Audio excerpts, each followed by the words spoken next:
My Crown Prince Consort is a Firecracker chapter 4097 to chapter 4267. Flap flap flap. A small mechanical bird paced back and forth outside the window, knocking on the window. Lord Jojo, who was lying by the window and playing with Xiaobao's precious beast, squinted her big watery eyes and glanced at that fellow listlessly. These few days, she was busy supervising the Mu family's group of troublemakers to practice martial arts, which made her unbearably busy. Today, she finally had nothing to do, so she was lying here and dozing off for a while. Who knew that a mechanical bird would come? At a glance, it was obvious that this mechanical bird was sent by that fellow Yun Piamiao.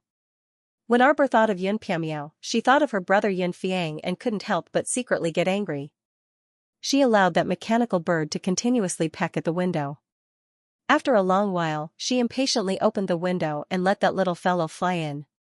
After the little mechanical bird hopped in, it opened its beak and spat out a roll of paper. Its beak opened and closed, saying, "The location of the final match has been changed to Jiawei City's St. Jiawei Arena. Please arrive at Jiawei City's St. Jiawei Arena on time before 7 o'clock 3 days later. No waiting for you." Arbor suddenly sat up straight. For a moment, she thought that she was hearing things. She grabbed that mechanical bird back and patted its head. The little machine-operated bird miserably repeated what it had just said. Lord Jojo expressionlessly patted it again. The little mechanical bird repeated. She patted it again. And again, when she patted the bird's head for the 5th time, Prince Mo was just about to stride into the bedroom. She heard that mechanical bird let out a flustered and exasperated cry. "Are you done yet? How many times do you repeat that sentence? Please arrive at Jiawei City's St. Jiawei Arena on time before 7 o'clock 3 days later. No waiting for you." Flap flap flap flap. The little mechanical bird vigorously flapped its wings and angrily hopped out of the window.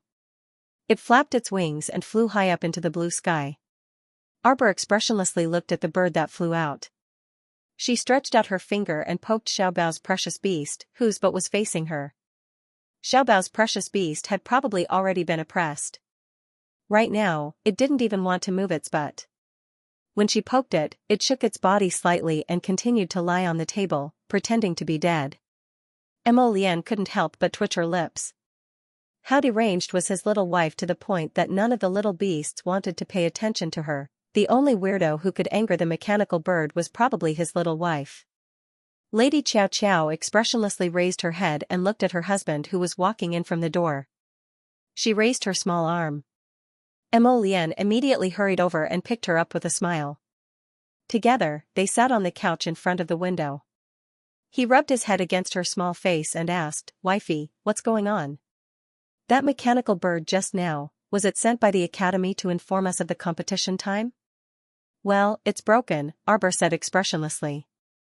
Mo Lian wanted to laugh but quickly held it back. How could it be broken? It repeated itself 5 or 6 times, asking us to go to some arena in Jiawei City for the competition. If it's not broken, then what is it? He had never heard of the Royal School's Heavenly Yuan ranking competition being held at Jiawei City's underground black market's battle arena. What was wrong with it? Mo Lian took the roll of paper from the little girl's hand and flipped it open. She read 10 lines at a glance and smiled. Jiawei Academy, Umbra Academy, and the rest of the 6 academies have all gone to Wind Thunder City to look for Principal Yun. Originally, they were only going to watch the competition. In the end, Instructor Kwafu from Jiawei Academy proposed to upgrade the Heavenly Yuan ranking competition to a competition that all the academies in the 3 continents can participate in. The little girl pursed her lips disinterestedly. "I don't want to go anymore. Since any Tom, Dick, and Harry could participate in this Heavenly Yuan ranking competition, then wasn't the previous preliminaries meaningless?" Mo Lian immediately understood the little emperor's meaning and couldn't help but pinch her small face in amusement. "Don't worry, those academies that plan to participate in the Heavenly Yuan ranking competition will hand over a large amount of resources to participate. In addition, they also have to participate in the preliminaries. The preliminaries are only 3 days long, but the intensity should be greater than the danger we encountered when we went to Phoenix Grove last time. Moreover, after the preliminaries, there's basically no time for them to rest and reorganize. They'll directly enter the finals." Arbor took the paper from the man's hand and looked at the instructions and regulations on it. He nodded and said, Jiawei Academy and the others will agree to such harsh conditions. They must be plotting something. It was no wonder that the little fellow thought of them as a conspiracy. They truly wanted to participate in this competition with such a strenuous and unrewarding task, yet they still had to invite everyone from the Royal Academy to Jiawei City to participate in the competition. No matter how one looked at it, it looked like they were plotting something. Mo Lian smiled faintly and picked up the little fellow, walking towards the bathing pool. Who cared what kind of conspiracy they were scheming? In any case, if they dared to scheme against them, they would just smack them to death. The little girl tugged at the corner of his lapel and raised her large eyes to glance at him defensively. What are you trying to do in broad daylight? Mo Lian blinked and looked at his wife innocently. Taking a bath? What bath in broad daylight? The little stoic was a bit speechless. After washing up, this hubby will accompany you for an afternoon nap. Jojo, you used to take an afternoon nap every day when you were young. Now that you're a few years older, it seems like you also take less afternoon naps. Nonsense. The little stoic stubbornly refused to admit her mistake. Which day am I not cultivating? Who takes an afternoon nap? Your whole family takes afternoon naps. Mo Lian grinned and rubbed his head against her head. Jojo, be good. Eat more and sleep well, then our baby will grow. Io. Why are you hitting your hubby's head? The afternoon sun brushed past the window lattice. Little Treasure was lying there peacefully, as if it had nothing to live for. It was sad and beautiful. In the bustling harbor, ships of all sizes shuttled back and forth. There were ships anchored at the shore and magnificent pleasure boats slowly docked at the shore. There were even more large cargo ships. One after another, they loaded and unloaded their cargo, shuttling back and forth in an endless stream. Lady Jojo stood at the bow of the ship. She was dressed in a rose-colored dress and wore a jade phoenix hairpin on her head. Her face was devoid of any expression as usual. Hugging a round treasure beast, the little stoic leaned against the crown prince's side and surveyed the surroundings for a while before looking up at the crown prince. We've arrived? Because they had never been to Jiawei City before, the teleportation glyph array wasn't sure if it could teleport them to the city in one go. Therefore, Mo Lian brought Tong and the others to a nearby teleportation portal in Arbor. Seeing that Jiawei City wasn't too far away, they directly took a ship to come over. She felt that it was more reliable. Ahahaha. Classmate Xiao, classmate Mo, you finally arrived. Ahahaha. A burst of hearty laughter came from the front.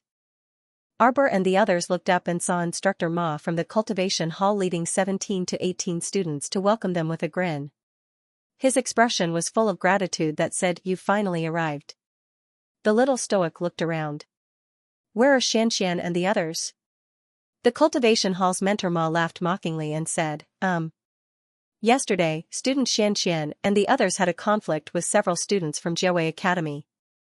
Student Qi Xianxia and student Ko Hongwen both suffered minor injuries.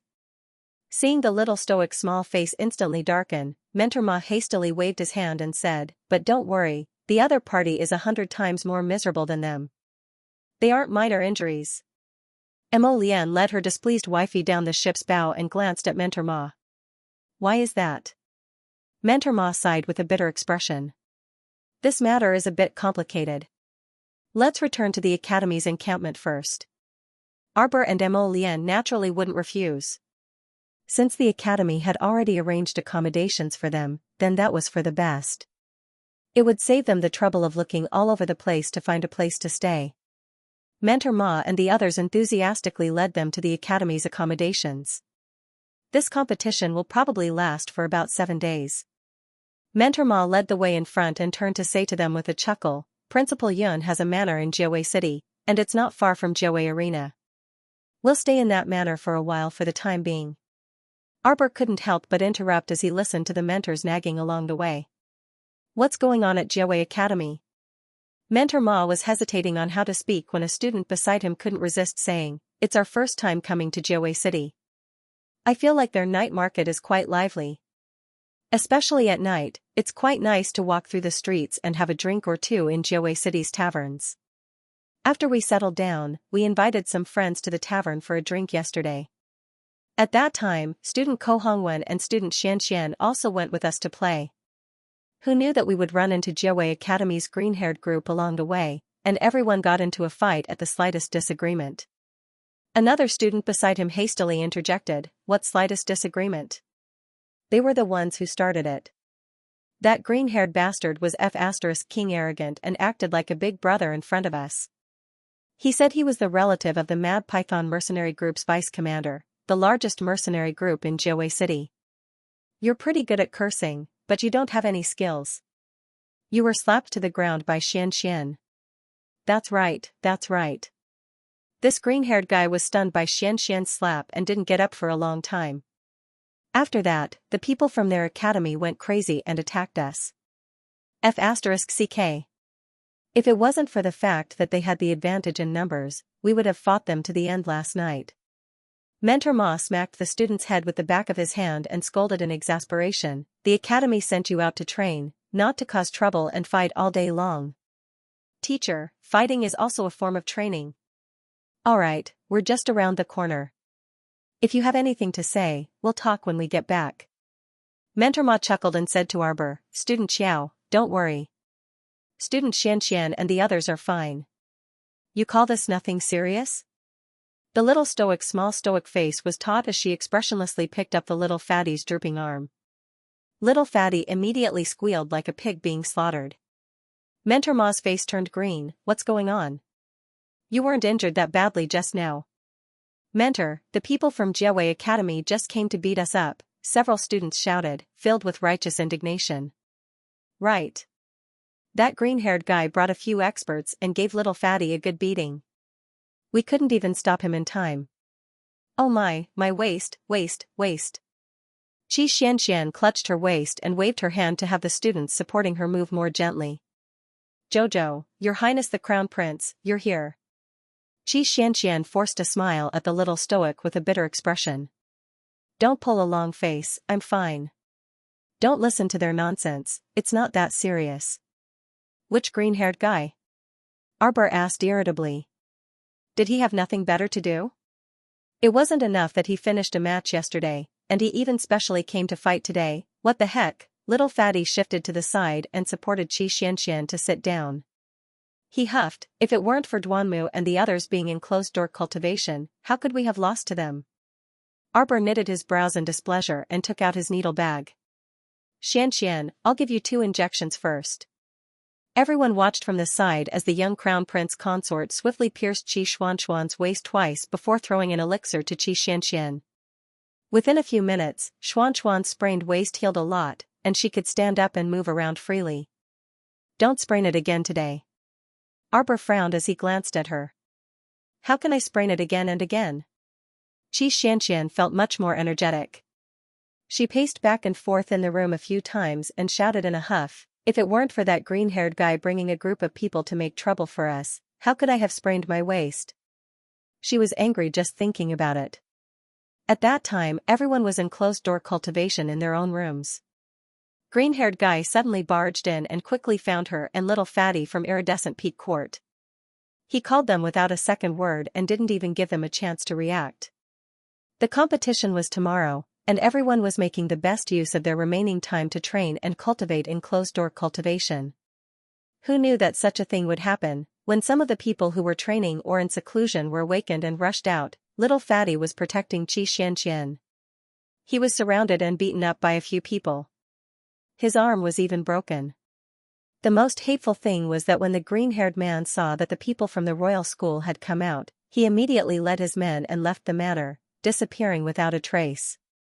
As she spoke, the little stoic also treated the little fatty's broken arm. She held his arm and moved it back and forth. "How do you feel?" "I don't feel anything." The little fatty laughed honestly and quickly flattered, "Jojo, your medical skills are really good."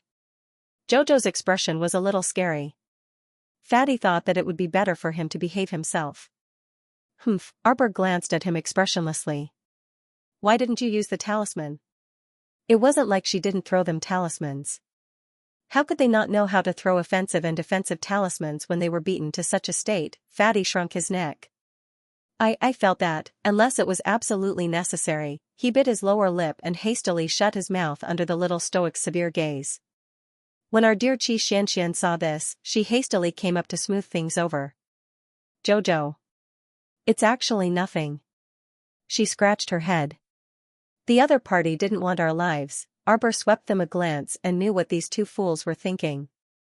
They felt that they couldn't rely on external objects for everything. Whether it was pills or talismans, how could they not have them on them? They all had them, and there were quite a few of them, so it wasn't a problem to use them freely. However, they were thinking that they could resolve this kind of trivial matter themselves and didn't need to rely on external forces for everything. Are you idiots? I have no objections to you fighting in a fair environment. But we're being ganged up on right now. Ganged up on? The little stoic irritably poked the little fatty's head and roared, "Are you a sandbag? Why can they casually beat you guys up to vent their anger just because they're unhappy? That's right. Don't you know how to call for help? We're all in the room. Call out and everyone will come out. Let's see if they still dare to be so arrogant. Jiawei City doesn't have a rule that forbids fighting before the competition. They dare to be so unbridled because they're certain that nothing will happen even if they beat you guys up." Qiamu coldly surveyed them from head to toe. "What exactly did you guys do? They actually came to gang up on you guys? We didn't do anything?" Xianxia bashfully glanced at the little stoic. The little stoic, she kept feeling that there was something wrong with these two fellows. Lian stifled her laughter and walked up to pull her wife's small hand. She glanced at Xianxia and the little fatty. "Why aren't you confessing?" Confess, we'll confess everything." The little fatty hastily nodded and said, "Nothing major actually happened at Sikong Tavern yesterday. We just quarreled with Green Hair a bit." Many students around them looked at them curiously, and one of them said, "Speaking of which, yesterday's incident was really a bit strange. When you guys started quarreling with Green Hair and the others, we were watching a vaudeville performance. In the end, they didn't know why they started quarreling with each other. Moreover, they even came to their encampment afterwards? It had freaking happened a day ago. How bizarre. Speaking of enmity, there didn't seem to be any. They only chased the fatty to the encampment and beat him up." The little fatty smiled good-naturedly and reached out to hold Xuan's hand. He then said indignantly, "Speaking of which, it's all that brother's fault. Everything was fine yesterday, but you all went to watch the vaudeville show. Xianxia and I were eating in a corner of the tavern, and we didn't offend anyone." Suddenly, that guy said sourly, "Yo, you're so fat, but you can still find a pretty girl." I replied to him, "You're a single dog, what are you bullshit-ting about? I'll beat you up if you continue to bullshit-t." Everyone was speechless. Lian's lips twitched. Then, without saying a word, that brother actually drew his sword and attacked me. Little fatty said angrily, "Do you think he's crazy? He even said that I insulted him? How did I insult him? Didn't I just call him a single dog?" Arbor looked at them expressionlessly. His eyes kept looking at their intertwined hands. "So, you two have decided? Why didn't he get to the point earlier?" All the students revealed an expression that said, "So that's how it is. F***ck, so he was beaten for showing off his love, hee. Isn't this a classic example of abusing a single dog and getting bitten by a dog?" "Ah pooey, who's the dog?" Arbor was silent for a moment. "Then why did they come to beat you up today?" Everything about this incident was strange. Alright, speaking of which, they had already beaten them up yesterday. Shouldn't they have vented their anger? Why did they do this today? Xianxia quickly said. Before the fatty left, he told them the address of this place and told them to challenge him if they were unhappy. So that's how it was. No wonder they were so accurate and even knew to look for Fatty Sun and the others in iridescent peak court. Everyone couldn't help but facepalm and stare at student Ko Hongwen as if they were looking at an idiot. The little fatty rubbed his nose and said embarrassedly, "Didn't I, cough yesterday? Even though I lost, I didn't lose." "So you were the one who sent yourself to be beaten up." The little fatty angrily pulled Xuan's hand. "Who did we disturb when we were eating in the tavern? He was the one who came up to tease my wife. If I wasn't beaten up by the crowd, would I have lost?" Arbor expressionlessly looked at the little fatty for a while and patted his shoulder. This man, what a combative creature. Most importantly, he wanted to keep up appearances and suffer. No wonder he didn't want to use talismans. He wanted to protect his wife with his own strength. Although he was childish and a little stupid, there was an indescribable feeling of love. Arbor's tense little face relaxed a little. Remember to tell me if you feel uncomfortable. Okay. The little fatty heaved a sigh of relief. He didn't know why, but he didn't dare to speak when Sir Jojo's face was tense. Point him out later. Let's go beat him up too, Arbor said expressionlessly. After all, there had to be reciprocation. Otherwise, would they be beaten up for nothing? Everyone, the little girl was indeed someone who would seek revenge for the smallest grievance. This was clearly a disturbance caused by abusing single people. The other person's heart was already hurt. Did she want him to be hurt physically too? However, seeing that the stoic face still didn't look good, everyone shut their mouths in unison. Tomorrow's competition? Yes, yes. Student Xiao, let me explain the competition rules to you, Mentor Ma said with a smile. Arbor nodded and got up to pull Mo Lian to sit down. How bad are the rules? Let's talk about it. Mentor Ma couldn't help but twitch his mouth and hurriedly said, it's not bad. It's definitely not bad. The Tianyuan competition was divided into 6 arenas. The competition would be held simultaneously. To be able to obtain the right to fight in the main arena, one had to be one of the top 100 seeded contestants. Previously, after Feng Muelan's preliminary round, the royal school had eliminated 10,000 students. This time, only 3,000 students would be able to enter the final round. Fortunately, Dean Yun had his own large manor in Jiawei City. It was more than enough to accommodate over 3,000 teachers and students. Otherwise, with so many teachers and students coming to Jiawei City, it would be difficult to find an inn. This competition is very simple. It's just a point system. If you win one match, you'll get 10 points. If you win 5 matches in a row, you'll get an additional 50 points. 10 consecutive wins plus 200 points. The more consecutive victories you have, the more points you'll get. The details will be announced on the points board during the competition. Correspondingly, the deduction of points is also very fierce. Consecutive losses will also result in additional deduction of points. Mentor Ma chuckled as he continued, therefore, in this competition, there might be a phenomenon of a few thousand people with high scores and a series of deductions for low scores. Students, work hard. There are no restrictions in the competition, so the degree of freedom is very high. In other words, as long as you have the means, just use them. Hearing this, Arbor looked at Mentor Ma in astonishment. That's strange. The rules of the Tianyuan competition seem to be very generous. Who was the generous person who came up with these rules? Students, make good use of your remaining time and work hard. Tomorrow morning, Mentor Ma will be back to bring you to the arena. Arbor followed the little fatty and Xianxia, who were chatting and laughing along the way. When she arrived at the entrance of Iridescent Peak Court, she suddenly stopped in her tracks. Suddenly, a thin figure appeared in front of her. She staggered a step before quickly stabilizing herself. This guy looked around in bewilderment. When he came back to his senses, he saw the young Crown Prince Consort standing in front of him. He jumped in fright and hastily bowed. Crown Prince Consort? Arbor nodded expressionlessly. Where am I? Strange, shouldn't he be in the Mu family's territory? Hey, young man, you're a child of the Mu family? The little fatty walked up curiously and patted him on the shoulder. This guy hurriedly nodded, then looked at the young Crown Princess in confusion. Crown Princess, may I ask, where is this place? This is Jiawei City. The other party immediately showed an even more confused expression, probably 10,000 curses galloping through his heart. F*CK, how did he end up in a dangerous place like Jiawei City's black market after training in Chaoyang Pavilion for a while? It was said that there were no rules in Jiawei City. People who came and went spoke with their fists. Whoever had the bigger fist had the loudest voice.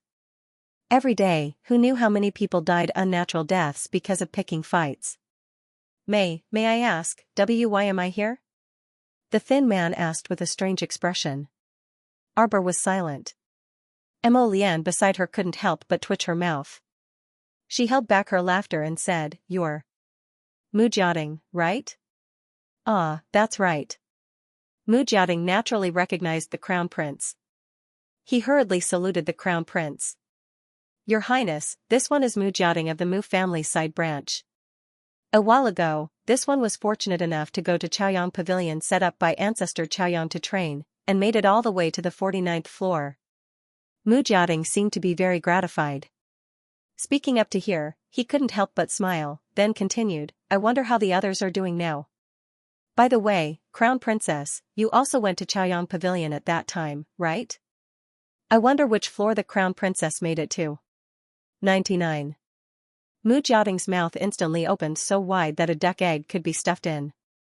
Excuse me, may I know how many people are in the top management? 99. Jojo replied expressionlessly, you've been in Chaoyang restaurant for 2 months. The others have already come out. That's right, he was the one who had entered Chaoyang Tower with Jojo and had only just completed the challenge. Mujiating. It wasn't that Jojo-sama wanted to ridicule this guy, but this guy's personality was too slow, even a turtle could crawl faster than him. Okay, he wasn't afraid that others would laugh at him, because this guy was so slow that even the heavens couldn't tolerate it. Sir Jojo even went to Chaoyang restaurant to secretly observe him.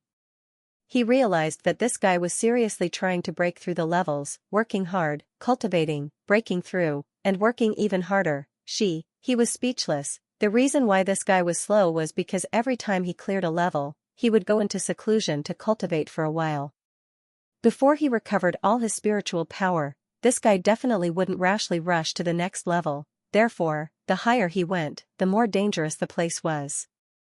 Chaoyang Pavilion was full of traps, and it was very difficult to break through the array core. This guy relied on his tenacity and willpower that ordinary people didn't have, and steadily advanced. With this strange talent, he reached the 49th floor. In fact, after reaching the 40th floor, this guy would need 3 to 5 days to recover his spiritual energy every time. To tell the truth, Arbor completely forgot about this oddball later on. After all, they went to challenge Morning Sun Pavilion before her wedding on June 6th, it was freaking the end of July now. It would be weird if she remembered this guy. After that, the little stoic allowed him to stay in Morning Sun Pavilion. It had nothing to do with her whether he wanted to challenge it until the end of time.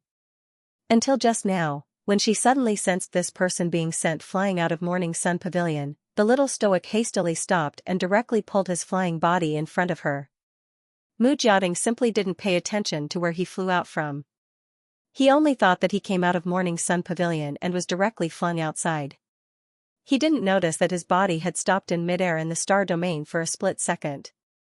A steady stream of divine power cleansed his meridians, causing his entire body to involuntarily tremble. He only faintly smelled the salty and moist scent of the sea breeze. Then why did I appear here? The little fatty looked sympathetically at Mujiating, this pitiful child. He knew that his little stoic definitely couldn't be bothered to explain to this guy, so he patted his shoulder. You can stay here for the time being. You'll return with us in a few days. Don't worry, it won't be too dangerous. I'll take you out to drink tonight. Xianxia pinched her nose and glanced at him. But before that, you better wash yourself clean first. Mujiating turned around and saw that the little stoic and His Highness the Crown Prince had long abandoned him and left with disdainful expressions. Only then did he realize that his clothes were stuffed with filth. His perfectly fine white training clothes were so black that its original color couldn't be discerned. No, my apologies. Brother, can you bring me to my room to bathe and change? Come with me. The little fatty smiled enthusiastically. Oh, that's right, I still have to ask the Crown Princess later. She actually made it out of Morning Sun Pavilion's 99th floor. I wonder how long it took her. Oh, you can just ask me about this. The little fatty's face was beaming, giving this guy a knowing blow. Jojo spent 1 day and 1 night to reach the 99th floor of Morning Sun Pavilion. Her name is now written on the stone tablet in front of your Morning Sun Pavilion. The little fatty smiled brilliantly. Morning Sun Pavilion was currently located on an island on Fish Orchid Planet. Who didn't know of the little girl's brave feat of breaking through Morning Sun Pavilion's 99th floor? Mujiating's jaw dropped. Morning Sun Pavilion's residence, Morning Sun Pavilion's floor, Morning Sun Pavilion, Morning Sun Pavilion's Morning Sun Pavilion. The little stoic looked around in displeasure before looking up at Mo Lian and saying, "That guy didn't come." Morning Morning Sun, Morning Sun Morning Sun, Morning Sun Morning Sun, Morning Morning Morning Palace Morning, Morning Morning Night. Something happened in the palace and it will probably take a few days to deal with it. Will you be okay? Xiaomu looked up at him. There is indeed something, but it's not that he's in trouble. It's that the Xianxia emperor is about to die. Mo Lian whispered into her ear. Suddenly, a laugh was heard. I was wondering why the magpies were chirping this morning. It turns out they saw my Jojo. Prince Mo irritably threw him a cold glance. Eldest young Sir Qin blinked innocently at him and asked sarcastically, "Why didn't little fourth Duan come?" Arbor glanced at him and suddenly discovered a row of lackeys standing behind eldest Qin, who looked like a smiling tiger. He habitually ignored the Omega Kotoku, who had an icy expression and was as slender as a bamboo. Behind this guy, there was actually, 3, 4, 5, 6, 7, 8, 9. *T, both those he had seen before and those he hadn't seen before. The entire Qin family's youngsters must have all come. The little stoic expressionlessly swept a glance over them. Her eyeballs merely swiveled in a circle before she immediately retracted her gaze. Was Zhou City's scenery unique? She had actually attracted the entire Qin family here. When Qin Jiao saw her, his eyes clearly brightened, and he chuckled as he skipped forward. Jojo, when little Qin Jiao saw Prince Mo's icy gaze sweeping over him, he hastily corrected himself. Crown Princess, why don't I see Duanyu? The little stoic was clearly in a bad mood. She glanced at him and reluctantly responded out of politeness, "He didn't come." As a result, these two words seemed to open Qin Jiao's long-sealed chatterbox, and he immediately fired off a barrage of questions. Was he delayed by something? Oh right, I heard that something happened in Xianxia, right? Did something happen to Duanyu's mother? Duanyu will be fine, right? Say, should we find a chance to go to Xianxia and see? A strong force suddenly pushed Qin Jiao away from behind. Alright, don't worry about it. Whether His Highness Prince Chen of Xianxia is fine or not, it has nothing to do with you. Don't block the way. A rude and unreasonable voice interrupted Qin Jiao's words. The person strode boldly to Prince Mo and the little crown princess and sized them up. A strange smile suddenly appeared on his face. This humble one is Prince Danhua of the barbarian tribe. Greetings to His Highness the Crown Prince of the Divine Province and the Crown Princess. This person held his hand across his chest. Although he saluted, his attitude was extremely arrogant and rude. When he spoke, he kept his chin slightly raised, as if he was looking at people with his nostrils. Previously, this prince has been training in the vicinity of Zhou City, but I haven't seen any of you. That dark and sturdy Prince Kuawa sized up the little crown princess again, and a malicious smile appeared at the corner of his mouth. It is said that previously, my brother Zulu was beaten up by you. Eldest young Sir Qin couldn't help but rub his forehead. In the blink of an eye, before Prince Chaohua could finish his words, his body strangely flew into the air. Everyone around couldn't help but twitch their mouths. With a loud bang, Yun Piaomiao, who was walking out of the room, looked speechlessly at the figure that abruptly crashed into the wall beside him. He silently glanced in the little stoic's direction. The stoic face's gaze was serene and unruffled, as if the one who sent the person flying with a kick just now wasn't himself. Cough. Dean Yan pretended to cough and gave Elder Ku, whose mouth was twitching, a look. Elder Ku raised his hand and motioned for the two disciples behind him to help Prince Chaohua, whose head was covered in blood, up. The other party's head was bleeding from this kick, and he was so angry that his entire body was trembling. His body swayed, and he was a bit disoriented even after being helped up. You. Prince Chaohua's face darkened as he lowered his head to look at a small footprint on his chest. He was so angry that he couldn't even speak clearly. Headmaster, she kicked people for no reason.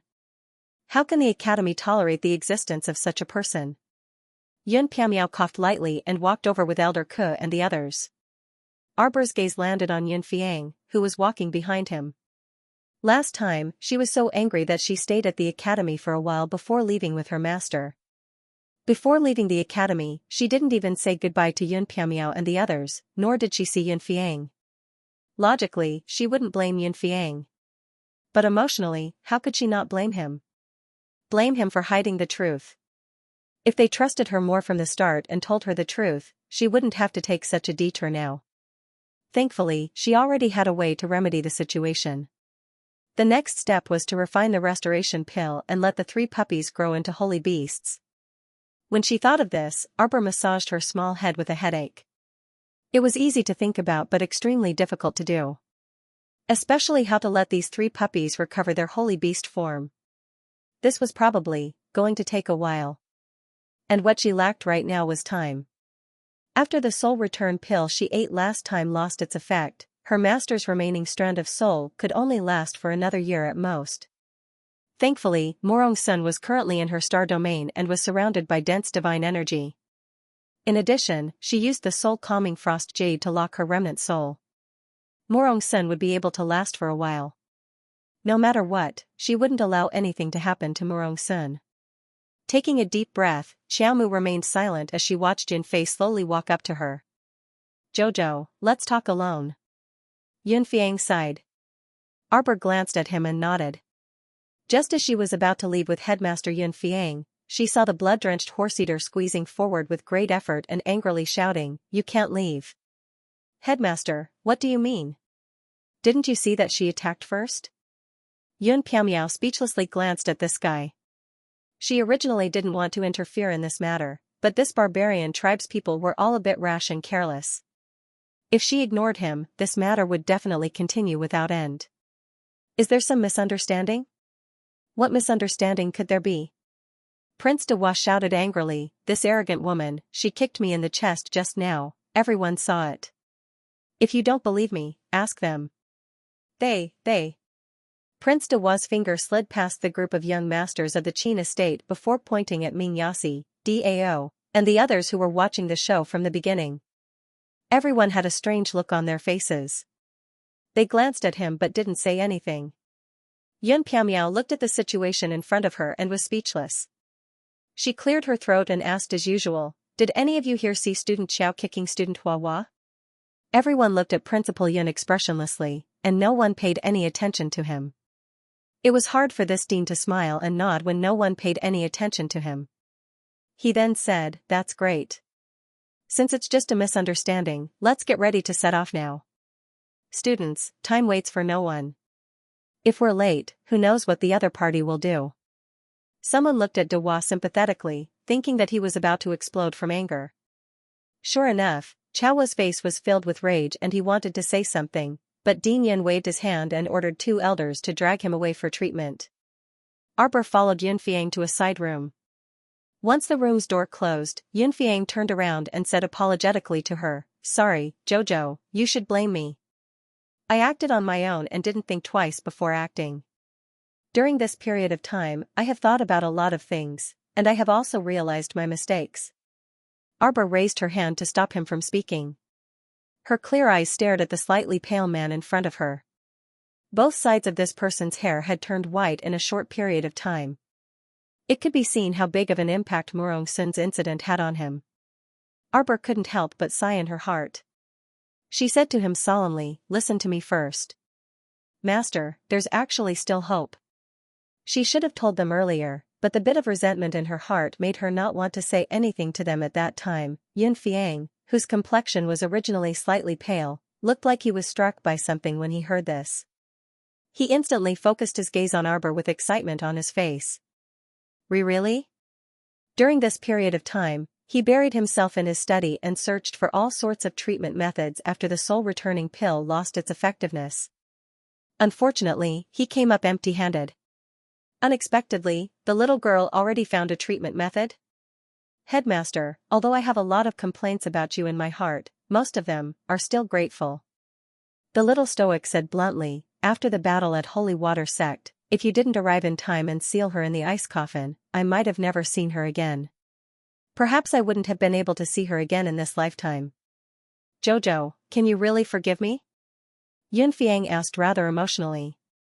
Xiaomu nodded. "I've never blamed you." Yun Fiang knew. He knew everything. Even though the little girl never blamed him, the regret in his heart was about to drown him. Are you willing to believe me? Headmaster. Are you willing to try and give me some time to work hard? Of course I believe you. Yunfiang nodded repeatedly and said, I was foolish before. Now that I know the truth, I naturally won't continue to be foolish. How can a pill alchemist's growth be linked to age? Yunfiang sighed softly and said, I was too conceited in the past. Prince Mo was right. There was no lack of geniuses in this world. It was obvious that Jojo was a genius in alchemy. Her growth and future were limitless. Then wait a bit, Arbor said softly. I will definitely wake Murong-san up. Definitely. The little girl spoke resolutely. In that instant, Yunfiang felt like he saw Murong-san's shadow in her. There was a lump in his throat. He smiled to cover up the slight sadness in his heart. Your master will definitely wake up. He definitely will. When Yunfiang followed the little girl out of the room, Yun Piamiao clearly felt that her elder brother's expression had relaxed a lot. His entire body wasn't as tense as before. He heaved a sigh of relief and couldn't help but feel somewhat comforted. Although the little girl had a stoic expression on her face all day long and seemed to be emotionless, she was actually very delicate and soft. What a good child, Yun Piamiao thought with gratification. Dean, what do you mean by this? Why did you send someone to drag me away? Dean. The barbarian tribe's Prince Nuwa's angry roar came from behind. Yun Piamiao waved her hand as if she didn't hear him. Prince Nuwa is tired. Please ask him to rest. Yun Piamiao turned around and stared at the students in front of him with an admonishing expression. He earnestly exhorted, students, we're currently in Jiawei City, so we can't act in Wind Thunder City's territory. That's because we need to be careful and vigilant at all times. We need to take precautions at all times. We don't know when someone who doesn't get along with you will suddenly pop out and attack us. Our motto is to not cause trouble. But we absolutely won't be afraid of trouble, understand? The group of students from the royal school replied with an "Oh." Yun Piamiao was immediately dissatisfied. He stood in the air and waved his arm. Why is everyone so dispirited? You're about to enter Jiawei Arena right now. Every one of you represents the Imperial Academy's honor, understand? Show some spirit, everyone pull yourself together. Understand, students? Oh. Everyone grumpily responded again, but this time, their voices soared to the heavens. Yun Piamiao beamed with joy and nodded. Since you understand, then let's set off. Everyone followed the group out the door like a wisp of smoke. Yun Piamiao was all smiles as he hastily drew close to the little Stoics group. Jojo, have you made things clear with Dean Yunfei? Arbor expressionlessly glanced at him and nodded his small head reluctantly. You're truly a good child. Dean Yun lovingly reached out to rub the little fellow's head, but Prince Mo, who was glaring covetously from the side, stared at him until he retracted his hand. The dean resentfully glanced at Mo Lian and coughed lightly, saying, Student Mo, Student Duan didn't come, so we'll have to rely on you to take first place on the Heaven Origin ranking this time. Mo Lian glanced at him and said indifferently, I'll rely on my wife. The little Stoic waved her small hand, disdainfully sweeping away a faint fragrance that drifted in front of her. She didn't even bat an eyelid as she nodded and said, I'll do my best. Dean Yin couldn't help but be stupefied. The little girl's alchemy Dao was indeed exceptional, but if it was in battle? With Prince Mo here, do you think you still have a chance of winning? Most importantly, this little expression of going with the flow and taking it for granted somehow made him feel like he was being cheated. Elder Ku, who was standing at the side, looked at Dean Yun as if he was looking at an idiot. He secretly pinched his arm. Are you stupid? How could Prince Mo win against his own wife? With your intellect, how could you have been the principal of the royal school for so many years? Dean Yun came to a sudden realization and hurriedly said, oh, followed by a series of awkward laughs. His little eyes secretly peeked at the little girl, and with an expression of trying to find something to talk about, he pretended to be relaxed and asked, right, earlier. Why did Student Xiao suddenly make things difficult for Student Yuewa? The little Stoic's face darkened, and she grumbled, his shifty eyes have been staring at me the entire time. The little guy stretched out 2 fingers and gestured the teleportation distance in front of his eyes. Look, just stare at me like this. I saw it clearly. He kept staring at me. He's an idiot. Everyone, Dean Yun instantly felt like his balls were hurting. Why did he ask such an outlandish question for no reason? Most importantly, the question was outlandish, but the answer was even more outlandish. Dean Yun looked at the little stoic in front of him with a headache. He kept feeling that the little stoic's visit to Holy Auspicious Arena was the true beginning of the disaster. Those people harboring malicious intentions in Holy Auspicious Arena were probably going to suffer. The little stoic expressionlessly waved her hand again. Her elegant brows involuntarily creased, and her footsteps unwittingly slowed down. The person walking at the front of the group also paused. When eldest Xianxia saw this, he waved his small fan in amusement. He moved closer to Arbor and asked, "What's wrong, Jojo?" The little girl sniffed and confirmed that the fragrance didn't come from this guy's body.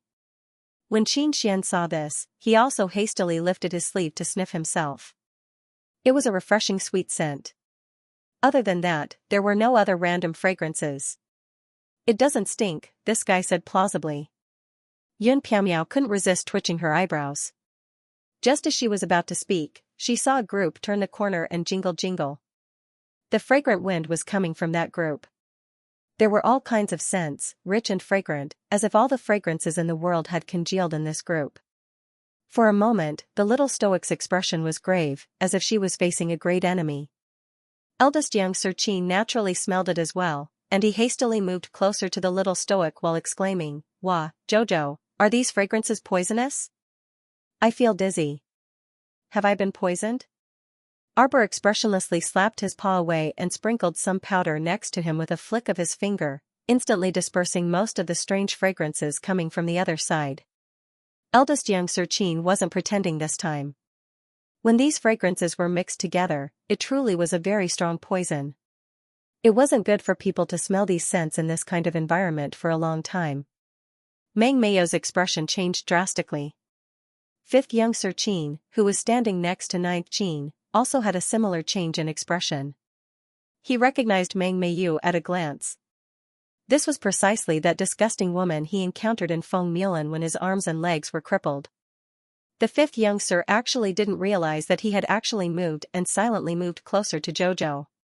Omega Kotoku, on the other hand, seemed to have noticed it and glanced at him. At this moment, Arbor scattered some medicinal powder to disperse the messy smell. Then, he looked at Meng Meio's team with disgust. Meng Meio's group consisted of about 30 women, each of them had a graceful and enchanting figure, and their attire was very revealing. In broad daylight, with her arms and legs exposed, a strong seductive wind blew in his face. Before Meng Meiyu could say anything, a woman beside her with dark green eyeliner and an extremely enchanting appearance looked towards Prince Mo and a group of people from the Qin estate with bright eyes. "Wow, so many handsome men." Mo Lian and eldest Qin moved almost at the same time and stood behind Sir Jojo. It was the same recipe and the same taste. Eldest Xianxia couldn't help but turn to glance at Prince Mo and inexplicably recall that period of time on Seikong planet. He didn't know when he had developed this habit, but whenever he encountered a woman he didn't want to deal with, he would habitually hide behind Sir Jojo, and every time, Sir Jojo would never disappoint them. Eldest Xianxia couldn't resist raising his hand to cover his face. He saw the little stoic take a step forward and stretch out 2 fingers again. In this strange momentary silence, she made a gesture of communicating with her eyes. "What are you looking at?" Arbor's expression chilled, and he suddenly flew into a rage. "Who are you people?" The little stoic had clearly forgotten about Meng Meiyu. Vice Cult Master Meng's legs were trembling uncontrollably. In the end, the stoic face actually didn't remember her. The main reason was that this stoic face truly intimidated her too much.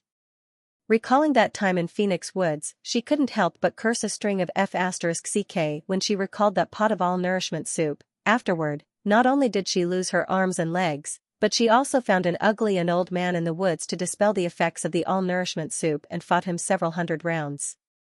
Whenever she recalled it afterward, she would vomit incessantly. But she couldn't choose at that time, nor did she have the time to choose. If she didn't quickly dispel the effects of the medicine, she would die an undignified death. That little stoic girl's methods were truly sinister enough. Before she left, she even tossed her a pot of improved all-nourishment soup. She truly caused her to suffer. When enemies met, their eyes blazed with hatred. Meng Meiyu really wanted to rush up and tear that girl apart, but she actually cowered.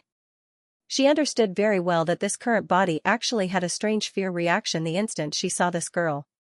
She was very scared now. The little girl was young, but she felt that her methods were very cruel and terrifying. "Move aside, don't block the way," Arbor said irritably. Sensing those women's gazes all drifting towards her, the little stoic was very displeased. "What are you looking at me for?" Everyone, Meng Meiyu was momentarily speechless. In the end, it was the green-eyed girl next to Meng Meiyu who giggled and said, "Oh, so you're from the Royal Academy?" "We're from the City of Shadows, Devil Star Academy." "Aren't you from the demonic cult?" Yun Piaomiao speechlessly interrupted that girl. "What Devil Star Academy?" "It was simply the demonic cult, alright? Vice Cult Master Meng, your demonic cult also came to participate in the Heavenly Yuan ranking competition this time?" Yun Piaomiao asked with a frown. Could it be that the other academies would all agree? Headmaster Yun's words are incorrect. These are indeed the children of the Devil Star Academy. Meng Meiyu's face was cold as she pointed to a group of similarly revealing girls. The gazes of these girls all fell on Prince Mo, Mu Xingchen, Duan Muqing, and the young masters of the Qin estate. Their beautiful eyes were full of tender feelings. They didn't hide the ambition and desire in their eyes at all. Seeing this, Yun Piaomiao was a little amused. When was the Devil Star Academy established? It must have been established for the sake of the Heavenly Yuan ranking competition. Fine, there was nothing much to say. Dean Yun led the group of people from his academy forward. The Saint Beautiful battle stage was right in front of him. In addition to the Devil Star Academy and the Royal Academy, there were also several other teams from different academies. Due to the large number of people, the gates of the Saint Auspicious Battle Arena were already wide open. However, the group of girls from the Devil Star Academy insisted on squeezing together with the students from the Royal Academy, and for a moment, it was extremely congested. She watched as that green-eyed lady pounced into eldest young Sir Qin's arms. The little stoic practically acted out of conditioned reflex and directly sent her flying with a bam. For a moment, the numerous students from the various academies who were entering stopped in their tracks at the same time. They looked at Sir Jojo strangely, as if they were looking at a female guardian deity with monstrous strength. Sir Jojo's little face was also a bit stupefied. His eyes turned, and he expressionlessly looked at the crowd around him. Everyone's expressions were rather strange. Big brother Mu Xingchen even coughed to cover his laughter. Sir Jojo lowered his head and glanced at the leg he had just lifted, then turned to look at the green eyeliner woman who had flown out and crashed onto the ground, sprawling on her back. It was inexplicably strange, he didn't know when this Sir Jojo had this kind of conditioned reflex. Once a pitiful little asked him for help, his instinctive reaction was to kick. The stoic face turned away and pretended she hadn't done anything. She held her husband's hand and walked into the arena. Cough, cough, cough. Yun Piaomiao was speechless as he coughed dryly. He hurriedly called out to the 3,000 students behind him. Okay, everyone line up and go in. Don't make a fuss. Everyone rolled their eyes at the dean. Who the hell was making a fuss? The person making a fuss already went in, and you didn't even say anything. You told these innocent people to stop making a fuss. Yun Piaomiao knew he was in the wrong. He rubbed his nose and chuckled dryly before changing the topic. That green eyeliner woman had fallen quite hard this time. However, everyone was a cultivator, so a fall wouldn't hurt her bones or tendons. When she got up from the ground in a flustered and exasperated manner, rushing to settle the score with Arbor's group had already gone to the arena. Meng Meiyu hastily grabbed her arm and said with a sullen face, "Don't go over." "Sister, what do you mean?" Meng Meiyu's expression became extremely unsightly. She had suffered such a big loss in front of so many people. How could she endure it? "Meiyu, I'm doing this for your own good." Meng Meiyu whispered in her ear and patted her arm. Let's go in first." Although Meng Meiyu's expression was still very unsightly, her eyes revealed traces of panic and uncertainty. "Sister, is what you said true?" The woman who schemed against you in Phoenix Grove last time was that stoic face just now? Meng Meiyu nodded solemnly. Meng Meiyu immediately couldn't help but want to curse. If that's the case, then we can't let her go? Sister. Let's find a way to get rid of her here. Don't act rashly. Meng Meiyu looked at her younger sister worriedly and shook her head. Before Sect Master left, he instructed us not to cause trouble everywhere. Meiyu, you'd better rein in your spoiled and unbridled temper. We can't afford to offend everyone in this world. At least in Meng Meiyu's opinion, that little stoic was quite terrifying. Sister, you're scared by that woman. Meng Meiyu sneered and couldn't help curling her lips. Even if that woman is powerful, we can still ambush her when she's unprepared. Big sister, look at you. It's not that I want to lecture you, but when you saw that stoic face just now, your legs started to tremble. Hearing Meng Meiyu's ridicule, Meng Meiyu's face instantly darkened. What nonsense are you talking about? Isn't that the case? Meng Meiyu harumphed. Sister, I'm also thinking of you other than that woman. Think about it, you've already been scared out of your mind by that stoic face. What good will it do for your future cultivation and growth? We can only let you rest easy in the future only by eliminating this mind demon of yours. Xiao Qiao and her group had just walked into the arena when they were greeted by all kinds of noise and clamor. It was like a rolling heat wave that assaulted them. Xiaomu really didn't like such a racket. Imperial Academy teachers and students, you've come late. Li Xiangbei, the glowing president of Jiawei Academy, walked up to greet them with a smile. Thousands of students followed behind him, all dressed in black high-waisted exercise robes with a name tag engraved with Jiawei Academy's emblem hanging from their waists. Yun Piaomiao put on a fake smile and walked up to greet Jiawei Academy's president, Li Xiangbei, as well as several instructors. Li Xiangbei's gaze naturally landed on Prince Mo, the little stoic, eldest young Sir Qin, and the others standing in the front row of the group. As expected, Imperial Academy students are very valiant and heroic. The little stoic expressionlessly swept him a glance. That little taut expression on her face, it made the Jiawei Academy teachers and students who saw her feel an inexplicable pain in their balls. Is this little student also here to participate in the competition? A female instructor with an alluring figure from Jiawei Academy looked Arbor up and down and asked with a smile. The little stoic honestly had directly attached 3 layers of ore-concealing talismans to her body. Her current cultivation level looked like she was just a little student at the 3rd level of the spirit realm. Yun Piaomiao looked meaningfully at the little stoic and nodded. This is our new student. That alluring instructor couldn't resist covering her mouth and laughing. She's also going to fight? Yun Piaomiao nodded gravely, pretending to be an extremely worried teacher. That's right. She also passed the preliminaries, so according to convention, she can also sign up to participate in the finals. She signed up? That instructor cast an astonished look at Arbor. They naturally knew the rules of the Imperial Academy's Heavenly Origin competition preliminaries. Every team had a normal person and a pill master. Although the Imperial Academy seemed to have 3,000 students, in reality, there wouldn't be more than 2,000 contestants who would actually fight. This was because some low-level students were lucky enough to pass the preliminaries with their teams and obtain the qualifications for the finals. But in reality, how could those pill masters and normal people possibly fight on stage? They usually came to spectate. However, the members who were able to obtain a spot in the finals, regardless of whether they played or not, would all receive a reward. At the end of the competition, there would naturally be a unified settlement of the resource rewards, which were said to be quite rich.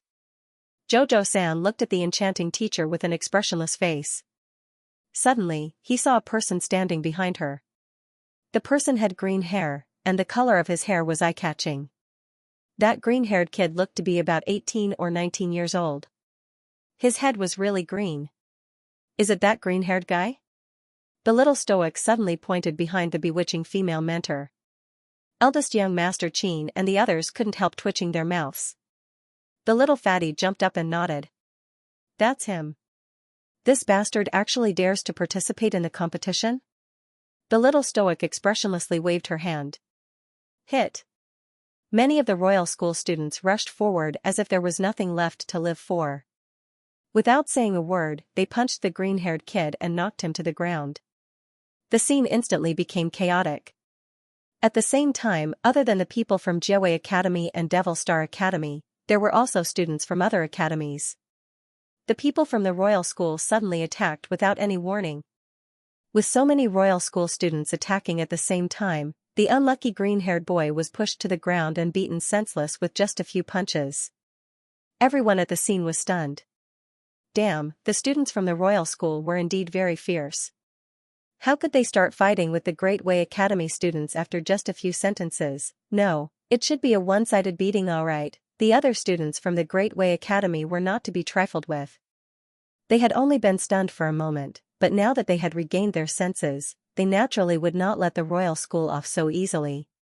Seeing that the battle was about to break out, Principal Li and Principal Yun of the Royal School stretched out their hands at the same time and drew out two god shields, blocking the students from both sides outside the shields.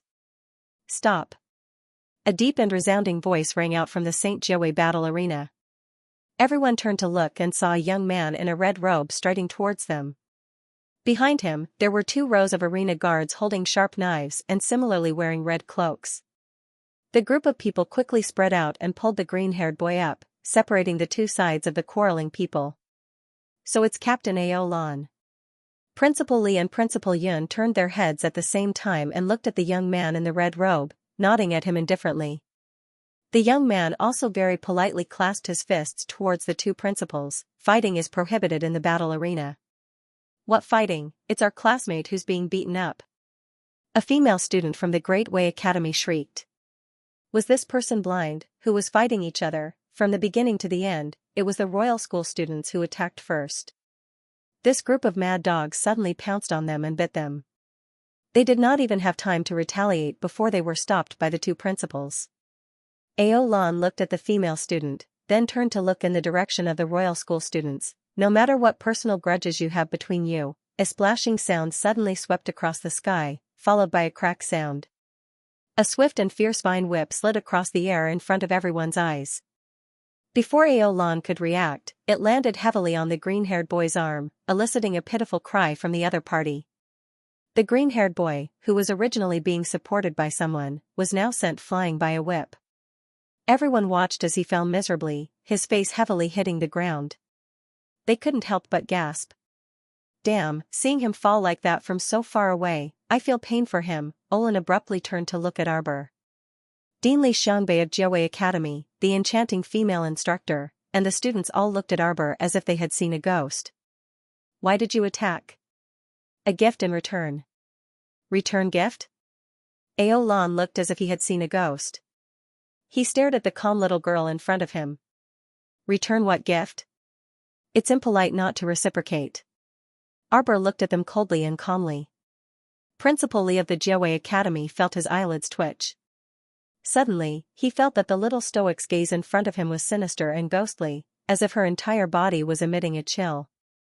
It inexplicably made a gust of wind start to leak from the bottom of his heart, making him feel very chilly. At this time, the green-haired boy had already been helped up. He pointed at the little fatty behind Arbor and gnashed his teeth in anger. It's you guys. The little fatty straightened his rotund body and waved his arm at him. When you broke my arm in the morning, you probably didn't expect that retribution would come so quickly. The green-haired boy trembled in anger. He pointed at little fatty and shouted angrily, You. By now, Li Xiangbei could also tell that the Royal Academy didn't look for trouble with anyone but directly targeted this boy. They probably had some personal grudge. He then looked at Yun Piaomiao with knitted brows and said good-naturedly with a smile, Headmaster, look at how troublesome this matter is. Since we're about to enter the competition, how about we put aside the other grudges for the time being? If there's anything that needs to be resolved, how about we settle it in this competition? After saying that, his gaze swept to the little stoic. The little stoic merely wanted to teach the green-haired boy a lesson. Now that she had taught him a lesson, she naturally couldn't be bothered to find fault with him. The green-haired boy broke little fatty's hand, so she hit him back. Wasn't this very fair? The little girl felt that this matter was already settled, so she couldn't be bothered to pay attention to Headmaster Li, who was looking at her. Yun Piaomiao twitched his mouth when he saw this. He had interacted with the little girl many times, so he could be considered to know a lot about the little girl's bizarre way of thinking. When he saw that the little girl wasn't speaking and the atmosphere was oppressive and awkward, he involuntarily coughed and stepped forward to smooth things over. Headmaster Li is right. If your school's teachers and students aren't convinced, you can naturally find our student Xiao to spar later. Since it's an unrestricted competition, cough cough. Headmaster Yun secretly dug a big hole for the little girl. Then it's not impossible for your school's students to freely challenge the little girl. It's fine as long as it's done according to the competition rules. Before an unrestricted challenge, you need to submit an application 10 matches in advance, and the other party must also agree. Otherwise, you'd have to rely on drawing lots to determine your ranking. Drawing lots to qualify for the unrestricted competition, and the guardian competition. The points for these 3 types of competitions were naturally different. Every student participating in the competition had a copy of the competition regulations and points system. When the time came, they just needed to follow these regulations and rules. After Yin Piamiao finished speaking, he discovered that the surroundings were silent. Mo Lian, Mu Xingchen, eldest Qin, Omega Kotoku, 5th Qin. Yasi and the others all turned to look at Headmaster Yun. A certain headmaster who was originally speaking confidently and with assurance inexplicably felt his hair stand on end under these sirs' gazes. The stoic man was expressionless as he flipped through the bylaws in his hands. He discovered that the bylaws did indeed contain the rules of the free challenge competition. Then I want to challenge you. The female student from Jiawei Academy who had spoken earlier, filled with righteous indignation, roared at Arbor. He looked like he was about to eat someone. Xiao Mu immediately nodded without any hesitation. Damn it, she didn't even have half a second to think about it. I accept. The little stoic called out crisply. The teachers and students of the royal school twitched their mouths. Mo Lian, Mu Xingchen almost choked on his own saliva. Looking at the female student from Jiawei Academy, he couldn't help but mourn for her in his heart. Just how brainless was this elder sister to propose a free challenge to the little stoic? The little stoic stepped forward. The students of Jiawei Academy immediately looked at her as if they were facing a great enemy. Although this girl's cultivation seemed to be very low, the fact that she had broken Green Hair's arm with a single whip was still lingering in their minds. They felt that this person in front of them didn't seem like a soft persimmon that could be casually kneaded. The little stoic walked up to the girl and patted her shoulder with a gratified expression. You have good taste. You simply have great foresight. You picked Sir Jojo as your opponent right off the bat. Miss, you're really not bad. You have foresight and fighting spirit. Your future is bound to be limitless. Not to mention Mo Lian, even those who were slightly more familiar with Sir Jojo all read this from the little girl's gratified expression. Pfft. After eldest young Sir Qin sputtered with laughter, he hastily opened his fan and covered his face. Xianxia Battle Arena's captain glanced at the little girl speechlessly and couldn't help but remind her, the competition hasn't started yet, so you can't privately make a challenge. Arbor abruptly turned to look at Captain Ao Lan and threw him a cold, displeased glance. Tap, tap, tap, tap. The little girl abandoned the crowd and walked away in a huff with her hands clasped behind her back. She was simply crazy. Why didn't you say earlier that you couldn't make a challenge before the competition? She was so happy for half a day just now that she thought she could start fighting as soon as the competition started. She really thought too much. Mu Xingchen stifled his laughter. Mo Lian turned to glance at him. Seeing his lowered head and trembling shoulders, she couldn't help but look up at the sky speechlessly. Restrain yourself. Mu Xingchen nodded, but how could he calm down inside? No, he couldn't laugh at his little sister. But his little sister's appearance just now was seriously too comical and adorable. This battle-hungry little fellow's spirited "I'm about to fight" expression suddenly turned into rage out of humiliation. Beneath her stoic face was an all-encompassing variety of strange little expressions. Why didn't you say you couldn't make a challenge earlier? You made Sir Jojo waste his saliva. Following Ao Lan's lead, everyone arrived at the venue area and sat down in their respective academy areas. The 6 circular arenas were simultaneously illuminated by the suspended illuminating pearls and rotated clockwise along the stands at a uniform speed. Under the illuminating pearls' refraction, each arena emitted a bright and sharp light. A burst of noise came from the front. Everyone sat on the 4 sides of the stands, and the 6 arenas rotated clockwise. This way, everyone could clearly see the situation on each arena. Of course, if spirit energy crisscrossed during the battle, it was naturally impossible to clearly see the situation on each arena. At that time, they could only selectively watch 1 or 2 of the arenas. Therefore, the spectators spent a lot of spirit coins to buy seats in the front row of the arena. In this way, their field of vision was broadened, and they could clearly feel the intensity of each battle. The hosts of the competition were a pair of fairy-like white-clothed man and woman. In an instant, many peach blossom petals fell from the sky, drifting in the air. The man and woman held hands as they landed on one of the brightly lit arenas. They chuckled and said to the crowd in the stands, "Greetings, patriarchs and sect masters of the aristocratic families. Greetings, young masters and young mistresses, teachers and students of the academy. Today, we are honored to be the host of the famous Heaven Yuan ranking competition in the 3 provinces." The bright illuminating pearl lit up the entire area of the Royal School. Let us welcome the teachers and students of the Royal School with a warm round of applause. From afar, Xiaomu looked expressionlessly at the host and host who were talking non-stop. Her small face was tense. As we all know, the Tianyuan ranking was originally a competition for the Royal School to select the best talents. The 2 hosts blabbered on, but Arbor didn't listen carefully. In the end, she heard the host call out vehemently, "Now, may the Royal Academy's representative please stand up and say a few words for us." Immediately after, a beam of bright, rippling light struck her directly. It had to be said that no matter if it was the layout or the decorations of this Xianxia arena, they were all top-notch.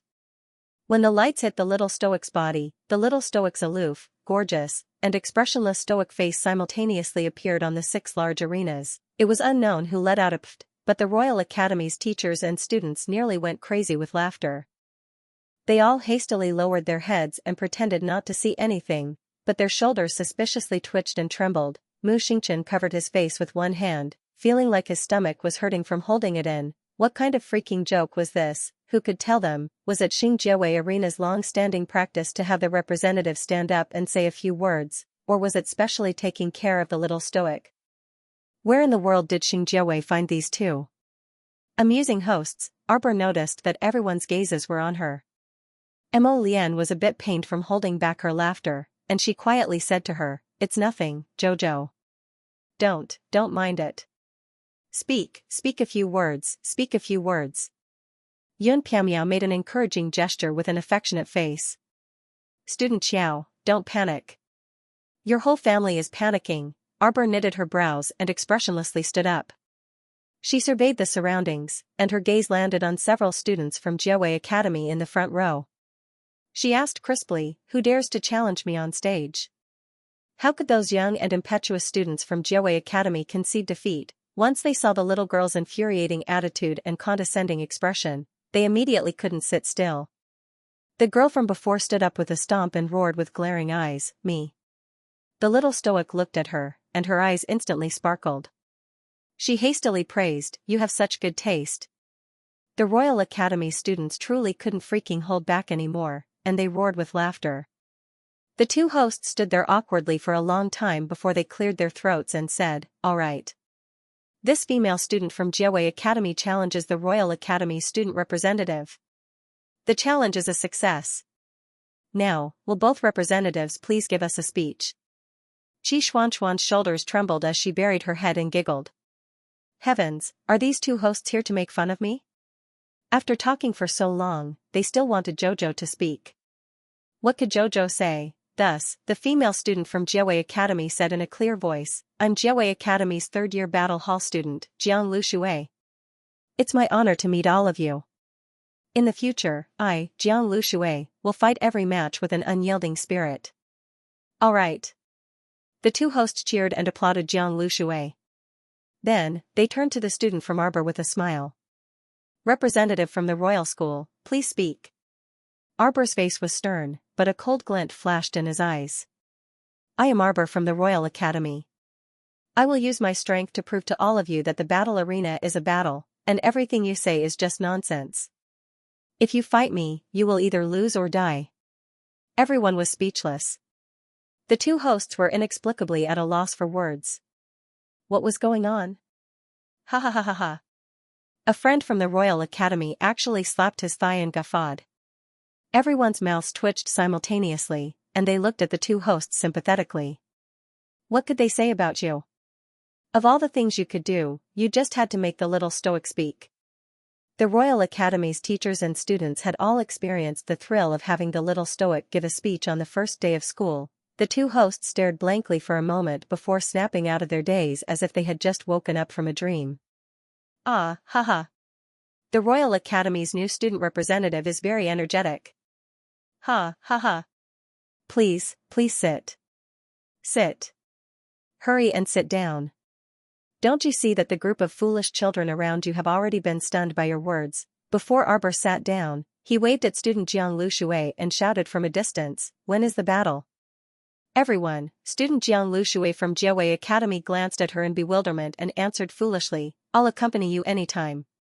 A smile surfaced on the little stoic's expressionless face, and she raised a finger and shook it.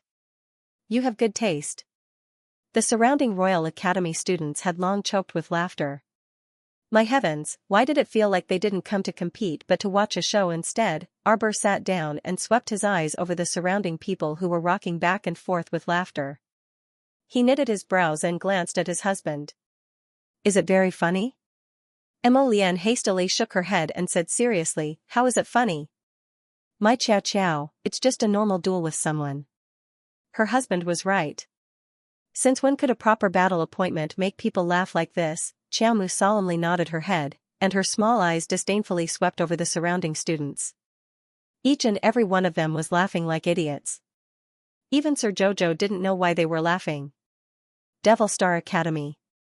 Jiawei Academy. Umbra Academy, Radiance Academy. Following the illumination of the Illumination Pearl's light, one academy formation after another flashed on the 6 arenas.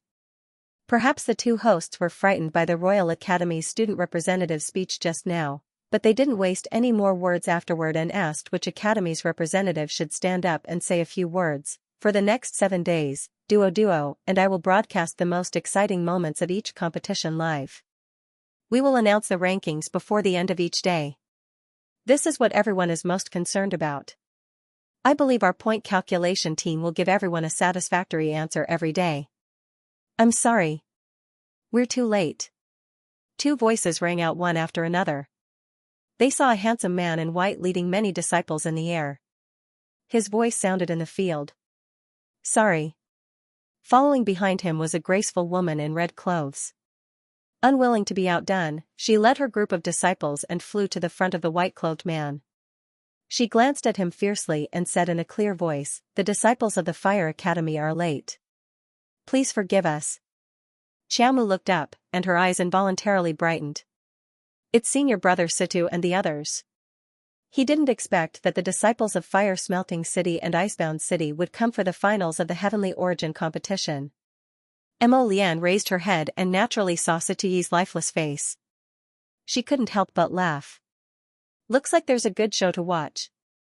Looking at the Fire Smelting City Lord and Icebound City Lord's faces, it was obvious that the upcoming competition wouldn't be peaceful. Umbra Academy, Fire Smelting City and Icebound City, did they all come for the competition under the guise of an academy? Xianxia asked curiously.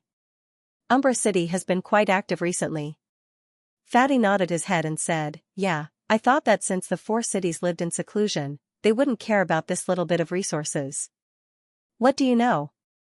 Mata played with the thin lancet in his hand and said with a smile, you can't imagine the resources that the top 10 of the Heavenly Origin competition can obtain. He's that powerful? Little Fatty asked. Since the World Academy is invited, the 4 cities will naturally participate. Furthermore, they didn't mess around. There are indeed academies in the 4 cities. With such a large city, it's not surprising that there are academies to accept talents from all walks of life. While speaking, a few white-clothed students of both genders walked over with smiles on their faces. Every one of them looked radiant with smiles on their faces. Greetings, Your Highness the Crown Prince. The leading youth smiled as he walked in front of Mo Lian and respectfully bowed. Mo Lian's gaze faintly swept over the badge on his chest as he asked with a nod, "Someone from Glory City?" "Yes." The youth smiled and nodded. He pointed to the dozen or so youths behind him and said, "We're all disciples of Glory City's City Lord Bai. We're students of Glory Academy's Excellence class. Glory City's City Lord Bai Xing is the father-in-law of the Divine Prefecture's emperor and the Crown Prince's grandfather." This was something that almost everyone knew.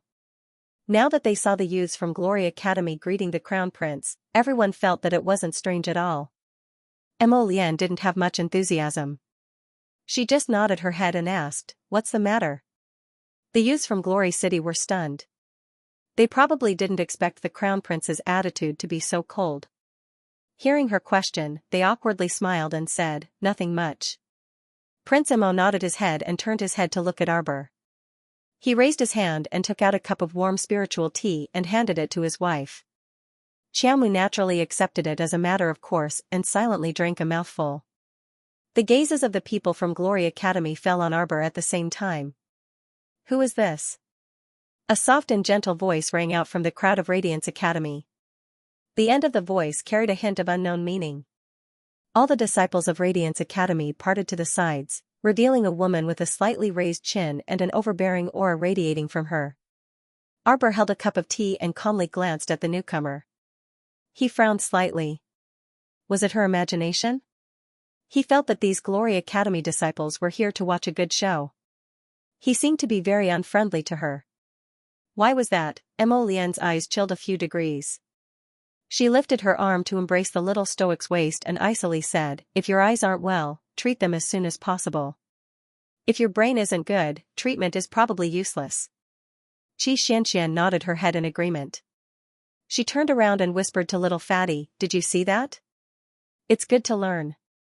If someone doesn't treat me well in the future, wife, don't worry.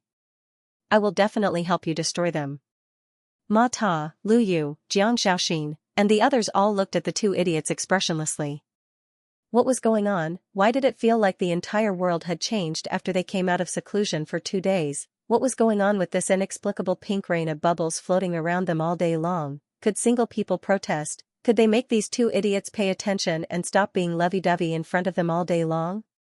The gorgeous woman's expression changed slightly, and she looked coldly at Mo Lian. "Senior brother Mo, I didn't expect you to change so much after not seeing you for more than a decade." Mo Lian raised his brows and looked at the woman in front of him noncommittally. In his memory, he didn't have this person at all.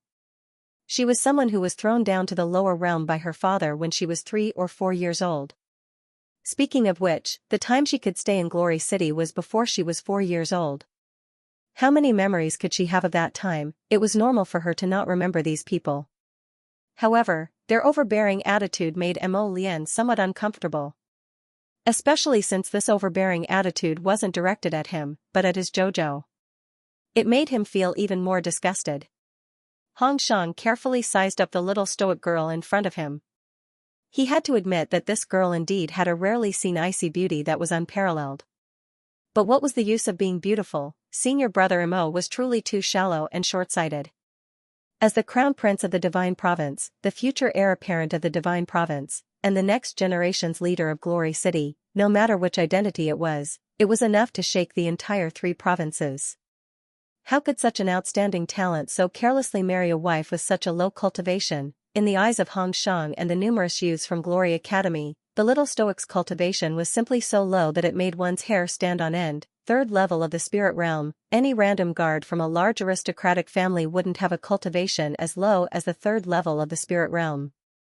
So just how submissive was she? "You're also a student of the Imperial Academy?" Hong Shang's indifferent gaze landed on Arbor as he said in an icy tone, "Do you dare accept my challenge?" Arbor didn't have any reaction after hearing this. Everyone around her was instantly shaken. In the midst of an uproar, there were even Imperial Academy students who slapped their thighs and wildly cheered. Was there something wrong with these people from the Imperial Academy? Was there a need to be this excited just because she said one sentence? Hong Shang and the group of Glory Academy students behind him couldn't help but frown. The little stoic's eyes instantly lit up as she looked at her. She slowly stood up, still holding the teacup with both hands. "You want to challenge me?" "Yes, I want to challenge you." Hong Shang stared coldly at the little girl before her. If you lose, you must leave senior brother Mo's side immediately and leave the divine prefecture. As soon as Hong Shang finished speaking, she was surprised to find that the group of royal school students opposite her had all rolled their eyes at her. What was even stranger was that even the dean and a dozen or so instructors sitting in the front row couldn't help but look at her with disdain. Hong Shang was slightly angered. What? She was the eldest senior sister of Glory City, who had already broken through to the 2nd level of the divine realm and possessed the 8th level of the spiritual fire. How could she possibly lose to this little girl in front of her? The little stoic's chilly eyes narrowed dangerously. Those who knew her would immediately notice the slight change in her mood. This was a sign that he was about to get angry. Principal Yun stood up and chuckled as he said to Hong Shang, "This student from Radiance Academy, you have good eyesight." "Great. Then let's arrange the battle like this. You may return to your positions now." "She hasn't agreed to my terms yet." Hong Shang snorted coldly. The little stoic's gaze abruptly chilled as she stared at her. "Try saying that again." Hong Shang inexplicably felt a chill in her heart, and she glanced at the little stoic in bewilderment. Strange, why was this sudden chill in her heart so intense and direct? Hong Shang took a deep breath, her eyes indifferently swept a glance at Arbor. "How about it? You dare to accept my conditions?" Bang. Mo Lian's sudden attack caused Hong Shang to be shocked. She quickly placed her hands in front of her forehead and released a fire spirit barrier. Boom. The moment the fire spirit barrier came into contact with Prince Mo's power, it shattered. While Hong Shang was shocked, the few youths behind her hurriedly threw out a few defensive talismans and arranged them in front of Hong Shang. Only then was she barely able to withstand the attack. "Acting on your own initiative. My matters are none of your business." Mo Lian coldly glanced at her. "Immediately apologize to my wife, or else." Arbor tilted his head and coldly swept a glance at them. Hong Shang was unwilling, but since senior brother Mo had already spoken, she could only take a step forward and cupped her hands towards Arbor. Hong Shang was disrespectful. "Please forgive her. Senior sister Hong." The few youths from Glory City knitted their brows and called out in dissatisfaction. Mo Lian's eyes were incomparably cold as she stared at Hong Shang, causing her to uncomfortably lower her eyes. The little stoic's eyes revealed the meaning of "you're courting death." Just as she was about to open her mouth, she saw Hong Shang raise her hand and coldly say, "Then, I'll have to respectfully invite Miss to leave. Farewell." Hong Shang led her people and bowed towards Mo Lian. She simply didn't give the stoic a chance to speak, turned around, and left with the group of Glory Academy disciples. Before leaving, Arbor could feel the unfriendly gazes of these people from Glory City. She lowered her head and pondered for a moment. Her eyes flashed and she somewhat understood why these people didn't like her. As the proud sons of Glory City, these genius students didn't wish for their future mistress to be an ant with a low cultivation that could be crushed with a finger. These young men and women from the big families and corporations had such bad tempers and were very overbearing. "Jojo." Mo Lian looked at his wife worriedly. "Are you angry?" Arbor nodded solemnly. How could she not be angry? Someone was already knocking at her door, telling her to get away from Jojo's lotus if she knew what was good for her. It would be strange if she wasn't angry. The little stoic raised her head and glanced at Lotus. "You don't feel bad about crippling her, right?" Mo Lian shook her head decisively and quickly defended herself. "I'm not familiar with them at all. If there was any friendship between them, it was probably a friendship from more than 10 years ago. Furthermore, the amount of time he stayed in Glory City with his mother wouldn't exceed 10 days. With his father's level of sticking to his wife, 10 days might not even be enough. How much friendship could he have with people like them? Even if they were friends, it was not as important as their own daughter-in-law. Xiaomu nodded her head, her eyes ice cold. What position did they have to show her an expression as if she wasn't worthy of Jojo's lotus? Some irrelevant people inexplicably jumped in front of her and pointed at her. They were all people who needed to be taught a lesson. Even if she was a good-for-nothing, the matter between her and Lotus didn't need them to interfere. Whether she was worthy or not, how she and Jojo's Lotus lived their lives, that was between the two of them. Other people, how could they be so shameless as to look down on her? while Arbor was deep in thought, illusions of the contestants' names appeared in the air above the 6 stages. If no one was on the stage and no one registered for the free challenge competition in advance. At this time, the competition was carried out according to the drawing of lots. The drawing of lots was done by the teachers of each school backstage, and the matches were randomly matched. Everything depended on luck. For the free challenge competition, one had to apply 10 times in advance, and the other side had to agree in person. After the 12 contestants entered the stage, the 6 stages slowly rotated, and the atmosphere of the whole venue was ignited by the cheers of the audience. Arbor rested her chin on one hand, looking at the stage closest to her. On the stage, a girl from the Devil Star Academy was fighting with a student from the Shadow Academy. The two people's magnificent spiritual energy crisscrossed, flashing in front of everyone's eyes, and their movements were faster than ordinary people. Especially the Devil Star Academy disciple, who probably specialized in agile and graceful movements. In a few leaps and bounds, she made the male disciple from the Shadow Academy suffer a few losses. Suddenly, the male disciple from the Shadow Academy raised his hand and summoned a 12th-level spiritual beast. When the 12th-level spiritual beast appeared, its pressure intimidated the whole audience, and more or less affected the other 5 stages. The female disciple from the Devil Star Academy clenched her teeth, and also summoned a spiritual beast. It flew up to the Shadow Academy disciple, and after 100 moves, her body swayed and couldn't hold on. Arbor shook her head, she already knew that this girl would lose.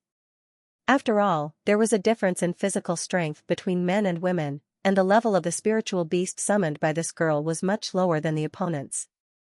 She was completely suppressed. The most important point was that although this girl's movements were light and graceful, she couldn't hold on for such a long time, and kept going back and forth on the stage. Eventually, she would be exhausted, and her spiritual energy couldn't be consumed for a long time. When her spiritual energy was exhausted, she would lose miserably. Looking at how that female disciple from Devil Star Academy was kicked off the stage without the slightest hesitation and was unable to make a sound for a long time, Xiaomu knew that the strength of this kick had broken 3 of that girl's ribs. This person from the Shadow Academy was quite ruthless. Speaking of which, Xiaomu really did recognize this man standing on the stage right now. Previously, he had met a man in the Phoenix Wood Forest. His name seemed to be Zhao Yi.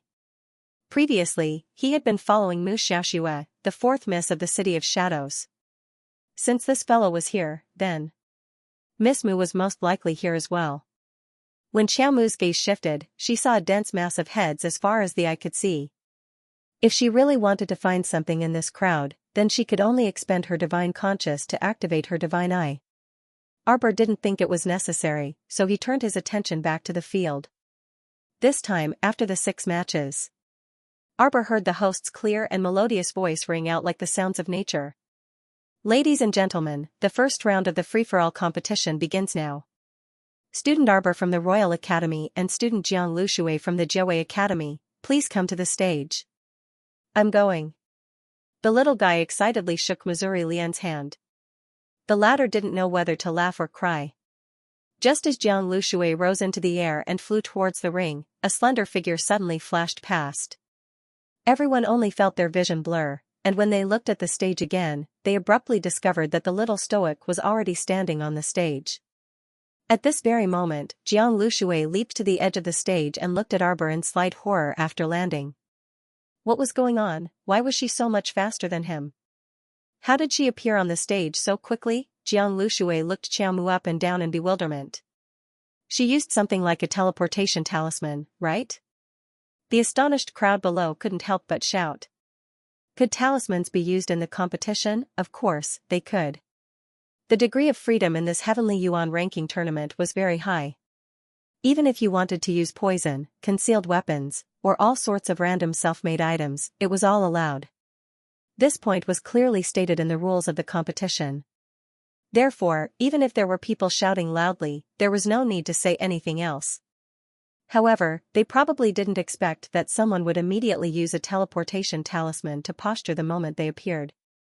Wouldn't this raise the opponent's vigilance? The competition hadn't even started yet, but was it really wise to raise the opponent's vigilance? How could these people know that the little stoic didn't activate a talisman at all before the start of the competition? The little fellow had already extracted the space-time power that could be used continuously for about 4 hours from the small silver ball and temporarily stored it in her body.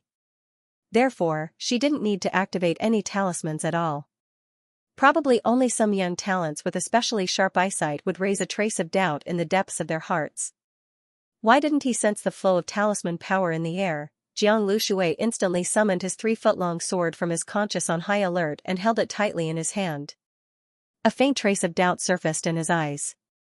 Why did this level 3 spiritual master in front of him give him so much pressure? Wasn't this strange? The other party was only a little level 3 spiritual master, and she was already a level 10 spiritual master. Logically speaking, she absolutely shouldn't be pressured by this stoic's aura. Taking a deep breath, Jiang Lushui calmed himself down and cupped his fists. Jiawei Academy, Jiang Lushui, thanks for. Before he could finish speaking, Jiang Lushui felt his heart thump heavily. She saw that her opponent, who was 30 feet away from her, had suddenly appeared in front of her in a single step. He spread out his 5 fingers and fiercely pressed down on her face. Jiang Lushui only felt a huge and majestic force continuously passing through his opponent's arm. She lost her balance and fell on her back. Jiang Liushui's eyes flashed with a trace of panic and hesitation. He was dumbfounded. The sounds of gasps and screams around her were all blocked out of her mind. It was as if all the air around him had been sucked out in an instant. He could only hear the rumbling in his head. Other than that, there was no other sound. The back of Jiang Liushui's head was about to hit the ground. Xiao Mu's eyes were sharp and her hands were nimble, and she grabbed her collar with a backhand, yanking her in front of her. Jiang Lushui stared blankly at the person in front of him. He opened his mouth, but before he could make a sound, his body had already been thrown out of the arena. Jiang Liushui's butt landed on the ground outside the arena. The fall didn't hurt, but his entire body was still in a daze. He didn't know what had happened. Until the tide-like roars came from all directions, adjust the time tomorrow. Only then did Jiang Lushui come back to his senses. She had lost. She had, completely lost, hadn't she? The girl's eyes suddenly widened to the size of copper bells, and she stared fixedly at Arbor with an incredulous expression. Heavens, she was a level 10 Great Spirit Master, but she couldn't even summon her spirit beast in one exchange. She was already defeated by a little spirit master who looked like she was only a level 3 spirit master. She was thrown out of the arena in one blow. Jiang Lushui couldn't help but shudder. It wasn't her misconception. When that stoic-faced person's hand pressed on her face with an ice-cold gaze, she could feel the aura of death approaching. This stoic-faced person's aura was so powerful that she suddenly felt like she was no match for him. But why was it like this? Jiang Lushui took a deep breath and was helped up by a few schoolmates from the same academy. His eyes still didn't blink as he stared fixedly at Arbor. At this moment, the female host, Duo, finally recovered from her shock and kicked the male host beside her who was also in a daze. The female host Duo said with a smile, "Congratulations to this student from the Royal Academy for winning the first free challenge match. You will receive 100 points. Congratulations to this student from the Royal Academy." The entire arena was in an uproar. Many puzzled cries drowned out the cheers of Xianxia and the others. Arbor raised her brows and her gaze swept across the crowd below the arena. Her gaze faintly landed on the astonished Hong Shang. This girl was currently looking at her with a suspicious gaze, as if she was very doubtful about how she could sweep Jiang Lushui off the stage with one blow. A young man sitting beside Hong Shang frowned slightly and said to her in a low voice, "Senior Sister Hong, can you tell what happened just now?" Hong Shang thought for a moment with a cold expression and shook her head. Her movements were very fast just now. Even she almost didn't see clearly when she moved and how she threw Jiang Lushui off the stage. It was truly inconceivable. "Senior Sister Hong, you have to be careful. Perhaps this Miss Qiao isn't as weak as we think?" Hong Shang couldn't help but sneer, "Junior brother Jia, you're being too cautious. It's just because I have some talismans in my possession. I've heard that the future mistress of Glory City is a symbol master." Cha Pinchao slowly reminded him. A faint cold light flashed in the depths of Hong Shang's eyes as he sneered, "Oh? Let me experience the power of a talisman master. I've heard that a powerful symbol master can turn a city wall into ashes with a flick of his finger after reaching a certain level." Hee hee. Hong Shang suddenly chuckled. I wonder what level her symbol force has reached. Cha Pinchao smiled and lowered his head to hide the slight ridicule in his eyes. Senior apprentice Sister Hong had indeed been cultivating in the sect for too long and was cut off from the outside world. In fact, there were many people who shared the same thoughts as Senior Hong. What a joke. Shouldn't these people first understand their opponents before making an appointment for a battle? Even with Jiang Liushui's example, she still couldn't raise her vigilance. Sure enough, she's been living like a prince in Glory City for the past few years. Her days have been too good. Cha Pinchao hid the ridicule on his lips and faintly lowered his eyes. Hong Shang faintly swept a glance at Cha Pinchao. What, do you have other opinions? I don't have any opinions. Cha Pinchao said with a smile in his voice. Hong Shang couldn't help but crease her brows. This junior brother Cha's strength was below hers, but his brain was indeed much smarter than hers. Junior brother Cha also expressed his disapproval when she brought people to cause trouble for that stoic face.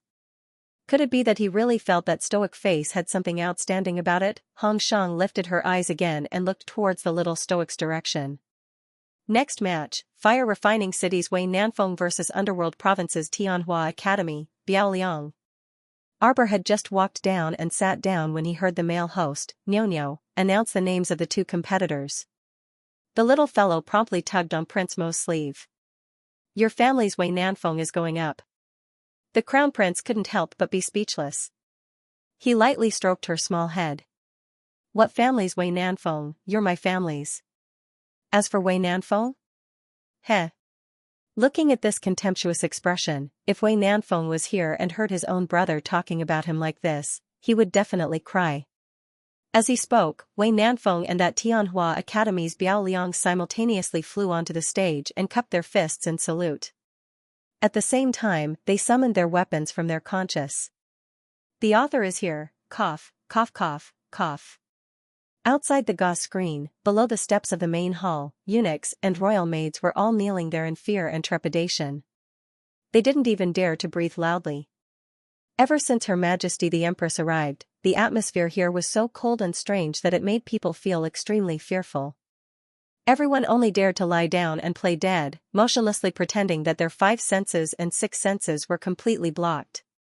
How could they still dare to listen to the quarrel coming from behind the gauze screen? Impossible. Her Majesty can't have passed away like this. Tell me. Is it him? Is it Prince Chen's doing? Is it? Empress Lu's face was waxy yellow, and her eyes were completely sunken due to lack of sleep. Now, she was so thin that her cheekbones protruded high, and her eyes were like a demon from hell. She gloomily stared unwaveringly at the row of imperial physicians kneeling in front of her as she let out a high-pitched and impassioned shriek. The row of imperial physicians had already fainted from fright. The Empress accused the Crown Prince of murdering the great Emperor, who the F***ck would dare to respond to such words. Cough, cough, cough. The chief physician of the Imperial Hospital braced himself and raised his head. He shook his head and said, Your Majesty the Empress worries too much. His Majesty's injuries were too severe in his early years, and all these years, he has only been holding on with medicine. His Majesty is very clear about his own body, including the maids who serve him. Shut up. Empress Lu pointed at the chief physician of the Imperial Institute of Medicine with her sharp fingernails and shouted, Wang Hua, how dare you give false testimony for Prince Chen? It was him, he must have poisoned His Majesty. Investigate. Investigate for this consort. I want to get to the bottom of this. The Empress has been worrying too much these days, and her mind is not clear. Send her back to Renchuan Palace first. Duan Yu's chilly voice abruptly rang out, so icy that it made people's hearts involuntarily shudder. On the side, head eunuch Lai Fu, who had been keeping his head down the entire time, quickly responded with a yes when he heard Duan Yu's command. What are you doing? What are you doing? You bunch of wretched slaves. How dare you grab this consort? Let go of this consort. Let go. Empress Lu shrieked. Duan Yu's eyes coldly swept over her. She didn't say anything, but the royal guards walked up to grab Empress Lu and shoved her out the door. Impudent. Impudent. Empress Lu shrieked as she struggled to break free from their restraints. Wrongly. You're a wolf with wild ambitions. You killed His Majesty. You. Duan Yu pressed his aching head and turned to look at Wu Yong. Prime Minister. Yes. Left Prime Minister Wu Yong nodded. He stood up, lifted the muslin curtain, and walked outside the screen. He cupped his hands at the Empress and said, "My condolences, Your Majesty." His Majesty did pass away because of the aggravation of his injuries. His Majesty has sought medical treatment for his injuries for so many years. Who in court doesn't know about it? Just a while ago, His Majesty passed away very quietly after calmly delegating some matters to us subjects. His Majesty passed away very peacefully and quietly. Your Majesty, please don't continue making a fuss here. You bunch of sycophantic officials and traitors were all bribed by Prince Jin. You all want to deal with my Li-er. Sycophantic officials, sycophantic officials. No matter how extraordinary Prime Minister Wu Yong's bearing was, his nose was about to become crooked from anger when the Empress pointed at him and called him sycophantic officials and traitors. Your Majesty, please be careful with your words. Wu Yong said gravely. A person directly walked out of the inner room and coldly looked at the unreasonable Empress. He said solemnly, in the Empress's eyes, could it be that this prince of the first rank, Prince of Qing, Prince of Lu, the left and right prime ministers, and the 6 ministers are all sycophantic officials? Empress Lu couldn't help but be taken aback when she saw the handsome middle-aged man with a cold and stern expression. Rue? Prince Rue? Empress Lu was flabbergasted. She then looked at the various princes and ministers who filed out of the inner room and felt a bit unwell. Prince of the first rank? Prince of Qing, Prince of Lu. Why are you all? The Crown Prince of King Qing glanced at the Empress and said in a deep voice, His Majesty has already drafted the Edict of Succession. He summoned all of us here and handed the edict to His Highness the Crown Prince in front of all of us. Your Majesty, you truly were too rude just now. His Majesty crowned Prince Chen as the Crown Prince 3 days ago. But just now, the Empress kept talking about Prince Chen. From her mouth to her heart, she was completely convinced that the person in front of her was the Crown Prince. Hey! The old Prince of Qing had always been a peacemaker. At this moment, seeing that her son didn't give the Empress any face and directly went against the Empress, she hurriedly tugged at his clothes and mediated, Your Majesty, please don't take offense. My son is just straightforward and speaks his mind. Her Majesty must have been overly grieved by His Majesty's sudden death. That's why she spoke without thinking. Everyone, please don't take offense. Did His Majesty call all of you here? The Empress trembled all over and her face turned pale. The great Emperor knew that his life was coming to an end. Before he passed away, he didn't even plan to look at her. Just how much did he despise her? Empress Lu immediately collapsed to the ground, unable to muster up any strength. She knew. She had always known that there was no place for her in His Majesty's heart. He liked someone else. Although His Majesty had never said it to them, as a woman's intuition, she knew it for sure. Your Majesty, please restrain your grief. Prime Minister Wu sighed. To tell the truth, Prime Minister Wu suddenly couldn't find any words of reproach when he saw the Empress like this. He could actually understand the Empress's worries about personal gains and losses now. His Majesty didn't even want to see her one last time before his death. Presumably, he truly didn't have any feelings for her after all these years. It was said that people would develop feelings for each other after interacting for a long time. But His Majesty was so indifferent that it made people's hearts heavy. Duan Yu coldly gazed at Empress Lu, who was sitting paralyzed on the ground, with a faint sneer on his lips. Who was she pretending for? Those who didn't know would think that she had deep feelings for the Emperor. Everything was merely for the sake of benefits. Seeing her silently sobbing with tears streaming down her face, they would think that she was very broken-hearted. If the Crown Prince hadn't been dethroned and her son, Rongli, ascended to the throne now, perhaps she would already be bursting with joy. Unfortunately, the Lu family was finished. Rongli was also finished. You were also about to be finished. Duan Yu's eyes revealed a cold and sharp glint, and he faintly lowered his gaze. Although Prince Rui and Princely of the first rank were about 10 years younger than the emperor, they were the emperor's biological uncles. Moreover, the emperor treated these two little royal uncles extremely well all these years. The two royal uncles were also very supportive to the emperor. Calling them together with the Prince of Qing and the Prince of Lu to make arrangements after their deaths was actually to pave the way for Duan Yu's ascension to the throne. As the empress's senior, Prince Rui naturally couldn't harshly criticize her after seeing her like this. He merely sighed and said, "Empress, I believe you are also aware. Due to an old injury from many years ago, His Majesty's body is getting thinner by the day. It's precisely because His Majesty felt that his days were numbered that he hurriedly brought His Highness the Fourth Prince back to Tsang Province." Empress Lu gritted her teeth in hatred. How could she not know these things? Hence, when noble consort Duan returned to the palace, she became a thorn in her side. Because she knew from the start that the emperor intended to nurture this fourth prince.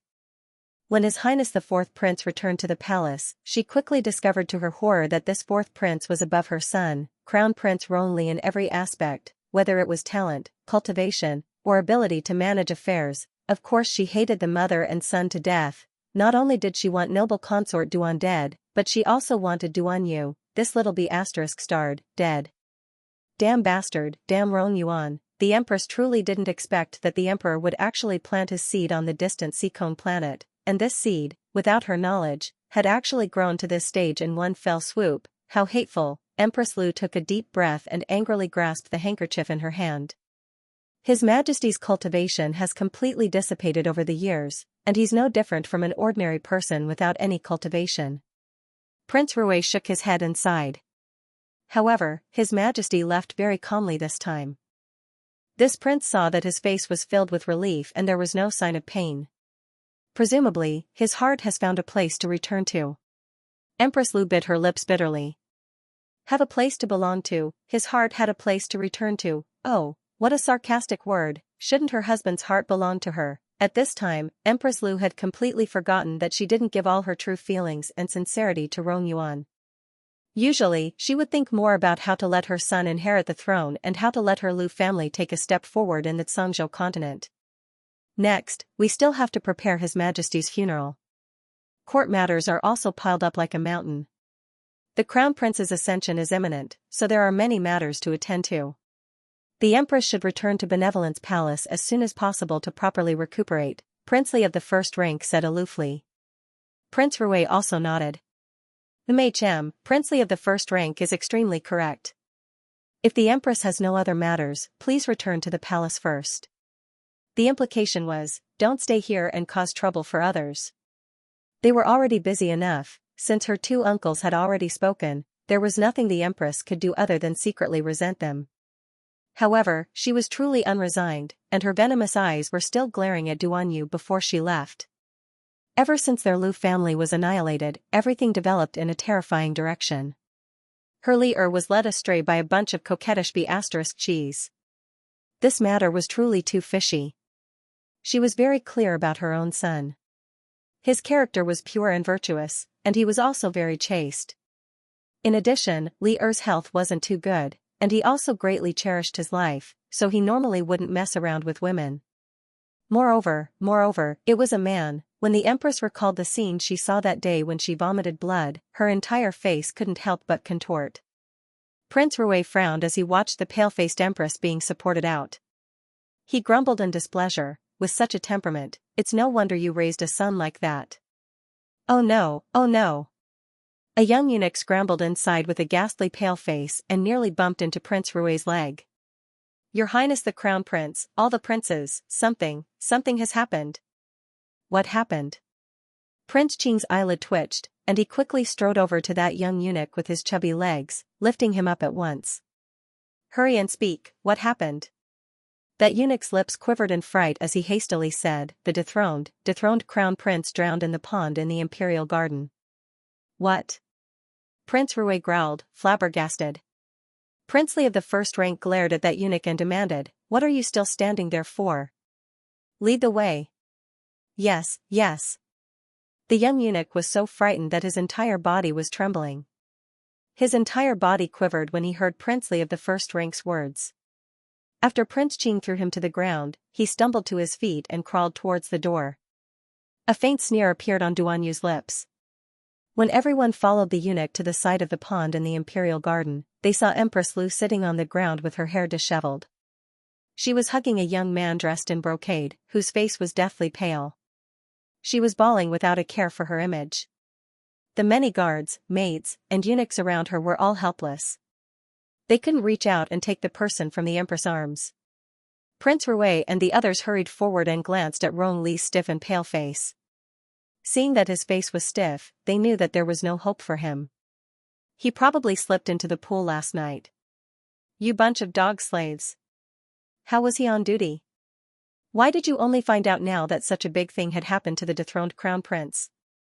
Head eunuch Lai Fu's face was dark as he pointed at the trembling eunuchs and palace maids kneeling in a row and scolded them angrily. The eunuch close to the dethroned crown prince, Rong Li, crawled forward a few steps and cried out with a sobbing tone, "Your Highness the Crown Prince, the princes, please allow me to report. The dethroned crown prince drank himself to death last night and insisted on going out for a walk. The servants wanted to follow him, but they were all chased back after being reprimanded by the dethroned crown prince." Absurd! Empress Lu shrieked. It's clearly you bunch of wicked servants who neglected my son. Now you're saying it's his fault. Empress Lu pointed at the young eunuch who was refuting and shrieked, "Guards, guards! Drag this dog slave away and flog him to death. Flog him to death." The eunuch was so frightened that he couldn't stop trembling. He scrambled to Prince Rui's feet and kowtowed loudly, "Your Highness, everything this servant said is true. All the royal maids and eunuchs in Huayang Hall can testify. The dethroned crown prince's temperament has changed greatly recently, so he won't tolerate us servants getting close to him. Every time the servant wants to follow him, we're all chased away by the dethroned crown prince. If we insist on following and infuriate the dethroned crown prince, we will even be beaten to death, woo-woo." Nonsense, nonsense. The empress flew into a rage and hugged Rong Li's icy body. Tears rolled down her cheeks as she shrieked, "What dethroned crown prince? What dethroned crown prince? You actually dared to treat my son like this? Humiliate him like this? No wonder he doesn't want you to follow and serve him. Ah. This empress wants to kill you crafty dog slaves, kill you all." Princely of the first rank couldn't help but roll his eyes. If this wasn't the dethroned crown prince, then what was? Ever since His Majesty dethroned this person of his crown prince title, he didn't confer a king or give any title, so what was he called if not the dethroned crown prince? The eunuchs and royal maids were all trembling in fright and rolled all over the ground, not daring to get up. Duanyu, on the other hand, angrily rebuked impatiently, "Enough, if you want to make a fuss, then go back and make a fuss. What kind of scandal is this in the garden? It's you. It's you who killed my son. It's you." Empress Lu was like a rabid dog right now, biting whoever she caught. Everyone else was simply speechless at her. "Your Majesty the Empress, His Majesty was dying yesterday, so we stayed in His Majesty's bedchamber with His Highness the Crown Prince and didn't take a step out. During this time, His Highness the Crown Prince sat in front of His Majesty's bed and didn't go out at all. If he wanted to harm my Li-er, did he need to do it himself? Did he need to do it?" Empress Lu harshly as she hugged her darling son, she glared at Duanyu like a madwoman. "Speak, speak. Was it you? Was it you who harmed my Li-er?" "Ah." Duanyu coldly stared at her as a mocking smile tugged at the corner of his lips. "Heh, you think too highly of your son. This consort wants to deal with him? A single finger would have sufficed. Is there a need for such a scheme? In reality, your son has already been killed by this consort. He has vanished into thin air. You won't even be able to get a single strand of hair. Luanxiang, this is just the beginning. You can't take it anymore." Duanyu's eyes were solemn and cold. "Don't worry, I will definitely make you beg for death." Every day, he was filled with regret and pain. How stupid of a crime he had committed. Empress Lu gazed at Duanyu's peach blossom eyes that were overflowing with light and color. They were clearly so beautiful, yet they inexplicably made people feel a chill in their hearts. Soul returning pill, soul returning pill. Soul returning pill. Empress Lu suddenly seemed to think of something. She hugged her son and hurriedly moved a few times. He looked at Prince Rui and Princely of the first rank with a face full of hope. Imperial uncles, save me. As long as I go to the Divine Province and beg for a soul-returning pill, I will definitely be able to save my son. My son is a cultivator. Although his cultivation wasn't high, his cultivation wasn't completely crippled, and his conscience wasn't damaged. As long as there was a soul-returning pill, he would definitely be able to save his son. I heard that the Crown Princess of the Divine Province knows how to refine a soul-returning pill. Adjustment failed. Continue tomorrow. Prince Rui, Princely, royal uncles, please save your grandnephew. Lier can't die. I can't live without my son. Empress Lu cried until her face was pale and miserable. Prince Rui and Princely of the first rank glanced at her and said with a sigh, the Divine Land is very far away from here. I heard that the Empress of the Divine Land woke up after taking the soul-returning pill made by the Crown Princess. But, we didn't see it with our own eyes after all. It's just hearsay, so we don't know how much truth there is. Prince Rui said very calmly, we can't take it completely seriously. Prince Chen has it. Prince Rui's eyes darkened. Your Majesty the Empress. Please be careful with your words.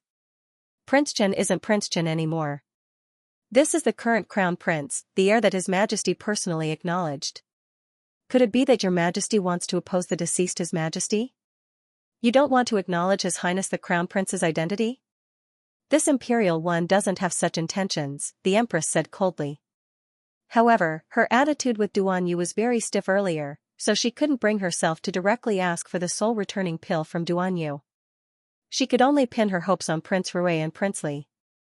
However, the two princes were speechless at Empress Lu's emotional intelligence. You said you were at odds with His Highness the Crown Prince in every way, and both sides were as incompatible as fire and water.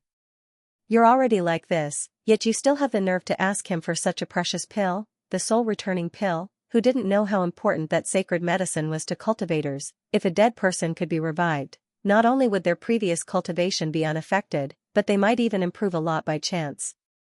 Do you think that with your relationship with His Highness the Crown Prince, he would give you such an important pill? Prince Rui frowned and glanced at the Empress, pretending not to see the high hopes in her eyes. What a joke. You can't ask His Highness the Crown Prince yourself, so you want him to sell his old face. Is this appropriate? Princely also didn't speak. When the Empress saw this, she collapsed on the ground dejectedly.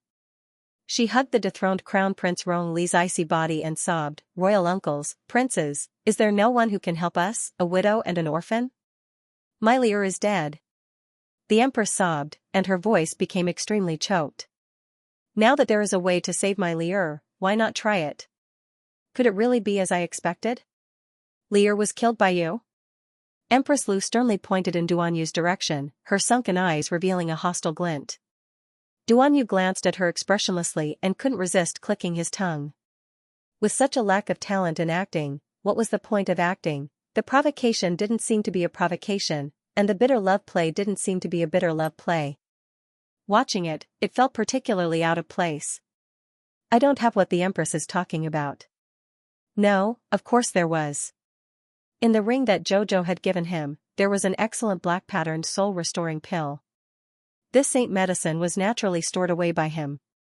Would he use it on Rongli? Not to mention that Rongli had already turned into ashes. Even if he really had a corpse, how could he deserve it? What's more, the drowned corpse in front of him was only a death row prisoner. It was not Rongli at all. It was just a disguise. She couldn't even recognize her own son. A mocking smile surfaced on Duan Yu's lips. She hugged and held for so long, yet she couldn't even tell who the person in her arms was. How could it not be ironic?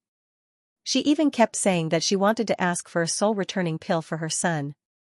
Truly sorry, but unfortunately, your son has already fused with the dust.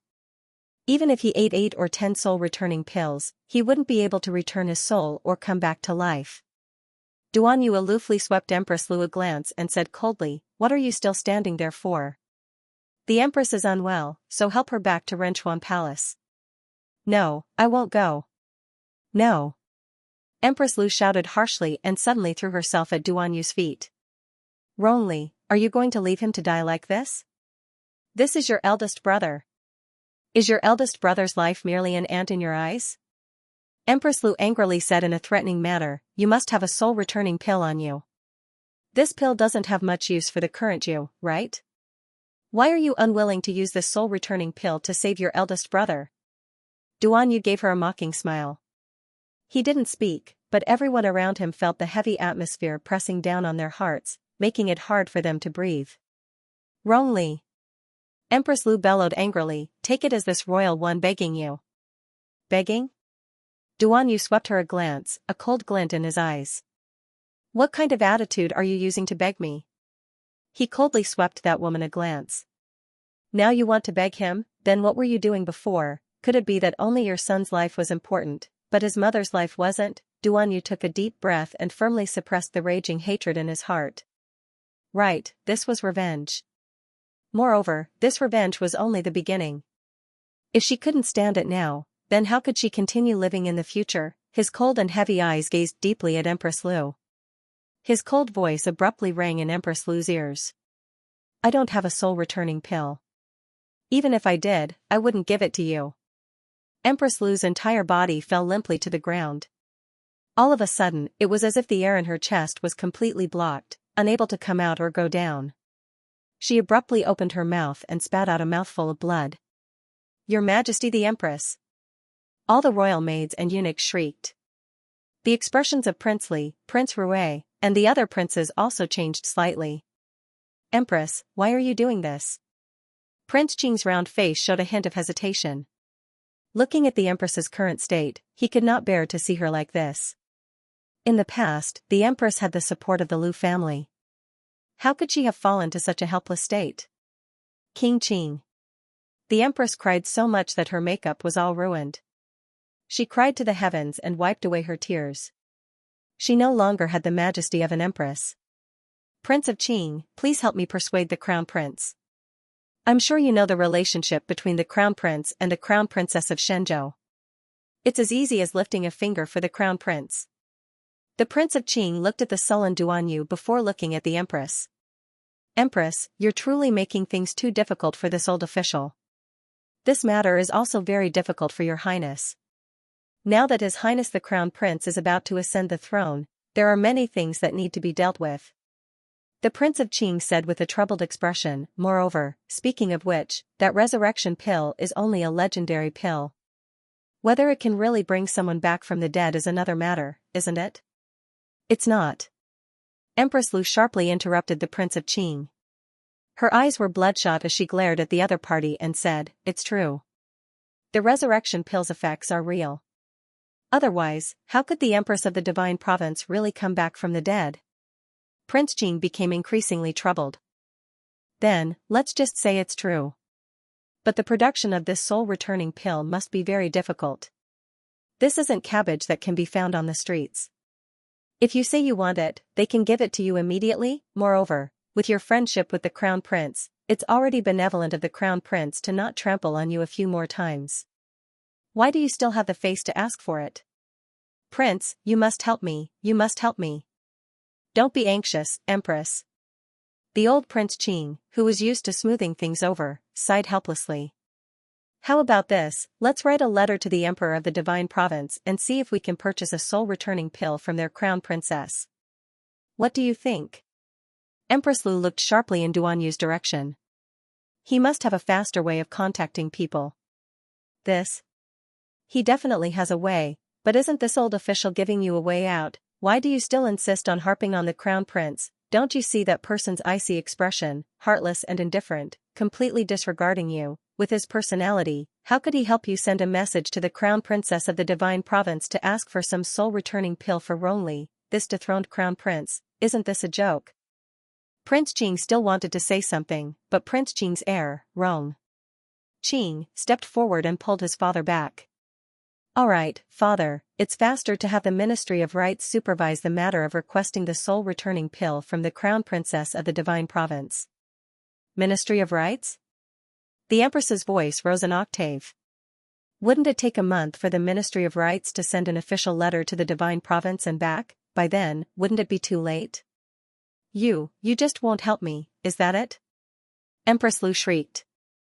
Prince Qing's heir, Rongqing, said aloofly, the Empress is mistaken.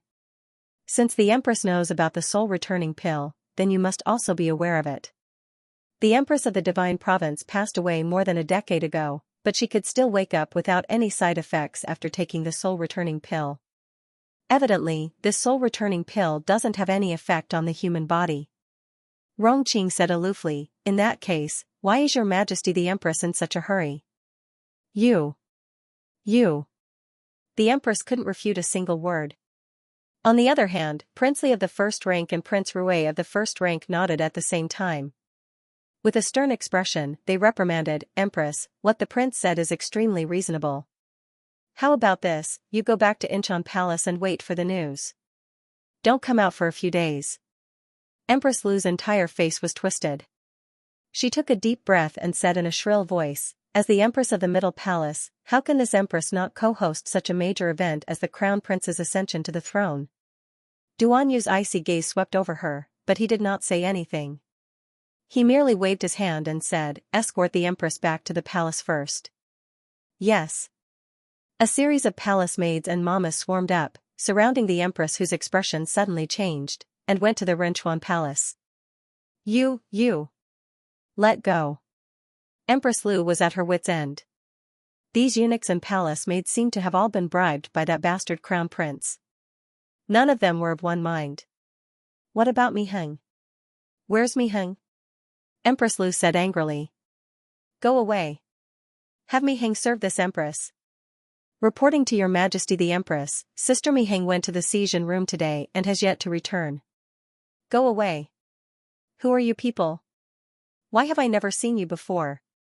Empress Lu yelled as she was shoved away. Prince Li of the first rank and Prince Rui looked back and shook their heads speechlessly. This Empress's temperament truly left them speechless. Things had already developed to this extent. Instead of living her days properly, she kept jumping up and down to find trouble with the crown prince. Could it be that she couldn't recognize the current situation? Your Highness. Prince Qing hastily curtsied and said with a smile, let's go to the study to discuss the coronation. Duan Yu nodded and glanced at the corpse lying next to the ice-cold pool. Send the corpse to the Ministry of Rites. If there are any signs of mutation, Duan Yu muttered to himself for a few seconds before coldly ordering, burn it. Yes. The royal guards bowed and left to carry out the order. The prince's hearts trembled slightly, and they immediately shuddered with fear. This crown prince seemed to be even more decisive than before. Nighttime. Duan Yu left the study and walked towards the side chamber. Naturally, Ying followed closely behind him. After walking silently for a while, Shadow suddenly asked, Your Highness must be tired from today.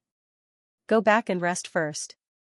Duan Yu stopped and took out the Jade Messenger talisman from his inner world.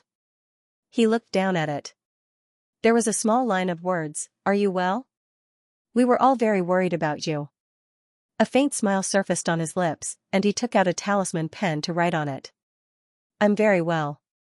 However, Royal Father suddenly passed away, so I'm afraid this trip will be delayed. I can't come to the academy for the time being. Just as he was about to put away that Jade Messenger talisman, he suddenly felt a flicker of light sweep past it. The little stoic's reply actually came so quickly, it's good that you're fine. Then you should take care of your matters.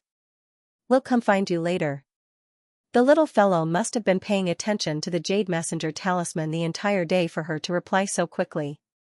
Otherwise, with the little lady's personality, who knew how many days it would take for her to notice the message after she tossed the Jade Messenger talisman into her inner world? Warmth flowed through Duan Yu's heart. He tightly gripped that Jade Messenger talisman in his hand and stood there silently for a long time. Until Shadow whispered into his ear, Your Highness? Is there anything wrong? Only then did Duan Yu return to his senses. He shook his head with a smile and said, Let's go to Benevolence Palace. Ying frowned and said disapprovingly, Your Highness, you are already very tired today. Yeah, I'm fine. Duan Yu smiled faintly, his tone apathetic. I don't want to waste any more time with that person. How could such a precious thing like time be wasted on such a person? Duan Yu's eyes gazed deeply at the dark and gloomy sky in the distance, and his lips curled into a mocking smile. Let's go to Renchuan Palace. In the end, Ying didn't say anything. He sighed faintly and followed His Highness to the direction of Renchuan Palace. If this matter could be settled today, the Crown Prince would be able to calm down and deal with the matters related to his ascension. That's right, the Crown Prince shouldn't be disturbed by such trivial matters at this time. Her footsteps sped up as she followed Duan Yu all the way to Benevolence Palace. Renchuan Palace was Empress Lu's bedroom. It was originally a dignified, imposing, solemn, and elegant palace. But ever since the Empress was grounded and had nothing to do all day, she would throw around and fight in the palace. It could be said that there wasn't a single good item in the entire palace. Stepping inside, it was truly a scene of ruins and disorder. Meanwhile, Empress Lu was currently sitting on the only bed that could be considered clean as she panted slightly. After her repeated smashing, Benevolence Palace's furnishings had fallen from its previous grandeur and exquisiteness to the present state where only some ordinary items were placed. Even if Her Majesty the Empress wanted to smash, she could do as she pleased.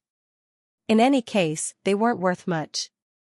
Today, Her Majesty the Empress had smashed another round. When Duan Yu led into the palace, Senior Royal Maid Mi Heng was currently having some junior eunuchs and junior royal maids tidy up the dilapidated items on the ground. Mi Heng was currently standing beside the Empress with a bent back as she quietly consoled her. The Empress's anger that had originally subsided rapidly flared up again when she looked up and saw Duan Yu. She gloomily glared at Duan Yu with a pair of cold and heavy eyes as she angrily demanded, "You still dare to come? Why wouldn't we dare to come?" Duan Yu gave her a mocking smile and waved his hand. "All of you withdraw." "Who dares?" Empress Lu shrieked. Her bloodshot eyes instantly widened to the size of copper bells as she glared fixedly at Duan Yu in front of her. "All of you withdraw." Duan Yu repeated again. The junior royal maids and eunuchs hurriedly prostrated themselves on the ground and said, "Yes." Empress Lu angrily and bitterly scolded their retreating figures, a bunch of dog-like servants. "Who exactly is your master? Open your dog eyes wide and take a good look. All of you, come back here.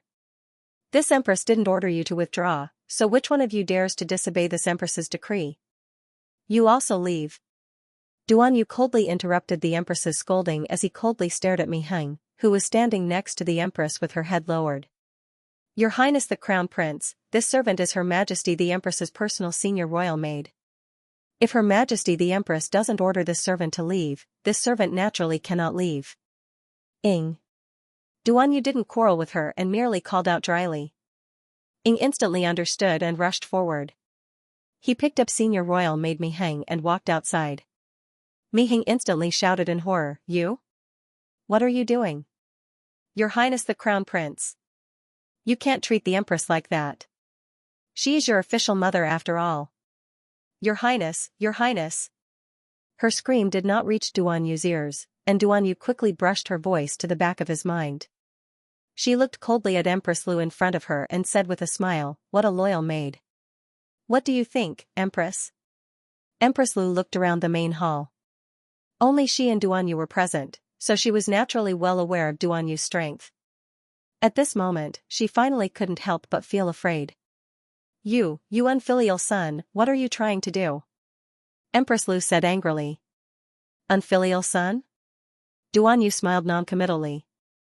"If your father in the underworld knew that you, an unfilial son, treated your official mother like this less than a day after his death, do you think His Majesty would be so angry that he would come back from the underworld to find you? Imperial father? Do you think Imperial father will really care about these messy things?" Duan Yu countered with a smile, "Do you think, if Imperial father could care about this matter, your Lu family would really suffer a calamity of extermination?" Empress Lu shrieked harshly, "It really was you. It really was you. You unfilial son, unfilial son. You actually dared to treat your own official mother like this. If the heavens knew, you would be struck by lightning. You." Pa. A palm wind fiercely landed on Empress Lu's face, sending her flying and crashing heavily onto the bed. Empress Lu was instantly stupefied from the blow. She only felt a scorching pain on her cheeks, which made her so angry that she couldn't stop trembling. You unfilial son. Unfilial son." Duan Yu glanced at her with a sneer. "Your son died in the pond long ago. Who are you calling now? You?" Empress Lu's lips trembled. My mother is only one person. Duan Yu glanced at her mockingly. You? You're not worthy. Pfft. Empress Lu was so angry that she spat out a mouthful of blood. Duan Yu looked at her mockingly. Don't die from vomiting blood. Don't worry, your good days have just begun. You really did it, you did it. Empress Lu struggled to sit up on the bed. Her cold and malicious eyes stared fixedly at Duan Yu as she demanded sternly, Why? Why? Why?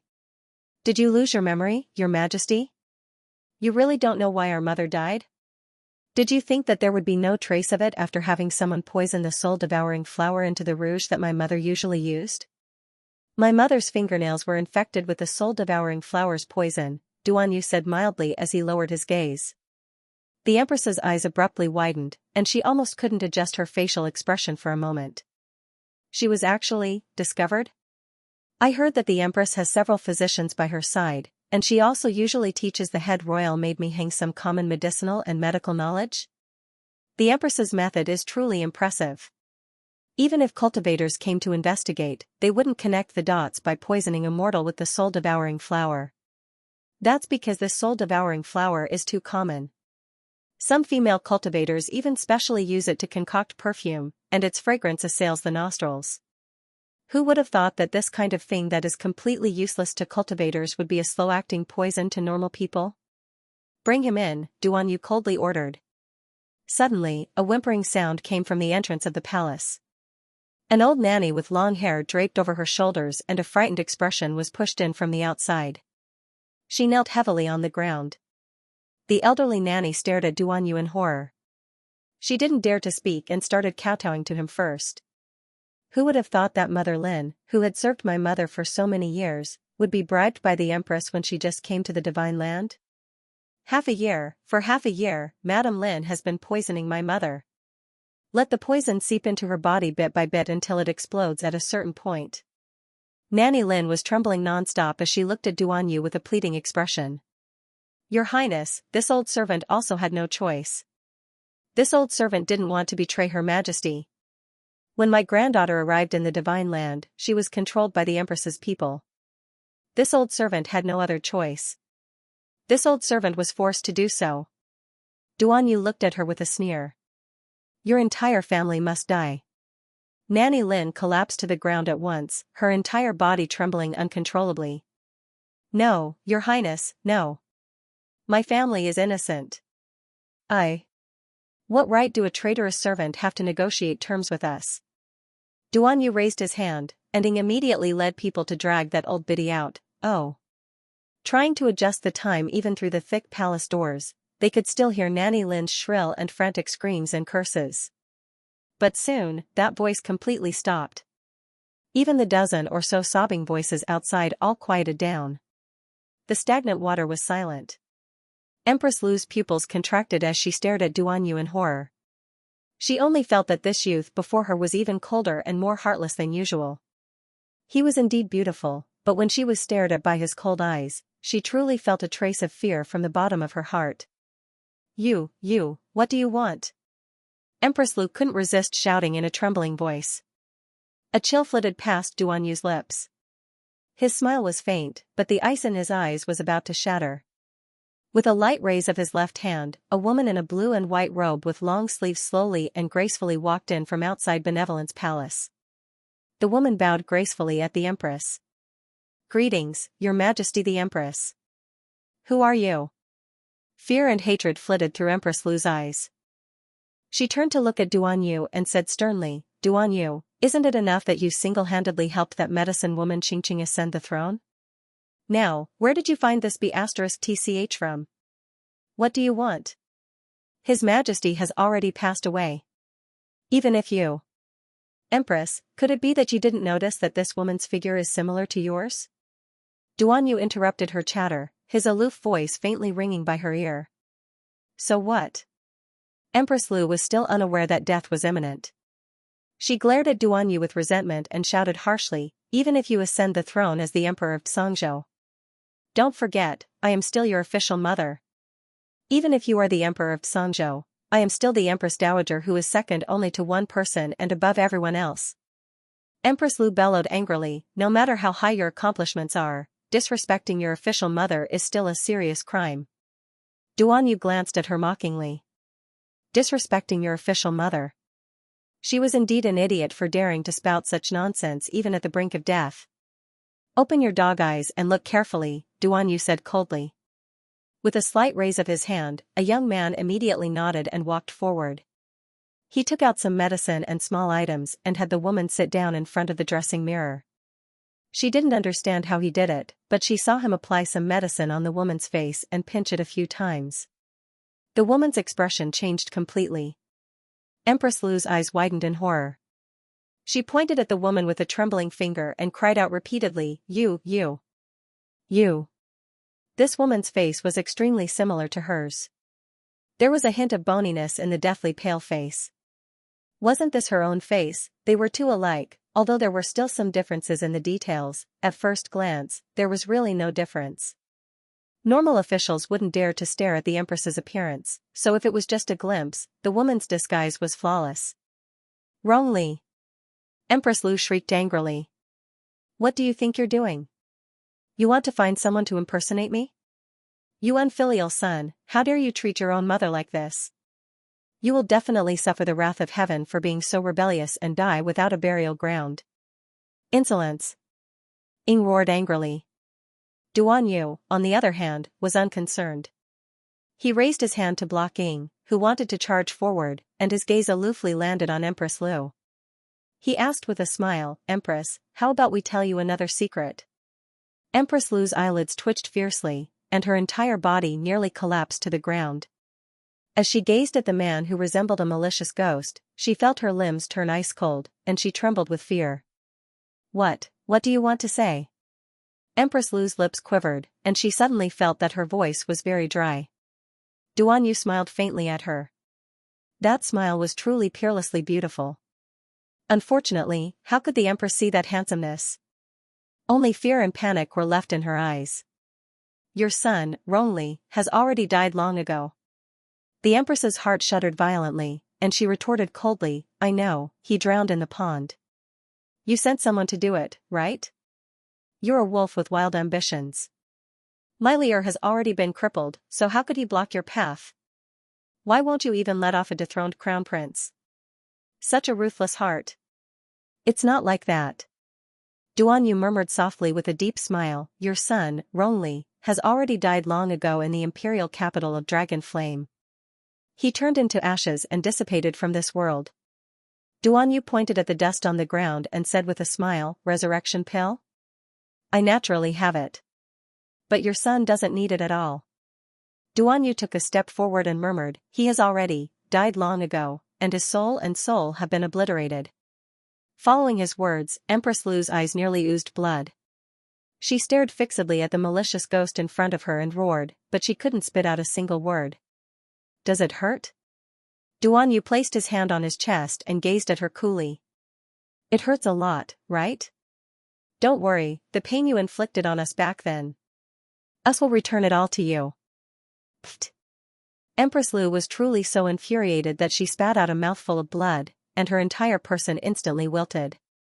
Duan Yu raised his hand and had the woman dressed like the Empress stand up before gracefully walking 2 rounds. Do I look like her? Duan Yu asked Empress Lu with a grin. Empress Lu's face was ghastly pale, and she trembled non-stop. It was as if she was looking at a monster that crawled up from hell. As if it was her first day meeting this Duan Yu, large beads of sweat seeped out of her forehead and rolled down. I had her learn palace etiquette for more than a month. From the looks of it now, it really is quite effective. Duan Yu remarked dryly, she can have her highness's grace now, right? It was more than 70 to 80%. Even her number 1 palace maid, Mi Heng, probably wouldn't have any suspicions. Your Majesty has toiled for so many years, so it's time to leave the palace and enjoy life. Duan Yu narrowed his eyes at her, revealing a faint carefreeness. You want to become the Empress Dowager who is second only to one and above everyone else? Duan Yu chuckled. I'm afraid you won't be able to fulfill your long-cherished destiny in this lifetime. You want to take me out of the palace? You found someone to impersonate me and even wanted to take me out of the palace. What exactly do you want, ah? A silver needle suddenly pierced her back.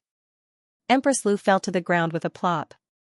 She struggled with all her might, but she felt her limbs go soft and she couldn't move at all. She tried to move, but she couldn't. At the same time, the second, third, and fourth silver needles flew all around her head and neck, piercing her body. Oh, oh. Empress Lu whimpered softly in pain. She stared fixedly at Duanyu, as if she wanted to bite off a piece of his flesh. Duanyu coldly glanced at her. Do you still remember Beauty Wong? She was the woman who poisoned my mother during the Heavenly Ice Snow Region's encirclement and was later discovered by my Diao. Do you think I don't know who ordered Beauty Wong? You claim to be smart, but you're actually as stupid as a pig. Duanyu looked at Empress Lu and sneered, not only did you make Beauty Wong take the blame for you, but you also made Beauty Wong take the blame for you. He even ruthlessly sent someone to kill her. Beauty Wong was demoted to a commoner and was killed by your people after she was chased out of the Ice Heaven Snow region. You even suspected that she might have left behind evidence, so after returning to the palace, you sent people to search her maiden residence. You went all the way and killed Beauty Wong's family of 8. You did all of this, right, Your Majesty the Empress? Duanyu gazed at her coldly. At this moment, Empress Lu was lying on the ground, unable to move her limbs. She was in so much pain that she couldn't even speak. Of course, Duanyu didn't expect her to reply. He merely raised his hand and pointed at the woman who resembled the Empress in disguise. She is Beauty Wong's younger sister and the only survivor. Are you happy, Empress? It's time to meet an old friend. Xianxia walked forward with a silver needle in her hand. Her eyes were cold. Empress Lu opened her mouth, trembling and panicking. Her voice was as soft as a mosquito's. What do you want? The last silver needle in Xianxia's hand pierced into the left side of her neck. Ah! Empress Lu let out a low and shrill scream. Xianxia smiled viciously at her. Suddenly, a packet of powder appeared in her hand. Together with the packet, she fiercely smeared it on the Empress's face. The Empress immediately let out a tragic scream, unable to raise her hands. He only felt that his face was boiling hot as if it was on fire, or as if his face was being melted by something. His entire face, except for the area around his eyes, had sunk into the inferno of hell. It was too painful, the Empress' limbs trembled on the ground, and her screams became softer and softer. If she could move her body, she would have been rolling on the ground by now. Unfortunately, his acupuncture points were sealed by silver needles and he couldn't move at all. Your Majesty, please enjoy your life in the future. Xianxia smiled coldly and curtsied to her. This servant will keep the position of Empress Dowager for the Empress. Why didn't you kill me? The Empress's voice was hoarse as she looked up at Duanyu with resentment. Kill you? Duanyu curled his lips, revealing a mocking, icy indifference. Wouldn't killing you be letting you off too easily? He sneered. Ask yourself, do you really love your son? Do you love your husband? You don't love anyone. What you love the most is the power and status in your hands. If the Lu family dies, it won't affect your power, so you won't feel heartache. What do you want to say? The pain in Empress Lu's body was magnified infinitely. Now, she only felt that her hands and feet were numb, and even her neck was so stiff that she could not move. A wooden wheelchair was pushed in front of her. Someone lifted her up and threw her into the wheelchair. Empress Lu snorted heavily. Her eyes were brimming with tears, and her fingers twitched as if it took all the strength in her body to do so. You will spend the rest of your life in pain and torment. Duanyu sneered at her and threw a mute pill into her mouth with a flick of his finger. Empress Lu opened her mouth but found that no sound came out. She widened her eyes in horror. Could it be that this heartless man wanted to send her out of the palace and put her under house arrest, to torture her for the rest of her life? No, she couldn't live a life worse than a dog's. She couldn't, she was the Empress of Xianxia, the noble daughter of Xianxia's Lu Madam. She shouldn't live like this in this lifetime, she couldn't live like this. Empress Lu couldn't help but tremble all over, and her teeth chattered. If she could, she would rather commit suicide than live on without any dignity like she did now. But could she commit suicide right now? She really didn't even have the strength to lift a finger.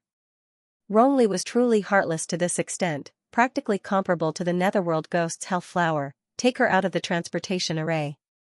Duanyu turned his head and didn't look at the Empress's desolate face again. Was he heartless? Of course he was. Did he regret it? Of course he didn't. Someone humiliated him, trampled on him, and used his power to kill his mother, making it difficult for him to see his mother again in this lifetime. He naturally wanted to take revenge. But this vengeful heart, this ruthless and resolute method. If Jojo knew, would he loathe him? Right now, he couldn't sleep at night. Looking back at the mirror, he almost couldn't tell whether the person in the mirror was a human or a ghost. Was it a night owl or a ghost? When we meet again, I wonder if you can still recognize me. Shadow followed him out of Benevolence Palace. After walking silently for a while, he couldn't resist asking in a low voice, Master, although we nurtured Wang Nei, we've only interacted with her for a little more than 2 months. If in the future Wang Nei harbors a trace of disloyalty. Duanyu sneered. Harbor a trace of disloyalty? Then let the Empress Dowager pass away. He only wanted temporary stability. If the Empress Dowager died before he ascended the throne, then the spittle from inside and outside the court would probably drown him. But after he ascended the throne, after a year and a half, wouldn't it be too normal for the Empress Dowager to be depressed and die from illness? When I hold power in my hands, the starlight filling the sky and flowers blooming on the ground can all bloom for me. A faint voice slowly floated in the middle of the night. The group of black-clothed youths behind him instantly knelt on one knee and cupped their hands in unison. We swear allegiance to His Highness the Crown Prince's life. The light and shadow of the teleportation flashed and disappeared. Empress Lu was pushed out of the teleportation array with a sorrowful look on her face as she wept silently. Looking at the desolate courtyard in front of her, a trace of tragic emotion appeared in the Empress' eyes. The person who came to receive her was a deaf-mute woman. The young man in black made a few hand gestures to her. The deaf-mute woman nodded and pushed Empress Lu's wheelchair inside. In the years that followed, the Empress Dowager stayed in this desolate little courtyard. Every afternoon, the deaf-mute woman would push the Empress Dowager to the high slope behind the small courtyard. He told her to look at the red walls and green tiles in the distance, which were as bright as pearls. She wanted her to watch the new emperor ascend the throne. Amnesty for the world, the city was decorated with lanterns and streamers to congratulate the new emperor on his ascension to the throne. Does your heart ache? You are only half a step away from the Empress Dowager position. Actually, you don't love anyone. You and Imperial Father are a perfect match.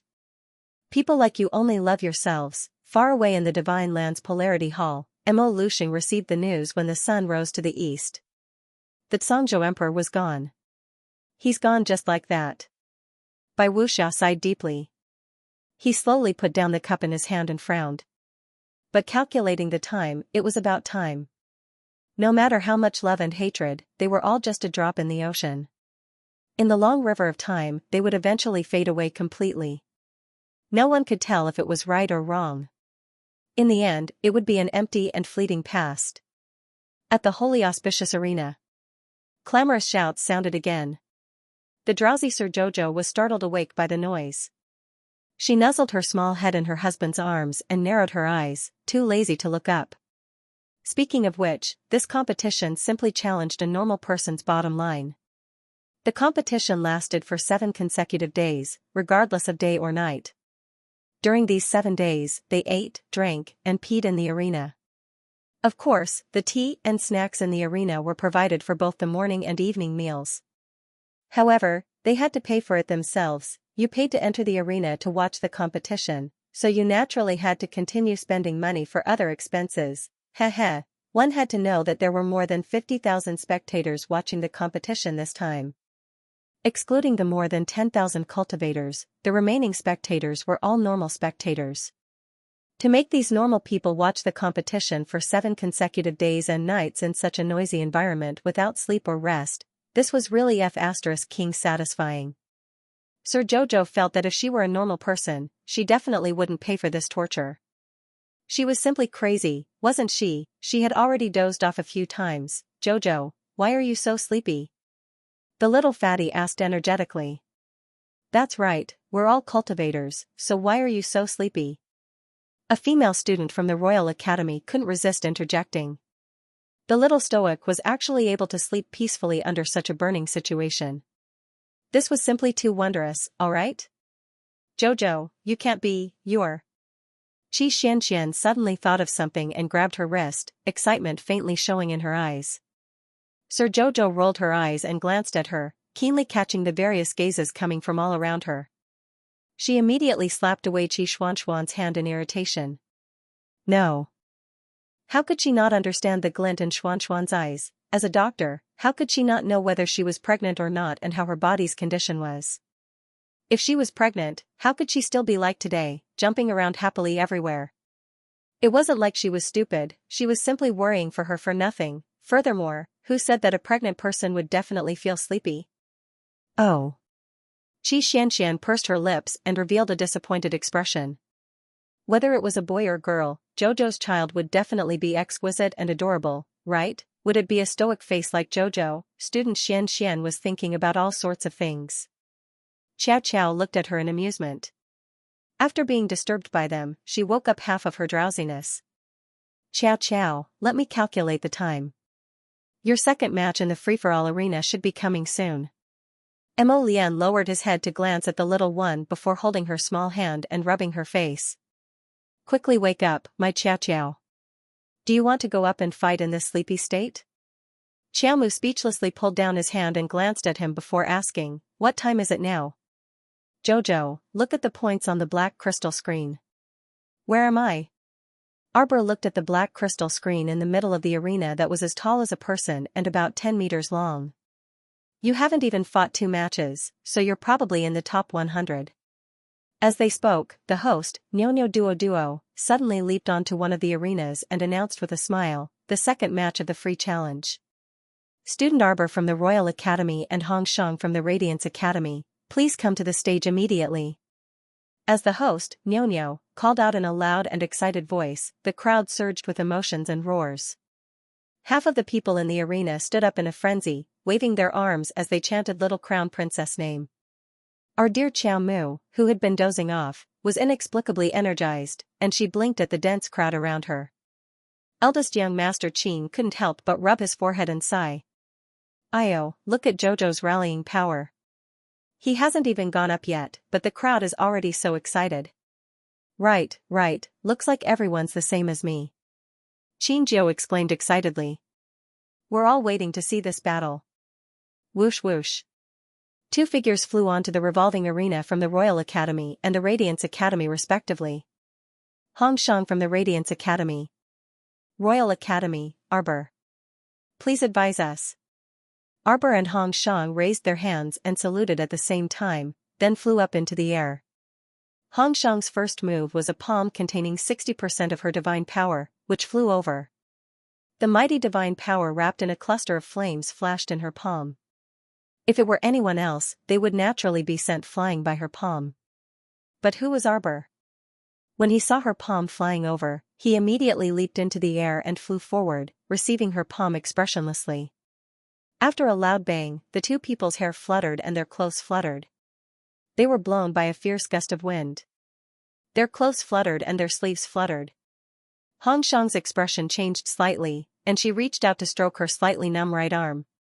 She abruptly raised her head to look at Arbor. You're not a level 3 spiritual master? How was that possible? How could a level 3 spiritual master possibly receive her, Hong Shang's, palm? It's obvious. Arbor pulled out a black ferrule from his conscious and suspended it in midair. His eyes sparkled, revealing the joy of meeting a worthy opponent. Setting aside her arrogant attitude from before, this girl's cultivation was still pleasing to the eye. It was rare to meet a young girl whose cultivation was on par with hers, so she naturally wanted to have a good spar. You. Hong Shang's eyes flashed with disbelief. What is your cultivation level? Arbor blinked and took off the aura-concealing talisman hanging on his waist. In a split second, everyone could only see that the little girl's aura was suddenly rising, and her cultivation was rising rapidly. His vast and mighty divine power spread out in all directions. Floating light flickered, and a cold light flashed in his eyes. Take one of my moves first. Arbor kicked slightly with the tip of his foot, and his body once again leaped several feet into the air. In the blink of an eye, several tens of lines of fire swept down along the feral. Swoosh! Swoosh! Swoosh! They were like exploding fireworks as they assaulted Hong Shang in unison. Hong Shang hurriedly stretched out his hand to lay down a fire spirit defensive shield. His expression was solemn as he pulled out a long sword from his consciousness and blocked the attack. More than 10 lines of fire wrapped around her body at a ferocious speed. Through the fire spirit defensive shield, a series of explosive sounds rang out like that of green bamboo. Hong Shang took a few steps back, and a trace of disbelief appeared on her face. A level 2 divine master? No, it couldn't be. His cultivation level looked like a level 2 divine master, but the extent of his divine power was actually comparable to a level 5 or 6. How could it be like this? Why did you put an aura concealing talisman on your body?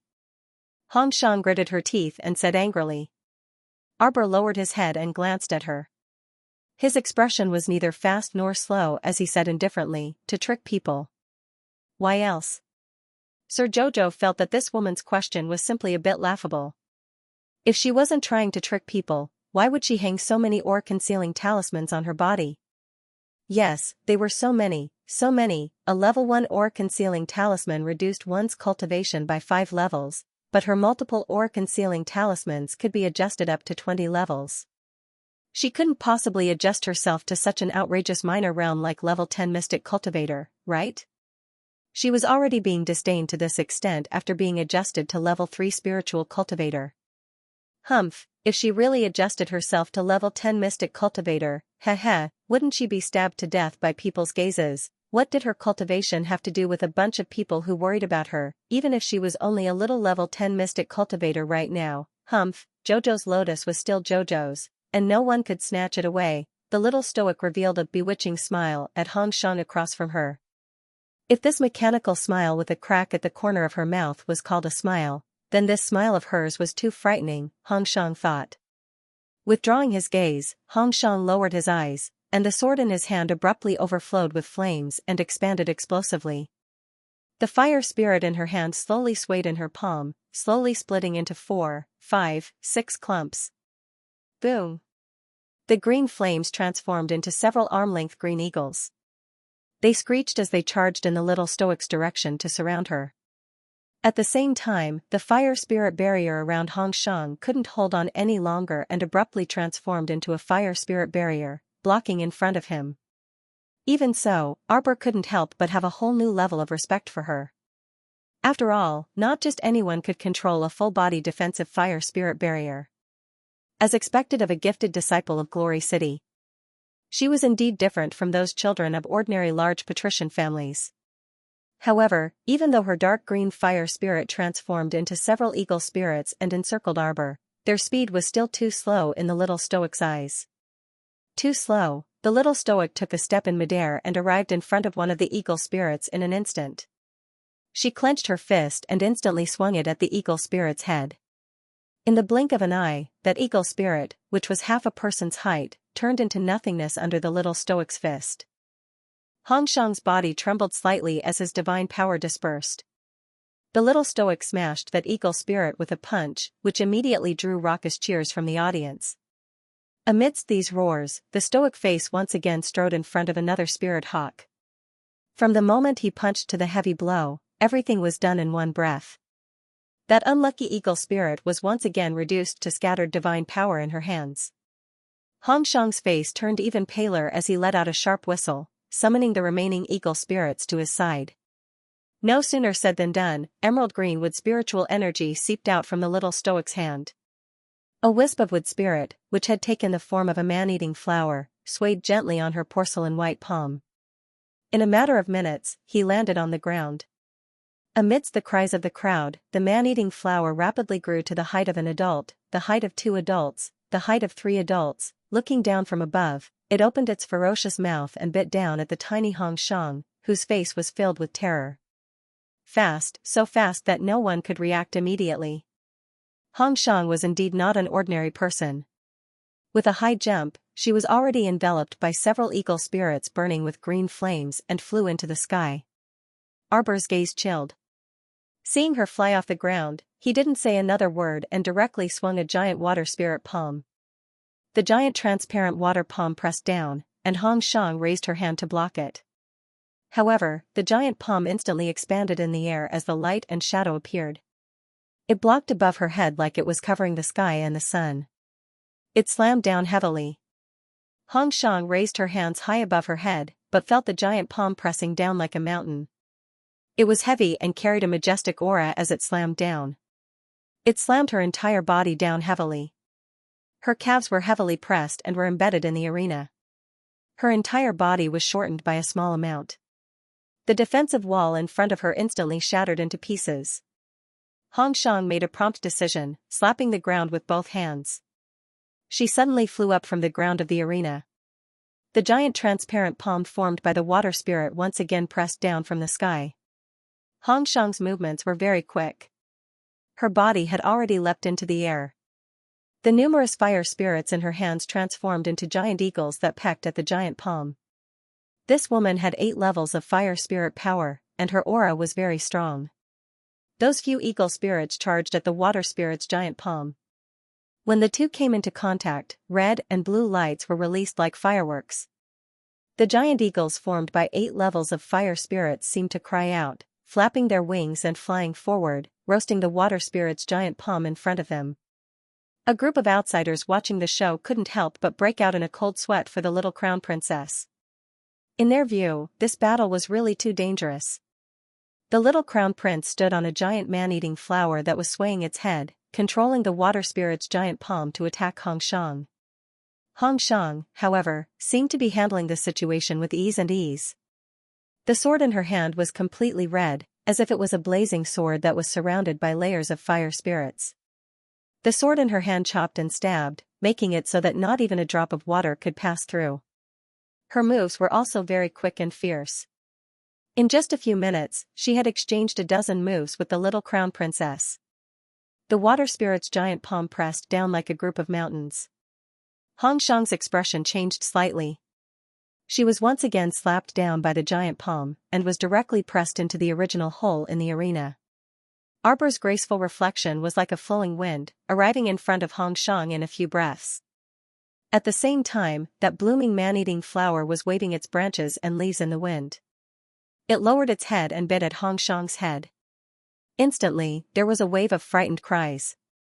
Hong Shang's expression abruptly changed, and before he could even turn around to resist, he felt his vision darken. A serene and refreshing fragrance flooded into her body from all directions. The crowd was stirred up, and there were even some who couldn't help but jump up.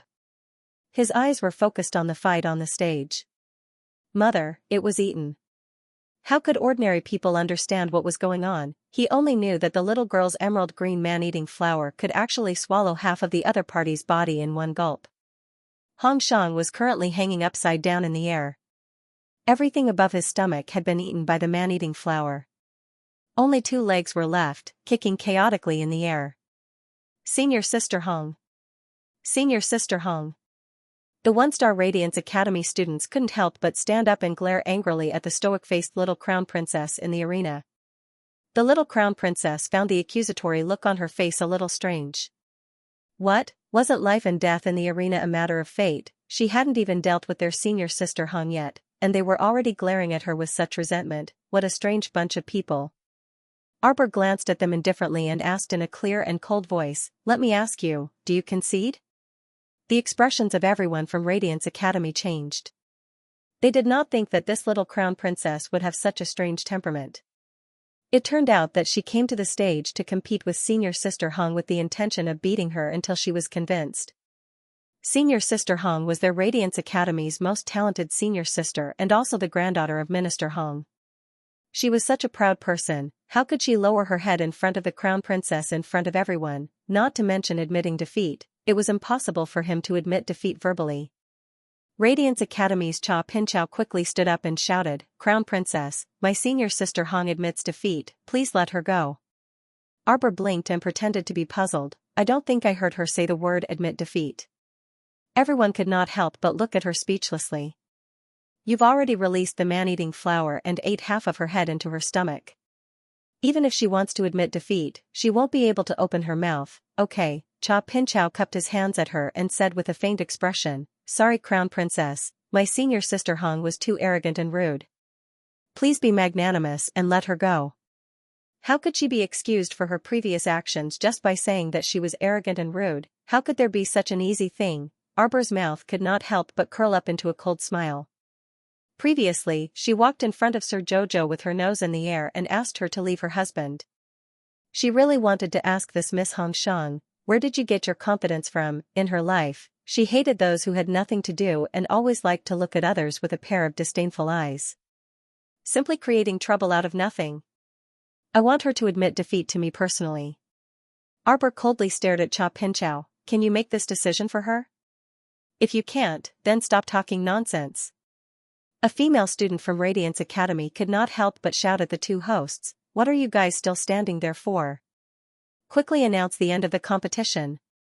Nyo Nyo and Duo Duo looked at each other and revealed a helpless smile to the crowd of Radiance Academy students. "Sorry, your school's senior sister Hong Shang did not admit defeat, nor did she fall off the stage. According to the rules, the match can still continue." What? The students of Radiance Academy roared in dissatisfaction one after another. Are you guys crazy? If this goes on, are you trying to kill our senior sister Hong? If Hong Shang was engulfed by the man-eating flower for a long period of time, his upper body would slowly be invaded and devoured by the power of the wood spirit. What kind of joke was this? This wasn't considered a loss. Why is this competition so dogmatic? You're not done yet. You're nagging nonstop. So much nonsense. Xiaomu abruptly beckoned at that man-eating flower. Immediately, everyone saw that the man-eating flower that was originally several feet tall had turned into specks of wood spirit star halo in the air, all of which were absorbed into her palm. The group from Radiance Academy looked at their senior sister Hong Shang with a heavy expression as she fell from the sky in a daze. Senior sister. Moss, seeing that Hong Shang was about to land on the ground, the two hosts breathed a sigh of relief and were about to announce the end of the competition. Everyone instantly widened their eyes in horror. They saw the little stoic charge forward and suddenly land a heavy punch on Hong Shang's delicate face. Pfft! Hong Shang spat out a mouthful of fierce blood. She was sent flying by this vicious punch. However, this wasn't the end. The little girl leaped into the air, as fast as a flood dragon escaping from a rabbit, and abruptly teleported in front of Hong Shang. Her foot landed heavily on Hong Shang's back, sending her plummeting from the sky. At this time, the two hosts were completely stupefied. They tightly clutched the loudspeaker and blinked.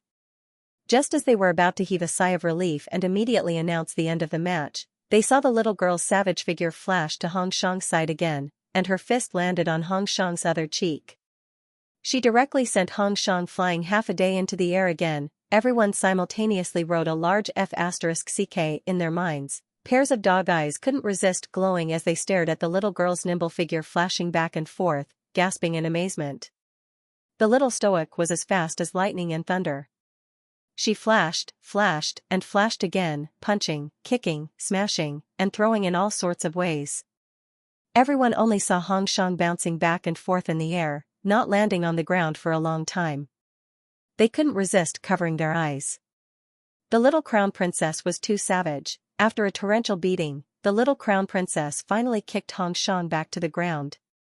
"Do you admit defeat?" the little girl asked with a rather nasty expression. Did this girl feel very wronged? Sir Jojo still had a belly full of anger in his heart. Did a person jump out and say that she had some relationship with the crown prince's maternal grandfather and order her around? Simply laughable. Everyone from Glory Academy instantly recovered their wits and jumped up in surprise. You actually treat senior sister Hong like this? Senior brother Cha. What do you think of this? Cha Pincha's expression was naturally unsightly. Their Glory Academy's number 1 or 2 senior sister Hong challenged the little stoic crown princess, but she was actually beaten up like this and was now in such a sorry state. Arbor raised a finger at the people from Glory Academy and stared disdainfully at them. You don't admit defeat? Come and fight. Glory Academy's Hong Gui challenges Royal Academy's Arbor. Glory Academy's Zhou Bao challenges Royal Academy's Arbor. Glory Academy. Several Glory Academy students stood up in succession. Arbor glanced over coldly and waved his hand. Come. Judging from his disdainful appearance, he completely didn't take these male students from Glory Academy seriously. They were originally hot-blooded youths, so how could they endure such provocation? The eyes of the students from Radiance College turned cold and they instantly jumped up. Without saying a word, they dashed towards the stage. Hey, you guys! The host, Duo, exclaimed, "This is against the rules. You can't come up. It's not the team battle yet." Wait. Several Glory Academy students drew out their weapons from their conchs and ruthlessly hacked at Xiao Mu. Several streaks of light's glory SSS. She's est, TTSS, she's SSTs, T-testit. Everyone's SF**CK. The Glory Academy students were surrounded by the sand scorpion swarm that blotted out the sky. The scene was as silent as snow. The two hosts' mouths were agape, but they couldn't utter a sound for a long time. As expected, this was the free challenge competition. The fights didn't follow common sense at all. It was unexpected and rather willful. I'm going to sleep. Make up for 2 more chapters tomorrow, set up the formation. The boy called Zhou Bao shouted. The remaining 3 people immediately raised their swords and brandished them a few times. The 4 people stood in 4 corners, surrounding the bruised and swollen Hongshang in the center. The 4 defensive walls connected like an iron bastion, blocking the endless sand scorpions. Senior Sister Hong. Senior Sister Hong. Hongshang moved his neck and slowly raised one of his palms. She struggled to crawl up from the ground and staggered a few steps. When she raised her head, everyone saw her extremely wretched appearance. Not to mention her disheveled hair and crooked mouth, both sides of her face were bruised from being punched. With a head full of bumps, she swayed as she stood there, gnashing her teeth and inhaling sounds coming from her throat. This fellow had clearly been beaten senseless by the little stoic's violent beating. Even now, she was still a bit dizzy and hadn't recovered her wits. Senior Sister Hong. Senior Sister Hong.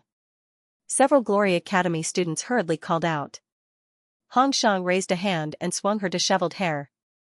She gnashed her teeth and glared at Arbor, who was outside the defensive walls. The little stoic stood in the sea of sand scorpions and stared at her as usual. Her eyes were without ripples of emotion, neither joy nor sorrow. Rise! She shouted an incantation, and the ferrule flew out of her hand, rapidly spinning in midair with a whoosh. Boom! It heavily smashed into one of the walls. The 4 Glory Academy boys hiding inside the wall simultaneously took a step back. The entire wall shrunk inwards, and sizzling sounds came from outside the wall. Hongshang abruptly straightened her body, and with trembling arms, she took out a pill from her inner world and hastily swallowed it. At the same time, the pitch-black ferrule circled in the air before returning to the little stoic's hand with a whoosh. An endless stream of sand scorpions crawled over, noisily crawling towards the top of the 4 walls. Senior Sister Hong. Set up the formation. Hongshang wielded her treasured sword and slashed out a lightning-like blaze in the air. Her figure abruptly moved, and the 4 people abruptly drew close to the center. Their backs were pressed against each other, and the light of their swords intertwined, setting up a 5-piece defensive formation. Hongshang threaded her way out from the middle of the 4 people, and her figure rose up. He raised his sword in the air and held it horizontally across his chest. A strong sword intent came out of the sword and swooped down on the scorpions on the outer wall. The sword whistled, and the sword intent fell, slashing a 3-foot-wide crack in the arena. Originally, he thought that under this chop, countless sand scorpions would be chopped off the stage. But to his surprise, only one of the scorpions was left alive. They continued to crawl toward the 2 sides of the crack in an orderly manner. Rustle, rustle, rustle, the crawling speed was very fast. In just a moment, layer upon layer, densely packed together, crawling along the 4 smooth defensive walls. The onlookers only felt that this was a visual shock. In front of him was a sea of sand scorpions, extending endlessly. The icy and emotionless little stoic, dressed in snow-white school uniform, strolled over leisurely in this black ocean. A green hairband was faintly discernible in her hair, making her look very elegant. Wall break, a cold glint flashed through the little stoic's eyes, and the startled swan dagger flew out from her conscious with a whoosh, scuttling to the front of the defensive wall at lightning speed. There was a buzzing sound as it tore through the air. One of the 4 defensive walls was abruptly broken open by the startled swan dagger. Like a shattered mirror, it shattered into powder with a whoosh, and spiritual energy diffused everywhere. Everyone simultaneously stood up and couldn't help but cheer. Xianxia also jumped up and angrily rolled up her sleeves. Scoundrels! How dare they gang up on my Jojo? I think they must have eaten a bear's heart and a leopard's gall. Xianxia, don't be impatient. The little fatty hastily pulled her back. Look at our Jojo. He's handling it with ease and is clearly enjoying himself. Everyone silently glanced at the little fatty and couldn't resist ridiculing him in their minds. Bro, you've hit the nail on the head. The little stoic's expression didn't change in the slightest when she was surrounded and attacked, and her appearance was even more relaxed and at ease. Moreover, who exactly was ganging up on who? Could it be that it wasn't the little stoic who summoned that sea of sand scorpions that blotted out the sky and covered the earth? The startled swan dagger spun in the air and returned to Arbor's conscious with a whoosh. In the blink of an eye, Arbor summoned Thunderclap and flew above the 5 people's heads with his sword. The third style of the 9th Heaven's Thunderclap art, Infinite Swords Return to Origin, instantly descended. It was as if the galaxy had shattered and eternity had been destroyed. Substantial sword lights and broken shadows that blotted out the sky abruptly flowed down from the sky. The 5 people from Glory Academy, including Hong Shang, were all ashen and utterly defeated. Hong Shang was even more incredulous, and she hastily threw out several dozen defensive talismans to form a formation around herself. She didn't even care about her 4 companions' lives. Right now, she only wanted to preserve her own life first. She already had no time to care about anything else. The sword shadows were like rainbows as they crashed down with a bang. Accompanied by the sizzling power of thunder and lightning, the sword lights sealed off their escape routes in all directions. It only took a few seconds. The 4 Glory Academy disciples were flung away with a blood-curdling scream. The sword lights enveloped Hong Shang. They directly shattered the defensive talisman formation around her into broken shadows. Everyone was stunned and held their breaths in anticipation. However, they saw the sword lights that streaked down from the sky condense into a sword shadow that floated in the air and aimed at Hong Shang's heart. The little stoic floated in the air and flashed in front of Hong Shang. She guided the sword with 2 fingers, her face as still as water and her eyes as cold as frost. Do you admit defeat or not? Hong Shang subconsciously took a small step back due to her sudden increase in aura. He raised his head and breathed heavily. His gaze was fixed in midair without blinking. His heart was filled with shock and surprise. Who was this woman? How could his control of sword intent be so perfect? The sword will condensed into one in the air, and it could actually stop in midair so terrifyingly. It floated in front of her and obediently listened to her orders? Since you're convinced, why don't you kneel? Arbor scolded coldly. His eyes were clear and calm as he looked down at the woman before him. It wasn't that she wanted to make things difficult for this woman. Instead, she wanted everyone in Glory City to know that those who dared to provoke her and embarrass her in front of everyone would pay 100 times the price of losing face. Hong Shang stood stiffly on the spot and didn't say anything for a long time. Arbor raised her eyebrows impatiently. Looks like you're just not convinced. If that's the case, what's the point of keeping you alive? I'm impressed. I'm impressed. Zhou Bao and the other 3 male students from Glory City immediately knelt down on one knee and cupped their hands. It was us who were arrogant. If we have offended the Crown Princess in any way, please forgive us. Arbor coldly swept a glance over them. Her gaze once again fell on Hong Shang. Her eyes were as cold as ice and extremely callous. You're not convinced? Her clear voice revealed traces of chilliness. The killing intent around her slowly rose in an instant. I'm impressed, impressed. Senior Sister Hong, I'm impressed. Arbor's cold gaze shot towards Zhou Bao and the rest. Does she have something to say? Does she need you to answer for her? Shut up. Zhou Bao and the rest bitterly smiled as they took a few steps back. Their eyes trembled as they looked at their surroundings. Speaking of which, it's strange. The sand scorpions that covered the sky had already stopped and were lying dormant on the ground, not moving an inch. However, Zhou Bao and the rest were clear that if they were to make any movements, the sand scorpions would definitely make a move and surround them again. Your Highness. Cha Pinchao led a few Glory Academy's disciples and hurriedly came to Lian's side. He bowed and asked, "Can you come out and mediate?"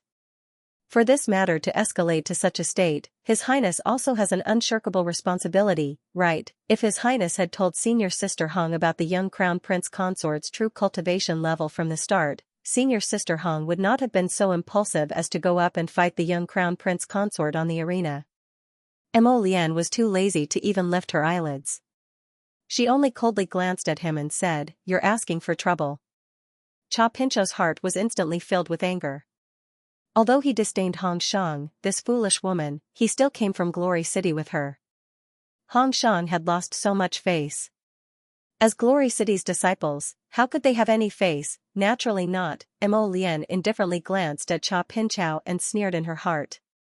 Today, if these Glory City's disciples had even the slightest bit of respect for him, the young city lord, they wouldn't have come to provoke him and find trouble with his wife. He usually doesn't live in Glory City. All these years, his grandfather has been living in the capital, taking care of his mother. Usually, he's very negligent in managing Glory City's affairs. Currently, Glory City has 3 great consecrators, jointly managing it. Hong Shang's grandfather, Great Consecrator Hong, is one of them. It seems that after so many years, some people can no longer differentiate who is the true master of Glory City. Since they dared to be so arrogant, they should be prepared to dig their own graves. Your Highness. Mo Lian finally raised her eyes and looked at Cha Pinchao. Cha Pinchao was instantly frozen by the coldness in his eyes. He didn't even dare to move his upper body. The gaze of the man before them was truly a bit frightening. Within his sharp gaze was a trace of chilliness. In an instant, it was as if a smear of ice and snow had melted their hearts. It made everyone's breathing tighten involuntarily. You asked for it. His Highness the Crown Prince's cold voice caused the hearts of all the students of Radiance Academy to sink. It seemed that they had thoroughly offended the Crown Prince and the Crown Princess today. Cha Pinchao was furious. He could not help but secretly scold Miss Hong for being brainless. He had already said that if they wanted to provoke him, they had to do their homework. Now, after provoking the Crown Princess, he was put on the spot. It's rare for Glory City to roam the world, and the number of people who participate in the various competitions is even fewer. He never thought that the first time he participated in a competition, he would lose, in such an unsightly manner. From now on, it's hard to guarantee that Glory City won't be left with a bad impression of fishing for fame and not living up to its name. Cha Pinchao took a deep breath and turned his head to look at the stage. With this look, he couldn't help being so angry that the veins on his forehead were about to burst. The stage was surrounded by layers of sand scorpions. It was unknown what the little stoic had done, but Hong Shang, who was originally standing in front of her, was now flushed red from suffocation, and her body was shrinking inch by inch. Her knees made cracking sounds, and before they broke, she collapsed to the ground with a bang. Her head was firmly stuck to the ground as if something was pressing down on it. A trace of frigid mockery flitted through Arbor's eyes, and his voice was apathetic and icy. Why are you being so courteous? Just stand up and speak. As soon as he finished speaking, he moved his finger and pulled a gravity talisman out of Hong Shang's body. Hong Shang instantly felt her body lighten, and her face turned green and red from anger. The instant she jumped up, she still wanted to charge forward and fight the little stoic. Suddenly, she heard the hosts Nyonyo and Woodwa's anxious cries. Royal Academy Arbor wins the free challenge competition. Awarded 100 points. You're wrong, Arbor faintly interrupted that host's words and cast a chilly glance at them. It was as if they were frozen by something. The two hosts were tongue-tied and instantly fell into a state of silence as if they were mutes. In the first round, Hong Shang provoked me. In the second round, Hong Shang's group of 5 provoked me together. How should these points be calculated? The two hosts instantly understood and said in unison without any integrity, there is a free challenge competition. Royal Academy Arbor fought 1 against 5 and won 2 rounds in a row. Awarded 1,000 points. Everyone, do you have to yield to evil forces like this? Arbor, I want to kill. Hong Shang flew into a rage out of humiliation. She clenched her fist tightly and was about to charge forward. Suddenly, she saw a moon-white figure flash and abruptly fall in front of her. Hong Shang looked up in a daze and mumbled, "Your Highness." Suddenly, Mo Lian flicked her sleeve and struck her in the mouth and nose, pushing her away heavily. "Hong Shang, you've been expelled from Glory City," Mo Lian said with chilly eyes. "We will personally send a message to grandfather to explain this matter." Hong Shang was flabbergasted and couldn't react for a long time. When her brain finally returned to normal, she clearly understood the Crown Prince's meaning. She couldn't help but shout angrily, "On what basis? Your Highness the Crown Prince. What right do you have to?" Slap. Hong Shang's face was once again slapped across the air. Wah. Hong Shang's face was so swollen that it was unbearable to look at. His Highness the Crown Prince wasn't a soft-hearted Jojo with a stoic face. He knocked Hong Shang to the ground in 2 moves, and he couldn't get up again. Blood flowed out of his mouth. Naturally, he could no longer speak. "Your Highness."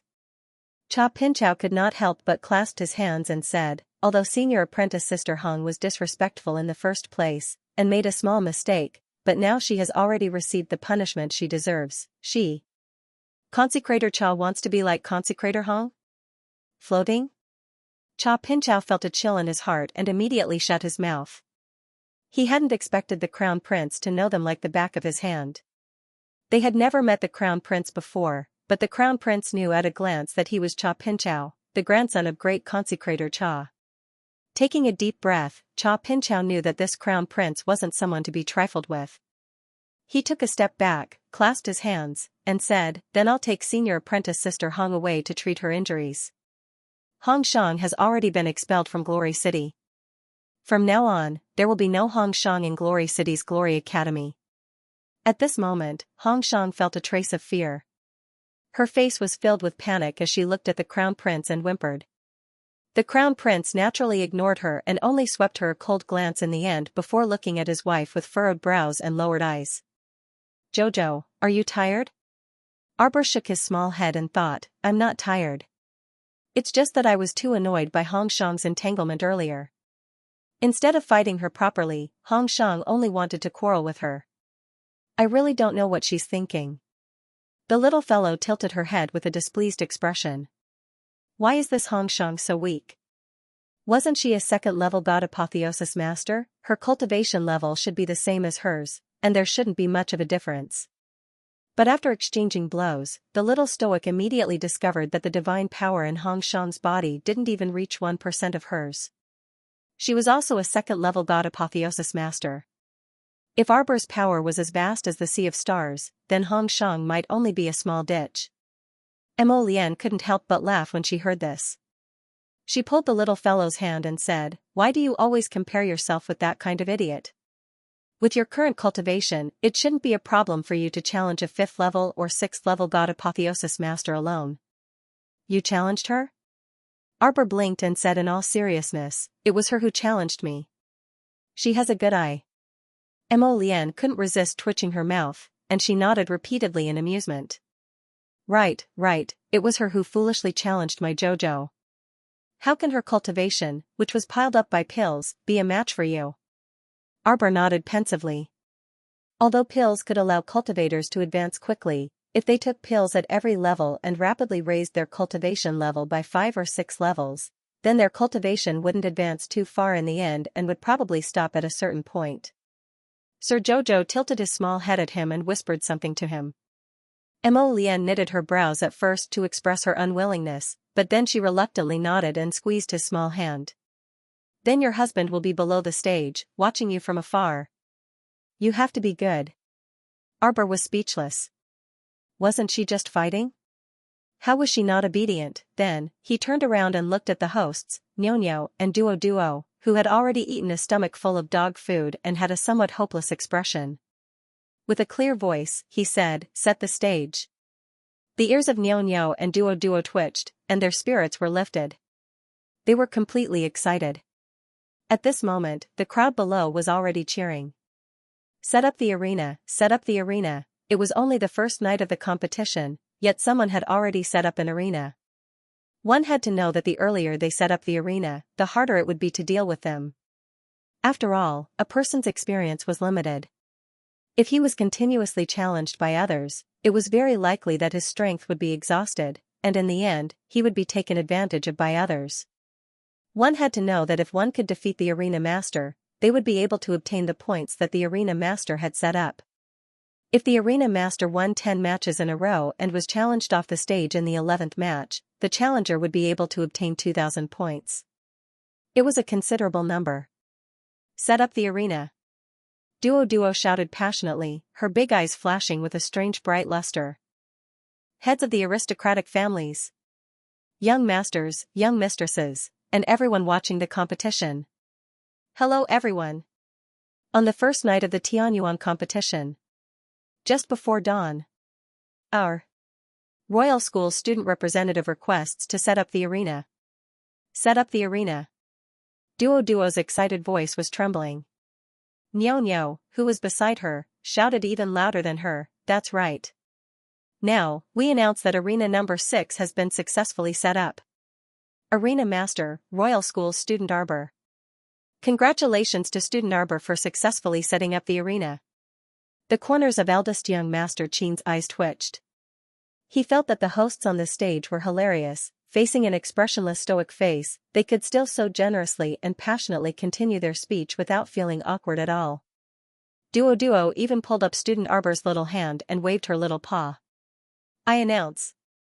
Student Arbor, the Imperial Academy representative, the arena will begin. The little crown princess was expressionless, even though her little paw was being shaken excitedly in the air. Now, we invite anyone to challenge the arena master. The arena master will get 100 points for winning a match. Winning 5 matches will get 800 points. Winning 10 matches will give 2,000 points. The higher the winning streak, the higher the points. Defeating the arena master will give you all the points after the arena master sets up the arena. The entire audience was in an uproar. Immediately, some students stood up, unable to remain calm. But very quickly, someone grabbed the arm of this hot-headed student and motioned for him to look at the pitch-black arena. Everyone's boiling hot blood seemed to have been doused with a bucket of cold water, instantly chilling their hearts.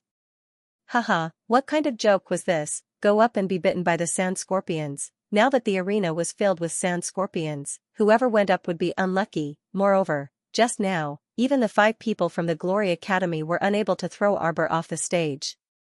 Now, him?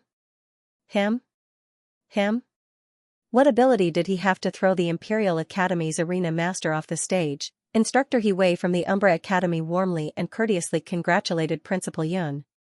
Student Arbor from your academy is really amazing. Principal Yun gladly accepted this compliment and was very pleased with himself. His academy student had made such a big splash, and as the principal, he naturally felt honored. It would be strange if he wasn't pleased with himself. Take a look, who could be like their Imperial Academy students and set up the arena before the first day had even ended? Who had the courage to set up the arena at this time? Only the Imperial Academy, ahahaha. The Imperial Academy is mighty, the Imperial Academy will win. The group of idiots around him raised their arms and cheered, each louder than the last. Hearing this, Jiawei Academy's principal Li Xiangbei couldn't help but smile insincerely as he nodded at Yun Piamiao. As the main force of the Academy's home ground, how could he not be angry that the Royal Academy's overall score was not even higher than the Royal Academy's? Jiawei City was his home, and the Jiawei Battle Arena had a good relationship with the Jiawei Academy. Even so, the Royal School still managed to gain the upper hand. You, go up and challenge him. Li Xiangbei said in a deep voice to a man in black sitting beside him. The man immediately stood up and cupped his fists. Yes. Dean. Instructor Broadaxe couldn't help but frown and kindly remind him, isn't this a bad idea? One had to know that the man called up by the dean was not a student of their academy. He was actually the dean's personal guard, Zhang Qunlong, who had the power of a level 3 god-tier master. Although Zhang Qunlong looked young, he was actually more than 40 years old and was a speed and strength type god-tier master. Green Hair had been beaten up by the Imperial Academy students at the entrance of the battle arena, and Arbor had knocked Jiang Lushui off the stage with a single move. This made Dean Li Xiangbei of the Jiawei Academy lose face. He was trying his best to regain some face. If this defending champion of the royal school was kicked off the stage by a student from the Jiawei Academy in the first round, they would definitely become the laughingstock of this heavenly yuan competition. Thinking of this, Li Xiangbei's face revealed a sinister smile. Across the sea of heads, he clasped his hands in the direction of Yun Piaomiao and smiled. Principal Yun, your little disciple is indeed extraordinary, and the beast horde he controls is also quite impressive. But this disciple of mine from the Jiawei Academy is also not bad. Li Xiangbei laughed and said, if I accidentally hurt your girl, you won't blame me, right? I want you dead. I want you to die 100 deaths without reincarnation. A cold voice sounded from Li Xiangbei's side. Li Xiangbei's breathing became sluggish as he stiffly turned his neck to look at Prince Mo, who had a cold expression on his face. Prince Mo had seen the little girl leave the stage and had given his wife some instructions. Now that he had come down, he heard Li Xiangbei's death-seeking words. I want you dead, I want you to die 100 deaths without reincarnation. Everyone's heart skipped a beat. The people around the crown prince sat upright and still, not daring to make a sound. An extremely cold voice faintly lingered by Li Xiangbei's ears, and it was like the sound of a devil that passed through his mind. It didn't fade away for a long time, causing his entire body to instantly suffuse with strands of coldness, and his heart even trembled without end. He suddenly opened his eyes wide and looked towards the crown prince. He saw that the young man had only glanced at him coldly before retracting his gaze. However, he just sat there. Even if he did not move or speak, his aura was still very strong, making it hard for people to ignore him. Li Xiangbei took a deep breath and hurriedly comforted himself in his heart. This should be just a casual threat from the young man. It's okay, calm down, but why couldn't he calm down? Li Xiangbei could not help but want to stand up, but was pulled back by the teacher beside him. On the other side, the beautiful teacher from the Jiawei Academy also hurriedly smiled and tried to smooth things over. Principal Yun, our Principal Li is just joking with you. Principal Yun snorted in disdain and turned his head away arrogantly. Who's joking with you? Who's joking with your ancestors? Our royal school Sir Jojo will not lose. Bah, why are they calling me Mr. Jojo? Yun Piaomiao couldn't be bothered to pay attention to Li Xiangbei and turned her head to look at the arena. At this moment, the black-cloaked man from the Jiawei Academy was already standing in the arena in front of the young crown princess. He cupped his hands and said coldly, Zhang Qunlong of Jiawei Academy. Please enlighten me. As he spoke, he pulled out a pitch-black whip from his waist. With a crackling sound, it swept through the air. The shadow of the whip was like a snake as it lashed towards Arbor's wrist. Qiaomu calmed herself down and coldly observed him from the sidelines. She saw that the whip was already in front of her, but it was blocked with a paw sound. Around the little guy's body, jade talismans appeared out of thin air. The talisman power flowed, and the jade white light flickered. It was very eye-catching. Everyone couldn't help but gasp. Whoa! It was really a layman watching a show. They had no idea what was going on inside. It turned out that when the little girl had set up the arena, she had already put on a defensive formation using invisibility talismans and quickly set it up around her. This Zhang Qunlong was also a swift and decisive person. He immediately attacked the little lady without even saying a single word. He wanted to use a trick to catch the little stoic off guard. However, he didn't expect that the little stoic had long been on guard. Her pair of icy, bead-like eyes were currently staring unblinkingly at the person in front of her, a chilly glint in her eyes. Crack! A green whip turned into a streak of dark light and whipped directly in Zhang Qunlong's direction. The speed was so fast that even Zhang Qunlong couldn't help but be surprised. With a spin of his body, he rapidly retreated a few steps to the outside and steadily landed on the ground with a bewildered expression. Wow! This time everyone couldn't sit still, and they all started whispering to each other in loud voices. It's a talisman matrix. The little crown princess really is a great talisman practitioner. I've never seen a great talisman practitioner fight in public before. So awesome, so awesome.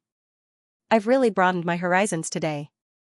Arbor naturally turned a deaf ear to the excited shouts around him. Yet he heard two especially excited voices coming from behind him. Duo and Nyo fearlessly rushed onto the sixth arena where they were fighting. Holding a loudspeaker, they used an extremely excited and passionate voice to chirp, "Friends, young masters, young misses, and spectators. Everyone has seen it, right? A talisman practitioner. This student representative from the Royal Academy is a talisman practitioner. She set up a concealment defensive talisman matrix long before she set up the arena. Wow, so awesome, isn't it? Everyone, look. This old classmate from Jiawei Academy already has a displeased expression on his face. Evidently, his sneak attack failed and he ended up pecking at the rice instead.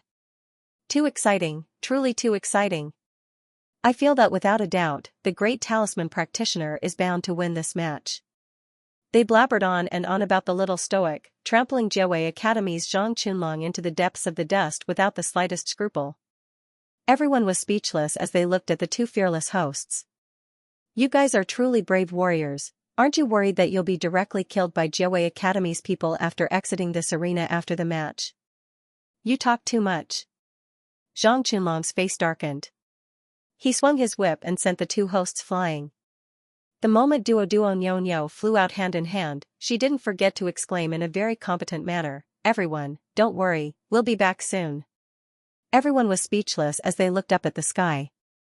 They always felt that the holy best battle arena had invited these two amusing hosts from who knows where. They were simply here to be funny. A cold smile hung on Zhang Qunlong's face.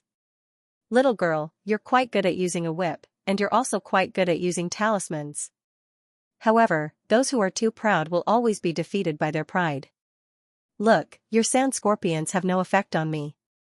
Zhang Qunlong took a step forward, and Arbor saw the sand scorpions retreat a few steps. The little girl glanced at Zhang Qunlong with interest. A poison master with a special ability? She saw the black smoke rising from his feet and immediately knew that he had a special ability. Along the way, he used the poison power under his feet to force the sand scorpions to retreat step by step. Arbor's eyes couldn't help but brighten. She swung her hand and raised a storage talisman, once again storing the sand scorpions into the talisman. She then glanced at that poison master and raised her hand with a whoosh, sprinkling out poison. That's great.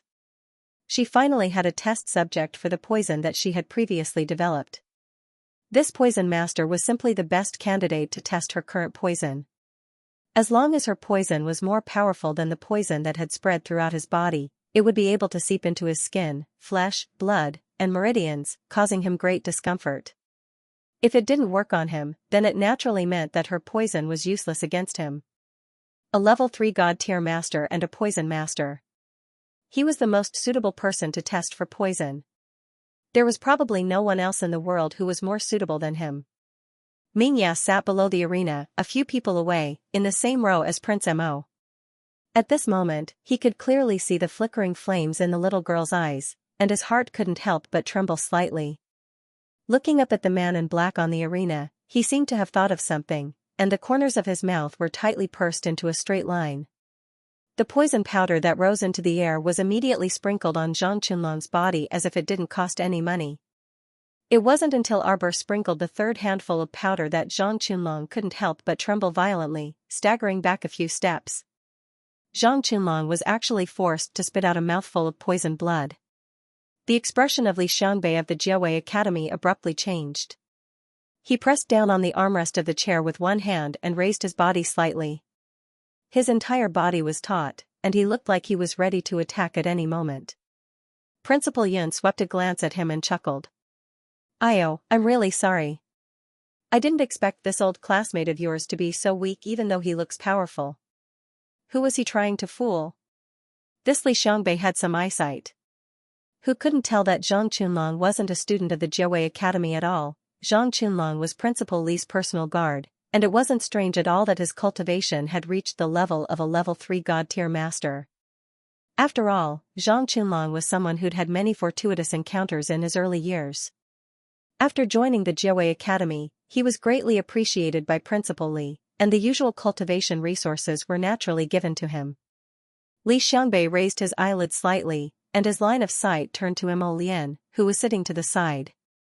Seeing him glance over coldly with a bone-chilling expression, he could only suppress the anger in his belly as quickly as possible. He was extremely confident in Zhang Qunlong. Zhang Qinlong would not easily lose to this little girl in front of him. If Zhang Qinlong were to be struck off the stage by the stoic face now, then Jiawei Academy would truly lose all face. After all, green hair, Jiang Lushui, and Zhang Qinlong were enough to prove that the Jiawei Academy was nothing but trash in front of the imperial school. On the stage, Xiaomu carefully observed Zhang Qinlong's reaction and nodded imperceptibly. Zhang Qinlong's poison resistance was indeed not bad. The powder that she sprinkled was one of a kind in the world. It was extremely cold and poisonous. The fact that Zhang Qinlong was able to hold on until now and his body was only slightly swaying showed that he had some strength. Unfortunately, Arbor flicked out a palm-sized thing with complete petals and fangs. He quickly dug into his inner world with one hand and waved out another cloud of golden sand powder. This was the world's most corrosive poison sand powder made from the combination of the blue spirit snake emperor, the man-eating flower, and the golden saint poisonous flower. It drifted out with the wind. As if it had a mind of its own, it converged into a golden silk satin that swirled and swayed around Zhang Qinlong, whose expression had changed greatly.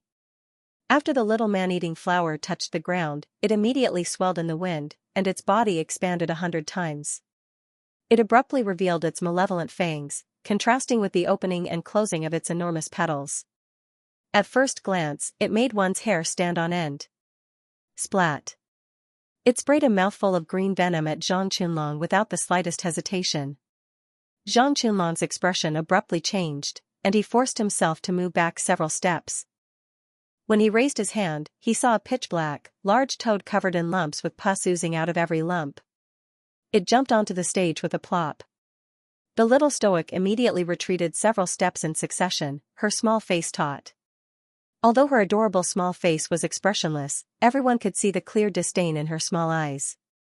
Disgusting, dirty, smelly, shameless, the little stoic immediately leaped into the air and stared vigilantly at the poisonous toad below. The man-eating flower, however, looked extremely elated. It swayed each of its large scarlet petals and extended its fangs wantonly.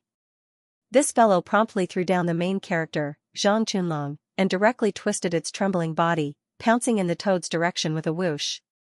Thus, everyone saw a bizarre scene. A giant man-eating flower chased after the toad relentlessly. From time to time, it would spit out a mouthful of green venom. It was constantly trying to melt the poisonous toad. Seeing that the man-eating flower wasn't doing anything serious, the little stoic knitted her brows and took out the blue spirit snake emperor with a flip of her hand. Go suck his blood. The little stoic patted the little blue snake's head with an instructive expression. Don't throw away the watermelon after picking up sesame seeds. That person's blood is the strongest poison. You can do it. Hiss. The little blue snake immediately scuttled excitedly, and its tiny body abruptly turned into an enormous figure several meters long and wide in the air. With a hiss, it opened its enormous mouth and directly bit at Zhang Qinlong's leg. The spectators numbly looked at the little stoic floating in the air. This little crown princess, not only did she summon so many poisonous scorpions earlier, she also summoned an Arabian man-eating flower and a large snake now. They could be considered to have understood her combat prowess. Whoever went up would be unlucky, right? Fortunately, they had Zhang Qinlong, this old classmate, who stepped onto the stage first and helped them experience the little stoic's brilliant moves. It would also prevent them from stepping on a minefield again, thank goodness, thank goodness. Although he was unlucky to have the little stoic, this oddball, as his competitor. But compared to Zhang Qinlong's misfortune, everyone felt that they might not be the unluckiest. Zhang Qinlong forcefully raised his chi and flew up. His body spun half a circle in the air. However, he suddenly felt his feet sink. When he looked down, he couldn't help but cry out in his heart. He saw that the huge blue snake's tail had already wrapped around his legs. At this moment, it exerted force and his whole body suddenly fell down. Just as Zhang Qinlong's circled divine power was about to smash down, the little stoic threw out an attack talisman from the side. The power of the talisman collided with his palm and directly caused the divine power he released to suddenly collapse. Zhang Qinlong clenched his fists as a deep fear flashed through his eyes. Just as he was about to turn his head to look at the stoic face, he suddenly felt a pain in his leg. His entire body immediately turned cold as he felt the snake's fangs burrowing into his skin. His blood flowed out uncontrollably like a continuous stream. This huge blue snake, it sucked blood. Zhang Qunlong's entire body involuntarily trembled as a chill spread from the tip of his heart. Arbor stood in the air and coldly gazed at Zhang Qunlong, who had fallen onto the stage and was tightly wrapped around by the snake's tail. A pained expression appeared on his face. He felt as if his legs were about to be minced by the snake's tail, and his entire body ached incessantly. Zhang Qunlong let out a pained howl. He glared at Arbor and coldly shouted, "Do you think the poisonous blood in my body is that easy to suck?" When Li Xiangbei from Jiawei Academy saw that his capable retainer was defeated by the little stoic, indignation naturally shot out from his eyes. Li Xiangbei abruptly clapped his hands and stood up from his seat. He shouted, "Qunlong, admit defeat." If he didn't admit defeat now, his blood would probably be sucked dry by that huge snake. This despicable Royal Academy actually allowed a student who could control many spirit beasts to participate in the competition. There were so many sand scorpions, man-eating flowers, and huge blue snakes. They clearly wanted to gang up on the other competitors, right? If Sir Dojo heard Headmaster Li's thoughts right now, he would definitely snort disdainfully at him. If it were you, would you gang up on them? I already said that there aren't any rules in the competition. You're free to leave the stage and rely on your own abilities. If you lose, you can only blame yourselves for being weak and weak. Suddenly, the blue spirit snake emperor shook off Zhang Qunlong and hissed as it rolled around and continuously shrunk its body. Zhang Qunlong revealed a scornful sneer. I already said that my blood isn't that easy to suck. Right now, his complexion was slightly pale, probably due to excessive blood loss. When he saw the little stoic's cold and severe eyes sweep over, his heart abruptly shuddered, and he inexplicably felt a chill. He opened his mouth and shouted, "This humble one admits defeat." However, just as he opened his mouth to admit defeat, the man-eating flower tore off half of that huge toad's leg. Immediately, the poison inside that toad's body flowed out with a splash, and its aura instantly withered. Stop. Zhang Qunlong's pupils contracted, and he shouted sternly, "This humble one has already admitted defeat, you can't." Arbor floated to the ground and beckoned with his hand. The man-eating flower shrank with each step and returned to the size of a palm when it hopped in front of Arbor. Now that it had swallowed the toad's poison, its crimson petals were as magnificent as blood. Several serrated fangs drilled out of the petals and shook their heads at Arbor to flatter him. Arbor took it back and lowered his head to pick up the little blue snake from the ground. The little blue snake's belly was bulging as if it had sucked Zhang Qunlong's blood. It lay on Arbor's palm like a corpse, rolling back and forth. Its eyes looked at its little master pitifully, as if it had eaten too much and was begging for attention. Arbor glanced at it with a stoic expression. It raised its hand and pressed down on its bulging belly. The little blue snake immediately showed a pitiful expression of "I'm so pitiful, I want to die, no, master, I'm about to die," and its body kept rolling around in her hands. Rolling around, rolling around. Arbor expressionlessly took out a pill and stuffed it into its mouth. He raised his hand and took back the gluttonous creature. The poison in Zhang Qunlong's body was indeed formidable. Even with the blue spirit snake emperor's poison physique, she was still suffering from abdominal pain after drinking so much of his poisonous blood. It had to be said that this damned Zhang Qunlong really did have some skills. On the other hand, Zhang Qunlong's heart was filled with fear. He glanced at the poisonous toad and saw that half of its leg had been torn off by the man-eating flower. It was now limping in front of him. Both the master and the human were severely injured. The poisonous toad had just jumped in front of him when it lay on the ground on its last breath. The fate of this master and beast duo was full of misfortune. They both injured a leg and had a lot of their poisonous blood sucked out. At this time, the symptoms of Zhang Qunlong's excessive blood loss manifested. At the same time that his mind was in a daze, he felt his vision darken. Principal Li's face darkened, and he hastily had 2 Jiawei Academy students support Zhang Qunlong down. The poisonous toad, which had lost half of its leg and had fainted due to blood loss, was also carried off the stage. Li Xiangbei faced Yun Piaomiao's direction and harumphed heavily with a flick of his sleeve. He then sat back down with a very unsightly expression. They had truly thrown away all of Jiawei Academy's reputation. A gloomy expression hung on Li Xiangbei's face, and his breathing was exceptionally gloomy. Even as he sat there, he continuously emitted a low pressure. Meanwhile, on Arbor's side, after seeing everyone swiftly get Zhang Qunlong and the poisonous toad off the stage, he casually found a relatively clean place and sat down cross-legged, closing his eyes to regulate his breathing. Duo Duo Nyonyo's incomparably excited cries entered his ears. Distinguished young masters and misses, friends, and spectators. After an intense defending match, our arena master, Imperial Academy student Arbor, will obtain 100 points for his first challenge. Next, if anyone wants to challenge the arena master, they can directly go up the stage or raise their hand to express their desire to challenge us. As soon as she finished speaking, the crowd below fell silent, as if Duo Duo Nyonyo's impassioned speech was merely playing the lute to a cow. The crowd of cultivators below the stage lowered their heads, as if treating Nyonyo Duo Duo as non-existent. The two hosts looked at each other in dismay. In the end, it was still Duo Duo who spoke. Friends, if no one else goes up the stage to challenge us, then we will continue with the lot drawing ranking competition. From now on, if no one comes up to challenge us, our arena master will automatically obtain 100 points every 2 hours until the end of the competition. She will also obtain an additional reward from the arena master, a grand prize of 10,000 points. Everyone, F*CK, in other words, regardless of whether or not no one came up to challenge us, the little stoic could automatically obtain 100 points as a reward just by sitting there for 2 hours. This made the other friends who were fighting in full swing in the ring suddenly feel their balls ache. They were fighting to the death here, but in the end, other people just had to sit cross-legged on the 6th arena and close their eyes to rest and recuperate, and they could actually automatically obtain points. If this wasn't cheating, then what was? Xianxia couldn't help but slap her thigh and laugh out loud.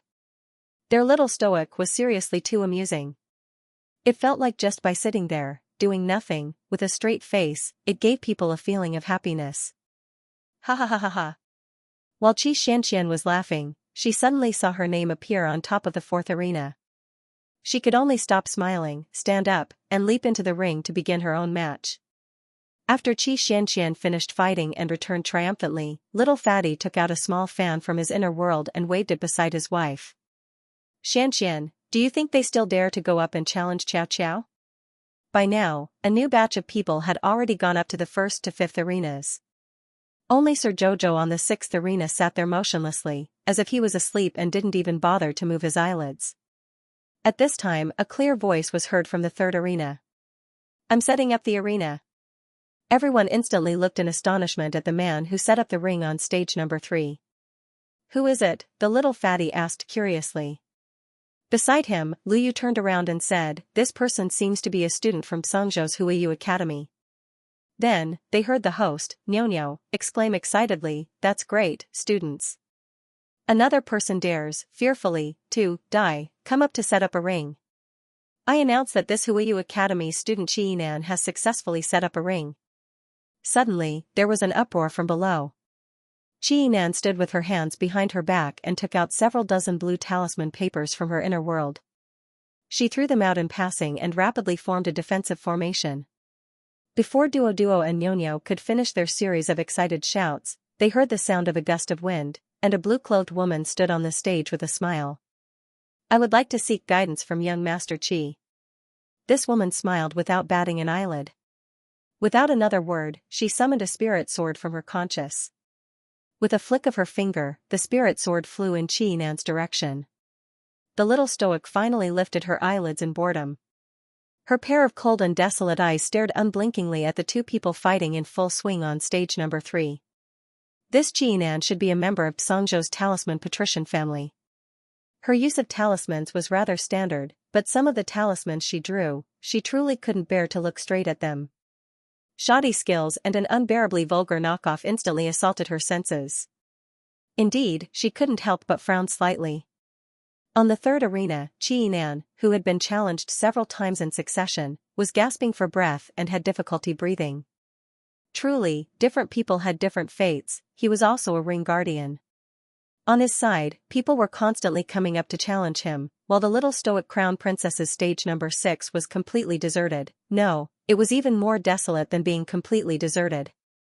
No one paid any attention to the stoic student on stage number 6 at all, allowing her to regulate her breathing, meditate, and count mushrooms. After 4 hours, no one actually went up to challenge her, allowing this stoic student to pick up 200 points for nothing. On the other hand, Xianxia was somewhat powerless at stage number 3. After all, after being challenged no less than 5 times in a row, no one would be able to withstand it. Xianxia hurriedly raised her hand and requested to use the ring master's privilege to rest for 15 minutes. He needed to make full use of these precious 15 minutes. After setting up 2 defensive arrays around her, Xianxia hastily entered a state of cultivation, anxious to recover. The ring master's expedient waiver can only be used 3 times a day, and each use lasts for 15 minutes. Xianxia was very clear that he was in a very dangerous situation. The problem now was that the 3rd and 6th rings were also set up, but he was beaten like a dog, while the other one was so bored that he kept counting mushrooms. Xianxia took a deep breath and forcefully suppressed the fluctuating emotions in her heart. She ordered herself to enter a state of cultivation as soon as possible. Look quickly, what is the young crown prince consort doing? The little crown princess took out a small cauldron from her conscience. The small cauldron expanded with the wind and instantly became as tall as a person. The little stoic turned her head to glance at them and directly flipped the 9 stars mirroring the moon cauldron over. She dove into the cauldron, and there was a loud rumble. Eldest young Sir Qin couldn't help but twitch his mouth. TSK, the little stoic went to sleep. Everyone looked at each other in dismay and simultaneously revealed a speechless expression. It couldn't be helped. She had already waited for more than 4 hours, yet no one was willing to challenge her. Could it be that she had to keep her eyes open and count mushrooms until dawn? Haha, it was seriously too boring. Since no one challenged her, then she would go catch up on sleep. It was simply a waste of her excited anticipation to pass her days in such a boring manner. The little fatty couldn't resist sneaking a glance at Prince Mo beside him, only to see the latter's lips curled into a smile as his gaze circled that 9 stars mirroring the moon cauldron. His Highness probably felt that the little stoic's actions were extremely amusing. The little fatty inwardly ridiculed and rolled his eyes. Little did he know that the little stoic's actions were simply drawing hatred everywhere. At this moment, which academy disciple currently competing on the stage didn't gnash their teeth in hatred at the stoic face? She truly was a shameless little stoic. While others were fighting for their lives, she hid inside that cauldron and continued to slack off. The problem was that she could earn points automatically just by meditating on the spot. The points she earned in a day weren't the slightest bit inferior to others who diligently fought 10 matches in a row. How could they endure this? The little fatty and the others were actually well aware that the little girl wouldn't really seal herself inside that 9 stars mirroring the moon cauldron. She must have returned to Paradise Planet.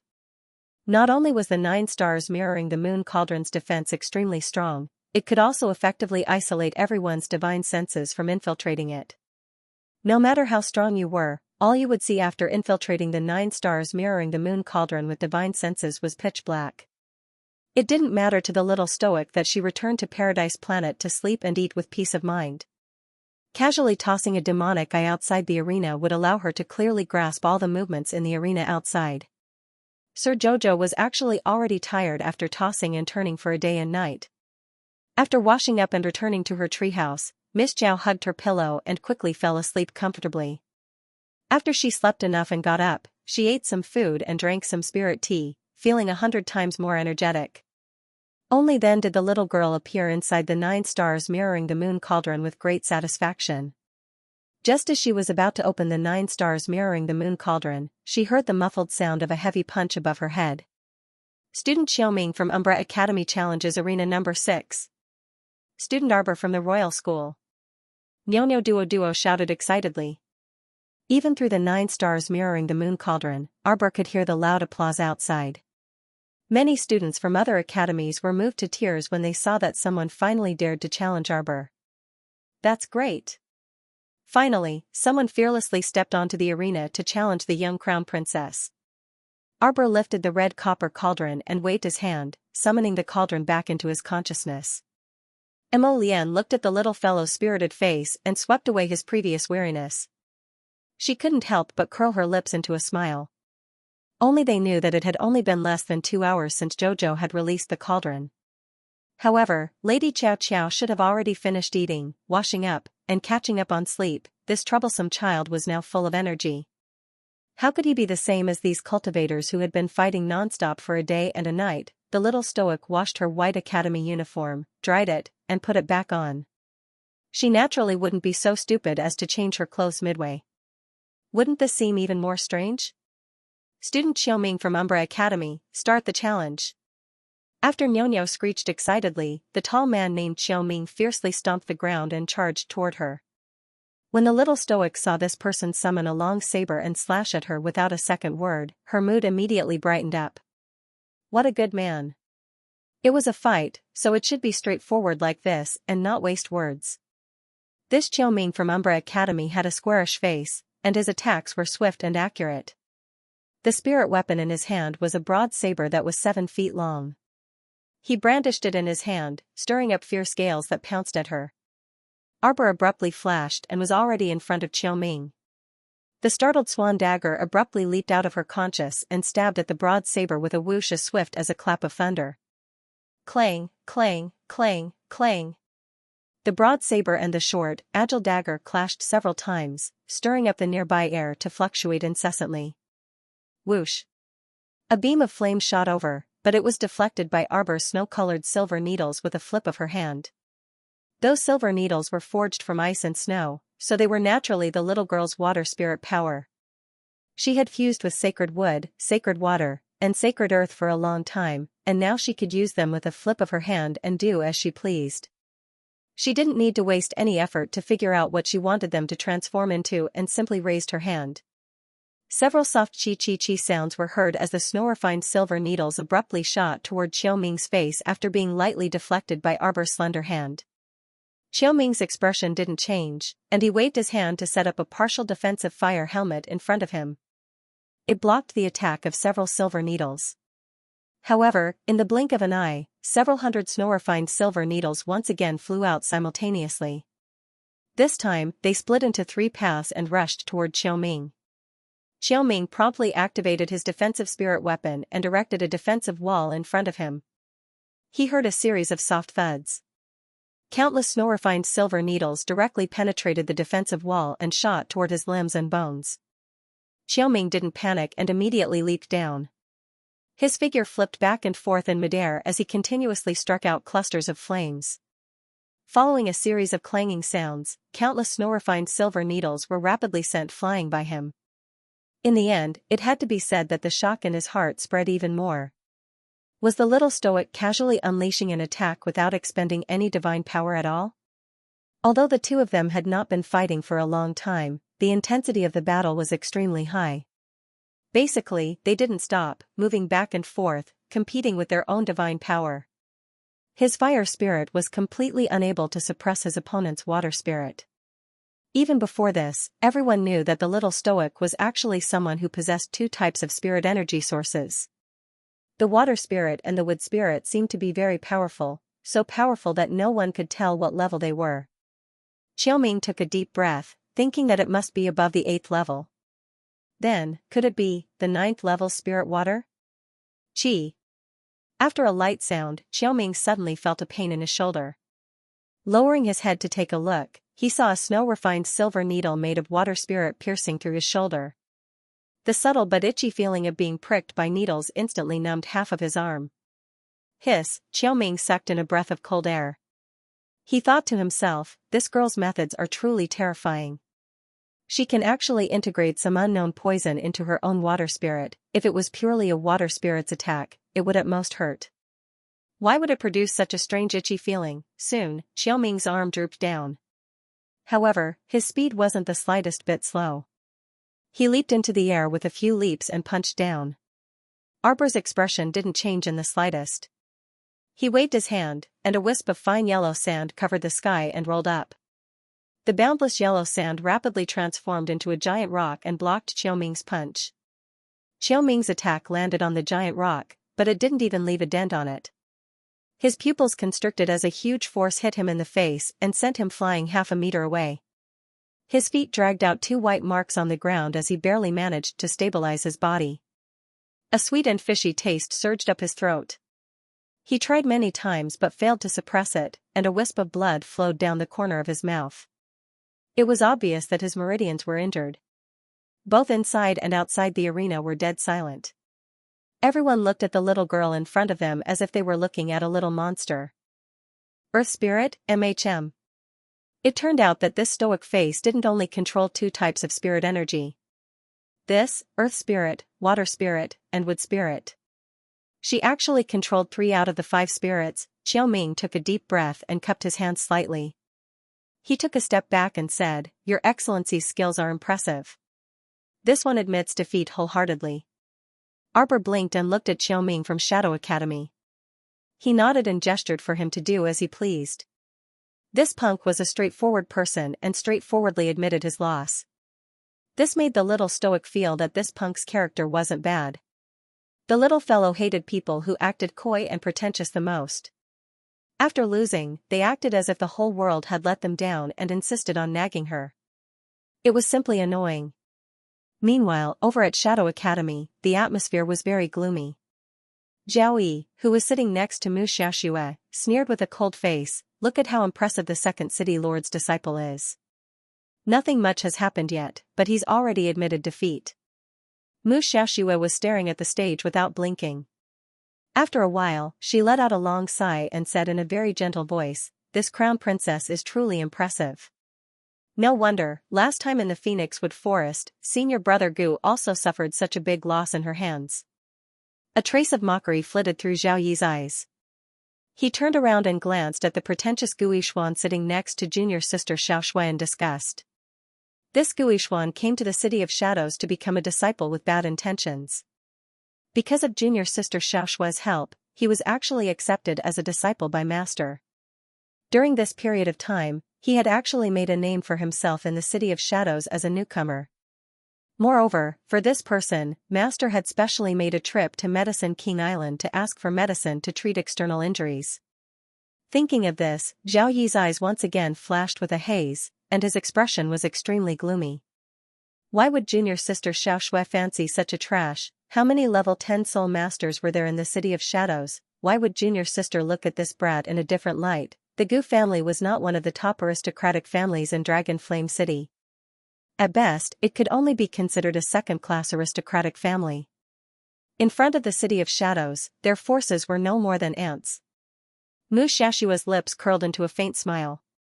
Her eyes seemed to glow with 5 different colors, filled with longing. Senior martial brother Zhao, that crown princess is really amazing. Even senior brother Qiu is no match for her. Why should Xiao Shui worship such a rude and unreasonable woman? Zhao Yi snorted disdainfully, "A woman should be like junior sister Xiao Shui, elegant and gentle. What's wrong with fighting and killing all day long?" Lin Zhener, who was sitting next to Zhao Yi, could not help but stiffen. Mu Xiaoxue hurriedly pulled Zhao Yi's sleeve and said softly, "Senior martial brother Zhao, don't say that. It would be great if Xiaoxue could activate her mystic meridians." She heaved a long sigh as her eyes wandered. "It's a pity that Xiaoxue is useless." Zhao Yi hurriedly comforted her in a gentle voice, while Gu Yixuan turned to smile at Mu Xiaoxue and said, "Junior sister, there is no need to belittle yourself. Although junior sister does not have a cultivation base, she is an expert in the art of mechanisms and is familiar with all kinds of array formations. In terms of studying ancient books, you can firmly surpass others." "Indeed." Gu Yixuan nodded with a smile. Zhao Yi glanced at him. Although Gu Yixuan nodded in agreement, Zhao Yi still felt uncomfortable in his heart. Knitting his brows, his gaze suddenly shifted downwards. "Has junior brother Gu's leg injury really healed?" "Many thanks for senior brother's concern." Gu Yixuan smiled faintly, revealing the demeanor of a gentle young master. "Fortunately, Master went to Medicine King Valley to ask for medicine for me." Gu Yixuan smiled. "Otherwise, my injury wouldn't have healed so quickly." Zhao Yi made a sound of agreement as a trace of mockery surfaced in his eyes. Gu Yixuan was caught in the Phoenix Wood Forest's array formation and was scratched by the skeletal arm. Unexpectedly, 5 thin black fingerprints were left behind. He had been poisoned by the rotting corpse. No wonder he had set his eyes on his junior sister. If it wasn't for his desire to enter the City of Shadows, Gu Yixuan would have died long ago. Thinking of this, Zhao Yi turned to sneer at Gu Yixuan. "Junior brother Gu, you've been in our City of Shadows for quite some time. How about it, do you want to fight in the arena? Fight for our Shadow Academy's glory." Zhao Yi said with a fake smile. Gu Yixuan didn't panic at all. He only looked up at Zhao Yi and said with a smile, "Senior brother Zhao must be joking. I admit that my strength is inferior to senior brother Qiu's. Even senior brother Qiu was defeated. How can I defeat that stoic-faced crown princess?" He said this, but there was nothing to be embarrassed about. After all, Qiuming's cultivation was indeed much higher than his. Even Qiuming had been defeated by the little stoic, so why should he, Gu Yixuan, stupidly go up and invite humiliation? Hearing this, Mu Xiaoxue also smiled and said, "Senior brother Zhao, don't make things difficult for senior brother Gu. Senior apprentice brother Gu is new here, so there are many things you don't know." Mu Xiaoxue's gentle and considerate consolation drew a grateful look from Gu Yixuan. He only felt that the Miss Xiaoxue in front of him had an elegant appearance and a very gentle and generous personality. Compared to the little stoic who would make fun of people at the slightest disagreement, they were truly people from a completely different world. How could a terrifying woman like the little stoic girl compare to a strand of his junior sister Xiaoxue's hair? The more he looked at Miss Mo, the more unbearable his heart palpitated. His decision to seek refuge in the City of Shadows due to the corpse poison on his ankle was indeed the best decision he had ever made in his life. Gu Yixuan smiled and nodded at Mu Xiaoxue. When she turned her gaze back to the arena, she happened to see Qiuming slowly walking over to the Shadow Academy area. As soon as Qiuming appeared, several Shadow Academy students couldn't resist glancing at him, and there was no lack of mocking and ridiculing words among them. Qiuming ignored all of them and calmly returned to his seat. And at this time, the little stoic on the arena had quieted down again. She sat cross-legged in the center of arena number 6 and expressionlessly watched the fight on the opposite arena. That's right, it was Qiyinan on arena number 3. This punk was almost at his limit. The pitiful brat lasted for less than 2 hours and was about to be killed by the continuous spinning. Sure enough, different people had different fates. Arbor sat there and looked at the unlucky brat on arena number 3 with a melon-eating face. Suddenly, her small hand moved, and everyone watched speechlessly as this guy fished out a bag of candied melon seeds from his inner world. She sat there cross-legged and didn't need to recover at all. She just hugged a bag of snacks and ate them with relish while watching the intense fight on the arena. When she was thirsty from eating snacks, she took out a bamboo tube filled with spirit tea and drank a mouthful. Her black, beady eyes moved nimbly back and forth between the two people fighting to the death on arena number 3. Qiyinan reached out to feel for the talisman in his sleeve, but he seemed to have touched nothing, and his entire body stiffened for 3 seconds. And at this time, his opponent pounced on him and slapped Qiyinan's chest. Qiyinan seemed to have suffered a serious injury, and a trace of blood gushed out of his mouth with a poof. His opponent's eyes became increasingly bright like stars. Presumably, he thought that Qiyinan was about to run out of luck. He wouldn't be able to withstand his attacks very soon, just as he leaped up and abruptly charged in Qiyinan's direction. Qiyinan suddenly raised his right hand, and an explosion talisman landed on his opponent's face with a bang. After a thunderous boom, Qiyinan's opponent clutched his face and howled miserably and tragically. His entire body fell to the ground and rolled back and forth on the arena. Qiyinan stared at his defeated opponent with a sneer on his face as he proudly stood on the arena. The originally heroic youth had a high-spirited appearance.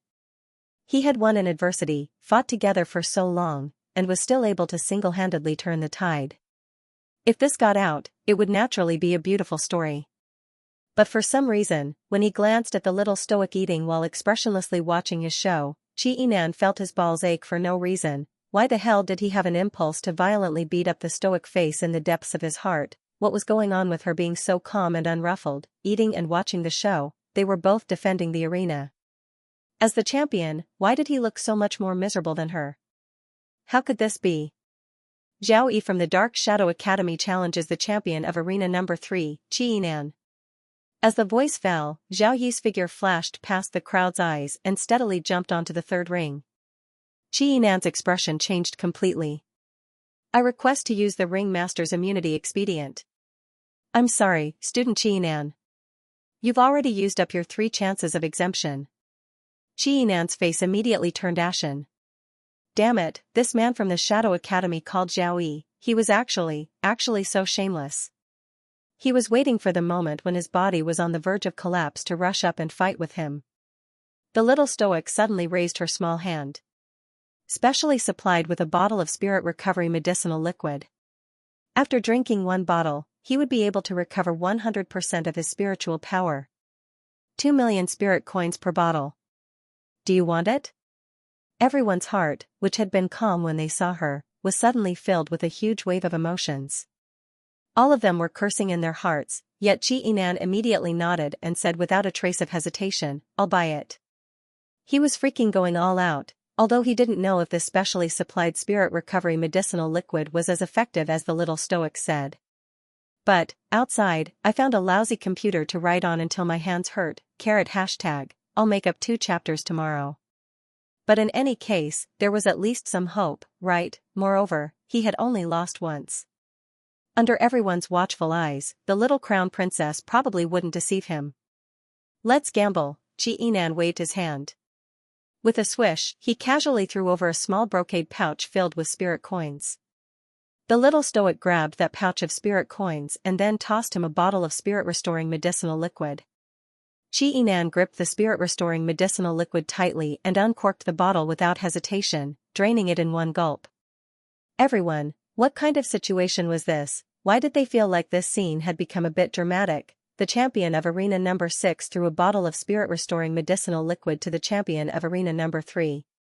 They had a common enemy. Shadow Academy's Zhao Yi's face was filled with cold fury.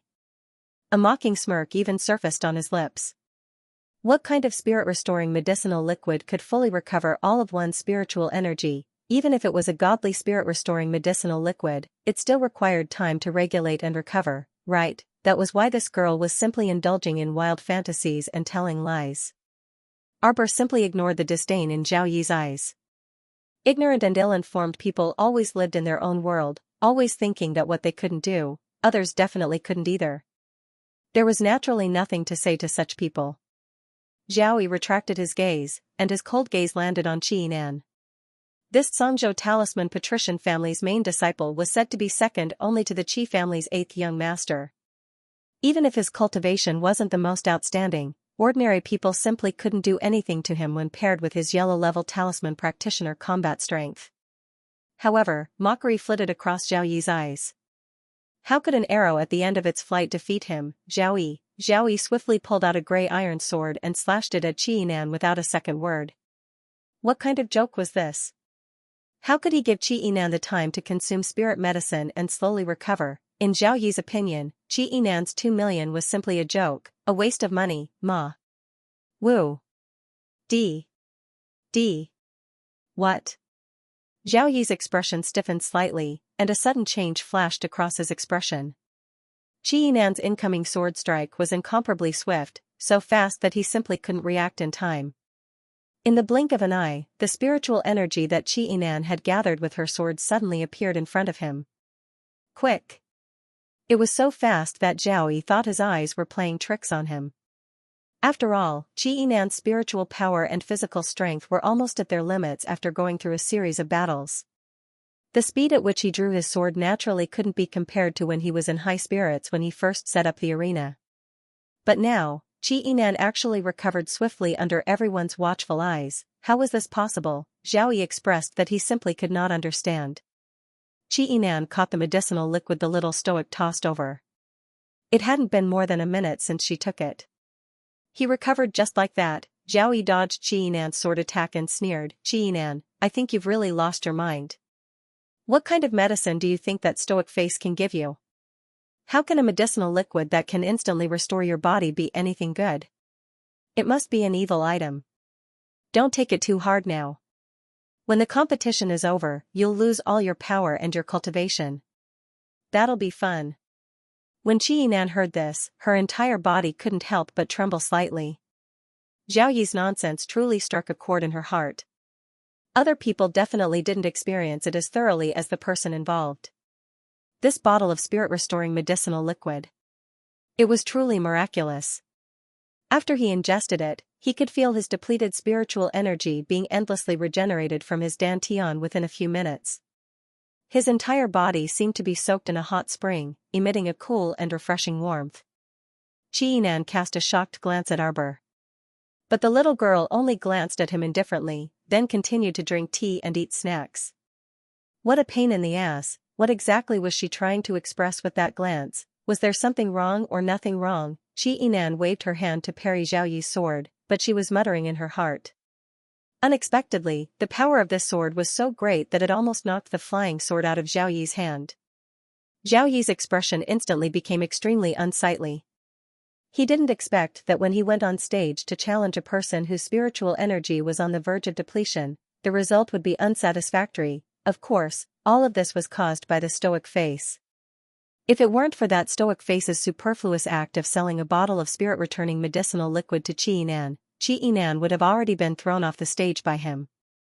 The points that Qi Yinan had previously earned should have all been inherited by him. Despicable, despicable stoic face, despicable to the extreme. While Zhao Yi was bewildered, the grey iron sword in his hand continuously slashed and stabbed at Qi Yinan. He truly forced Qi Yinan to the edge of the stage. Now, he could only resort to trickery to win. When Gu Yishuan saw this, a faint trace of mockery flitted across the corner of his eyes. Mu Xiaoxue sat next to him, tightly wringing the handkerchief in her hand, and said softly, "Will senior sect brother Zhao be okay? Why does it seem like he's slowing down?"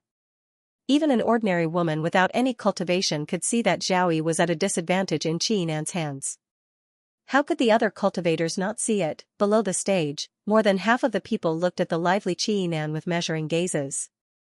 More than half of the people looked at the young crown princess, who was sitting upright and still, as if they were looking at a weirdo. Terrifying. What kind of medicinal liquid did the young crown princess have in her hands? How could a guy who was like a drowning dog be instantly transformed into a dragon, a tiger, and a tiger in high spirits after drinking a bottle of it? But the young crown prince consort was still expressionless. When she saw some people glancing at her, she completely ignored them. After eating and drinking his fill, he put away the food and closed his eyes to meditate. She actually didn't need to adjust her breathing, nor did she need to recover.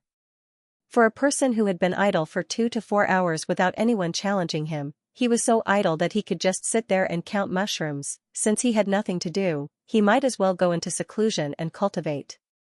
After all, he blocked his 5 senses and 6 senses. After entering seclusion, the surroundings were no longer as noisy. It was too noisy. This group of people was like a bunch of idiots. They were going to compete here for 7 days and 7 nights, and they weren't even allowed to leave for a meal during this period. The competition itself was simply sick. At this moment, a student from the royal school could not help but cry out, "Hey, look at that young Master Qi, aren't his attacks getting faster and faster?" Yes, yes. Amazing. The Crown Princess's bottle of spiritual revitalization medicinal liquid worth 2 million spirit coins is really worth it. Not only was it worth it, it was simply a great discount. If it was a life and death struggle, think about it, how much of a change would this bottle of spiritual revitalization medicinal liquid bring to the entire battle situation? Only now did everyone know that the little Crown Princess was actually helping that Qi Yinan. They couldn't help but secretly criticize her in their hearts. The little Crown Princess really did things as she pleased. They heard that their talisman aristocratic family and Song State's Qi family competed with each other, and there were quite a few disdainful existences. They didn't expect, the little Crown Princess never played her cards according to the rules. She casually helped whoever she saw pleasing to the eye, and whoever she didn't see pleasing to the eye. For example, this Zhao Yi. They really didn't know how Zhao Yi had offended this little devil, to be treated like this. The onlookers couldn't help but feel a faint sadness for Zhao Yi. They originally thought that they would be able to pick up a big loss on this stage, but who knew that the opponent would become more and more courageous, and now he was almost forced to the edge of the stage. The current Qi Yinan was indeed becoming more and more courageous as she fought, indescribably brave. He no longer had any doubts about the bottle of medicinal liquid that the little Crown Princess gave him before. How could such an excellent spirit-restoring medicinal liquid be poisonous? Your whole family is poisonous. This spirit-restoring medicinal liquid was simply a miracle. It must be the work of a pharmaceutical genius. It definitely couldn't escape. Because Qi Yinan discovered that after drinking this medicinal liquid, not only did it replenish all of his spiritual power within minutes. What was even more frightening was, it was endlessly replenishing his spiritual power. He calculated the time, it had already been more than half a quarter of an hour. But the spirit-restoring medicinal liquid was still working. No matter how much spiritual power he consumed, it had been slowly replenishing him. Although the speed of replenishing spiritual power wasn't as stunning as the first one-time recovery, it was a slow replenishment of spiritual power, which spirit-restoring medicinal liquid could do this. In any case, he hadn't seen it in any of the pill stores in Song State. He also didn't know how long the spirit-restoring medicinal liquid would last this time, and he felt extremely curious. "Dean, look." The beautiful teacher from Jiawei Academy couldn't help but frown, turning her head to say to Li Xiangbei. "That student Qi Yinan's spiritual power seems to be increasing, what's going on?" Li Xiangbei's face had been taut all this time, as if he had thought of something, his whole face darkened a little. "It's that bottle of medicinal liquid's problem." Li Xiangbei couldn't help but look at Dean Yun, who was sitting with his back to him. Did this Dean already know from the start that this little girl actually had a very powerful medicinal liquid in her hands? Then, wouldn't the other royal academies also have this type of medicinal liquid? Oh, no, a bottle of medicinal liquid cost 2 million spirit coins. It seemed that not many people could afford it. Furthermore, alchemists needed a long time to refine pills. To be able to concoct such a heaven-defying medicinal liquid, it would naturally take a very long time, Li Xiangbei muttered to himself, feeling that he must have hit the nail on the head. How could he have known that the little stoic could mass-produce a lot of this spirit-restoring medicinal fluid in minutes? Moreover, it didn't require many special herbs. To make this kind of spirit-restoring medicinal liquid, it was all made from ordinary medicinal herbs. The cost was only a few spirit coins. The most special thing was probably the drop of holy water from the little water child. As for the holy water, she could get as much as she wanted. She didn't need to worry too much about it. As a result, everyone felt that the little stoic spiritual medicinal liquid this time was very high-end. With such a high price, it must be difficult to produce. But in the end, that's not the case at all. In the little girl's opinion, these people of the secular world were indeed somewhat foolish. Do you think that the higher the price, the better the medicinal properties? Who told them that those good pills and elixirs required heaven rank and above medicinal herbs to concoct? In reality, the stoic face used intermediate rank medicinal herbs the most when concocting pills and elixirs. In the past, there were many medicinal herbs planted on Paradise Planet and Chuyun Planet. But now, Forest Planet was overwhelming, and they had almost everything they could think of. Unless it was extremely rare, Forest Planet might not have it. While everyone vied for discussion, Qi Yinan took out an attack talisman from her sleeve and stuck it to Zhao Yi's shoulder. After a crisp bang, everyone saw that Zhao Yi was sent flying by the attack talisman. Everyone involuntarily clicked their tongues. How rare, Zhao Yi, this punk, happily went up the stage, but in the end, he was sent flying so pathetically. This was all thanks to a bottle of spirit-returning medicinal liquid provided by the little girl. At this time, everyone's gazes involuntarily landed on the little stoic, and they all looked at her incredulously. This little stoic crown princess was too amazing. I heard that the crown princess is a very remarkable pill master. Indeed, Her Majesty the Empress of the Divine Province, who had been in a coma for many years, was also treated by the crown princess. So, you mean that the crown princess was the one who concocted that bottle of spirit-returning medicinal liquid? The person who raised this question had a surprised expression on his face. However, the people around him all cast him disdainful gazes. Ignorant and ill-informed. Could it be that you haven't heard that Her Majesty the Empress of the Divine Province was treated by the Crown Princess and that His Majesty issued a general amnesty because of this? That person rubbed his nose in embarrassment. He indeed didn't know about this matter. After all, as cultivators, they usually stayed in the mountains and valleys. How would they know so many things about the imperial court? Alright, don't mock senior brother. It's pardonable that senior brother isn't clear about this matter. After all, this crown princess really is very low-key in her actions. That's right. Everyone pursed their lips meaningfully in Zhao Yi's direction and joked, otherwise, this senior brother Zhao of the City of Shadows wouldn't be so contemptuous of the bottle of spirit-returning medicinal liquid that the crown princess concocted. That's right. The other person nodded in amusement. In the beginning, didn't he look at Qi Yinan with a malicious expression and warn him to be careful of the medicinal liquid that the Crown Prince Consort gave him and that it would destroy his cultivation foundation? It's really a slap in the face every minute. At this point, the group of people couldn't help but laugh. The little stoic sat cross-legged in meditation and had already entered a meditative state. Naturally, it was impossible for him to hear the weird laughter and discussions of the people around him. Anyway, even if she heard it, she would probably turn a deaf ear to it.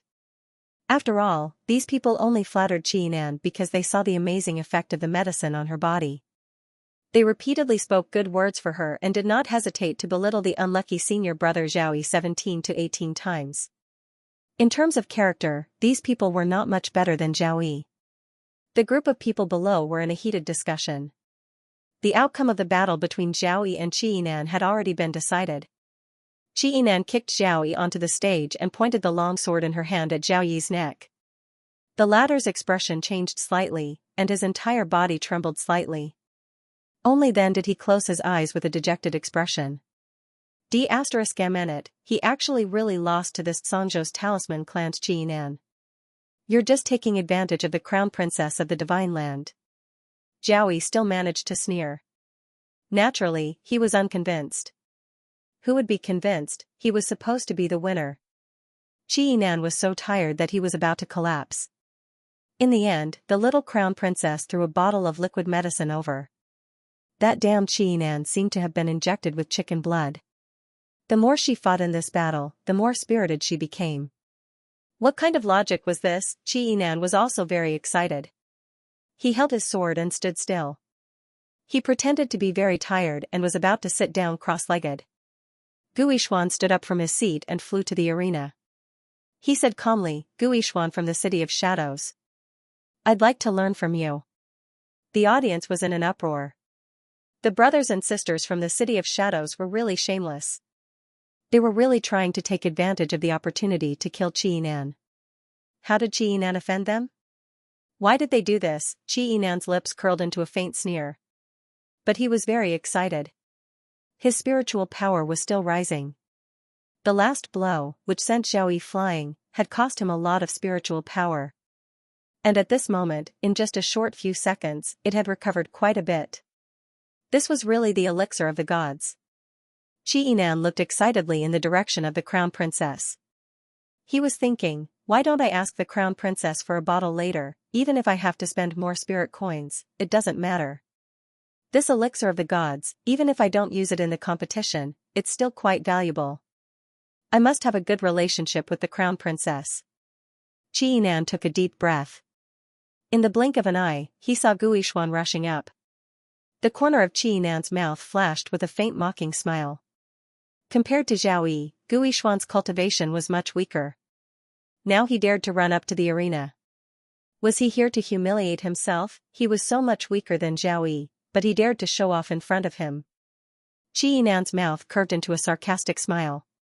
In the blink of an eye, Guishuan's fiery fist was about to land heavily on him. Xianxia raised her hand and slashed out with her sword. The fierce wind carried the terrifying chi of a mountain torrent. Suddenly, he slammed into Guishuan's chest. Roars of excitement could be heard from the audience. Xianxia had actually fought more than 10 battles in a row. Now, she had sent Guishuan flying out of the arena with just one strike. Guishuan, who was flying in the air, was struck in the chest and fell out of the arena. He was still thinking about this question. What's going on? Just now, when he saw Xianxia's weariness, he just wanted to go on stage and take advantage of her, but he didn't expect Xianxia was pretending to be tired. But the problem was, he had indeed gone through more than a dozen battles, so why was he still alive and kicking? Guishuan originally wanted to show his face in front of junior sister Xiao Shui, but in the end, his face was thrown all the way to the sea of forgetfulness. Thinking of this, Guishuan felt uncomfortable. When he landed heavily on the ground, he seemed to have sprained his ankle. When he raised his head, he saw Xiaoyi's mocking face. Son of a bitch, he still wanted to pretend to be a hero in front of him.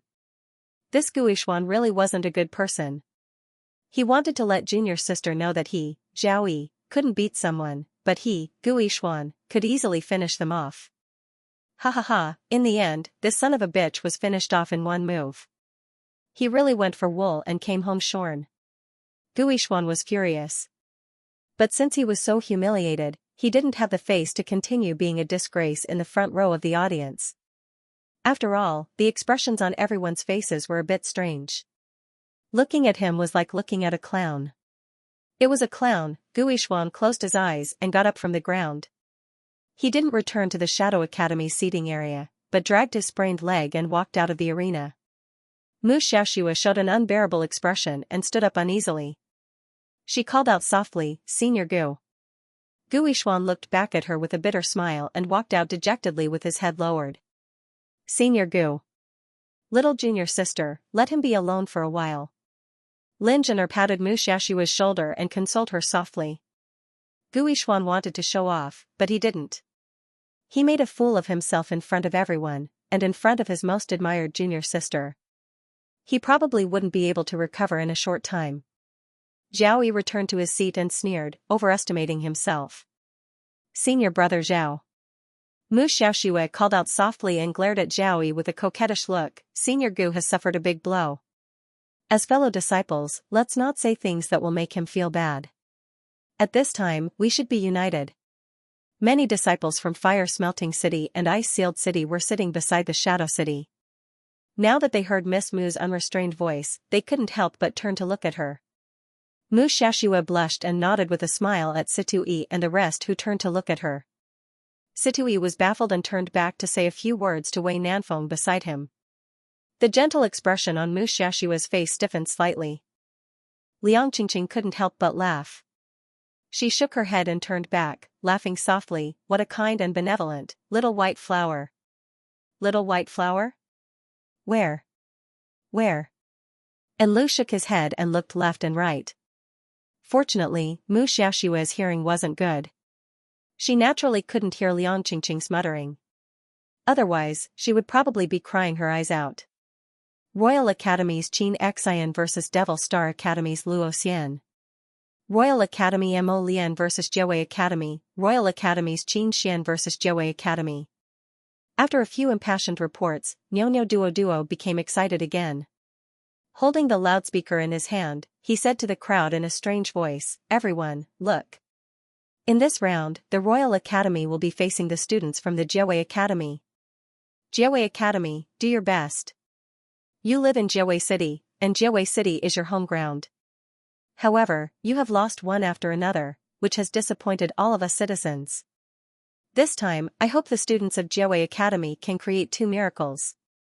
The 2 hosts were like cannonballs, talking non-stop.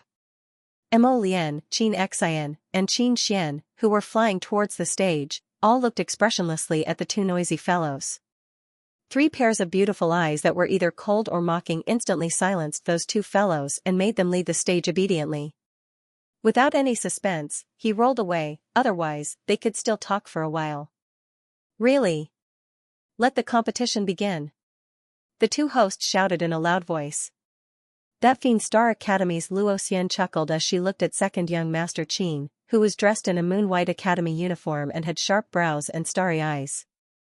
All of a sudden, he felt himself being sent flying outwards. Mo Lian and Qin Xian, who had attacked at the same time, also used one move, a flick of their sleeves to send their opponents flying. Cough, cough, cough, cough, cough, cough. Elder Ke almost choked on his own saliva. The entire crowd was stunned and fell into silence. Principal Yun slapped his thigh and stood up with a loud clap. "Good, good. Good. Good, good." This fellow had said good 5 times in a row. Everyone looked at him with disdain. How could this not be good? Could the royal school still have any shame? Previously, they had let the little crown princess, this pervert, fight in the arena. This was already very scary. Alright, now, how many high-level cultivators had the royal school sent? Ha ha ha ha ha. Principal. Elder Ke's old face twitched and he raised his hand to tug at the corner of his shirt. He couldn't help but call out again, "Principal." How could he not be excited? Look at this villain's smug face, too freaking weird. As the principal of a school, how could you laugh so wildly in public? Where would Li Xiangbei from the Jiawei Academy put his face? There was indeed no way to put it down. There was nowhere to put it, it was too embarrassing.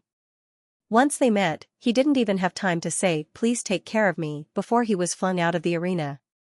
He even fell with a bloody nose and a swollen face, with crooked eyes and a slanted mouth. The despicable royal school, they definitely did this on purpose. Purposely embarrassing Li Xiangbei, purposely making him go crazy. No, he had to calm down, he couldn't fall into that scum Yun Piamia's trap. The more he laughed wildly, the more he had to calm down. Calm down, calm down, Li Xiangbei took a few deep breaths before he managed to suppress his anger. At this moment, Mo Lian, Qin De, and Omega Kotoku had already floated down from the arena and walked over casually. This was intolerable, Li Xiangbei couldn't help but say coldly. Everyone from the royal school is indeed unusually cunning. You actually used such a method to defeat our Jiawei Academy. What do you mean? Yun Piamiao couldn't help but glance at this guy. She snorted and said, what nonsense do you want to say now? Don't hide it, just say it all. I don't have the time to listen to you blabbering all day long and slandering the reputation of the Royal Academy. Are they not? Li Xiangbei said angrily, are these people really students from the royal school? Ignorant and inexperienced. Yun Piamiao said proudly, our royal school accepts talents from all 3 continents. How is he not a student of the royal school? Let me tell you, within the royal school, there are at least 18 experts like them. Mo Lian sat down expressionlessly, no longer bothering with Yun Piamiao. Qin De and Omega Kotoku had similar expressions. They sat down and didn't want to say a word to the arrogant dean. Li Xiangbei was so angry that his entire body trembled. He pointed at Yun Piamiao and said, You cheated. I'll go. Yun Piamiao slapped away the finger that he was pointing at her. Can you be more mature, Dean Li? You're giving me the feeling that you're angry out of humiliation. Dean.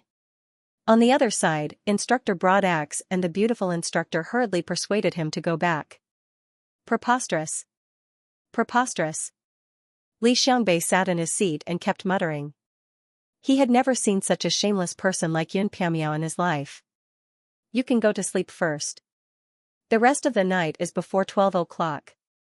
Li Xiangbei propped himself up with both hands, barely suppressing the fury in his heart. Go and call Buyi over. Have him challenge that fellow from the Qi clan. Instructor Broadaxe and the beautiful instructor couldn't help but be taken aback. They both turned to glance at Dean Li. Shouldn't they challenge the Imperial Academy's little stoic crown prince consort in order to regain their face from the Imperial Academy? What was going on? Why did he have to challenge Qi Yinan? Was she easy to bully? Li Xiangbei remained silent with a cold expression. 2 hours had already passed since Qi Yinan drank that bottle of medicinal liquid. Evidently, the effects of that spirit-restoring medicinal liquid were about to wear off. Li Xiangbei was very clear that once Qi Yinan's medicinal effects wore off, Qi Yinan definitely wasn't Buye's match. Even though this Buyi was extremely difficult to control and had many demands. But now, he was at his wit's end. If he didn't let him go on stage, was he supposed to watch helplessly as Jiawei Academy set a remarkable record of 0 wins? Look at how unlucky Jiawei Academy was from the start of the competition until now. When they encountered the Royal Academy, they lost. Either they lost or they lost. It practically cast a shadow in Li Xiangbei's heart. This damned Yun Piamiao. Just how many peerless geniuses from the 3 continents did he accept into the academy? Did he even have any chance of winning this competition? Although Buye's cultivation wasn't as high as Zhang Qunlong's, as a second-level god-tier master, his methods were more than a level higher than Zhang Qunlong's. As long as he didn't encounter those 3 from the Royal Academy and didn't take the initiative to challenge the little crown princess, he should be able to continue fighting. Li Xiangbei lowered his voice and said, hurry and go. Take advantage of the fact that the crown princess of the divine province is in closed-door meditation to have Buyi challenge Qi Yinan. Everyone was probably very clear on how unlucky Qi Yinan was. When this young man named Buyi jumped onto the stage, Qi Yinan felt that oppressive aura rush toward her and knew things weren't looking good. This person's aura was too tyrannical. She wasn't this person's match at all. Even if she was at her peak, she still wouldn't be able to defeat this person in front of her. Let alone in this kind of situation. Qi Yinan turned her head to glance at the little stoic crown princess on stage number 6 and saw that her slightly furrowed brows didn't even look in her direction. He could not help but let out a long sigh. If the little crown princess was willing to sell him another bottle of spirit-restoring elixir, he wouldn't fight with the man in front of him. But now, I. Xianxia spat out the word I. He felt an intense divine power from his opponent striking his chest. The attack was as fast as lightning, leaving Xianxia no time to think about how to dodge. Just as his brain was spinning rapidly and he was about to move away, the divine power had already landed on his body. His brain was still slow to react to this attack. In other words, the other party had attacked him as soon as they had met. Poof. Xianxia's body fell backwards and fell heavily. He spat out a mouthful of blood. The young man in front of him looked like he was in his early 20s. He had a round face and a smile on his face. He wasn't very handsome, but his features were very delicate. However, this seemingly cheerful young man was extremely ruthless in his attacks. He heavily injured Xianxian in one move and eliminated him. When he saw Xianxian fall to the ground, he even wanted to take a few steps forward and crush the bones in his hand. Fortunately, Xianxian promptly admitted defeat. The two hosts were also kind-hearted. When they saw that the situation wasn't right, they braced themselves and flew up, shouting, "Xianxian concedes defeat. Xianxian concedes defeat. Concedes defeat. Concedes defeat." This shout sent the crowd into a frenzy. Niao fearlessly rushed up and blocked Buyi with his hand. He straightened his back and stood next to Xianxian, saying sternly, "You can't move anymore. You can't move anymore. Xianxian concedes defeat. Very good. You are the next arena master of our arena number 3. Student Buyi from Jiawei Academy has successfully challenged arena number 3 and will inherit the previous arena master's points, 1,200. Congratulations, Student Buyi. Congratulations, congratulations. Duo also wiped her sweat and looked at Buyi with a slightly horrified expression. She didn't expect this student Buyi from Jiawei Academy to be so savage and terrifying despite his fair, delicate, and adorable appearance. Previously, the other person had already admitted defeat, yet he was still unwilling to give up and wanted to step up and break the other person's limbs. Buyi giggled and was about to speak when he suddenly sensed something. He abruptly turned his head. At some unknown time, Arbor had already opened his eyes. At this time, the little stoic was coldly looking at this man on arena number 3. Huge waves billowed in the depths of her eyes.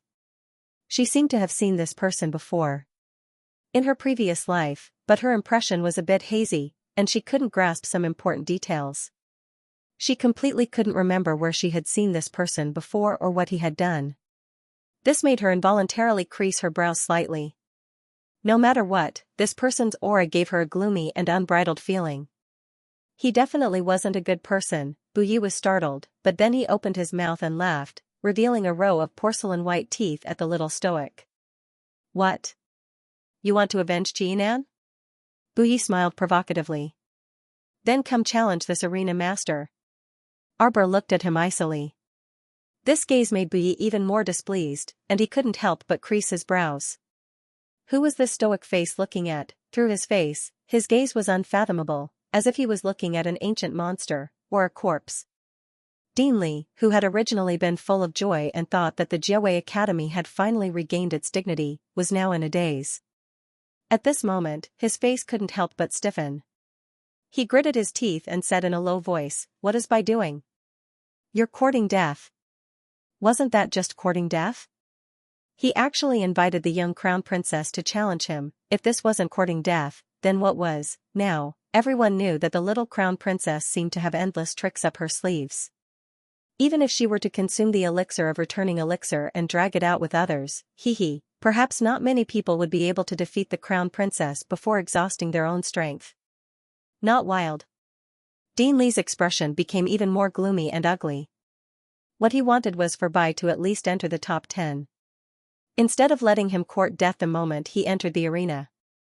There were still more than 5 days before he could enter the arena. Actually, the timing wasn't too good.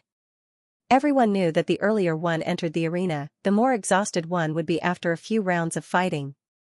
As a result, it was impossible for those who were scheming to enter the arena so early. Unless, they were extremely confident in their own strength. For example, someone like the little crown princess. The little crown princess didn't know that in everyone's eyes, she had the image of someone who possessed a miraculous elixir, had a card up her sleeve, and was exceptionally talented. In reality, everyone didn't know that her main objective in going up the arena was, she was too lazy to fight over and over again. It was better if others came knocking on her door or ganged up on her. That way, she could defeat more people in one go and obtain more points. It was that simple. But now, the little stoic expressionlessly looked at the youth who continued to court death at her in arena number 3 and blinked her large eyes. Dwedwa's eyes and ears were everywhere. When she saw the little lady's expression, she immediately blocked in front of her and raised her hand to shout. During the competition, all arena masters who successfully set up their arenas are not allowed to leave their arenas under any circumstances. Arena number 3 and arena number 6, the arena masters will continue to accept challenges from other people. Challengers can directly go up on stage and announce their names. Arbor glanced at on arena number 3 and raised her pinky finger to point in the air. You're dead meat. Everyone, F***ck, why did this stoic face look so fierce and adorable? It looked like the stoic never looked at looks when she beat people up. After all, when little ladies saw Bai's delicate and adorable face, they would more or less develop a favorable impression of him. It was naturally much more convenient for good-looking people to roam the pugilistic world. Bai looked at her with a grin and said, okay, then I'll wait for you to teach me a lesson. In the blink of an eye, a pitch-black color spread across Arbor's eyes. The demonic pitch-black color invaded her eyes, and her entire pupils seemed to be dyed pure black in that instant, as if she was in an icy abyss.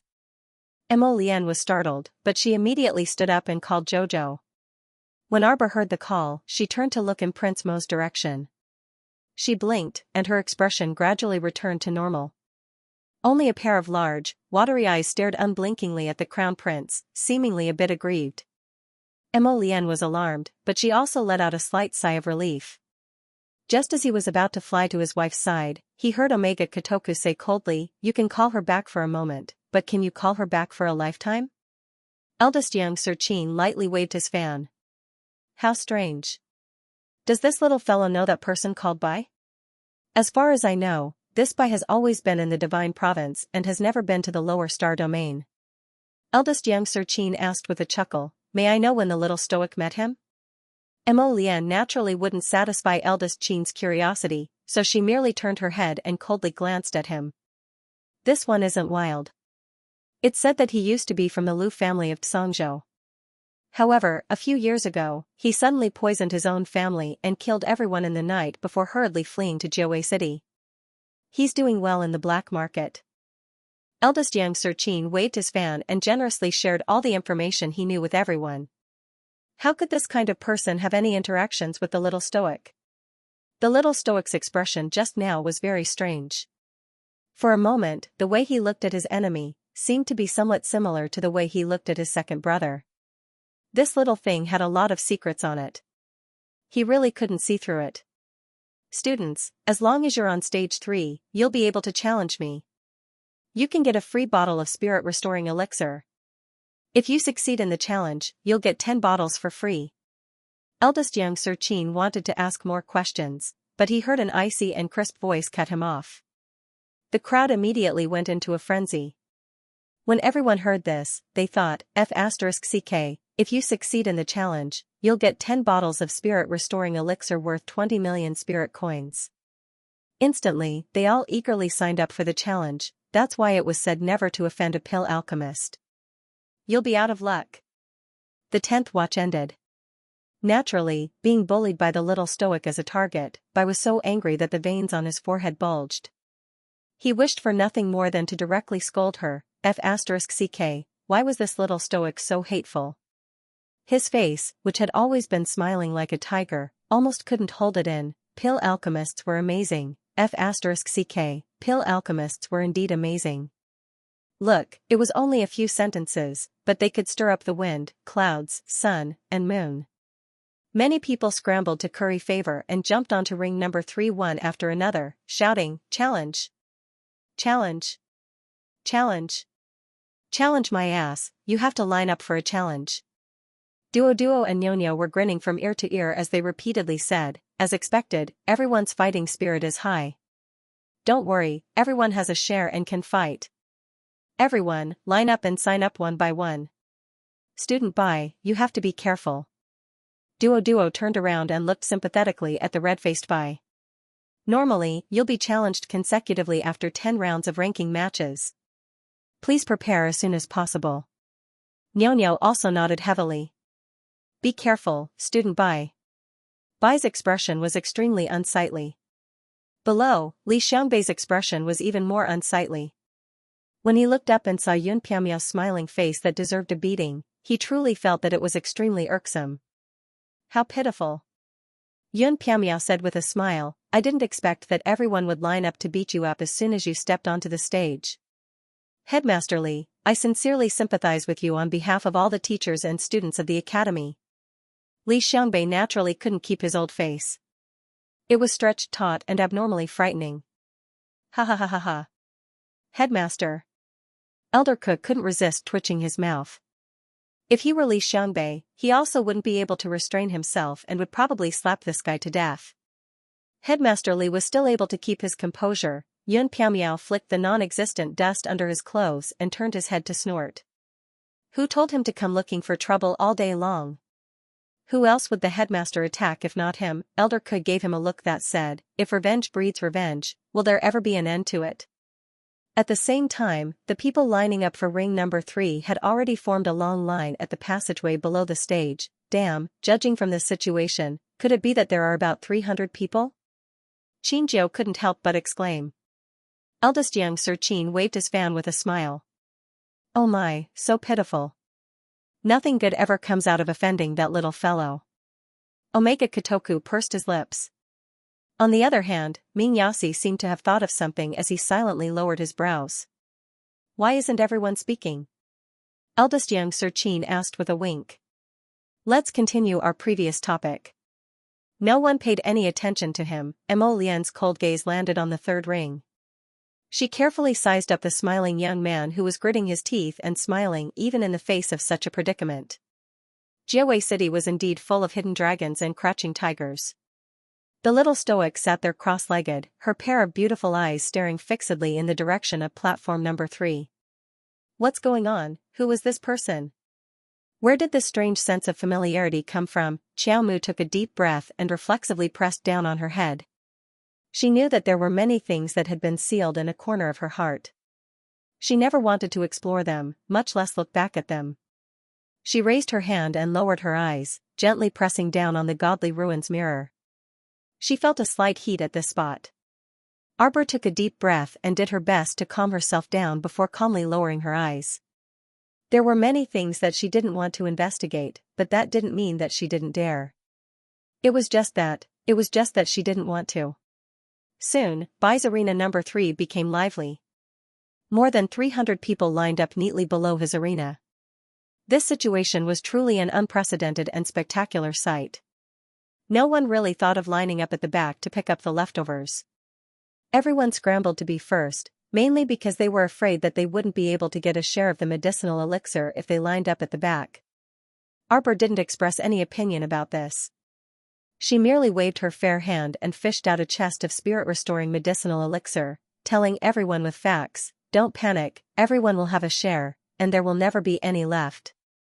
Eldest young Sir Qin's eyelids twitched fiercely. Holy sh*t, this little lady was too ruthless. Directly taking out a chest of spirit-restoring medicinal elixir, how could they endure this? The 7th young lord, Qin Chong, who was sitting at the side, smiled sarcastically and said, how extravagant. If it were me, I would also want to go up and fight. Qin Jiao immediately jumped up. I'll go. 7th Qin's expression turned ugly at once, and he turned back to glare fiercely at Qin Jiao. He reprimanded, why are you joining in the fun? Upon seeing this, Qin Jiao chuckled mischievously and said, of course I also want that bottle of spirit-restoring medicinal elixir. Alright. Eldest young Sir Qin chuckled as he smoothed things over. Since little Jiao wants to go, then let him go up and try. Don't tell me you aren't curious about that bottle of spirit-restoring medicinal elixir? 7th Qin snorted and reflexively touched his left arm, gazing coldly at 5th young Sir Qin, who was sitting next to him. Ever since that incident with Feng Mulan, his left arm had been broken by the little lady's ferule, and after returning to the clan, he had been whipped 30 times. Thanks to her, his injuries hadn't completely recovered yet. This little lady was innocent and cute on the outside, but she was a pitch-black mass on the inside. She truly had a rare heartlessness and callousness. The battle on Arena number 3 was in full swing, and everyone eagerly leaped over there. Because everyone quickly discovered that as long as they could persist for more than a minute on Arena number 3, they would receive a bottle of spirit-restoring medicinal elixir. And everyone who took the special spirit-restoring medicinal elixir would discover that their essence, energy, and spirit would recover without restraint. Even though he had used all his strength, after the battle with Bu Yi ended and he left the arena, he still found that his spiritual power naturally recovered very quickly within 2 hours. They finally understood why Qi Yinan from the Qi family was getting more and more aggressive. So it was because this spiritual returning elixir had a sustainability. After he told the others about the special effects of the potion, more and more people came to challenge him. Finally, after 6 hours of non-stop battle. No, the medicinal pills that could be used on him were all used up. Therefore, he could only grit his teeth and announce that he was giving up on defending the ring. Li Xiangdong's old face was so dark that it couldn't be looked at. Especially when he turned his head and saw Principal Yun's smiling face, he felt anger rising from his heart. Damn it, when Bu Yi jumped down from the stage, he glanced darkly at the little stoic. At this moment, the stoic face's eyes were wide open, and her gaze was icily fixed on him. Suddenly, he raised his hand and shouted, "Where are the crown princess's personal guards?" Everyone was speechless. The fan in eldest young Sir Qin's hand fell to the ground with a clatter. Seventh Qin's expression turned unsightly in a split second. Willful and reckless. Pass down my order. Execute this person. What was arrogance? This was it, directly giving an order in public under everyone's watchful eyes. Was she this terrifying? Everyone was stupefied as they stared incredulously at the little girl in front of them. This sudden change in attitude was truly like flipping through a book. It was completely incomprehensible. Hearing her words, Bu Ye's smiling face finally changed color. In a panic, he ran towards the back of the Saint Auspicious arena without looking where he was going. At the same time, there were several whooshing sounds in the wind. Countless figures shot up from the seating area and chased after Bu Yi in a hurry. Duo opened her mouth and turned around to meet the male host's eyes. The little stoic's sudden change in mood caught people off guard. Her mood also eased quickly. However, she silently sat back down in a flash, as if she hadn't done anything just now.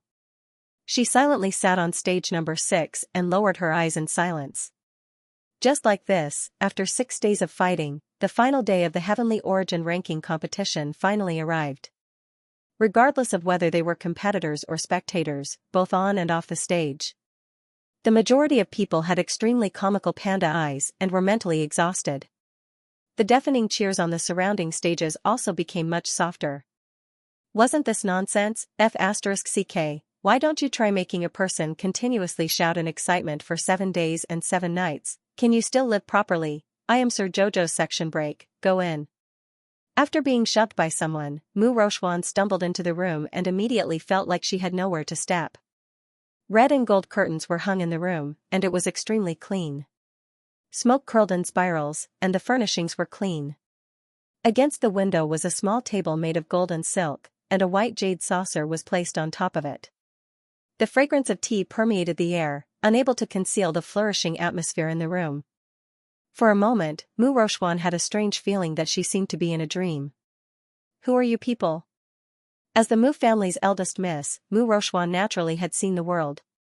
She wouldn't be dazzled by this fragrant room, and her mind was clear and calm. However, she was dressed in rags, covered in filth, and her hair was unkempt. Standing in this boudoir and stepping on the thick, furry carpet, she felt like she was standing on the tip of a needle, extremely out of tune with this place. Who was it that brought her here? Mu Rochuan looked up and saw a beautiful yellow-clothed woman walk in. She bowed to her and said with a smile, "Miss Mu, please wait a moment. My master will be here soon." Mu Rochuan stood there, feeling a little uneasy. But when she thought about it again, she realized that she was just a cripple now. Even her beauty was gone. When a person loses everything and has nothing else to lose, why should they be afraid of anything else? So she just stood there in the fragrant room, her eyes downcast, not saying a word. Your temperament is much steadier than before. A faint voice came from behind the gorgeous bead curtain. Hearing this familiar voice, Mu Rochuan instantly raised her head and stared at her with wide eyes in shock. Mother! Mu Rochuan was slightly agitated. His hands, which were hanging by his sides, involuntarily moved a little. Mu Qingyao's gaze fell on her and she sized up her daughter. Her gaze was especially indifferent, as if she was looking at an outsider and not her own daughter. Mu Qingyao was dressed in a flowery brocade gown, with her hair in a graceful and luxurious Feitian bun. She was exuding a luxurious fragrance, just like a madam of a noble family. In comparison, Mu Rochuan, who stood in front of her, was even worse than a child beggar on the side of the road. Looking at the graceful and calm Mu Qingya, Mu Rochuan suddenly felt ashamed of her own inferiority. Her mother, holy and noble, was like the clouds in the sky. She seemed very close to her, but in fact, she was thousands of miles away. She was so far away that she couldn't touch her at all. Rochuan. Mu Qingyao looked at her dirty appearance and her gaze suddenly fell on her left cheek. What happened to your face? Mu Rochuan raised her hand to touch her face. Scabs had already formed there, leaving behind an ugly centipede-like scar. I destroyed it myself, Mu Rochuan said indifferently. Why? Mu Qingyao raised her eyebrows and looked her up and down, as if she was suddenly interested in this daughter of hers. Mother, don't you understand? A beautiful woman who had her cultivation destroyed and both her hands broken. What would happen if she was driven to the branch family? Others won't think highly of me just because I'm the eldest daughter of the main family. On the contrary, they'll do everything they can to humiliate me because of my previous noble status. Only by destroying this face can I continue to live my life with integrity. If she hadn't made the prompt decision to destroy her own face back then, perhaps, she would have become a plaything in the hands of the young masters of the branch family. Mother, I didn't expect you to be such a chaste woman, Mu Qingya said indifferently, but her eyes revealed that she couldn't agree with her. Actually, as far as one's life is concerned, those worldly possessions are nothing. Reputation is just an external possession. Rochuan, you've disappointed me too much. To a woman, the body can be an extremely lethal weapon. You can use your beauty and body to do a lot of things, Mu Qingya said calmly. If you were willing to give yourself to a powerful young master when you went to the branch family, you wouldn't be in such a sorry state now. You're useless with a disfigured face and a broken hand. Mu Qingya frowned and criticized mercilessly, although your father broke your hand and threw you out, your hands were still damaged. However, if the injury on my hand had been carefully nursed back to health and treated with medicine, it wouldn't have ended up like this. Your hand is completely crippled. What can you do in the future? Mu Roxian's eyes widened in disbelief as she stared blankly at her mother. At this moment, she felt as if her heart had been shattered into pieces and was being mercilessly stepped on by someone else.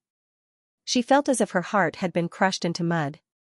This was her mother, the mother who gave birth to her and raised her. He kept telling her how a woman should use her body to get what she wanted. Was this the mother that she had always respected, her generous and magnanimous mother who treated everyone with gentleness and gentleness? Mu Rochuan felt that the woman in front of her was too unfamiliar and terrifying. So, you actually used your body to exchange for your current position and glory in Tianyun? Mu Rochuan instinctively felt sarcastic and couldn't help but laugh out loud. Mu Qingyao looked at her daughter coldly.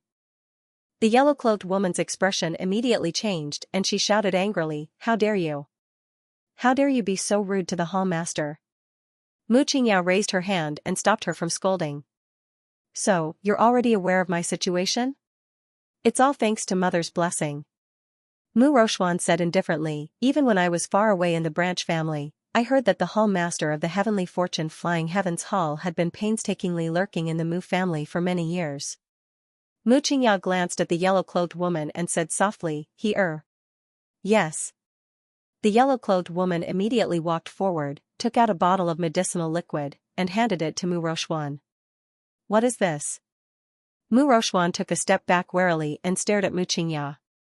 Your meridians are crippled, and you've lost all your cultivation. Mu Qingyao's expression was especially cold. Take this medicinal liquid and you can instantly recover from your injuries. If you're lucky, you might even obtain a special ability. Heavenly fortune can make the impossible possible. Mu Qingyao said indifferently. It's just that your arms have been broken for almost 3 months. It might be a bit troublesome to treat them in the future. But don't worry, there's always a way.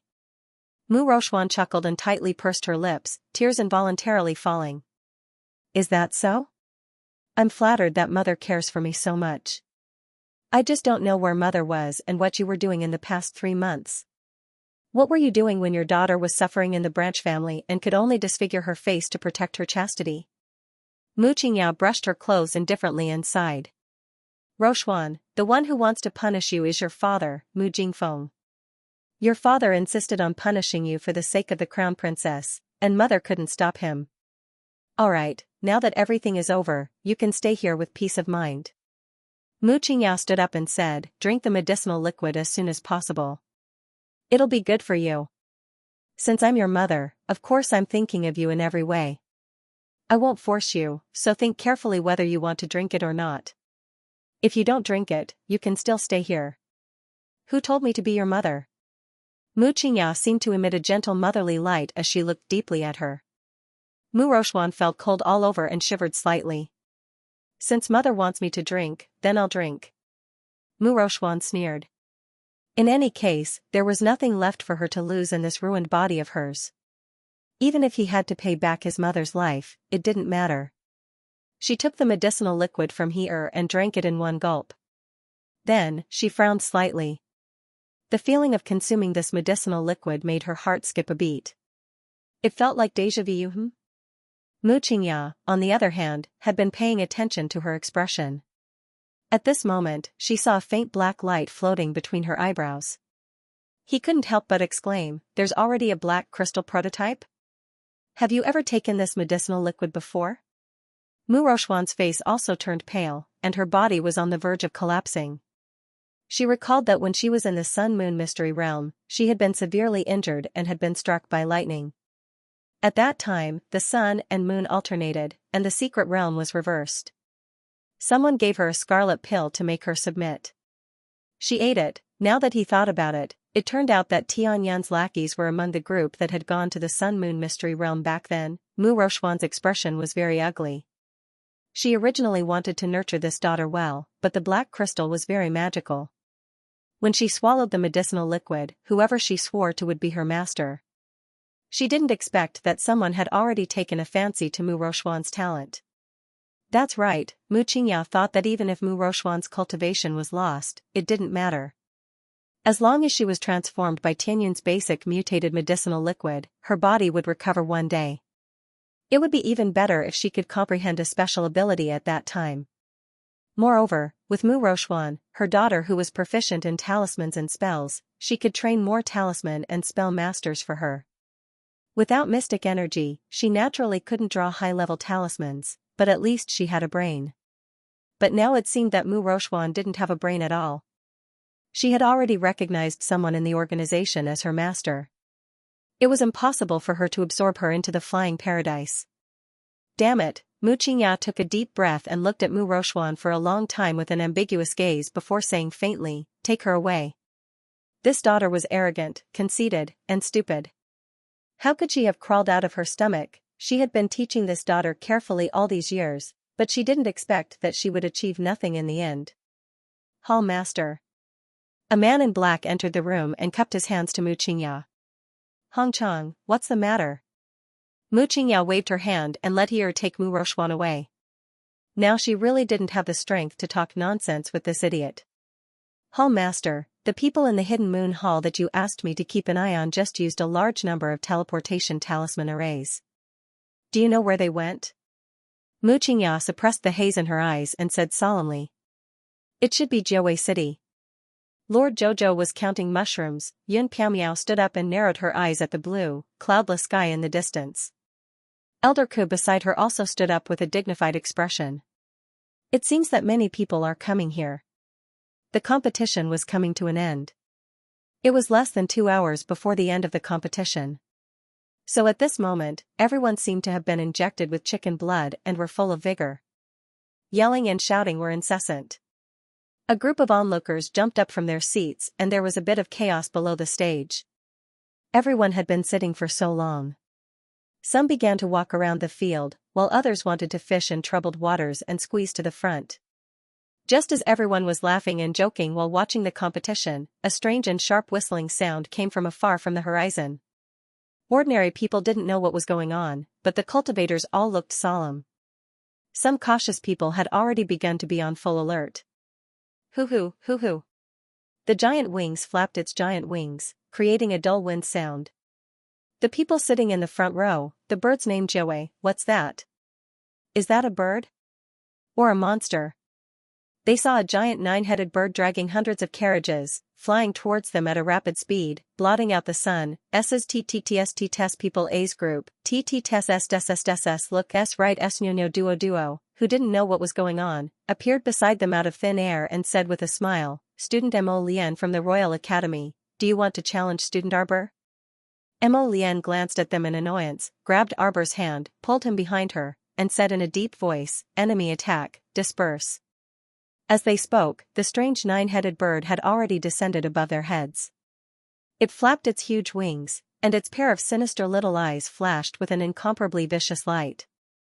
Arbor was shielded behind Mo Lien, and only her pair of cold eyes stared at the strange 9-headed bird above them. This fellow was extremely large. When it flapped its wings, it created a gust of wind that was like a whirlpool, blowing the people below off their feet. The onlookers all cried out in panic, and scrambled toward the entrance of the passageway.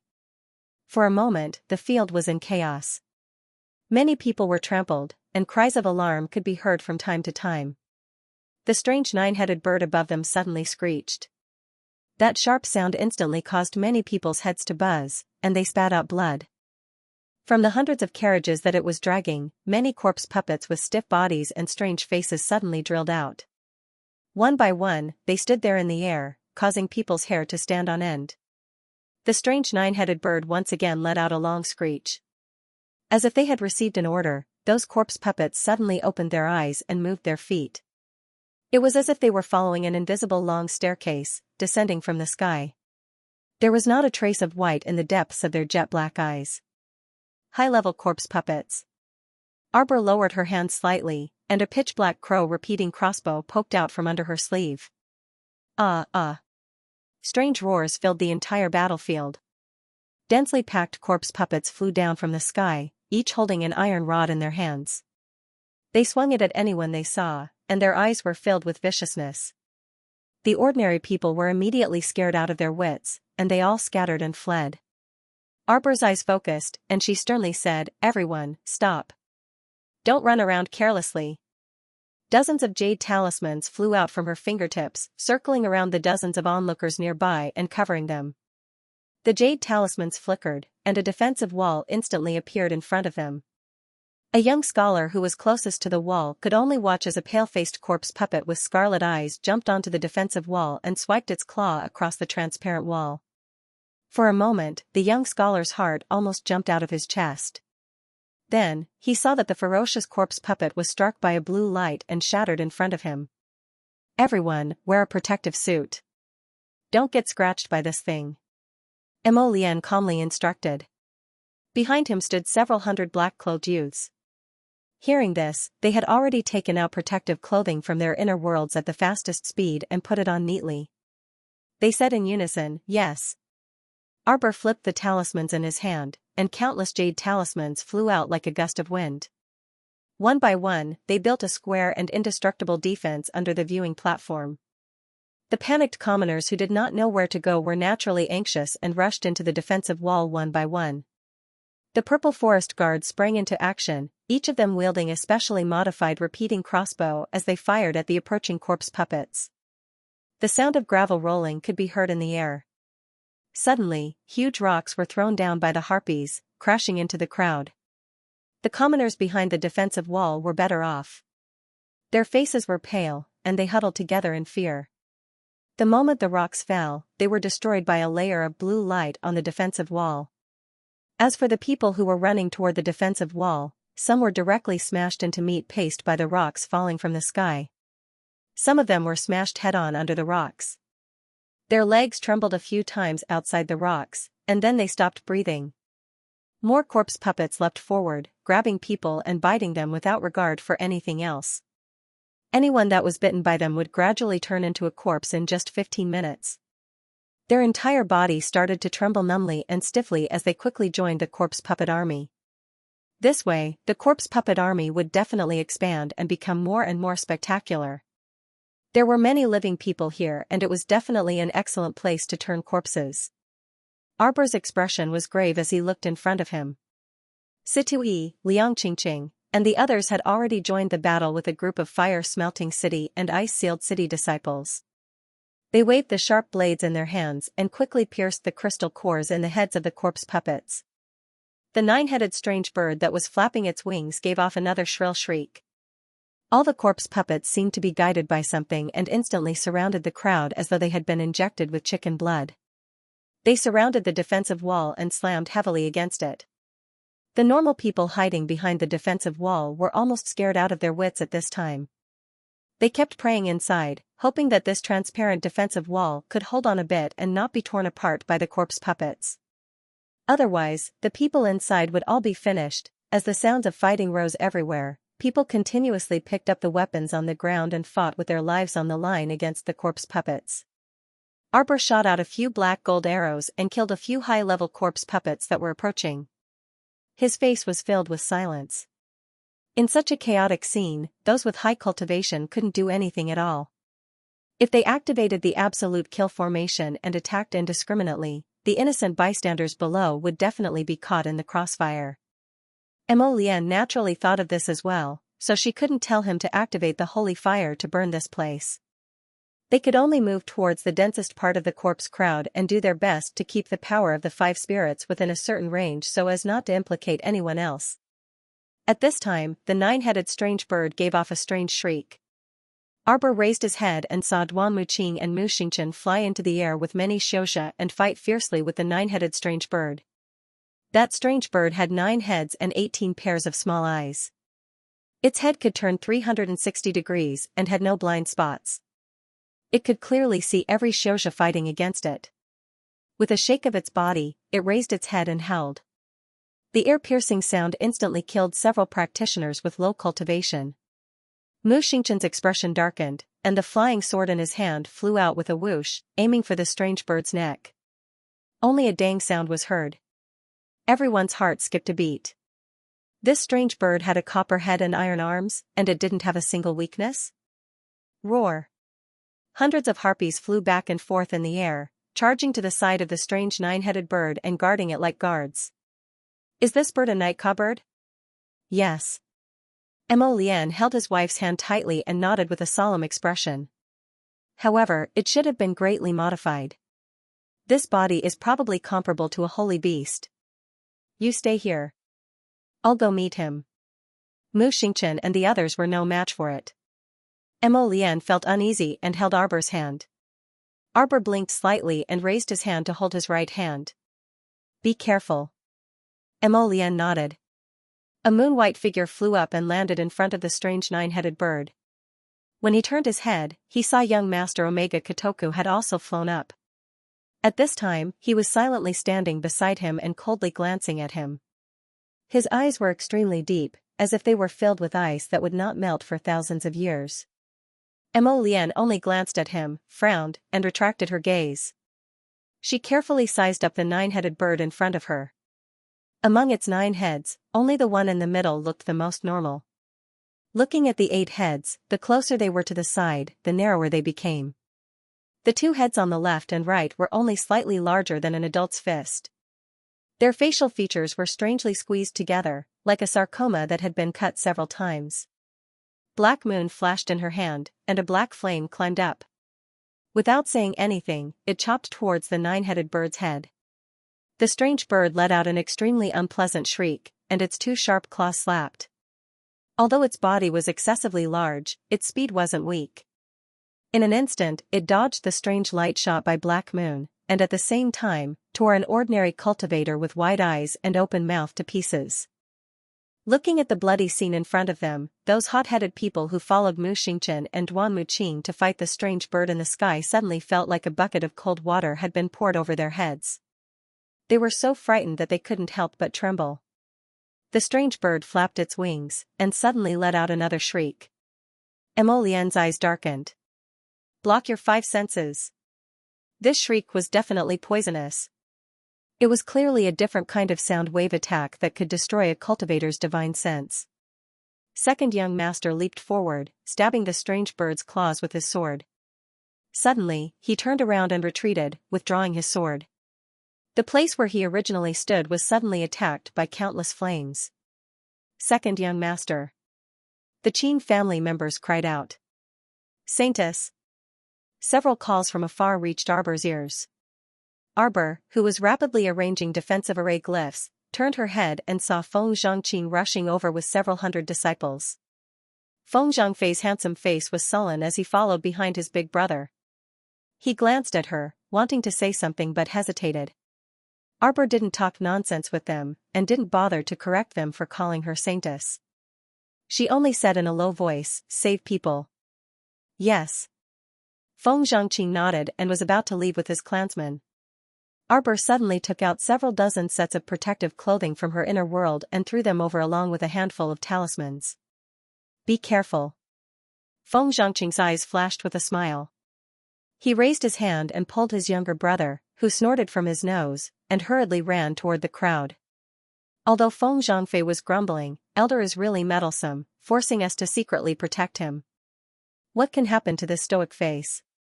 His hands, however, did not stop following his big brother's movements, clearing out all the nearby zombies as if he was chopping vegetables and melons. He protected some of the pale-faced commoners and retreated. When Mu Xingchen and the others saw that Mo Lian had come over and was able to deal with the strange nine-headed bird, they immediately heaved a sigh of relief. They hurriedly turned around and called out to Little Fatty and the others, running over to fight the harpies. These harpies hung above everyone's heads like shit. Although they did not have the power of the five spirits, they would still throw some stones from the surroundings of the venue. It was not harmful to the Xianxia, but it would harm the ordinary spectators below. Gongzi Omega Kotoko coldly looked in Mo Lian's direction and suddenly raised his hand to block Qinjiao and the others who were about to rush forward. Let's take a look first. Qinjiao was taken aback. Second brother, we should hurry up and help Prince Mo. If Duanyu was here, he definitely wouldn't hesitate like he was now. He would have helped Prince Mo fight this strange nine-headed bird in the morning. Qinjiao thought, but he didn't dare to refute the second young master due to his accumulated power. Mo Lian doesn't need anyone's help. As he spoke, a faint cold glint flitted through his eyes. Mo Lian was such a proud person. Wouldn't helping him be an insult to him? Xianxia's eyes were cold and indifferent. He lowered his eyes and took a step back while floating in the air. Behind him, Qinjiao and the other Qin family disciples naturally followed suit and took a step back. It wasn't that Mo Lian didn't hear Xianxia's words. He just didn't want to respond. He flew straight up with his sword and faced the strange nine-headed bird. As soon as the strange bird opened its mouth, a foul and sour smell naturally assaulted their nostrils. Mo Lian held his breath and threw out several streaks of black fire, all of which were aimed at the bird's middle head. After several pop-pop sounds, the strange bird immediately let out several unpleasant screeches. It shook its head and flapped its enormous wings, directly swatting at Mo Lian's head. Countless sparks slowly rose around it. Seeing the strange bird chase after him, Mo Lian's eyes darkened, and he raised his sleeve. Suddenly, with a few pop-pop sounds, the fire seeds that were originally floating around the strange bird like sparks exploded in the air, spewing out gorgeous black-purple flames that intertwined and entwined around the strange bird. Mo Lian wielded his sword in his left hand, while his right hand conjured up a fiery wind. The instant he transformed, a giant crimson dragon phantom opened its mouth, its whiskers billowing upwards. The dragon's eyes bulged as it chomped down on one of the nine-headed strange bird's heads. Second brother, over there. Before Qinjiao could finish speaking, he felt someone shove him. He turned around and saw Qinqi smiling coldly at him. We're not on the same side to begin with. Why are you in such a hurry? Omega Kotoku naturally saw it. In fact, from where they were, they just happened to be able to see a disheveled human head appear on the back of the strange nine-headed bird. That person held a large black bow in his hand, and in the blink of an eye, 3 black arrows as thick as an arm pierced through the air with a terrifying gust of air, stabbing towards Mo Lian's body. Soul-chasing arrows. Xianxia's expression abruptly changed as he blurted out. As the name implied, the soul-chasing arrow was an arrow that shot at a person's soul, causing the person to die and the Tao to disappear. If an ordinary person was hit by the soul-chasing arrow, they would be completely gone. If a powerful cultivator was unlucky enough to be hit by this arrow, they could still save a little if they could find a godly doctor within 3 days. However, if they were saved, they would lose all their cultivation and become a cripple from then on. This strange bird really had a vicious mind. Who would have thought that after fighting for so long, it actually had something hidden on its back that could shoot arrows? Mo Lian was now floating in the air, her left hand holding the sword to cut down the fireball that the 9-headed bird shot out. Her right hand was controlling the fire dragon to strike the bird's head. Seeing that the 3 soul-chasing arrows were already in front of him, there was no way to dodge. A flash of red suddenly appeared beside him and yanked his arm. Countless vines weaved into a net with a wave of his hand, catching the 3 soul-chasing arrows that were flying at high speed. The soul-chasing arrow was trapped in the net. It shook a few times before it broke free from the huge net and shot towards the moon. However, the venerable Peach Blossom Immortal had already pulled Mo Lian and retreated to the side in a flash. However, these 3 soul-chasing arrows continued to stare at their target, Mo Lian, relentlessly. The venerable Peach Blossom Immortal's eyes darkened.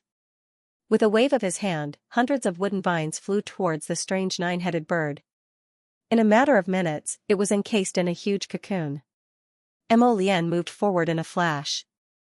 Black moon flew out of her hand and rapidly pierced into the middle head of the strange 9-headed bird like a shooting star. The strange bird let out a mournful shriek. One of its eyeballs fell out and landed with a thud. At the same time, a terrifying scream came from above the bird's back. It turned out that Holy Sun Miyan had seized the opportunity to stab the person who was lying dormant on the bird's back and attacking Mo Lian. That person suddenly rolled down from the bird's back and was beheaded by Holy Sun Miyan with 2 swords. When they looked back, they saw the 3 soul-chasing arrows chasing after the crown prince as if they had been injected with chicken blood. Prince Mo was expressionless. Several black flames sprang out from his fingers and suddenly wrapped around the 3 soul-chasing arrows. Young Master Omega Kotoko looked at the crown prince coldly. The 3 soul-chasing arrows were wrapped by the crown prince's black flames and melted into a black liquid in a matter of minutes. Divine Weapon Master. Everyone was shocked. Those who understood could not help but open their mouths wide. These 3 soul-chasing arrows were definitely not ordinary items. Prince Mo could melt them in such a short time with only 1 hand of black flames. It was clear to see just how powerful the Tao of artifact forging was. Any weapon with spirit that dared to offend him was simply courting death. However, with a swipe of his hand, Mo Lian collected that melted liquid into a bottle. At the same time, the 9-headed strange bird roared and broke free from its restraints, but soon, under the joint efforts of Holy Sun Miyan and the venerable Peach Blossom Immortal, the strange bird was entangled by a layer of water spirit wall and a wood spirit wall. Mo Lian flew straight up and raised Raven Moon in her hand.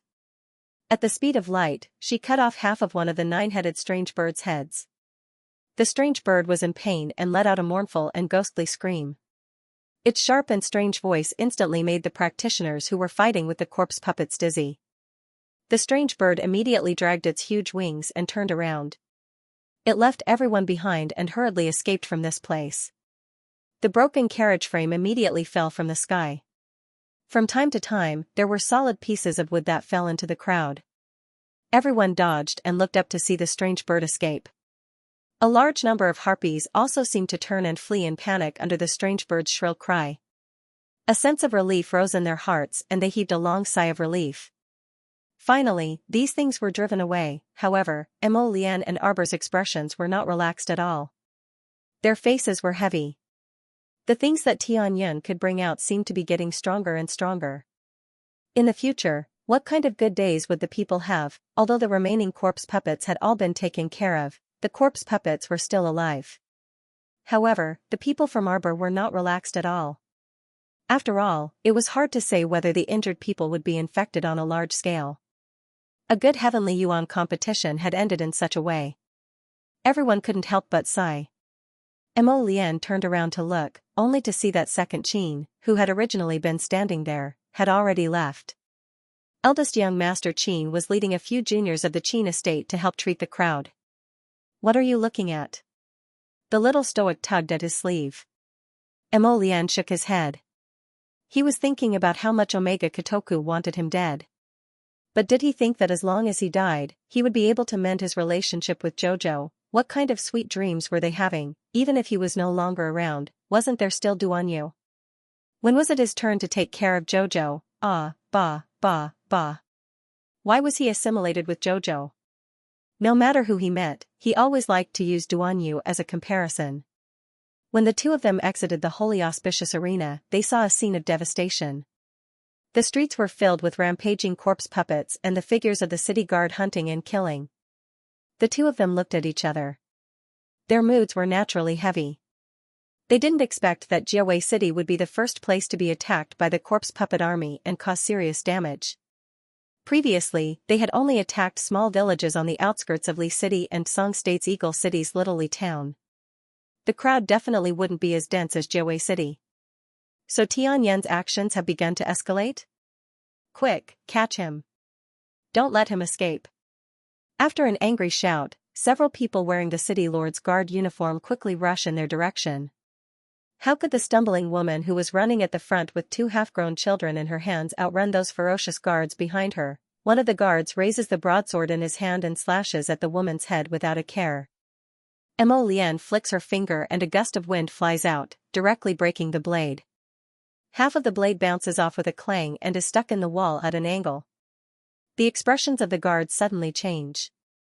They turn to look at the blade stuck in the wall, then turn back to look at the handsome man in the school uniform, who is as clean as the wind. They uniformly take 2 steps back.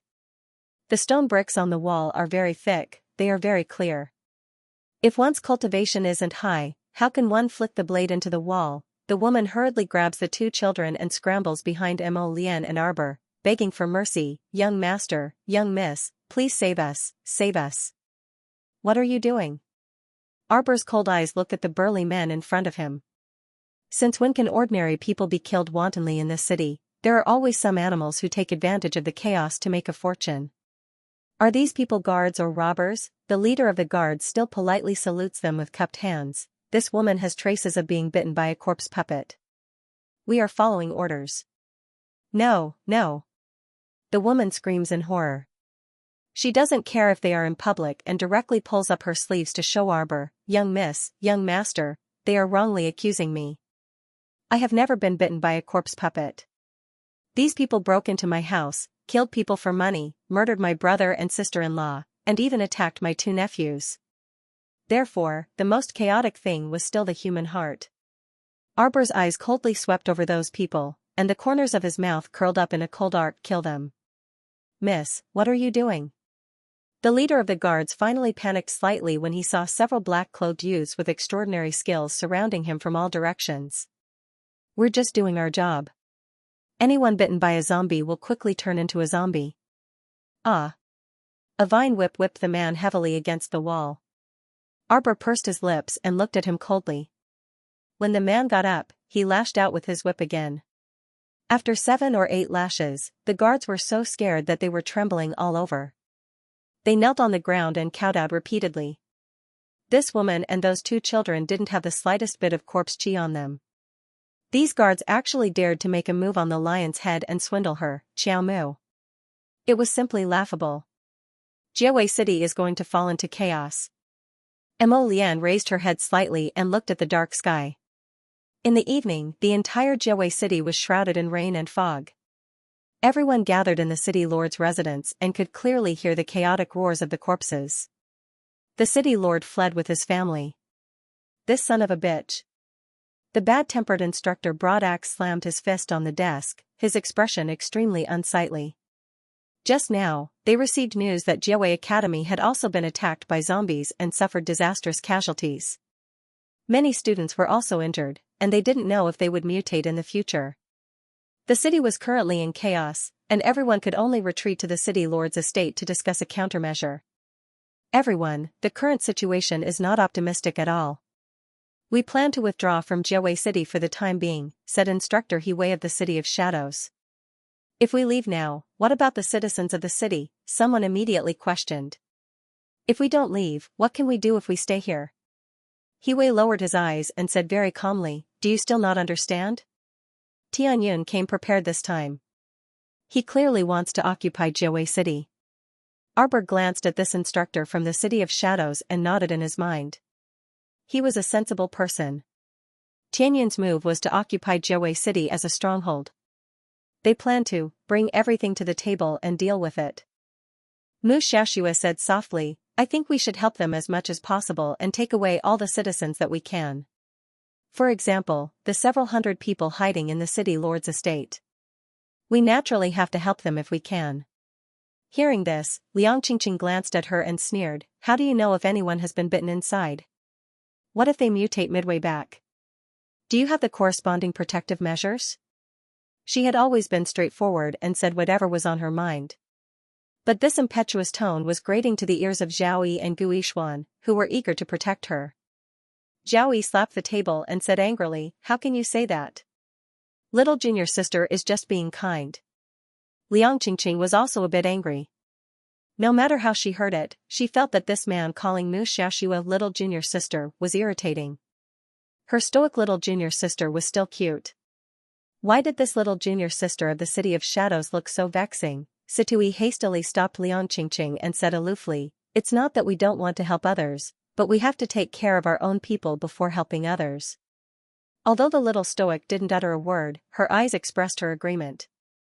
Mu Xiaoxue hurriedly stopped Zhao Yi and nodded at Situi, this young master is right, Xiaoxue also has the same thoughts. Since that's the case, let's discuss how to save them. The fire-smelting city's city lord lifted his sleeves and sat down. He glanced at the icebound city's city lord beside him. Which area does icebound city plan to go to? Everyone had long been accustomed to the discord between the two city lords, so they didn't find it strange. They all gathered together and looked at the city map on the table. Jiawei City was a very large city, and its population was very scattered. These academies, from teachers to students, added up to less than 7,000 people. They could only do their best. They would save as many as they could. Once they left the city, this place would quickly become a gathering place for corpse puppets. Tianyan also had his own considerations when choosing the location. For example, Jiawei City was a lawless area that didn't belong to the 3 states and had nothing to do with the 4 major cities. It was already benevolent of them to lend a helping hand.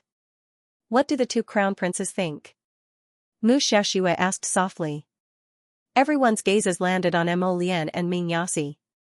Akir glared fiercely at Mu Xiaoxue. What do you want to say? You want our Ming province to take in those filthy and useless people? Akir haughtily lifted her chin and coldly swept a glance at Mu Xiaoxue. If you want to be a saint, you should take these people back to your City of Shadows. In any case, your City of Shadows is comparable to Ming province's capital, so it can definitely accommodate these people. Mu Xiaoxue's small face paled slightly, as though she didn't expect this Ming province girl to be so shrewd, mocking her as a saint as soon as she opened her mouth. Liang Qingqing curled her lips in amusement and flashed to the little stoic's side. Little junior sister, let's go out for a walk. The atmosphere was so foul that she could feel a gloomy atmosphere even if she stayed in the room. She didn't want her little junior sister to suffocate. The little stoic nodded. When the two walked out hand in hand, they happened to see a group of people walking into the city lord's estate's main hall. When the leader saw her, he immediately gave her a dirty look. He didn't even look at her and directly led the group of people to walk past her. Liang Qingqing immediately knitted her brows and turned to glance at that haughty girl. This girl looked to be 18 years old. She was pretty and beautiful, and her lips were gorgeous. However, her chin was slightly sharp and narrow, giving her entire face a bit of sharpness. Who is it? Liang Qingqing asked in a low voice. Someone on the other side had already announced clearly, Medicine King Island's Miss Anai Hanji has arrived. Liang Qingqing couldn't resist rolling her eyes as she watched the 2 rows of Medicine King Island's guards clear the way and escort the girl to the table. You know her? Liang Qingqing pulled the little stoic out the door. Arbor nodded. I've seen her a few times. Medicine King Island's Island Master's daughter? She's a high consecrator's disciple. F*ck, I thought she was the future Island Master. Wasn't she just a consecrator's disciple? What a grand show of extravagance. It really scared Qingqing to death. After the two of them left, they naturally didn't pay attention to Hanji's movements. Hanji walked in front of everyone and said aloofly, Medicine King Island learned that something happened in Jiawei City and sent us to help. Hanji had originally followed the Lin family to join in the fun. Previously, she had been arrested along with Lin Miaoer and Guisun to the capital's prison. Fortunately, the Lin family and the Medicine King Island had worked together to mediate, and she had finally been released from prison. In order to make amends, the Lin family naturally granted her every request. He thought that Hanji was in a bad mood, so he accompanied her to Jiawei City to watch the competition and relax. Who would have thought that they would encounter such a thing? Originally, Hanji didn't want to get involved in the muddy waters of Jiawei City. It was just that he had received a message from the island master not long ago, so he reluctantly accepted it. The Medicine King's Island is a place of benevolence and care for the poor commoners. Hanji said with an indifferent expression. This time, Jiawei City has met with a great disaster, and the commoners are suffering. If they need any elixirs, medicinal liquids, and the like, Medicine King Island can give everyone a 30% discount and sell them cheaply. Everyone could not help but look at each other. Isn't this Miss and I of Medicine King Island a bit too strange? Those medicinal pills and medicinal liquids were easily worth thousands of gold. Ordinary commoners, even if you gave them a 50% discount, they wouldn't be able to afford them, right? Isn't he supposed to be benevolent and caring for the world? Why do they still need money? Everyone was a bit confused, and Hanji swept a disdainful glance at them. What's with your expressions? Are there any pharmacists among you with special abilities? Step forward, Hanji said impatiently. According to our Medicine King Island's research over the past few days. Hanji sat down at the table and said indifferently, high-level apothecaries can suppress corpse poison. Her gaze swept over everyone's faces. The higher the level of the apothecary, the richer the medicinal effects. If the apothecary gives himself medicinal effects in advance, he can prevent corpse poison for a certain period of time. Our Medicine King Island has 2 golden-level apothecaries, but unfortunately, they are not here at the moment. Hanji's expression was haughty as her gaze swept over Mo Lian's group, who had turned to leave without a word. Her gaze instantly turned furious. Stop right there. The 2 rows of Medicine King Island guards immediately drew their sabers and blocked the path of Mo Lian's group. Mo Lian looked back and sneered, spitting out 2 words from between her teeth. You want to? Die? The Medicine King Island guards blocking her path were clearly intimidated by her aura. Their hands trembled, and they almost lost their grip on their sabers. They hastily retreated a few steps uneasily. Hanji slammed the table and stood up, reprimanding angrily, Look at you motley crew, what can you do for the citizens of the city? Our Medicine King Island has stepped forward without hesitation to lead this battle against Heavenly Providence, but you are not cooperating at all. Hanji said angrily. Don't think that just because of your noble status, Ming Yasi left with his group without another word and waved his hand in passing. We will head to the eastern region from the Underworld province. We from the Divine Prefecture will head to the western region. Eldest young Master Qin chuckled as he fanned himself and led the Qin Estates group outside. Hanji suddenly felt that her face was getting more and more embarrassed. She almost couldn't breathe because of the anger in her chest. Akir couldn't help but snicker. Look, you think you're infallible, using Medicine King Island's chicken feather as a token of authority. Do you really think you can ride over the 3 provinces? To put it bluntly, Medicine King Island was a desolate island reclusive from the world. It had nothing to do with the 3 provinces. And you want to use Medicine King Island's name to command them? Sanzhou's Huiyu Academy, Underworld Continent's Tianhua Academy, and the people from the 4 major cities all stood up and followed out. They couldn't be bothered with Hanji, who was talking to herself. Where did this lunatic come from? The moment he came in, he wanted to give orders to all of them. If you don't know how to speak properly, then scram. Miss, what should we do now? A little maidservant with a round face hesitantly took a step forward and asked in a mosquito-like voice. Hanji clenched her teeth and slammed the table. Corpse puppets are everywhere in the city. It's hard to move around. Without a doctor to help them, let's see what they can do. Hanji couldn't help but grit her teeth when she thought of the Crown Prince's icy gaze when he turned back to look at her. She thought of the Crown Prince's mocking gaze when he looked at her. These people did not put her in their eyes. Soon, they would know how to write the word death. At that time, she would make them all beg her. Arbor tugged at Mo Lian's sleeve, and the latter naturally looked down at him, amused by the little fellow's curious baby face. What is it? What did that woman say just now? When she and senior sister Liang were chatting outside the door, they couldn't help but be curious when they saw Xianxia and the others storming out. Just a woman who thinks she's infallible, Mo Lian said indifferently. Lu Yu and the others followed behind Prince Mo and couldn't help but laugh when they heard this. Miss and I was giving orders just now, but unfortunately, no one was willing to pay attention to her. Arbor uttered an "oh" and didn't say anything else. Why was it that every time they chatted, they would kill the conversation? Everyone couldn't help but twitch their mouths. They couldn't resist sizing her up and shaking their heads as they snickered inwardly. The little stoic didn't seem to be interested in what was happening in the room at all. She was actually just casually asking. The group headed to the western part of the city. While they were cleaning up the zombies, they also rescued some commoners who had been surrounded by zombies. Arbor and the people from the Qin estate helped to check if they had been poisoned by zombie poison. While they were busy, they heard a commotion ahead. Oh no, a zombie has scratched several people. It's charging toward us, ah. Following the frantic shouts, the crowd that had already stabilized started to flee in a panic again. Don't run around recklessly. Qinjiu yelled anxiously. Hey, you guys. However, who could clearly hear what the others were saying at this critical moment? Everyone was fleeing for their lives out of instinct. Duan Muqing drew his sword to meet the zombie baring its fangs and brandishing its claws, chopping off one of its tentacles. This thing was neither human nor beast. Its arm was like an octopus with countless soft tentacles extending from it. It was truly frightening to look at. This is an advanced level rank 3 zombie.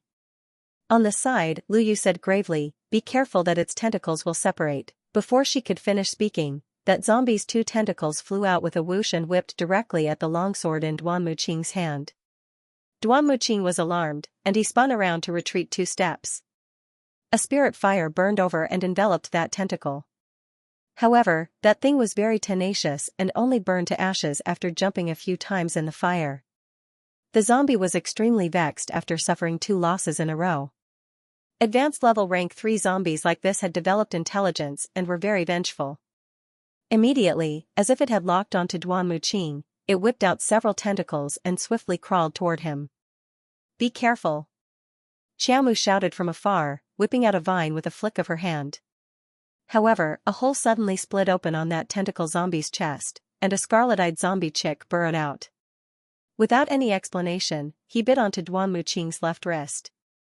Xianxia cried out in surprise. Before she could rush forward, she saw Duan Muqing lift up the corpse puppet bird with his sword and slash it into meat paste with a few slashes. Little Fatty quickly ran to his side and pulled his hand to take a look. His eyes turned red with anxiety. Broken wood. I'm fine. Mo Lian and Yichen rushed over when they heard the news. They immediately stopped the high-level zombie with 17 to 18 tentacles. One of them used a wooden cage to imprison it. The other person's black flame spread and burned. The high-level zombie puppet roared twice at first, but gradually, it was roasted into a puddle of corpse water by the black fire. Before it died, its small eyes emitted a very human-like look of fear. Looking at Mo Lian and Ma Shichen's expressions, it was as if they had seen a ghost. It was truly hilarious. He was the one who looked like a ghost, but he saw others as ghosts. The exhausted commoners collapsed to the ground one after another. Some covered their faces and cried, some hugged their heads and cried bitterly. All of them were at a loss of what to do. They only felt that their future was boundless and they didn't know where they would end up. Duan Muqing. Arbor dashed over and grabbed his wrist. He lowered his head and saw that the little zombie chick had bitten 2 black bloody holes in his hand. The skin around the holes was already rotting. It's fine. Duan Muqing shook his head. Just now, he had already used the medicinal power to control this layer of corpse energy and confined it to his wrist. He took out his sword, but Arbor grabbed his hand and shouted angrily, "What are you doing?" Duan Muqing was a bit stupefied by her berating, and he muttered, "Chop, just chop off his wrist, heh." Arbor snorted. "You're a brave man who severed his wrist, not distressed at all." Xianxia wiped her tears on the side. "Big brother Duanmu, how about we think of another way?" Xiaomu was burning with rage, and she burned the small zombie puppet bird that Duan Muqing had already chopped into several pieces into ashes. This hateful zombie bird. She couldn't help but recall how she was bitten by the zombie that brought Yu Hui at Qianluo's underground fighting arena. The ones that bit her were precisely this kind of seemingly harmless small zombie bird. They always liked to hide behind or inside large zombie puppets and deliver a fatal blow at any time. Duan Muqing glanced at her helplessly and said softly, "Jojo, if I use medicinal power to control this zombie poison, I have to replenish it every 2 days. Otherwise, it will spread to my arm again. Who knows if one day my medicinal power won't be able to keep up and he might as well sever his wrist cleanly." Duan Muqing wasn't someone who liked to be a burden to others. In any case, it was his left wrist that was bitten, so it wouldn't affect him holding a sword normally. Even if it was his right wrist that was bitten today, at worst, he could just start practicing using his left hand again. "Shut up." The little stoic berated him angrily and abruptly pressed a handful of ointment onto his wound, crushing it fiercely with her small hand. It hurt so much that Duan Muqing's handsome face twitched slightly, but he endured it and didn't make a sound. "Jojo, Jojo." Xianxia was a bit alarmed and poked the back of her hand. The little stoic's expression was unsightly, and the icy glint in her eyes could freeze Duan Muqing into pieces. This person usually didn't speak much, but he didn't seem to care about his body at all when he made a decision. He's really decisive, sever his wrist? He was probably still thinking that it was fortunate that it wasn't his right wrist that was severed. She really wanted to beat him to death. Mo Lian walked over and patted Duan Muqing's shoulder. She pulled his hand over and naturally infused the medicinal effects into his body. Duan Muqing's eyes suddenly flickered. He looked at the crown prince in surprise and said softly, "God tier?" God-level pharmacist, he could sense that the medicinal power coming from the crown prince was at least a stage higher than his own. If he was a heaven-grade alchemist, then the crown prince was at least a divine-grade alchemist. He was indeed very strong. As Duan Muqing thought to himself, a sense of reverence for a high-level pharmacist rose in his heart.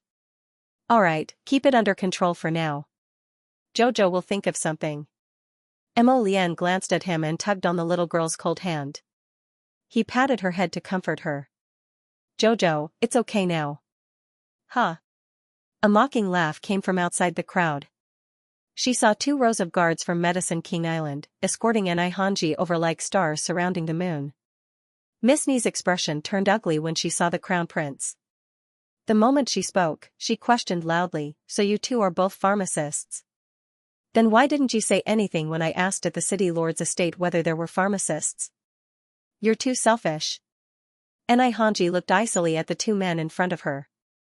Both of them were good-looking people. Currently, Duan Muqing was injured, and his face and wrist were stained with blood. Lu Yu was supporting him, but it didn't affect his handsome appearance at all. Instead, it added a bit of sickly beauty to him.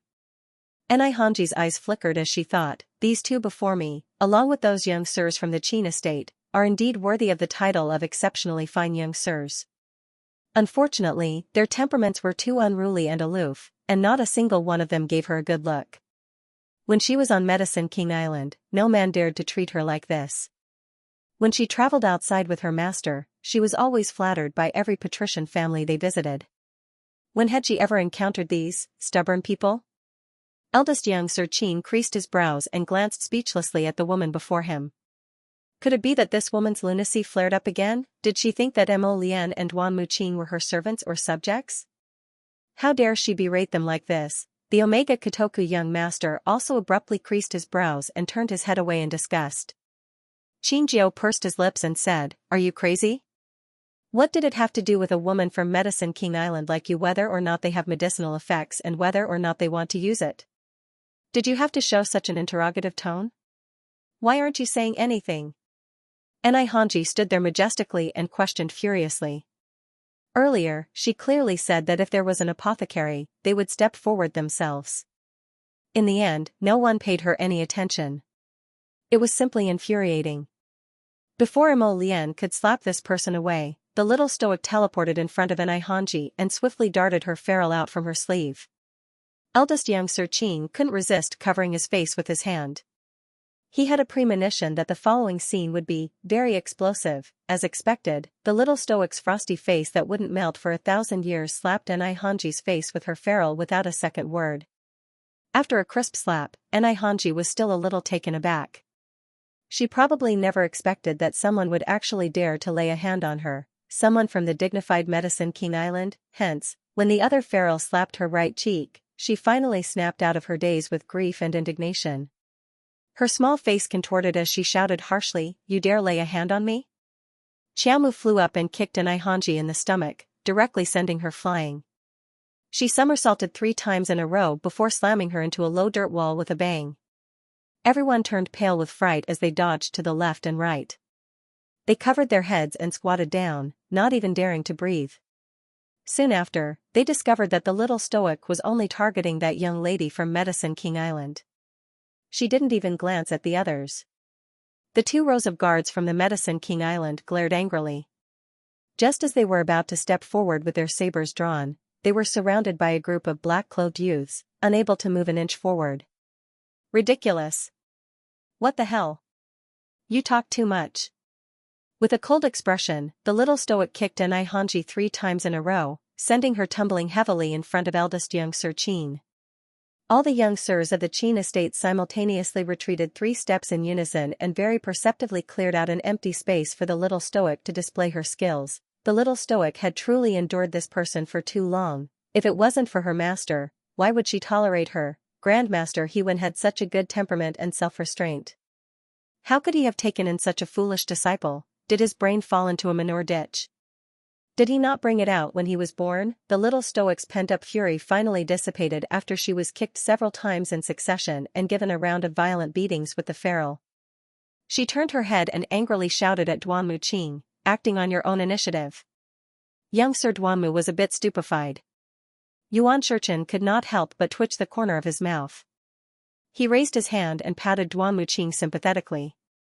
With a mocking expression, he said, "Although Xiaoqiao was beating that person up, all 4 sentences were scolding you." I speak a lot of nonsense?" Duanmu Qing was instantly speechless. To Arbor, Duanmu Qing's words of severing her wrist and no problem were probably nonsense. Mo Lian was a bit speechless. She walked up and pulled her expressionless wife back. All right, there's no need for you to do it yourself. If you don't like her, just have Aoyi and the others beat her up." Aoyi nodded in agreement. They had long found this bossy peacock-like woman displeasing to the eye. What the hell was she? Shouting and wrangling in front of the crown prince. Did she really think she was someone important? Wasn't she just a minor disciple from Medicine King Island? What right did she have to be so rude to His Highness and think so highly of herself? Hanji's face was filled with terror, and she swayed from side to side before barely managing to stand up straight. Her hair was disheveled, and locks of her hair drooped in front of her chest. Her face was covered in bloodstains, and her eyes were beaten to a pulp, so she couldn't see the things in front of her clearly. "What are you doing?" 2 lackeys hastily squeezed through the crowd and rushed over, yelling angrily at Arbor and the others. These 2 people were from Chengdu's Lin family. They had specially accompanied this Miss Anai to Jiawei City to watch the competition and pass the time. They were considered upper-middle experts in the Lin family, so they were usually treated very well in the Lin family. They were also used to speaking arrogantly. When the little stoic beat up Hanji just now, the little maidservant saw something amiss and immediately stealthily left the crowd to find these 2 people. Thus, when they arrived, they only saw Hanji's weather-beaten and miserable appearance and didn't know what exactly happened. Xiaomu coldly swept those 2 people a glance. "And who are you?" The 2 lackeys were discerning people. They saw that although Arbor was only wearing a simple academy white robe, he was far from a normal person's match. They didn't dare to be rash at once and cupped their hands in salute. "We are from Chengdu's Lin family." Seeing that their attitudes were acceptable, Arbor didn't want to argue with them and turned to walk to Mo Lian and Duanmu Qing. Let's go back. Everyone nodded in agreement.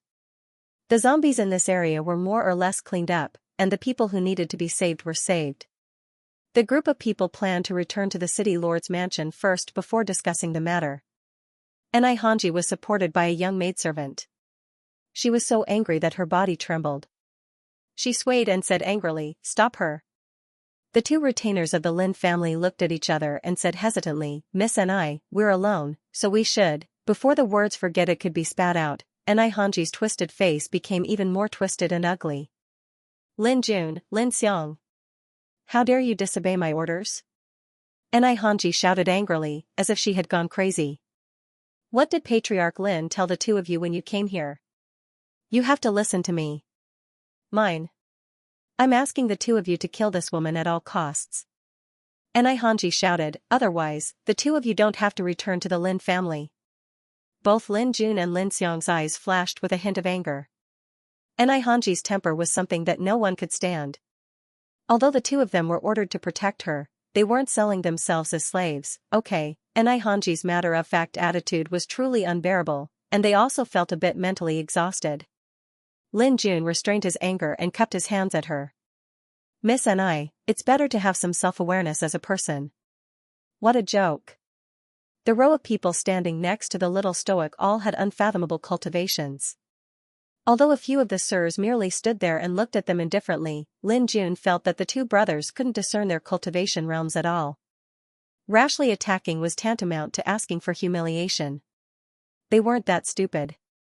Would they go up and ask for a beating? Wasn't it simply hilarious?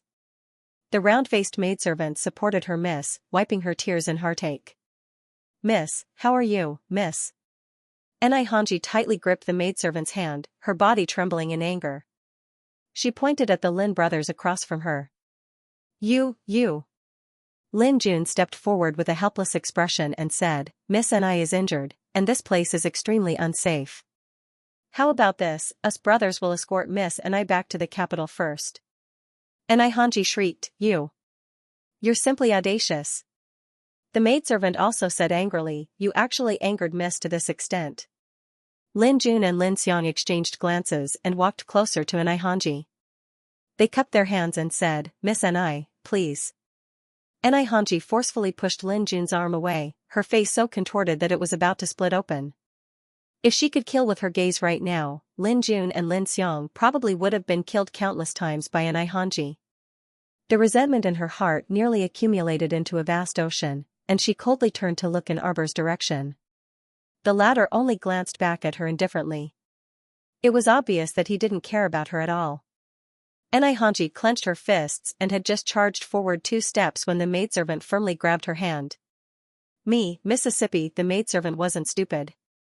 She originally sought out the Lin brothers to help Miss, but now she saw that she couldn't move them. If Miss rushed forward herself, it was no different from walking right into a trap. She was bound to be humiliated by that icy stoic face again. Hanji secretly gritted her teeth. Although she was unwilling, it was clear that she simply couldn't beat that stoic face. In the end, she could only give up and say with a contorted expression, "Return first." She would think of a countermeasure after returning. This matter couldn't be resolved so easily. She, Hanji, had suffered such a huge loss, so how could she let the stoic face have it easy by himself? Her venomous gaze stared at Arbor's back, and she shifted her gaze back with difficulty. Just as she was about to leave, she saw the little stoic take 2 steps before abruptly turning her head around, her cold and severe eyes locking onto her figure. "It looks like you still want to continue making trouble for me." The little stoic's voice was endlessly eerie. Hearing this, everyone present shuddered in unison.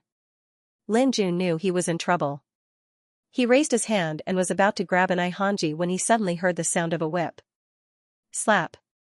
His left hand was slapped back.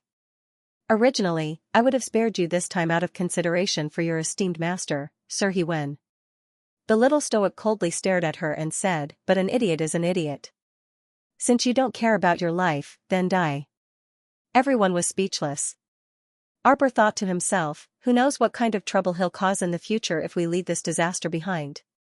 Recently, things had been very chaotic. She had wholeheartedly wanted to deal with Tianyun and uncover the rats that Tianyun had hidden in the various aristocratic families. How could she have the time to deal with a small character like Xianxia? Rather than letting this person endlessly prance around in front of her, it would be better to deal with her once and for all. Seeing that she was about to kill, the two brothers, Lin Jun and Lin Xiang, had no choice but to brace themselves and step forward. They cupped their hands and said, "Please forgive us."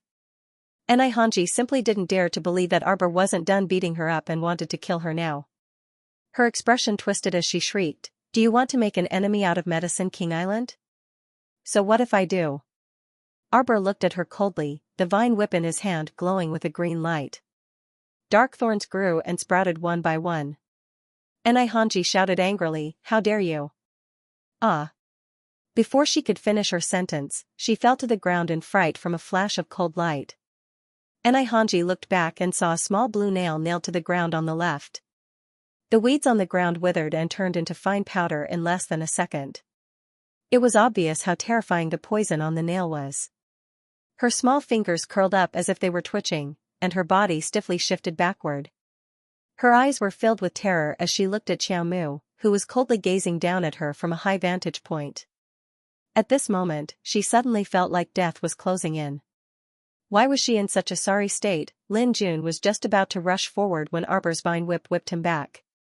"The two of you better mind your own business," Mo Lian said coldly. Following the clanging of swords leaving their sheaths, Lin Jun and Lin Xiang silently looked at each other.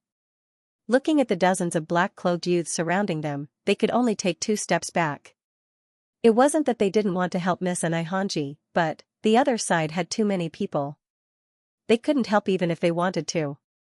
Arbor looked coldly at the kneeling Xianxia for a long time before saying faintly, "Kill her." She had no interest in being entangled with her any longer. Rather than having to deal with this woman in the future, it was easier to just kill her and end it all. The hatred in the other party's eyes couldn't be ignored. If she kept this hatred and allowed it to grow, who knew what would happen in the future? The two accompanying black-clothed youths nodded and leaped up, holding their swords as they walked in front of Xianxia. She heard a panting voice calling out anxiously, "Please, please have mercy on me. Crown Princess, Your Highness the Crown Prince, please, please show mercy." A white-bearded, white-haired, green-robed elder hurriedly squeezed through the crowd and hurriedly bowed to Mo Lian and Arbor. Arbor was startled. His expression was a little complicated as he dodged to the side. He did not accept his greeting. Hewen said anxiously, "My disciple is willful and reckless, and has a willful temperament. It's all my fault for not being strict enough in my daily supervision. This old man is willing to accept the punishment on behalf of my disciple. Please forgive me, Master." Xianxia stamped her feet and cried out anxiously, "Shut up." Hewen turned his head and glared at her with an expression that said, "I'll deal with you later." Looking at his anxious expression, Arbor's eyes rippled as if 2 tiny ripples had appeared in the depths of his pupils. Mo Lian had been looking down at Jojo the whole time. When she saw her expression, she couldn't help but wonder what was on her mind. Jojo's originally cold expression seemed to have softened quite a bit. Arbor's thoughts had drifted far away, as if he had returned to his childhood. That day, a friend of the old sect master's brought his grandson to visit. In the end, the little stoic got into a fight with this stinky brat. When the old sect master's friend saw his grandson beaten black and blue, looking like he had suffered a loss, he was instantly enraged and wanted to punish her. At that time, Morongsun also stood in front of him with a grin like this and blocked that person's hand with a wave of her hand. "It's this peak master's fault for not being strict enough with my disciples. I'm the one who should be punished. Why did you hit my disciple? Jojo? Jojo." When Mo Lian saw her standing there silently with glittering eyes, he couldn't help but feel a bit anxious. Thinking that she was bewitched again, he hastily shook her body. On the side, young Master Omega Kotoku harumphed coldly. Eldest Qin involuntarily turned his head to look at him. "What is it? You think she's bewitched all day long, but you don't help her completely eradicate it." Young Master Omega Kotoku sneered. "Something will happen sooner or later." Eldest Qin sighed and unhurriedly waved the folding fan in his hand. "You can't be too hasty with this kind of thing, right? Could it be that second brother knows why the little stoic is constantly bewitched?" When the little stoic really flared up, she really didn't look like a living person. Her eyes were lifeless, and it really made people feel a bit uncomfortable just looking at her. Young Master Omega Kotoku abruptly turned his head and coldly spat out 2 words from between his teeth, "I don't know." "Jojo."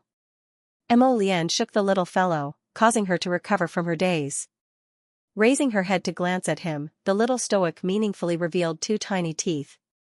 "I'm fine," she said softly and turned to look at the group of men in black waiting with swords in hand, waiting to act on orders. She shook her head and said, "Let them go." This time even eldest young Master Qing couldn't help but look at her strangely. This little stoic, she wasn't someone who would casually waver. Just as he was about to say something, he saw Arbor waving his hand and already leading Mo Lian away. Aoyi and the others naturally sheathed their swords and hastily followed. Mo Lian looked back and coldly gazed at the woman standing there with trembling legs and a half-bent waist. Arbor grabbed his hand at once and pulled him back. She looked up at her husband and lightly shook her head.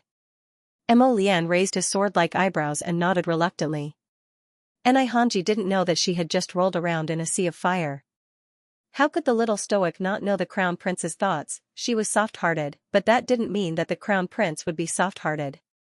The Crown Prince would often deal with the aftermath, including Enai Hanji, who might cause trouble. She was definitely within the Crown Prince's dangerous range. "Jojo, what did you see just now?" Mo Lian asked softly. Arbor was silent for a moment before quietly saying, "I saw Morong Sun. I even saw the old sect master squatting at the side with his palm leaf fan, looking like he was watching a good show as he called out, 'Ah Sun, don't fight with sect master Zhao. Old man Zhao, you bastard. How can you still be so narrow-minded after so many years? You're hitting my disciple, my disciple. Ouch. Ah Sun, don't hit old Zhao, his old bones can't withstand your torment." Mo Lian pulled the little fellow into her embrace and lightly patted her back. She lowered her head and smiled at her. "We haven't returned to the Holy Water sect for a long time. Let's turn back and take a look. If my master was still alive, I definitely wouldn't be like Miss Ni and cause trouble for my master everywhere," Arbor said in a low voice. "Machem, my Jojo is the most sensible." Arbor nodded. "I'm very obedient. When Peak Master Morong wakes up, we'll accompany her to tour the mountains and rivers of the Divine Province." "What's wrong with that?" The little stoic's eyes instantly brightened, as if a gorgeous color had been injected into them. "Ming Province's Crown Prince and the others are coming over," someone shouted. Everyone looked up and saw Ming Yasi and his group quickly walking over while escorting over 1,000 old, weak, and sick people. Ming Yasi raised his brows when he saw the little stoic. "Why are your eyes red?" Xiaomu was unwilling to acknowledge him and turned her small head away at the first instance. "It's none of your business," Mo Lian retorted in annoyance. She pulled her wifey and headed toward the city lord manor. Yasi harumphed and turned to catch up with them. "Did you make her angry?" "Shut up." Mo Lian turned around to glare at him. She didn't want to talk to him, but she couldn't help but raise her brows when she saw the old, weak, sick, and disabled following behind him. "We've already checked their bodies. Can you be sure they haven't been poisoned? When the time came, they would have to evacuate the rest of the people. If there were some uncontrollable people in the group who could mutate and go on a rampage at any time, things would be a little difficult. After all, they couldn't keep an eye on so many people along the way. It was inevitable that they would overlook something. Once a riot broke out, it would only affect the lowest rung of society, the ordinary people with no cultivation at all." Ming Yasi also wasn't willing to talk to Mo Lian, so he harumphed and retorted, "Who can guarantee that? We can only take things one step at a time. I have a kind of medicinal liquid here." Arbor suddenly spoke up. "You can try it." Yasi turned to look at her, his eyes brightening. "You're talking to me?" Mo Lian chuckled at that person and pulled Arbor away. She asked in a low voice, "What do we need to prepare?" 15 minutes later, everyone who had been brought back stood in front of the city lord manor. There were more than 10,000 commoners, and all of them looked exhausted. Yasi ordered them to line up in a square formation. More than 10 wash basins were arranged neatly in front of them. The wash basins were filled with a green medicinal liquid that looked very clear and bright, with a gentle color. Now, everyone in the first row, come forward and wash your hands in the wash basins. The row of people walked forward nervously and squatted down to put their hands in the wash basins. They felt a gentle stream of water pass through their palms, and they couldn't help but feel energized. In less than 2 seconds, Maes had them line up behind him. Although the onlookers didn't know what was going on, they vaguely understood that as long as nothing happened when they washed their hands, they could stand behind these practitioners and go to a safe place. Everyone came forward with a trace of panic and fear, and then were brought back to Arbor and the others in groups in high spirits and rearranged in a square formation. Suddenly, in the third basin, the originally light green medicinal liquid suddenly boiled up, revealing a trace of a strange black color. The faces of the guards on both sides suddenly changed as they pulled out the sharp blades in their hands. The old woman squatting in front of the basin was obviously shocked by their actions. She knelt on the ground and held a 5 or 6-year-old child tightly in one hand. The child was so frightened that he immediately burst into tears. Arbor quickly walked over and waved his hand to dismiss the 2 guards with swords and sabers. His eyes were filled with complex emotions as he stared at the old woman before him. Isolate him first. The old woman looked back at him in panic and exclaimed, "What are you doing? You are bullying the good people." Arbor shook his head slightly and said faintly, "It's not her, it's that child." Everyone stilled when they heard this. The old woman grew even more flustered as she hugged her grandson tightly. She glared furiously at Arbor. What are you trying to do?" Arbor stared at her coldly for a good while before sighing softly. If this child isn't suppressed with medicine soon, he'll turn into a zombie in less than an hour. When the time comes, who will bear the consequences? Granny, you hid your grandson in the crowd. You're irresponsible to yourself, and you're equally irresponsible to others. The old woman shuddered. She wanted to speak, but when she met Arbor's cold gaze, she shrank back. But soon, she grabbed her grandson's arm again. She stared at Aoyi and his men in horror and shouted, "Don't come here. You can't kill my grandson. He's still young. He's still young. You can't." This old woman. Xianxia's eyes flashed with impatience as he roared, "No one here wants to kill your grandson. Didn't you hear me just now? If this child of yours isn't suppressed by medicine, he'll mutate." The old woman heard clearly this time. She looked at Arbor's group with trembling eyes. "Why, you can really save my grandson?" Xianxia didn't seem to want to answer the old woman's superfluous question.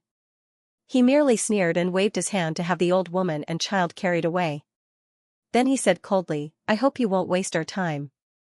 I'm sure anyone with eyes can see what the situation is like right now. I hope those of you who have been lightly injured or bitten by zombies will step forward on your own accord." As soon as these words came out, many people's faces showed slight panic. Xianxia said, "The apothecaries in the group can suppress the zombie poison in some of you.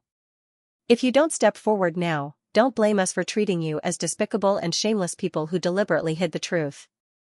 We'll throw you out here for good." When he said this, everyone became even more nervous. In the subsequent tests, everyone was extremely cautious. Their hands touched the surface of the water, and they didn't dare to stay there for long. They immediately withdrew their hands. Xianxia couldn't resist using his eyes to size up the little stoic standing not far away, and a strange look appeared in the depths of his eyes. "You can measure it so quickly?" Arbor glanced at him, nodded, and turned to tug at her husband's hand. Mo Lian threw a cold glance at Xianxia and said indifferently, "I'll leave this place to you." What did he mean by handing it over to him? Xianxia's eyes turned fierce as he took a few steps forward. He was about to argue with Mo Lian again when he heard a cry of alarm from the side. "Your Highness, this is bad. This man is starting to mutate." Dark Yas turned his head and saw that a small area in front of him had started to become chaotic. His gaze turned even colder as he reprimanded angrily, "What are you all standing there for? Hurry up and disperse them. Don't panic. Continue to test the remaining people with the liquid. Don't try to fish in troubled waters." In the end, Divine Province and Ming Province each brought back 2,000 or so people from Jiawei City in batches. The remaining people would be brought back by the 4 great cities for consumption. Arbor and Mo Lian didn't bring so many people back to the capital. Instead, they sent other people to settle down these miserable commoners. The duo arrived at the capital a day later. The first news he received was that Empress Dowager Chen, who had gone to Mount Heaven Saint to fast and pray, had been carried back. Yes, she was carried back. It was said that this old lady began to fall ill as soon as she arrived at Mount Heaven Saint. After a serious illness, her entire body was emaciated, as if she could be blown away by the wind. She was very miserable and pitiful. King Xianxia submitted a memorial, saying in a tearful voice that he must bring back the Empress Dowager to show his filial piety. He said that the Empress Dowager was old. If she lived in the mausoleum all year round, she would inevitably be contaminated with the aura of death, which was naturally not good for her body. Moreover, from ancient times until now, Xianxia had done his homework. He had listed countless acts of filial piety by emperors, generals, and ministers, and earnestly persuaded Mo Luxiang to be filial and conform to the way of the emperor. Thus, Mo Luxiang couldn't bear the annoyance and really brought the old lady back. But once he brought her back, Mo Luxiang directly sent the old lady to King Xianxia's residence, asking King Xianxia to take good care of the Empress Dowager on his behalf. King Xianxia, who had secretly received a large sum of money from Empress Dowager Chen and was counting the spirit coins happily, was a little dumbfounded on the spot. Indeed, he had said that in the way of filial piety, he should take good care of the Empress Dowager. He had even written a long speech in front of His Majesty. But damn, he had never said that he wanted to bring Empress Dowager Chen back to live in his residence. He wasn't someone who had nothing to do and liked to court death as much as he liked. What kind of good days could there be if he brought Empress Dowager Chen, this great Buddha, into his residence? He didn't expect that he actually found himself an old lady to take care of at home. Don't you think His Majesty is a fraud? As for the second news that Arbor and Mo Lian received. On the second day after all of them withdrew from Jiawei City was occupied by an unknown force. Now, the entire city was filled with rotting corpse puppets. They were like the guards of this city, pacing back and forth, letting out sensational roars from time to time. Arbor was only silent for a moment before saying, Tianyun has a base on the surface. It will be slightly more convenient for us to deal with it in the future. Mo Lian smiled and nodded. Don't worry about this. Running back and forth is torturous. Let's rest for today. If there's anything, we can talk about it tomorrow. Arbor looked at her and nodded. Bathe together? Arbor nodded again. Mo Lian's eyes lit up when he heard this. He stepped forward and hugged his wife. Let's go. The next day, the crown prince was summoned to the imperial study by His Majesty early in the morning. The father and son spent the whole morning talking about Jiawei City. We can only do this for now. Mo Luxiang said with a frown. In the past, Tianyun was in the dark while we were in the light. We were always on the defensive. Mo Luxiang patted Mo Lian's shoulder and said in a low voice, now that they are in the open, it will be easier to deal with them in the future. As the two of them were talking, a young eunuch reported, Your Majesty, Your Highness the Crown Prince. The Crown Princess sent someone to inform the Crown Prince that she has been invited to King Xianxia's mansion. Mo Luxiang couldn't help but twitch his mouth, thinking, is Xianxia seeking death again? He turned back to look at his son. Sure enough, he saw that the latter's handsome face was already covered with dark clouds. He hurriedly said, why don't you go back and take a look first? Mo Lian naturally had to go back. She walked out with a sullen face, turning a deaf ear to the great emperor's muttering, don't scare your little uncle. She scared the old king of Xianxia. Of course he was scared, when he heard a servant report that the crown princess's carriage had already arrived at the entrance. The old king of Xianxia's hand trembled, and the half-cup of hot tea directly spilled onto the ground. F***ck, why would this great Buddha suddenly grace as king of Xianxia's estate with her presence? It wasn't that he was a coward, but he had suffered at the hands of this little ancestor time and time again. After being tricked by her, he wouldn't seek abuse for no reason. The old king of Xianxia practically roared, who invited her here? The servant replied with trepidation, Her Majesty the Empress Dowager said that she wants to see Her Majesty the Crown Princess. The old king of Xianxia slapped his forehead, instantly looking like he was about to faint. He wanted to say something, but a cold and clear voice sounded by his ear. What, does the king of Xianxia not welcome this crown princess? The old king of Giant Pain's lips trembled. He really wanted to retort, "So what if I don't welcome you?" But when he opened his mouth, a flattering voice that even he found hard to believe came out. "Ha ha ha, how could that be? The crown princess has graced us with her presence. My humble abode shines with light, my humble abode shines with light." Arbor glanced at him, then his gaze landed on Mo Kuan, who was sitting upright and kneeling beside a small table with a teacup in his hands. "How have you been, King of Giant Pain's heir?" Mo Kuan, King of Giant Pain's heir, revealed a smile that he believed to be handsome and incomparably confident and at ease. He nodded and said, "Thank you for your concern, Crown Princess. Mo Kuan has been doing well recently." The little Crown Princess snorted coldly. She turned around and saw a servant girl dressed in a green servant's uniform hastily crossing the hall to greet them. "Greetings, Crown Princess." "Greetings, Your Highness and the heir." "Your Highness, this servant is here on Her Majesty the Empress Dowager's order to invite the Crown Princess to the small garden." The old king of Giant Pain forcefully restrained his expression that was about to change and nodded calmly.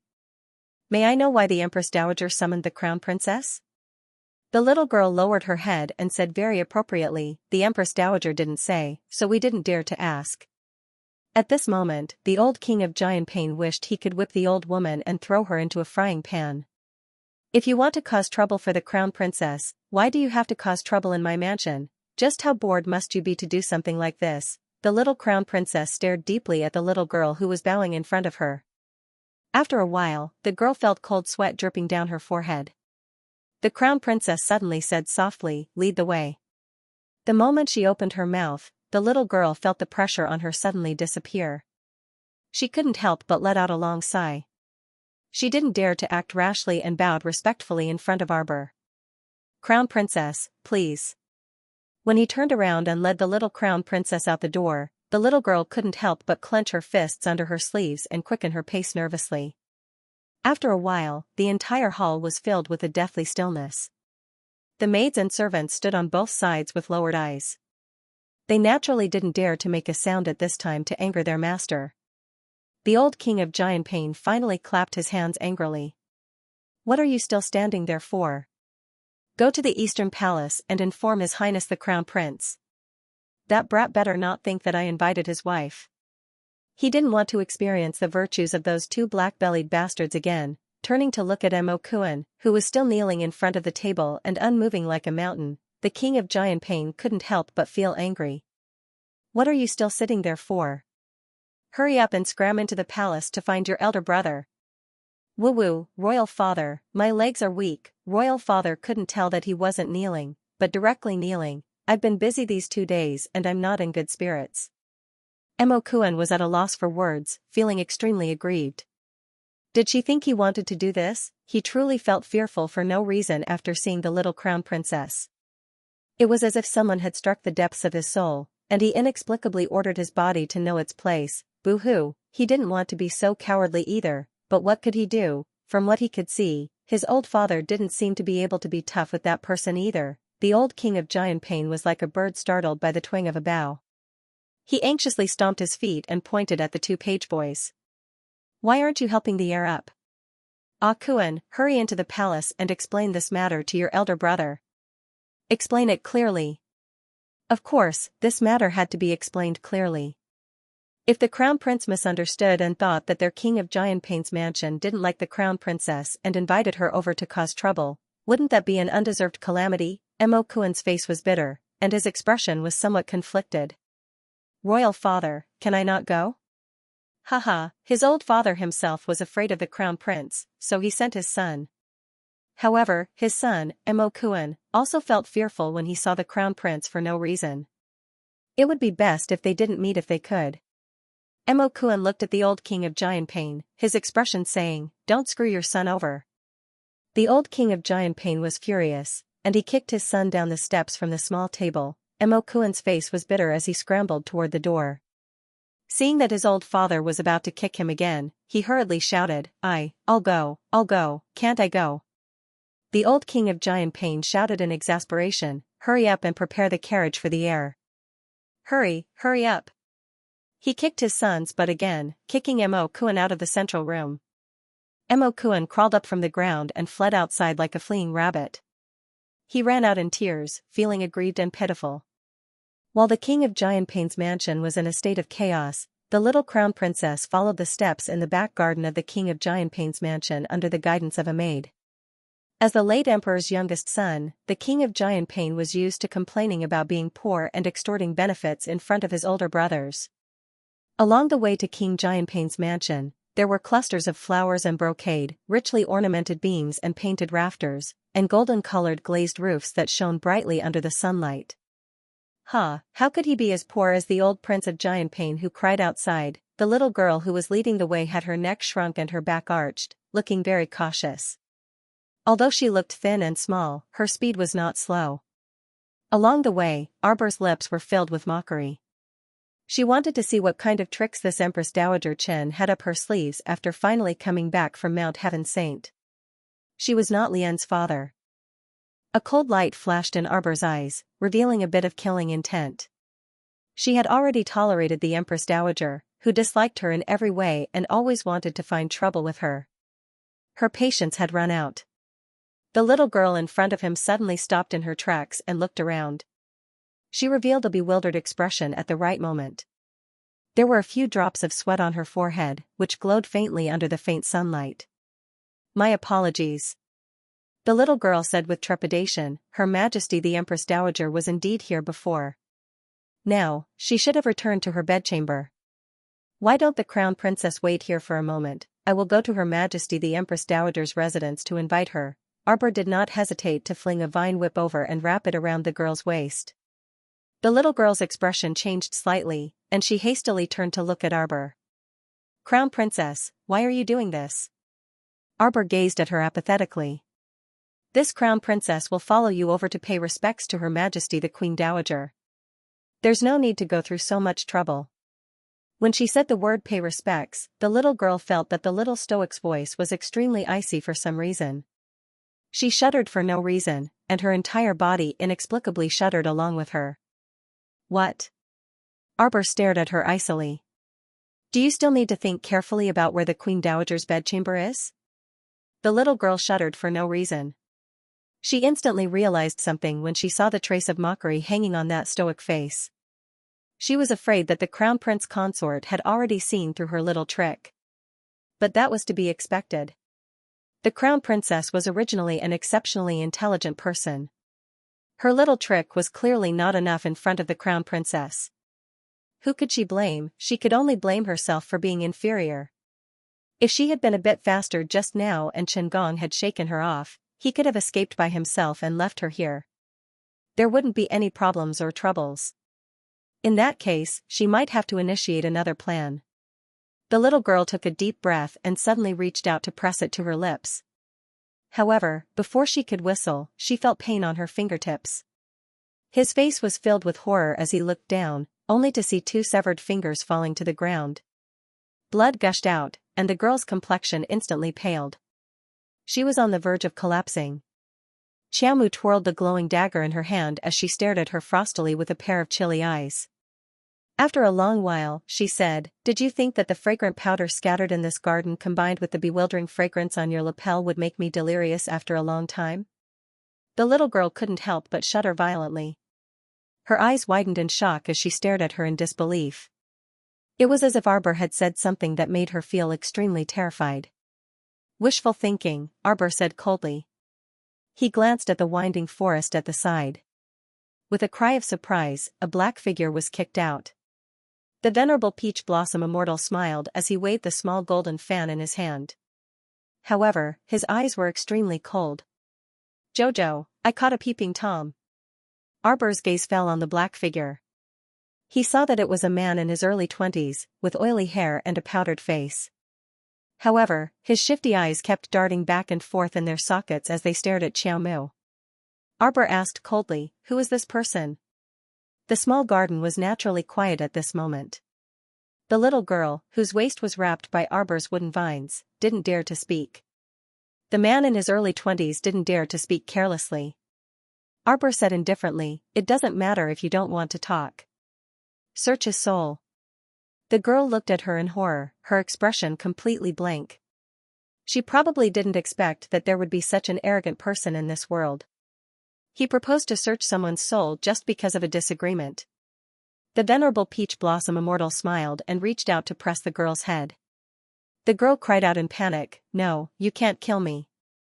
You can't." "Ah." She screamed in horror and hurriedly roared, "I'll talk. I'll tell you everything. It's the young master of the Chen family. Chen, the young master of the Chen family's branch family. Madame wanted to frame the crown princess. She found this young master of the Chen family to fabricate the truth, using some catalyzing drugs to create the illusion that the crown princess and young master Chen are having an affair." Ah, before she could finish, the venerable peach blossom immortal slapped her across the face. "How dare you?" Ma Shichen looked at the girl in disgust. At this moment, Xiaomu had already kicked the ashen-faced young master Chen to the ground. Her small foot stepped on the young master's face, ruthlessly rolling it around. Her eyes were filled with endless mockery. This brainless Empress Dowager was playing this kind of trick on her. It seemed that she had lived too comfortably in the harem for so long that she had completely forgotten what kind of world this was. A weakling dared to take advantage of her and wanted to teach her a lesson? Very well. At the same time, Empress Dowager Chen, who was eating seasonal fruits in her bedroom and enjoying the service of a palace maid, was leisurely leaning on the brocade couch. She was in a good mood and squinted her eyes slightly. She did not want to be so extreme, but that crown princess was too much of an eyesore. She blocked her way and was disobedient. She even took the position of Mo Lian's official wife and was not willing to give way to others. She ate the meat herself and did not even give others a drop of soup. Was there such a logic? Since that was the case, she could not be blamed for going all out and not showing any mercy. Empress Dowager Chen thought of the comfortable days to come and could not help but smile as she picked up a grape on the table. Just as she was about to put it into her mouth, she heard a loud bang. The door of her dormitory fell inwards with a loud bang, smashing into the ground with a loud bang. Empress Dowager Chen's fingers, which were holding the grape, froze. A slender red figure flew in and barged in. Outside, a thunder of drought came at the perfect moment. Boom! The eunuchs and palace maids kneeling by the Empress Dowager's feet all looked over in shock. Empress Dowager Crown Princess. At that moment, the little crown princess was dressed in a red battle robe.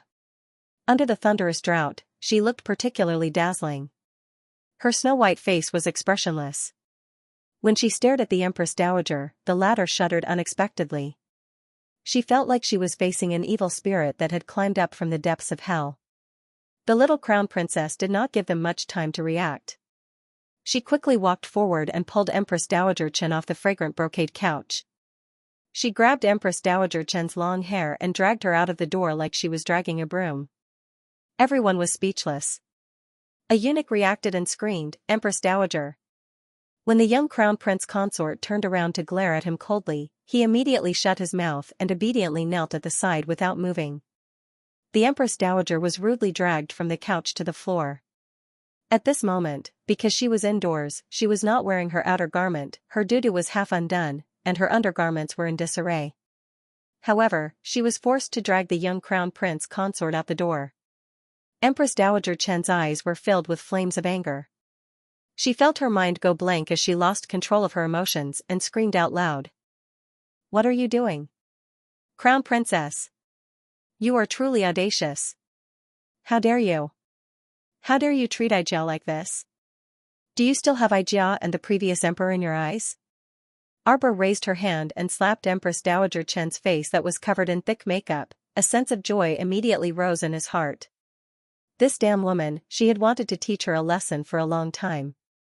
Did she really think that she, Xiaomu, was a punching bag that would allow her to knead as she pleased, playing the dirty tricks of the palace all day long? Did she think that she, Arbor, was like those older sisters in the imperial harem who were defeated by her? Did she think that she could ruin her reputation and even earn Lian's disdain by using such unconventional tricks? Today, she wanted her to know the consequences of offending her, Arbor. When she thought of this, Arbor's hands didn't stop as she continued to drag the screaming Empress Dowager Chen towards the original small garden. She wanted to make things difficult for her again, right? Ha! Could the Prince of Giant Pain not hear the Empress Dowager's screams? But did he dare to provoke the young crown princess? Ha ha! the Empress Dowager and the Crown Princess didn't go back to the palace to fight, but insisted on fighting in his Prince of Giantpain's residence. Who would believe him? The old Prince of Giantpain suddenly felt that his life was full of bitterness and despair. His heart was in turmoil. Hurry and send someone to the palace to see if that brat Mo Kuan managed to invite His Highness the Crown Prince. Your Highness, your wife has gone crazy.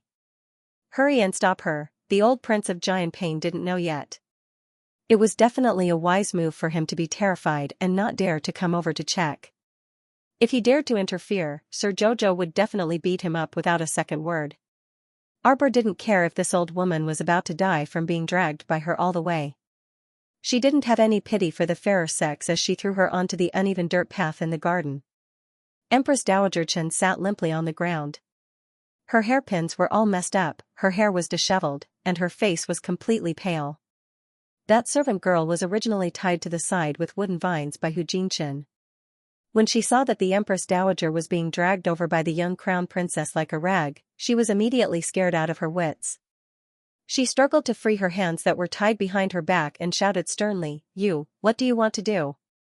What are you doing?" Arbor coldly glanced at them. His eyes were cold and indifferent, without the slightest bit of warmth. Such a bone-chilling gaze made Empress Dowager Chen's entire body tremble. Her heart was in a mess and she had a feeling that today was going to be bad. "Crown Princess, you need to calm down." Empress Dowager Chen still wanted to say something to comfort the scary little Crown Princess. However, Arbor did not allow her to continue. He raised his hand and sprinkled a handful of powder on the three of them. "Enjoy it," she said coldly before pulling He Chen away. Empress Dowager Chen's eyes changed as she looked at young Master Chen who was crawling towards her while drooling. She finally shouted out in panic, Don't come over. You, what are you doing? Stop. You stand." Xiaomu had purposely used a barrier to conceal the area where they were doing their work. This way, as long as she did not move away, no one would be blind enough to come and disturb the three of them. There was a hidden cold light in her eyes.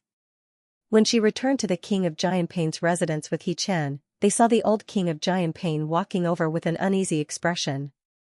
Crown Princess, what instructions does the Empress Dowager have?"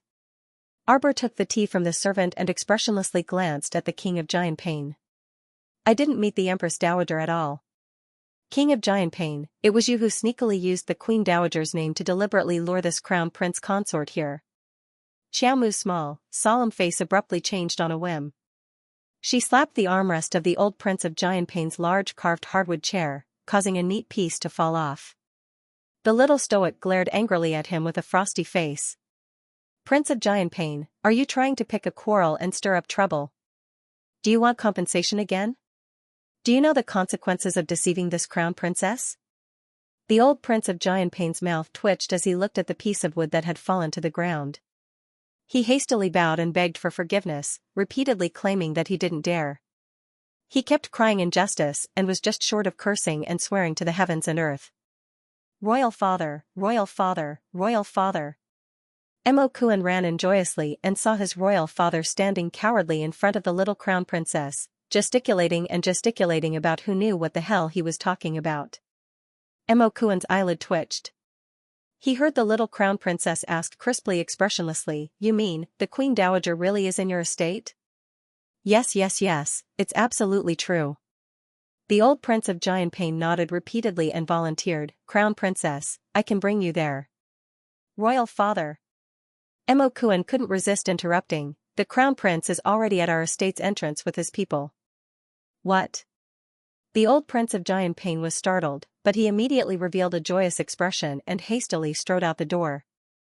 Good. Then us father and son will go to the front door to welcome His Highness the Crown Prince." "No need." An indifferent voice appeared at the entrance and blew to the little stoic's side like a gust of wind. Mo Lian grabbed his wife's small hand and sized her up from head to toe. He only sighed in relief after seeing that she was fine. He turned to glance at the Prince of Giantpain and his son before pulling Arbor's hand and quietly grumbling, "Jojo, why do you come whenever someone comes to find you? There's no need to pay attention to some strange people." The old Prince of Giantpain rubbed his nose. The Queen Dowager used his Prince of Jianping Estate's name to send an invitation to the Crown Princess.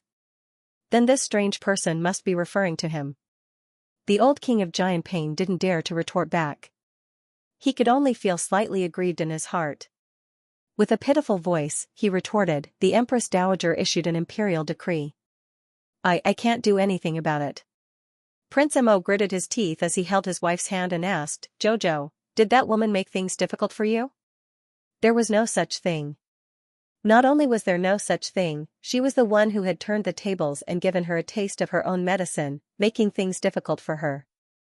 Thinking of the current situation in the garden, the little crown princess couldn't help but reveal a look of disdain on her cold little face. Mo Lian had been paying attention to her the whole time, and the slight changes on her face naturally couldn't escape her eyes. His Jojo seemed to be in a good mood. "Where is the Empress Dowager?" Mo Lian asked coldly. Today, he was going to make it clear to this old woman that his wife was not someone who could be taught by just any Tom, Dick or Harry. The old Prince of Jianping took it upon himself to lead the way, leading everyone in the direction of the Empress Dowager's bedchamber. "We'll reach the Empress Dowager after passing through this small garden." "Oh, that's right. Don't look at my garden, it seems to be very expensive. In fact, most of the precious flowers inside were sent over by my elder brothers." The Prince of Jianping sneaked a glance at Arbor and continued, "Ever since the last time we gave you, the Crown Princess, a series of compensations, life in the entire Prince of Jianping estate has taken a nosedive. It's very difficult." Arbor glanced speechlessly at the old Prince of Jianping. "You can't just look at the surface of this garden and big house to see how precious they are. You have to look at their inner qualities. Most of the antiques in my residence, except for those that eldest brother and second brother gave me which are genuine, the rest are actually fakes. Crown Princess, Your Highness the Crown Prince, I'm really very poor." This fellow's bitter and vengeful gaze made it seem as if Arbor was here to collect debts again. Did she look like someone who wanted to kill them all? Mo Lian's lips twitched without batting an eyelid. "Where's the Empress Dowager's descendant?" "Her bedchamber is just in front." Before the old King of Jianping could finish speaking, he seemed to hear a faint, strange sound drifting over from the other side of the flower bed. The little crown princess pulled a long face and instinctively took 2 steps back. Beside her, Hu Shurchen turned to look at Mo Lian and revealed a meaningful expression. Mo Lian rolled her eyes at him and reached out to pull his wife to her side. Hugging her, she whispered, "Wife, be careful. There might be something unusual in front." The old King of Jianping, Hu Shurchen, Mo Kuan, being caught off guard and being fed dog food was really terrible. In their eyes, Prince Mo, who was always showing off dog food, was really a little shameless, especially the old King of Jianping, who was fuming with rage. Although his residence wasn't as impregnable as the imperial palace, nor was it as strictly managed as Prince Kang's residence, at least it was still passable. What did he mean by there was something unusual? How could there be something unusual? Unusual? The old King of Jianping's eyes instantly turned round. He suddenly saw that the small garden in front of him seemed to have opened up. In the flower bed in front, there were 3 white figures twisting together in a very frightening posture. One of them suddenly moved his body and turned his face around. When the old King of Jianping saw that face, he was so frightened that he fell to the ground on his butt. He kicked his legs and screamed, "I'm blind, I'm blind." Arbor flipped her hand and took out 2 silver needles. "Here." The old King of Jianping looked at her in shock. Was she asking him to stab himself in the eyes? Damn it. This girl was too ruthless. How dare he make the Empress Dowager look like this? The King of Jianping had just shivered when he heard the young crown princess's cold and stern voice. "How dare you? How dare you do such a despicable thing in broad daylight?" Prince Mo reacted quickly as well. Although he had never heard his wife say that she would do this, he immediately got into character and started cooperating with her. His face sank, and he said angrily, "Are they all dead? Hurry up and separate them." The disgusting appearance of these 3 people was simply an eyesore. The young crown princess stared coldly at the disheveled woman and sneered, "What are you waiting for? Such a woman who tarnished the previous emperor's reputation naturally has to be executed immediately." Mo Lian then said, "Someone, give her 3 feet of white silk." Everyone, Wasn't it a little too fast for the two of them to sing and brag? Even if the county magistrate was trying a case, shouldn't he at least have a first trial? You guys, do you have to deal with the Empress Dowager so quickly and strangely? Arbor glanced sideways and saw Aoyi jump up with the white silk in his hands. Her eyes immediately twitched. A strange thought flashed through her mind. Could it be that Aoyi carried several strands of white silk with him in his inner world to deal with such sudden situations at any time? Empress Dowager Chen looked at the two men in black walking over quickly, and her pupils suddenly shrank. Let's adjust the time tomorrow. It's estimated to be 4 or 5 in the afternoon. Crown Prince. Empress Dowager Chen's powdered old face was ruined by the tears and snot flowing down her face. She was so angry that she was trembling. She pointed a trembling finger at the little crown princess. It's her. She framed Xianxia. It's her. You can't not ask for the reason. Empress Dowager Chen looked in horror at the white silk around her neck and shouted, Stop, stop. Xianxia was dragged out of her bedroom by the crown princess and thrown here. This be *tch planned this. Ah. Under the crown prince's gaze, Aoyi slapped Empress Dowager Chen's mouth without hesitation. The two guards took the white silk from Aoyi's hand and immediately wrapped it around her neck. They pulled the two ends and tightened it without any explanation. Arbor looked coldly at the Empress Dowager, who was kneeling there with a face full of panic. At this time, this woman didn't have any of her usual graceful and luxurious appearance. She was completely a dirty beggar woman with a sad face from crying. When did I go to your bedroom? Arbor's voice was cold. In Empress Dowager Chen's ears, it was especially heartless. You're the one who is shameless. You messed around with your Chen family smelly bug and now you dare to open your mouth? Arbor looked coldly at her. Empress Dowager Chen was already choked by the white silk and she couldn't speak. Her old face turned purple. Suddenly, she heard a servant anxiously announce, Grand Concubine Feng has arrived. Left Prime Minister Qin Chaozhi requests an audience. Grand Concubine Feng and Qin Chaozhi hurried over. When they saw the scene in the garden, their expressions changed. Stop. Grand Concubine Feng shouted in shock. A person immediately jumped out from behind her and threw a dart at the Empress Dowager. It hit the white silk in the middle and directly cut it in half. The two guards each held a broken piece of the white silk and suddenly took a step back. Grand Concubine Feng quickly pushed aside the guards in front of her and ran to Empress Dowager Chen. She took a silk robe from a maid and wrapped it around Empress Dowager Chen, who was sitting on the ground in a mess. Empress Dowager. Empress Dowager Chen grabbed old Concubine Feng's hand in tears. Old Concubine, are you here to save me? What the hell is going on? Old Concubine Feng hurriedly turned to look in the direction of Crown Prince. Crown Prince, Empress Dowager is the Emperor's father and your grandmother. How can you? The little stoic expressionlessly interrupted her. Grand Consort Feng, we don't blame you for going up to cause trouble without knowing the reason. However, it's best that you don't interfere in this matter, lest you attract trouble for no reason. You. Grand Concubine Feng was amused by this expressionless crown princess. Look at what he said, he was really not courteous at all. The Empress Dowager shamelessly ruined the reputation of the imperial harem. Messing around with her grandnephew in broad daylight. The crown prince said with a cold expression, I'm giving her a death sentence for her sake. Old Concubine Feng's expression suddenly changed. She lowered her head to look at the Empress Dowager, who was wrapped in a silk robe and shivering. Her eyes showed some worry. She had long advised this old sister not to insist on becoming enemies with the crown prince and crown princess. However, she just didn't listen. Wasn't this a disaster? Even she didn't know what to do next. Qin Chaozhi hastily stepped forward and cupped his hands, saying, Your Highness the Crown Prince, Crown Princess. There must be something fishy about this matter. How is it possible for Her Majesty the Empress Dowager? Qin Chaozhi's face was pale as he looked at that intoxicated young man who was forced to kneel on the side but still continued to make indecent movements. Of course, he recognized this Qin family disciple. But the problem was, no matter how bad the Empress Dowager was, why would she do such a thing with a grandnephew from a side branch? Moreover, it was in broad daylight. Was she that lonely? She must have been wronged. Although Qin Chaozhi felt that the Empress Dowager was wronged, he couldn't find any evidence to prove that the Empress Dowager was indeed wronged. Thus, he could only mumble, "Your Highness. Your Highness." Crown Princess. Mo Lian raised his hand and coldly said, "Left Prime Minister, you don't need to quibble for her. This matter concerns the reputation of the royal family. I believe that the Prime Minister must have made a choice." Choice? Qin Chaoji's heart thumped heavily.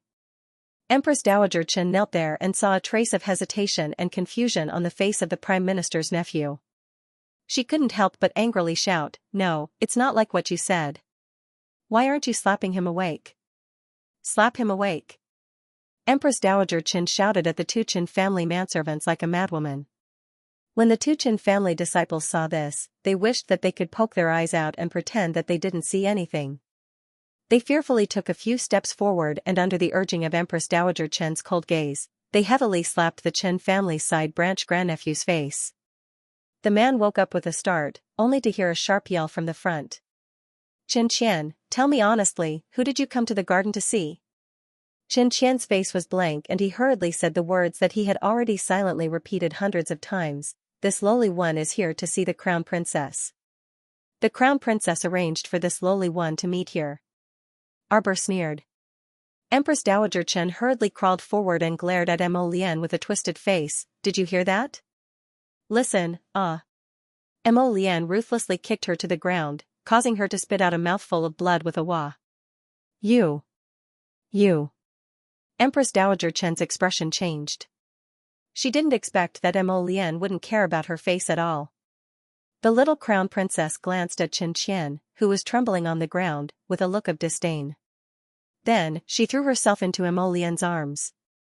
The latter naturally reached out and hugged her, raising his hand to caress the back of her head. Arbor turned his little head and stared at Empress Dowager Qin as if he was looking at a corpse. After a while, he said sarcastically, "You're crazy." "I'm not as crazy as the Empress Dowager, who would come to an unfamiliar Jianping mansion for a rendezvous for no reason. Furthermore, the Empress Dowager wants to frame this crown princess. Can you please find a more decent man?" The little crown princess did not hide the disdain on her face. She raised her head and reached out to grab Mo Lian's chin. She lifted it up slightly and turned to look at the Empress Dowager sarcastically. "Am I crazy? I don't want my husband, who is like a flower, and I want this broken thing beside you." The flower-like husband silently lowered his eyes, blinked, and glanced at his little wife. "It's you, Empress Dowager. You're already so old. You've been buried deep in the palace all day, so you've already withered. That's why you're so desperate and can pull in any kind of ghost for nourishment." "Huh." Qin Chaoji trembled. He felt that the little crown princess's words were extremely vicious, but he couldn't find any words to refute it. "How did the Qin family produce a woman like you?" The little crown princess said in a cold voice, a cold light flashing in her eyes. "Unwilling to be left out, so shameless. What are you guys still standing there for? Send her on her way." No. I want to see who dares to stop me." The little stoic shouted coldly, and her chilly gaze circled around before landing on Grand Consort Feng's face. Grand Consort Feng only felt her body tremble slightly, and she hastily blocked Queen Dowager Qin with her arms. She earnestly advised, "Crown Princess, the Queen Dowager is indeed in the wrong in this matter. But, she's an old person in the palace after all. It's inevitable that she'll be a bit muddle-headed when she gets older. She didn't think things through and went into a dead end. What nonsense." Arbor coldly gazed at Grand Consort Feng and rudely interrupted her. "Even if the Heavenly Emperor came today, he wouldn't be able to save her." "Do it." "Yes." Aoyi simply brought 2 royal guards and personally went forward to twist the white silk. Earlier on, the 2 broken pieces of white silk had been thrown onto the ground by him.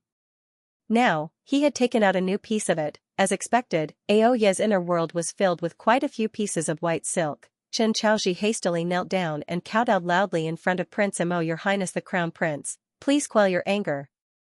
Please forgive today's matter on account of the former emperor, on account of my Qin family. It's no use looking at anyone." Crown Prince Mo coldly interrupted Qin Chaoji's words as he gazed at the people behind him with a serene gaze. "Prime Minister Zhua, you brought so many people here today to see such a lively royal scandal. Do you think we should let you all leave like this? Qin Chaoji felt chills all over his body. The group of Qin clan servants behind him were frightened to the point they rolled on the ground, and they repeatedly kowtowed and begged for mercy. They mumbled a mess of "your servant didn't see anything" and "your servant won't say anything." However, Mo Lian's extremely chilly gaze landed on them, as if she was looking at a group of corpses. The Prince of Giant Pain and his son continued to cower on the side, not daring to utter a single word. It wasn't that they were cowardly and afraid of trouble. Their Prince of Giant Pain's estate was truly innocent in this matter. Yet the Queen Dowager insisted on tearing apart the Crown Princess at the Prince of Giant Pain's estate. With the Crown Princess's temper, it was already very polite of her not to behead this old witch on the spot. Now, for the sake of the imperial family, the Qin family should be secretly happy that the Empress Dowager's corpse was left intact. If they continued to cause a ruckus, the Crown Prince, who was soft-hearted, sick, and crazy, would annihilate the entire Qin family. What couldn't he do? He was angry because of a beauty. He was just like his father, stay up late, grabbed one end of the white silk and worked with another guard to tighten it. The Empress Dowager's hands desperately clutched the satin around her neck. She stared at Prince Mo and the little Crown Princess in horror. Her throat made a gurgling sound, and the light in her eyes dimmed bit by bit. Arbor stared at her coldly without any change in his expression. Old concubine Feng was stopped by 2 guards on one side. She couldn't rush over at all. She could only scream at the top of her lungs, "No, no." Her gaze landed on the young Crown Prince Consort's stern face. For some reason, she couldn't help but shudder when she saw this expression. The 2 personal guards behind old concubine Feng were naturally stopped by the Crown Prince's people.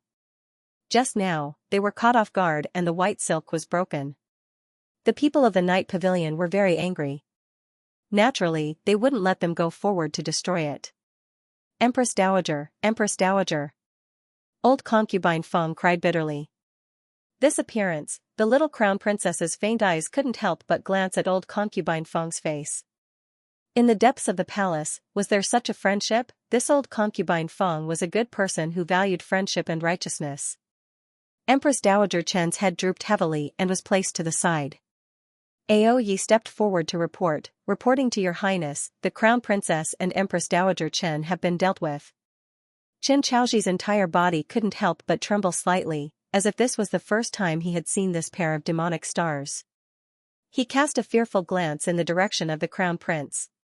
Prince Mo only glanced at him coldly and then said, "Left Prime Minister."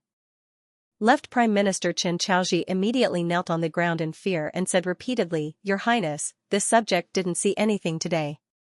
This subject can swear a blood oath with these servants that we won't dare to say a word about Her Highness the Empress Dowager." Mo Lian looked at him indifferently and said, "Left Prime Minister. Yes, old subject is here. This prince sees that your health hasn't been good recently and you look old. Such a troublesome thing has happened at home. If you really can't do it, you can try your best to ask Imperial Father to remove you from your post and retire early. Wouldn't that be wonderful?" Mo Lian's gaze was indifferent as he spoke, without the slightest ripple. But in Qin Chaoji's ears, it was no less than a shocking wave. So, the Crown Prince was forcing him to resign on his own accord. The Crown Prince's meaning couldn't be more obvious. If you leave by yourself now, you can still get a good reputation and retire well in your hometown. If this prince makes a move, haha, Qin Chaoji's snot and tears flowed freely. His heart felt as bitter as if he had swallowed coptis. He hurriedly knelt and said, "This subject will consider it carefully." Prince Mo nodded indifferently and then didn't look at him anymore. Grand concubine Feng was still silently crying beside Her Highness the Empress Dowager's corpse. Prince Mo glanced at her and said indifferently, "Her Highness the Empress Dowager is unrestrained and unethical. She can't enter the imperial mausoleum of Mount Heaven Saint. As for her funeral, Grand Concubine can think about it." After saying that, he took his wife's small hand and turned around to walk out. Grand Concubine Feng felt as if she had been struck by lightning. She was so angry that she couldn't help but sway. "Your Highness the Crown Prince, death is like an extinguished lamp. Even if the Empress Dowager and the Crown Princess had many grudges before, now that she is dead, shouldn't she enjoy the glory that belongs to her?" Mo Lian abruptly turned her head, her phoenix eyes revealing a terrifying storm. Old concubine Feng was startled by his deep and terrifying gaze. She couldn't help but take 2 steps back. If it wasn't for the sake of the royal family's reputation, I wouldn't have done it. Today, we should cut her into 1,000 pieces. Mo Lian roared angrily. Now that we've left her with an intact corpse, what's there to be dissatisfied about? What was this old witch trying to do?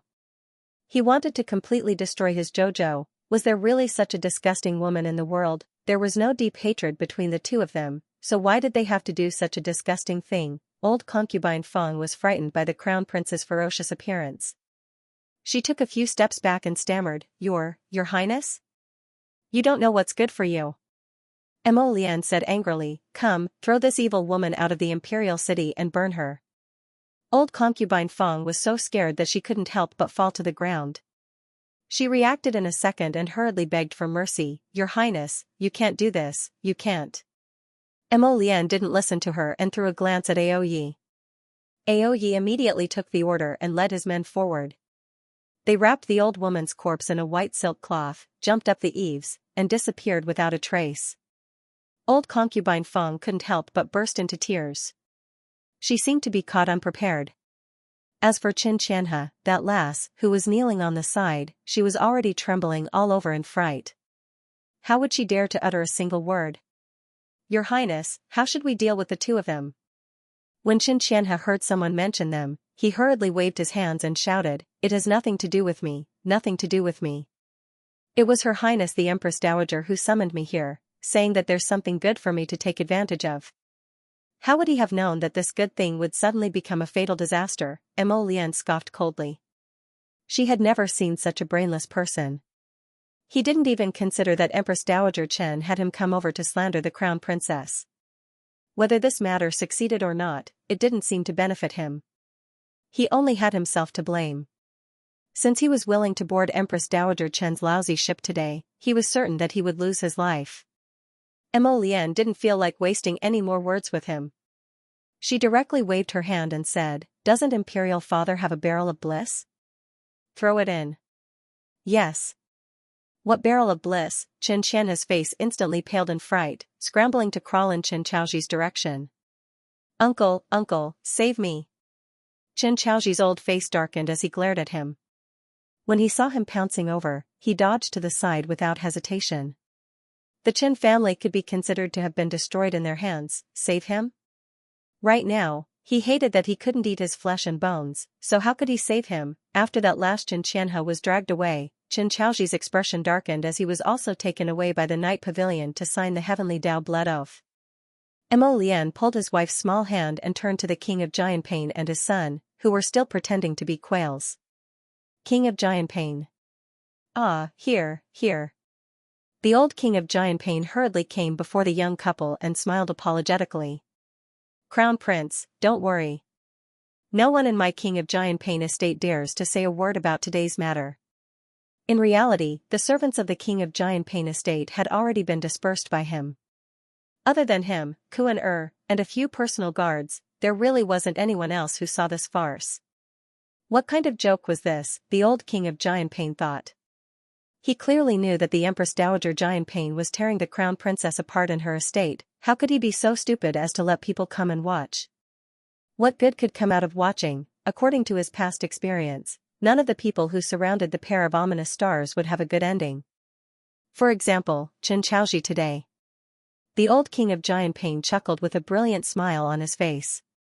Crown Prince, you can rest assured. Leave the matters here to me. The Crown Prince of Jianping, Mo Kuan, couldn't help but cover his face. He always felt that the flattering smile on his old father's face was very painful to the eyes. Mo Lian nodded and did not say anything more to King Jianping. He pulled his wife towards the entrance of King Jianping's mansion. The old King of Jianping and his son sent the young couple off all the way to the door. The joyful smile on their faces could not be concealed. Get the hell out of here. The young crown princess read these words from the old King of Jianping's eyes and looked at him expressionlessly. King Jianping, I see that the purple jade ink orchid in your courtyard is not bad.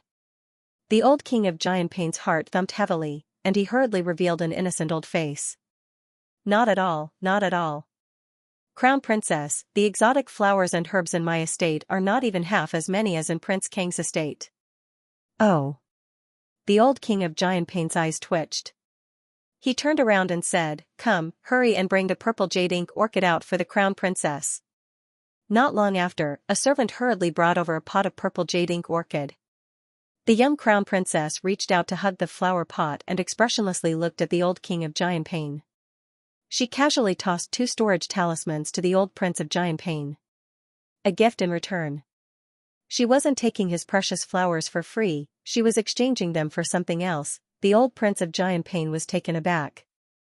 He stared blankly at the back of the little Crown Princess as she boarded the carriage. He was already mentally prepared to be robbed by the bandit Crown Princess. Why was it so strange today? Dad, Dad. Mo-kun reached out excitedly. I heard that the storage talismans drawn by the Crown Princess are extremely spacious and can store living things. Give me one, Dad. The old prince of Xianpain casually stuffed the 2 storage talismans into his pocket before turning to leave. Mo-kun, was he his biological father? Arbor looked at the pot of flowers for a while before suddenly turning to hand it to Mo-lien. For you.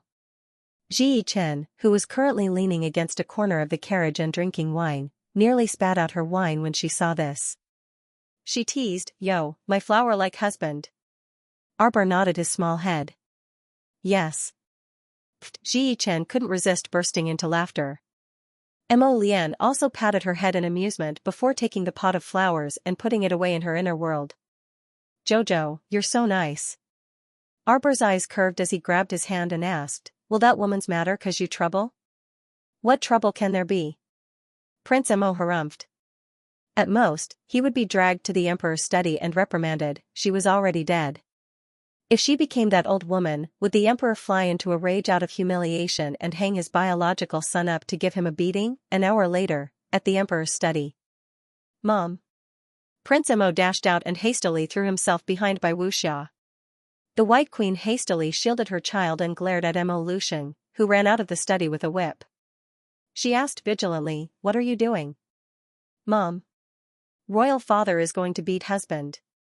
The little stoic angrily pushed Mo-lien behind her, glaring at Mo Lusheng with a shared hatred for a common enemy with the White Queen. Mo Lusheng, this damned brat, was getting more and more promising. He was wondering why he had obediently come here to receive his punishment today. It turned out that he had asked his wife to go and get reinforcements. The Empress Dowager did such a shameless thing. Why did you hit your son? Empress Bai said angrily. It wasn't your son who asked her to do it.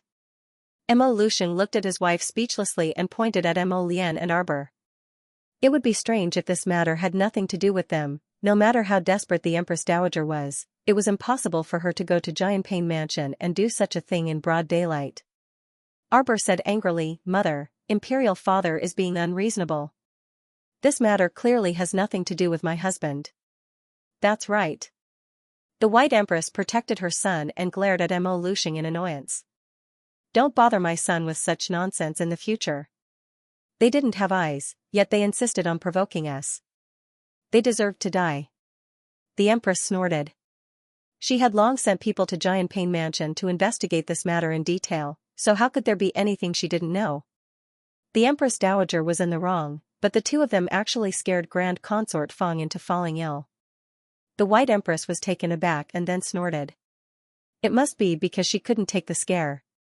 The young couple nodded at the same time, expressing their great agreement with their mother's words. The emperor was instantly angered into laughter. Just as he was about to roar at this pair of treasures, he suddenly saw a eunuch hurrying over and repeatedly kneeling. Your Majesty, Your Majesty. Lord Preceptor of the State has sent an urgent report. What happened? The emperor took the letter the eunuch presented and opened it to read. His expression changed slightly. Prince Mo poked his head out from behind the White Queen and glanced at the letter in his father's hand.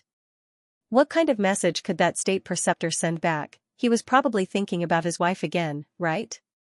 What is it? The queen glanced suspiciously at the letter in Mo Lusheng's hand. Mo Lusheng didn't hide it from her and directly handed the letter over. Bai Wuxia swept a glance over it and harumphed. Truly absurd. Since the Sea of Forgetfulness's dragon clan wants to see their daughter-in-law, why didn't they come to receive her themselves? They actually detained the state preceptor now and even sent a letter to threaten him? What does this mean? Arbor was startled and looked at the letter in the White Queen's hand. The Queen turned and handed the letter to Arbor. Jojo, just take a look. You don't need to pay attention to this. What hasn't the state preceptor seen before? How could he be detained so easily this time?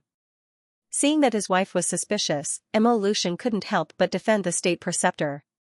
After all, he's in the sea.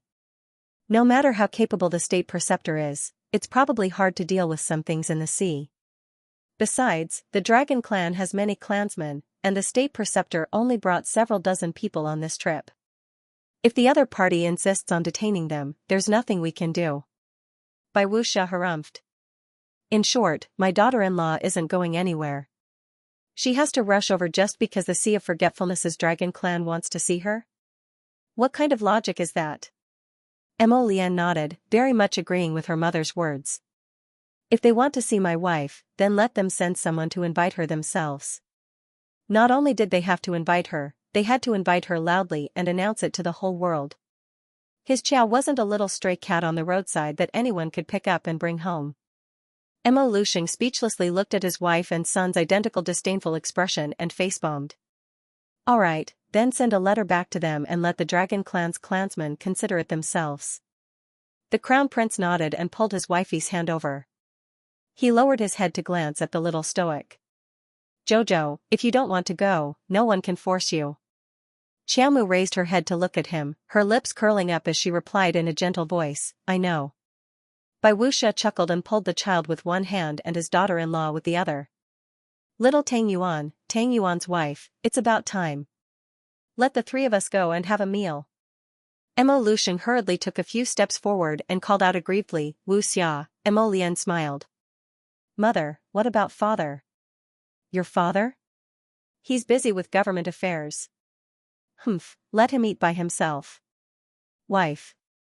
Mo Lucian raised his feet and followed, how could he be willing to fall behind? He was wrong, okay, I won't hit my son next time, at the very least, he had to find a time when Wuxia wasn't around to beat up that little bastard. Otherwise, wouldn't he be asking for trouble? Bai Wuxia pursed her lips in amusement and winked at her son, silently implying, son, don't be afraid. Look at how obedient your father is in your mother's hands. Mo Lian's phoenix eyes curved slightly, and she nodded with a smile. The family of four chased each other to the dining hall and had a rather sumptuous meal. Afterwards, the Crown Prince followed the Emperor to the study to discuss matters. Queen Bai pulled her daughter-in-law to chat about their matters in the lower star domain. When the Crown Prince came to pick them up later, he looked at his mother's smiling face and asked curiously, Mother, how was your chat with Jojo? It was very good. Queen Bai didn't understand why her son asked this. Mo Lian couldn't help but want to laugh.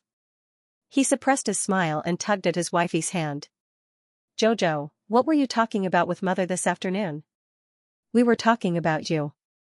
Arbor's eyes sparkled as she said, you were so cute when you were young. It couldn't be, weren't they just chatting? Could it be that Mother was the only one chatting? Mother told him everything that happened before he was 3 years old. Mo Lian instantly felt unwell. What good things could happen before he was 3 years old? Wasn't it eating, drinking, and pooping everywhere? Ah pooey, Mo Lian pulled his wifey and fled from Mother's place. He pinched his wifey's little face. Jojo, forget everything Mother said before. That won't do. Xiaomu hugged him and climbed up his waist. I've remembered everything that royal mother told me. I didn't expect you to be so fun when you were young. No wonder people call you little glutinous dumpling. Mo Lian, where was his authority? The next day, Arbor went to the star region to visit Duan Muqing. Her expression was especially serious. Xianxia saw that she pursed her lips and didn't say anything. Her heart couldn't help but beat wildly. Jojo, is it especially serious? Xiaomu's small stoic face was taut. She abruptly flipped her wrist, and a glistening green fruit with small hairs on it appeared in her palm. The fruit was only half the size of a palm. It looked sparkling and translucent, and a strange fragrance wafted over. When Xianxia smelled the aroma, her saliva almost dripped out. Her eyes widened as she said, "Look, it looks delicious." Little Fatty's mouth twitched, and he reached out to tug at her. Why was this child so easily tempted by good food? "Jojo, what is this?" Lu Yu, Jian Shaoxin, Ma Ta and the rest also surrounded her and looked curiously at the fruit in her hand. "Holy fruit," Arbor said expressionlessly, his large eyes glaring fiercely at Duan Muqing. Duan Muqing smiled bitterly and nodded at her. Yes, yes. I was too presumptuous. I still have to ask Jojo first." Xianxia hurriedly nodded. "It's good that you admit your mistake." "Jojo, is this the fruit of the little tree?" Mata asked with a smile.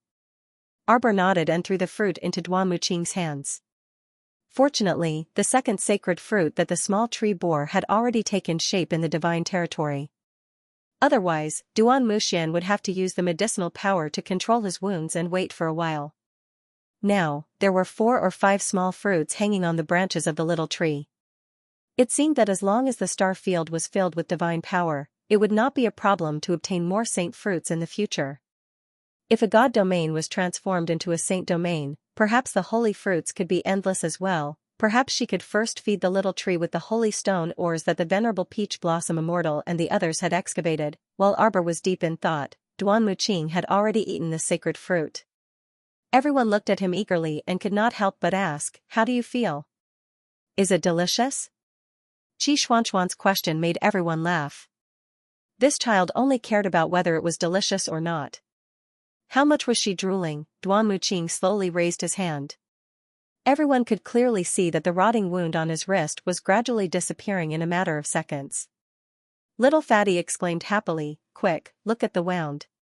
This sacred fruit is really magical." Duan Muqing was also rather excited. She hurriedly looked up at Arbor and called out softly, "Jojo." Arbor nodded. "I'll get Little Tree to send you to the island. Focus on your advancement and don't think about anything else." Duan Muqing nodded and disappeared in front of them. Xianxia giggled and said, "Jojo, Duan Mu ate the holy fruit. Can he still advance?" "Yes." Arbor thought for a moment and said softly, "If there are no accidents, he should be able to break through to the godly state." Everyone's eyes widened, revealing a shocked expression. Was the holy fruit so effective? Duan Muqing could break through to the godly state with just one holy fruit. Does that mean Duan Muqing will soon enter the 5 spirits reincarnation? Arbor grunted. When he finishes advancing, we'll send him out of the star sector. The 5 spirits reincarnation should not be a big problem for Duan Muqing. As long as he entered the godly state and stabilized his cultivation, the 5 spirits reincarnation was just a formality. Everyone chatted for a while more before Arbor sent them off to play. When she left the star sector, she saw Prince Mo step through the door and smile at her. "Jojo, father received a message from the Sea of Forgetfulness's dragon clan early this morning." With that, he handed a jade talisman to Arbor. Arbor touched the jade talisman and saw a message on it. "To the Emperor of the Divine Prefecture, the Dragon Clan has sent people to the Divine Prefecture's imperial capital, Dragon Flame City. The transportation talisman array will arrive in a few days. We'll talk then." Arbor raised his eyebrows and said noncommittally, "Oh." His attitude was cold as if it had nothing to do with him whether they came or not. Mo Lian knew that she had a knot in her heart about the Dragon Clan. He patted her head and said softly, "Let's listen to what they have to say." Arbor glanced at him. "We have nothing to do today. Let's go to the hot spring at Half Moon Cliff's splendid villa." "Sure." Mo Lian nodded and smiled. "Your Highness." Xiao Yi jumped in from outside the high wall and said with a gloomy expression, "Something happened, Your Highness." Mo Lian raised her eyebrows slightly. "What happened?" "Your Highness." Xiao Yi cupped his hands and said, "The people of Medicine King Island are carrying Sir He Wen's corpse and making a ruckus at the entrance of the palace. She's clamoring to find the crown princess and pay with her life." Arbor was taken aback. Sir He Wen passed away? What was going on? When they parted ways in Jiawei City, He Wen and Anai Hanji were still fine. Why did Sir He Wen die in less than 2 days? Mo Lian also frowned. What's going on? I've already sent people to investigate, but I haven't found out the details yet. Xiaoyi said, Your Highness, we can't let them make a ruckus outside the palace gate. Should we chase them away? Mo Lian sneered. One of their own is dead. Why are they looking for my crown princess? Let's go and take a look. Arbor looked puzzled. Sir Hewen had died inexplicably, and the people of Medicine King Island were looking for her. No matter how she looked at it, there was something fishy about this matter. Hewen's personality had always been peaceful and he treated people very well. Arbor also couldn't figure out who would have wronged him. Mo Lian lowered her head and glanced at her. You don't have to care about these things. I'm fine. Arbor raised her hand and shook Missouri Lian's hand. She also had doubts in her heart, so she naturally wanted to go out and see what was going on. Moreover, the people of Medicine King Island had already come to pick on her. If she shrank back and didn't accept the challenge, wouldn't it make people think that she had a guilty conscience and didn't dare to meet people? What a joke. Mo Lian also thought of this point. She exchanged a glance with Arbor and said with a nod, All right, I'll have someone make the arrangements. At the same time, Enai Hanji was kneeling beside His Excellency Hewen's corpse, her head drooping as she secretly wept. Several hundred Medicine King Island disciples around her were clamoring loudly to have her come out. Have her come out to see us. She sent people to kill His Excellency Hewen. What, she dares to do it but doesn't dare to admit it. Don't think that you'll be fine if you hide in the palace and don't see anyone. Our Medicine King Island isn't that easy to bully. Right. Have her come out. Come out. The crowd was surging with emotions. Many common people only dared to hide in the corners of the street far away, secretly peeping at the scene. Medicine King Island made such a big fuss by directly carrying His Excellency Hewen's corpse to the palace gates. This incident alarmed both inside and outside the imperial court in less than an hour. People like the King of Jianping naturally wouldn't go to watch the little crown princess's commotion, but there really weren't a small number of people who ran over to watch because they had nothing better to do. Unlike the common people, those skilled and bold cultivators either jumped onto the nearby eaves or simply stood behind Medicine King Island's group to take a closer look. What do you guys think is going on here? I don't know. We also went last time in Jiawei City. The Crown Princess did indeed attack Great Master Hewen's disciple, Miss Enai Hanji. But in the end, after His Excellency Hewen appeared, the Crown Princess let them go. From what those people from Medicine King Island are saying, the Crown Princess flew into a rage out of humiliation after the incident and still didn't give up sending people to make trouble for Miss Enai. His Excellency Hewen was impatient to save his disciple and was heavily injured by several masked men. He died not long after. That's truly tragic. I heard he was slashed 17 to 18 times consecutively. Even if he was a cultivator, he wouldn't be able to withstand this kind of attack. This person described it vividly as if he was present at the scene. Everyone immediately filled in a series of scenarios in their minds, describing the little stoic as a narrow-minded and extremely vicious person. The few people who were spreading the rumors were still talking in the crowd when they suddenly felt a chill on their necks. When he looked again, he saw that he had been lifted up by someone and was being carried towards the palace gate. The few of them screamed at the same time. In the blink of an eye, a group of purple forest guards had thrown him in front of the people from Medicine King Island. Enai Hanji, who was kneeling on the ground with her head bowed, was startled. She instinctively took a step back and glared angrily at one of the purple forest guards. What are you trying to do? The disciples of Medicine King Island flew into a rage. Several of them drew their swords from their waists. Your Highness, the Crown Princess has arrived. As the palace door opened, Mo Lian and Arbor walked out hand in hand. No one could see any hint of panic on the little Crown Princess' face. From beginning to end, there was only an indifferent stoic face, and her watery eyes swept over everyone. The few people who were seen by her clear eyes immediately felt a sense of inferiority. It was as if they were merely clowns jumping around like bedbugs and grasshoppers jumping around in front of the palace gate. Under this kind of dazzling light, everyone was at a loss for what to do. Standing at the very front of Medicine King Island's group was a young man in flowing white clothes. His long hair was combed meticulously, and his expression was very solemn and dignified. Your Highness, Crown Princess, this is Medicine King Island's young island master, Sir Wei Su. Aoyi took a few steps forward and introduced this young master in a deep voice. Because it was obvious that the little crown princess did not know this person at all. Arbor sized him up and saw that although this person was young, his face was cold and solemn, as if someone owed him 108,000 taels of silver. He looked dignified but old-fashioned. It seemed that his temperament was also very rigid. Arbor gave a fair evaluation in his heart. His gaze moved elsewhere and landed on Hanji, who was kneeling on the ground and crying. Oh, it had only been a few days, but this Hanji looked much more haggard. Her pair of lively big eyes were now sunken.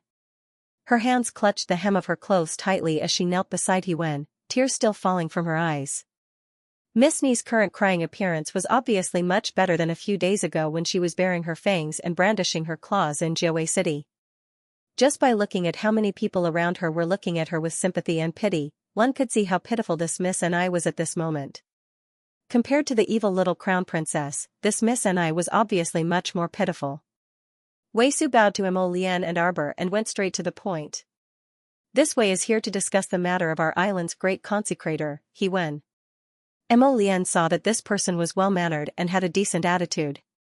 She said faintly, after we parted in Jiawei City, we husband and wife have not met with your island's great consecrator. Hanji suddenly raised her head and suppressed a trace of anger. Of course you didn't come to find trouble with us. Isn't it the same for people of your status to send people to find trouble with us? Those black-clothed youths who came to kill me were dressed like them. Hanji's face was full of anger as she pointed at Aoyi and the others. The latter looked innocently at the people of Medicine King Island and couldn't help but laugh. Miss Ni, you're too funny. What can this attire mean? You Medicine King Island people can also wear this kind of black clothes if you want to change your clothes. Hanji said coldly, the crown princess says one thing, but behind her back, she's saying something else. If it's not her, who else can go against us? Who would be so persistent as to send people to kill me? It's all because I offended her back in Jiawei City. Hanji said in a tearful voice, at first, she had no choice but to let me go because of my master, Wen. The more he thought about it, the more unhappy he felt. That's why he secretly sent people to surround and intercept us. Master died to protect me. The murderer must pay with his life. A life for a life. A life for a life.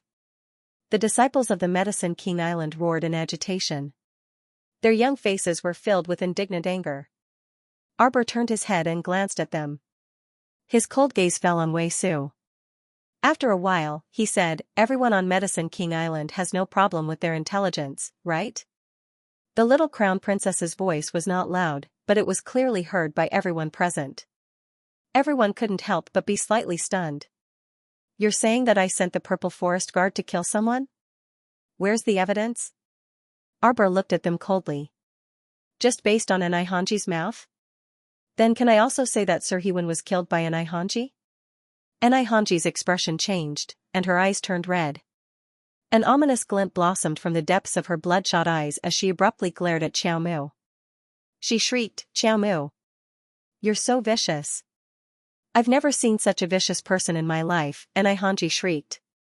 How can you slander others like this? Arbor's cold eyes scanned her body.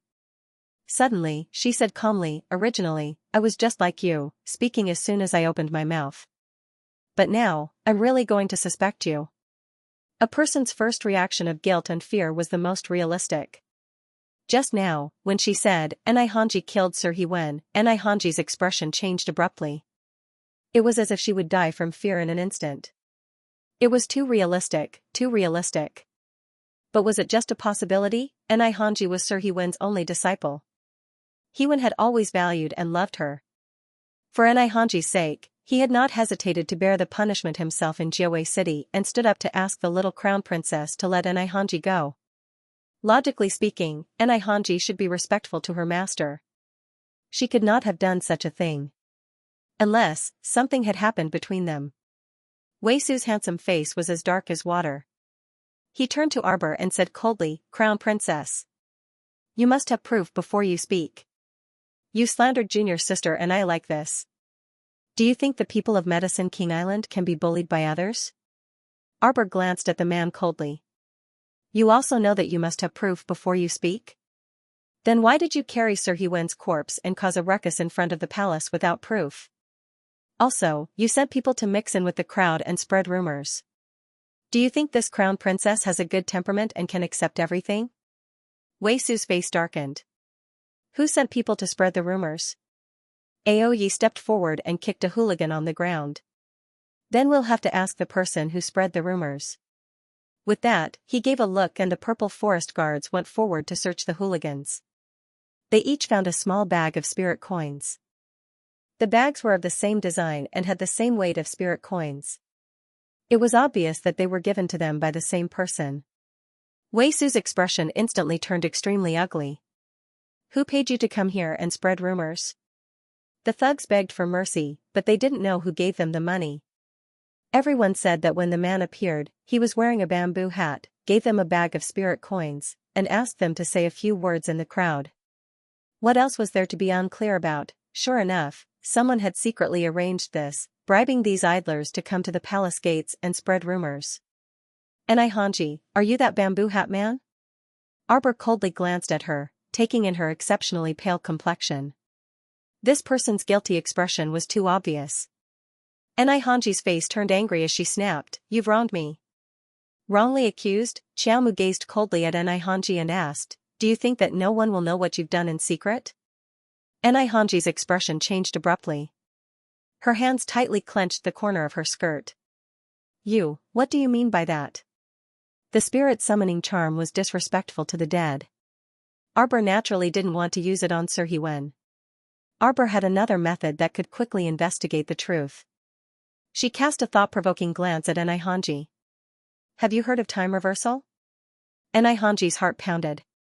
She had a feeling that the situation was about to spiral out of control. How could it be like this? Things shouldn't have developed like this. Why did this matter take a turn for the worse when it came to the young crown princess? Enai Hanji's gaze was a bit panicked and uneasy. She glanced at Arbor and bit her lip before saying coldly, I've truly never seen someone as malicious as you. You did such a vicious thing yourself, yet you still wrongly accuse others. The little stoic raised her hand and was about to throw out a dictum talisman. However, the latter immediately shrunk back in fright and scrambled behind the young man. She cried out in alarm, Senior brother Wei Su, Senior brother Wei Su, save me. She wants to kill me to silence me, Wei Su gazed icily at the young crown princess and raised his hand to block Enai Hanji. He said gravely, Crown princess, the matter hasn't been explained clearly yet. Isn't it inappropriate for you to act rashly like this? Arbor was simply amused by this inflexible young man. He put away the dictum talisman and said coldly, This is a dictum talisman to make her speak the truth. I didn't want to kill her. Wei Su frowned noncommittally, and his expression contained a bit of distress. He straightened his body and blocked Enai Hanji's path like this. At this time, Xianxia, the little fatty, and the others stealthily ran out from the star domain and blended into the crowd. When they heard Arbor's words, they couldn't resist jeering and sneering. Oh, look at this Miss Enai. Is she that scared? It can't be that she really did something shameful, right? That's right. If she doesn't have a guilty conscience, why would she fear the dictum talisman test? Enai Hanji's face was livid, and her eyes kept darting around. She shouted angrily, Who is hiding in the crowd? Come out and speak if you have the guts. Xianxia harumphed and quickly walked out of the crowd.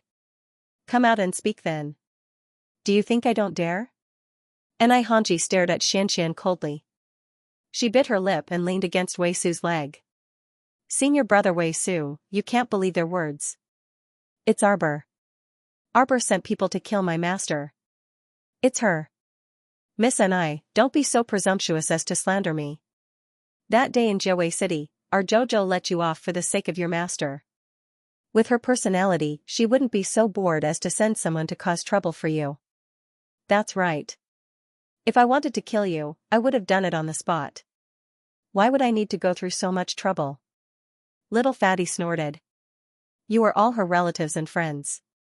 Naturally, you will speak for her. Enai Hanji cried out with a pale face. She couldn't help but shrink behind Wei Su. Senior brother Wei Su, you must help me. Help me. They want to kill me. Kill me. Don't tell me you have paranoia? The little fatty glanced at the woman speechlessly. Enai Hanji's cowardly appearance was indeed very difficult to enter Wei Su's eyes. However, as the young master of Medicine King Island, he had to prioritize the people of Medicine King Island in everything he did. Although he was extremely displeased that Enai Hanji showed such cowardice in front of outsiders, relatively speaking, he still believed Enai Hanji's words more. His Excellency He-Wen treated Enai Hanji so well, so how could junior sister Enai harm her own master? That crown princess was simply making irresponsible remarks and spouting nonsense. Arbor stopped Xianxia and the little fatty, who still wanted to argue, and turned to look at Wei Su. If it's proven that I've been wronged, how will Medicine King Island compensate? The little stoic's voice was chilly. Like beads falling onto a jade plate, her clear eyes that could reflect a person's figure were even more serene. Wei Su looked at this pair of eyes and couldn't help but be a bit puzzled. This little stoic's eyes were clear and cold, looking very open and candid. She didn't seem to be as vicious as Enai Hanji had previously fabricated, extorting personal gains in return. Wei Su pondered for a moment before nodding and saying, if this matter is proven to be unrelated to the crown princess, then it's my Medicine King Island's fault.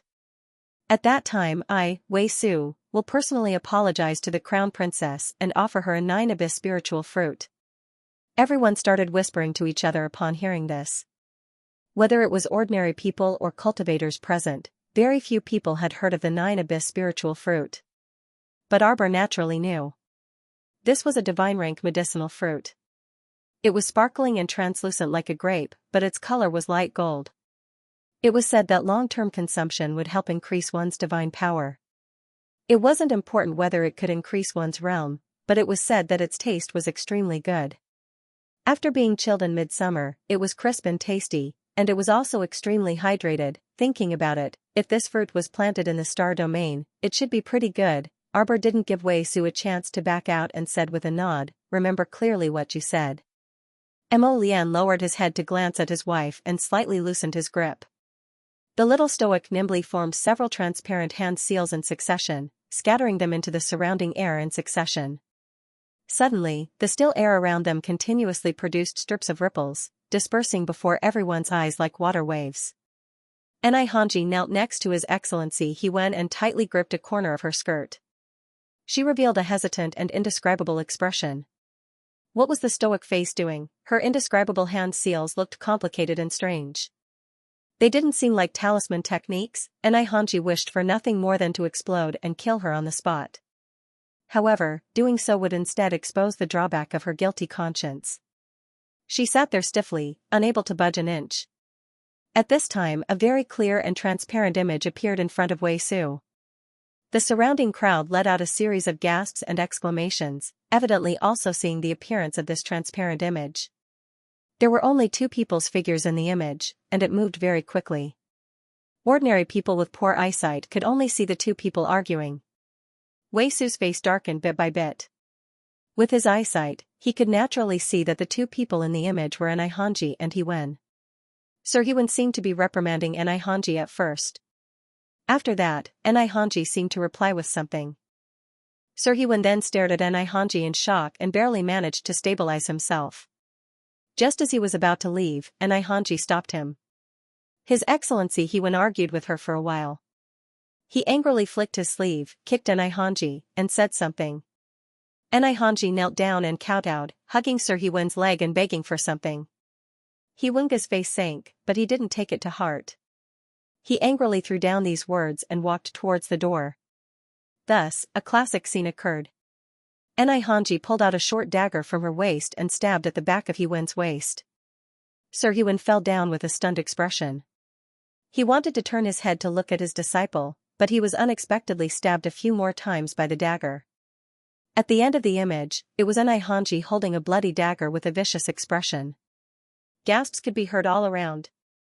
The disciples of Medicine King Island who were originally making a ruckus all turned to glare at Enai Hanji.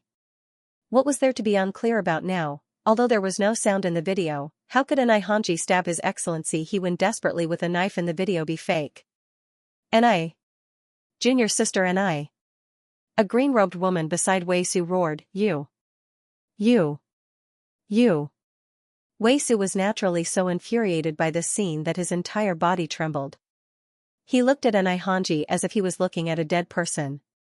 Enai Hanji shuddered under this gaze and hurriedly shouted, It wasn't me, it wasn't. Senior brother Wei Su, senior sister Yan Shui, don't be fooled by this witch. This is witchcraft, witchcraft.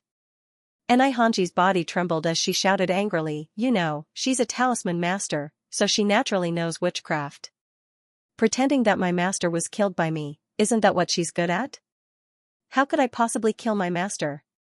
Enai Hanji hurriedly crawled a few steps on the ground and crawled in front of Wei Su and Yan Shui. She cried out in a low voice, Senior brother Wei Su, senior sister Yan Shui, I've been framed. Scram. Yan Shui, who abhorred evil, kicked Enai Hanji away. Her eyes were spitting fire as she unsheathed her sword with a clang. You're a crazy bastard. How did Sir Huan treat you? Everyone on Medicine King Island knows about this. You murderous beast, you're worse than pigs and dogs, how dare you treat Sir Huan like this? Today, I'll get rid of you on behalf of Sir, and clean up the sect for Medicine King Island. Ah.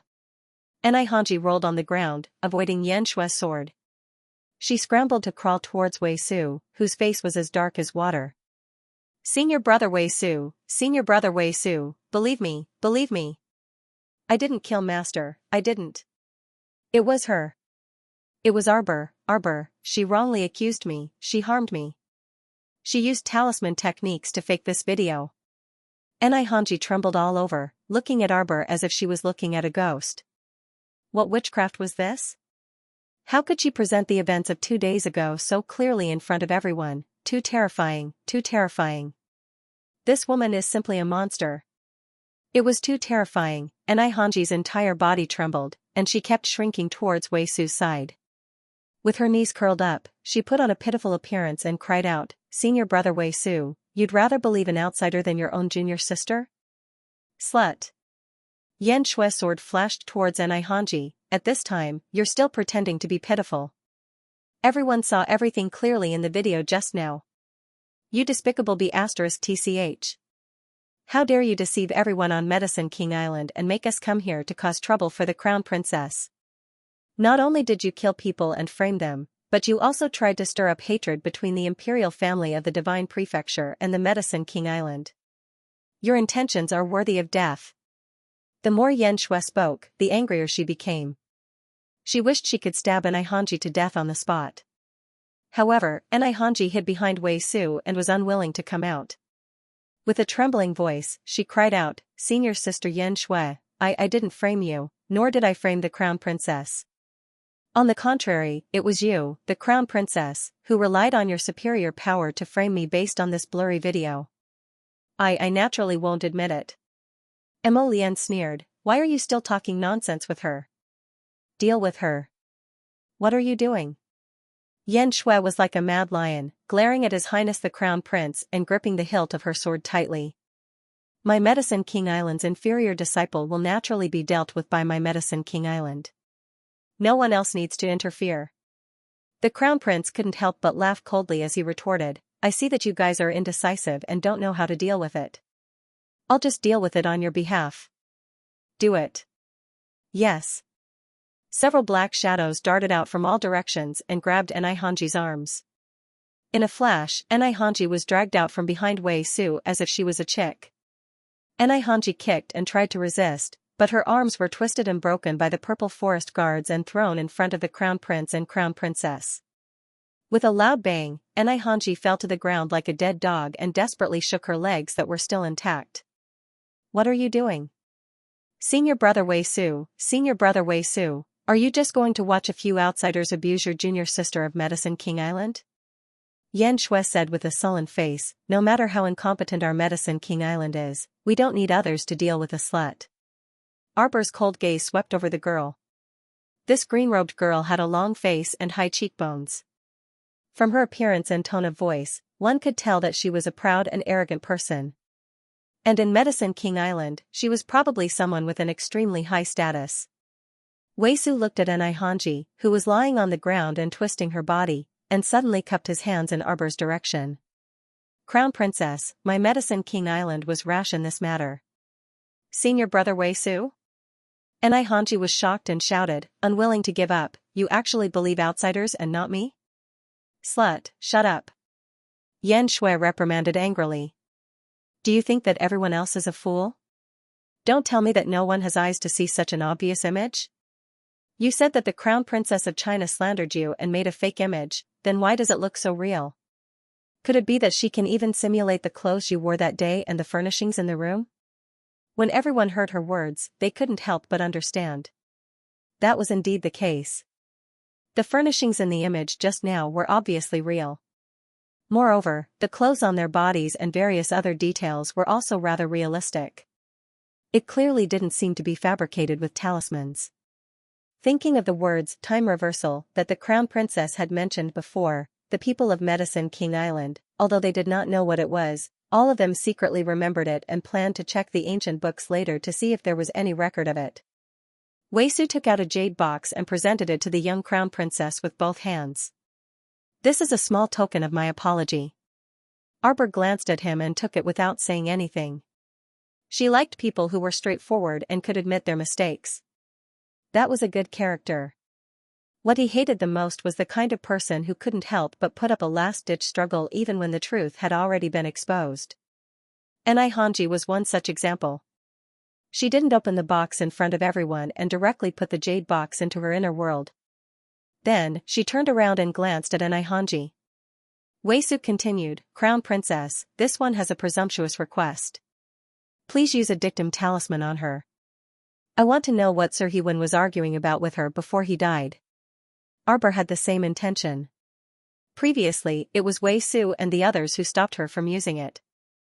Now, it was their own people from Medicine King Island who requested to use the dictum talisman. That was great. However, Hanji trembled all over and screamed. She glared at Wei Su and said sharply, Senior brother Wei Su, is this how you protect your junior sister? Wei Su looked at Hanji coldly. You only have yourself to blame for deceiving your master and destroying your ancestors. Now, I just want to know the truth. Senior brother Wei Su. Hanji gritted her teeth and hatefully said, even you were deceived by this woman? Wei Su directly turned his face to the side, not wanting to say another word to her. Wei Su had nothing to say to this kind of person who had been caught red-handed but was still trying to argue his way out of it. A purple forest guard pulled her up on her knees, and Arbor flicked a dictum talisman toward her, its talisman energy instantly tunneling into her glabella. The jade talisman returned to the young Crown Princess's hand, and Hanji, who was kneeling on the ground with downcast eyes, was already under the dictum talisman's control. Wei Su coldly asked, Hanji, why did you kill your master? Hanji abruptly looked up, her face contorted, and she abruptly said, he asked for it. He only knows how to say that I'm wrong all day long. I'm his true disciple. Hanji angrily roared, he always nags me about my willfulness and recklessness, saying that I should restrain my temper. Why should I restrain myself for someone else? What does that Crown Princess have to be so smug about? Hanji's face contorted. She boasted that she could refine the resurrection pill, but in the end, she couldn't even save her own master. Moreover, if it weren't for my master telling her the resurrection pill's prescription, I think she would have been completely helpless. What's so great about her? She says she's invincible, but it's extremely difficult to do it. Since she's always so arrogant, I'll add a few strokes to the original Bodhi Revival herb's medicinal diagram so that she'll never be able to find the real Bodhi Revival herb in this lifetime. She won't be able to save her master. The young Crown Princess's gaze instantly dropped below freezing.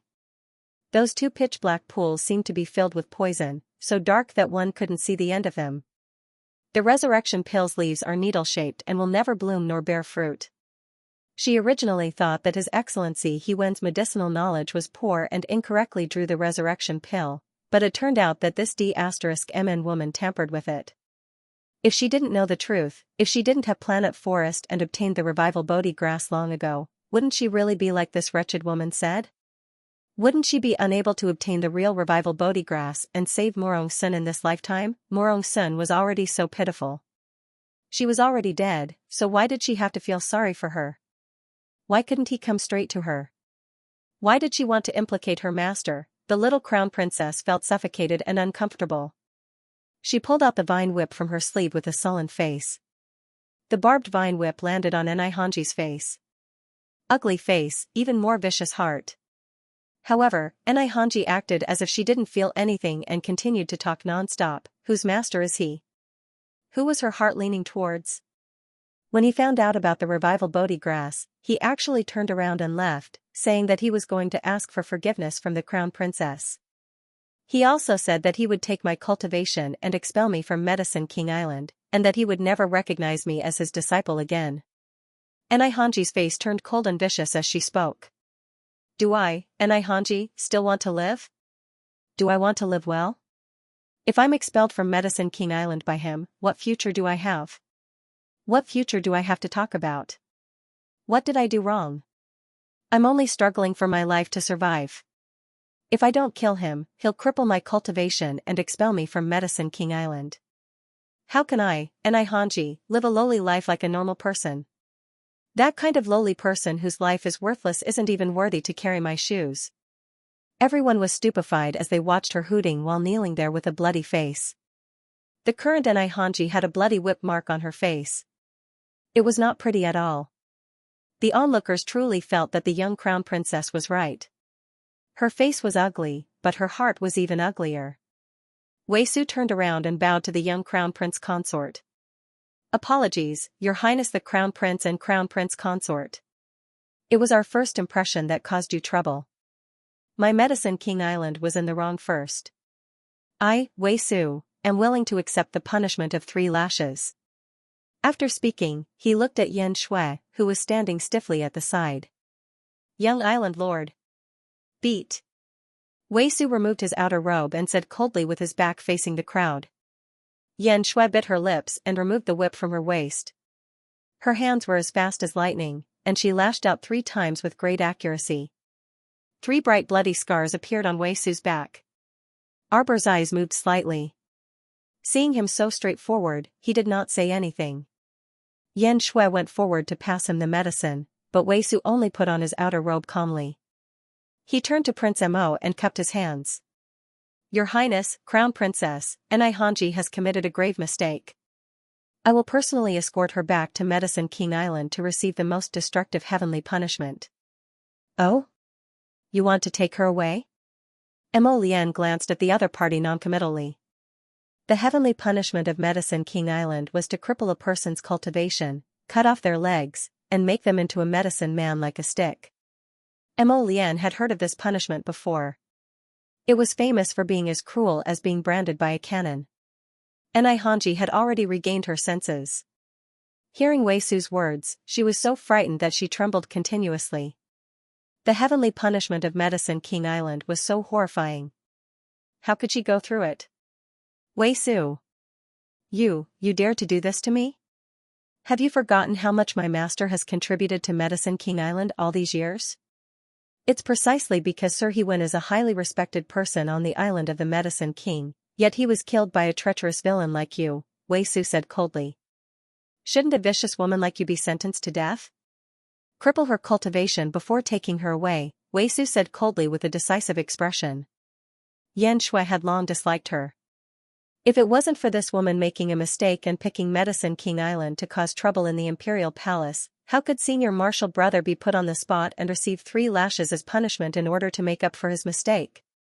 Medicine King Island had countless ways to destroy a person's cultivation. Xianxia took out a bottle of medicine from her inner world and directly poured it into Xianxia's mouth. Xianxia struggled with all her might, whimpering and whimpering. It was nothing more than her noble status, that she was already a heaven-grade alchemist, and so on. Xianxia hated her for being ruthless. How could she show mercy to her? In just a moment, he poured the entire bottle of medicine into Xianxia's mouth before turning around to look at Weisu.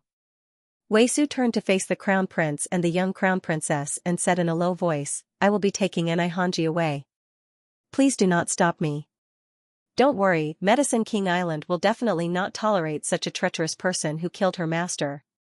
Arbor looked deeply at this Master Wei and nodded with an indifferent expression. Since it is a family matter of Medicine King Island, it is naturally inconvenient for us to interfere. Master Wei can do as he pleases. Wei Su nodded and bowed to the young crown princess. Many thanks. Then, he had someone drag an Hanji away like a dead dog and led the disciples of Medicine King Island away quickly. Mo Lian's gaze landed on his stiff back.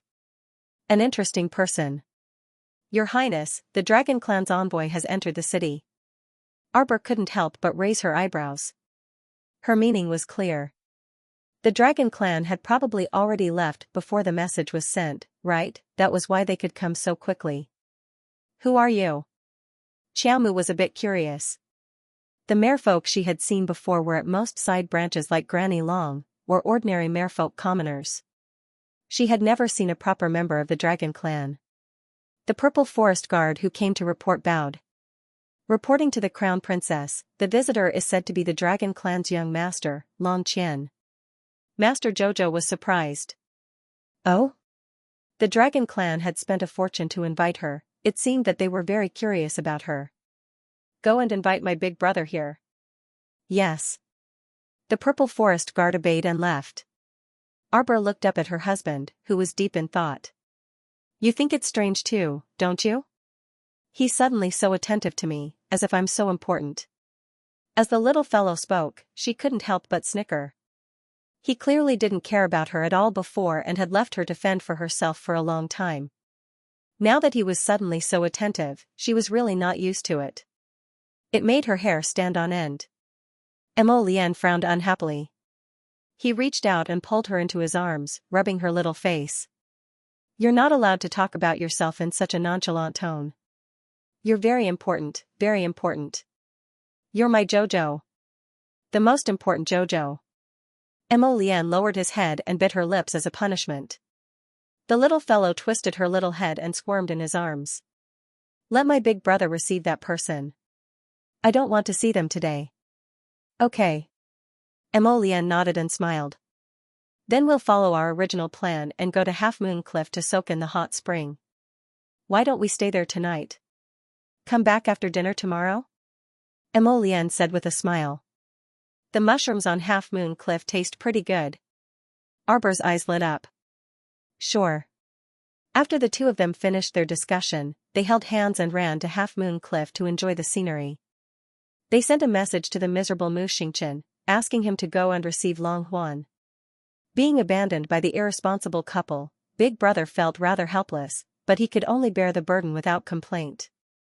The place where Long Huan stayed was the largest guest house in the capital city.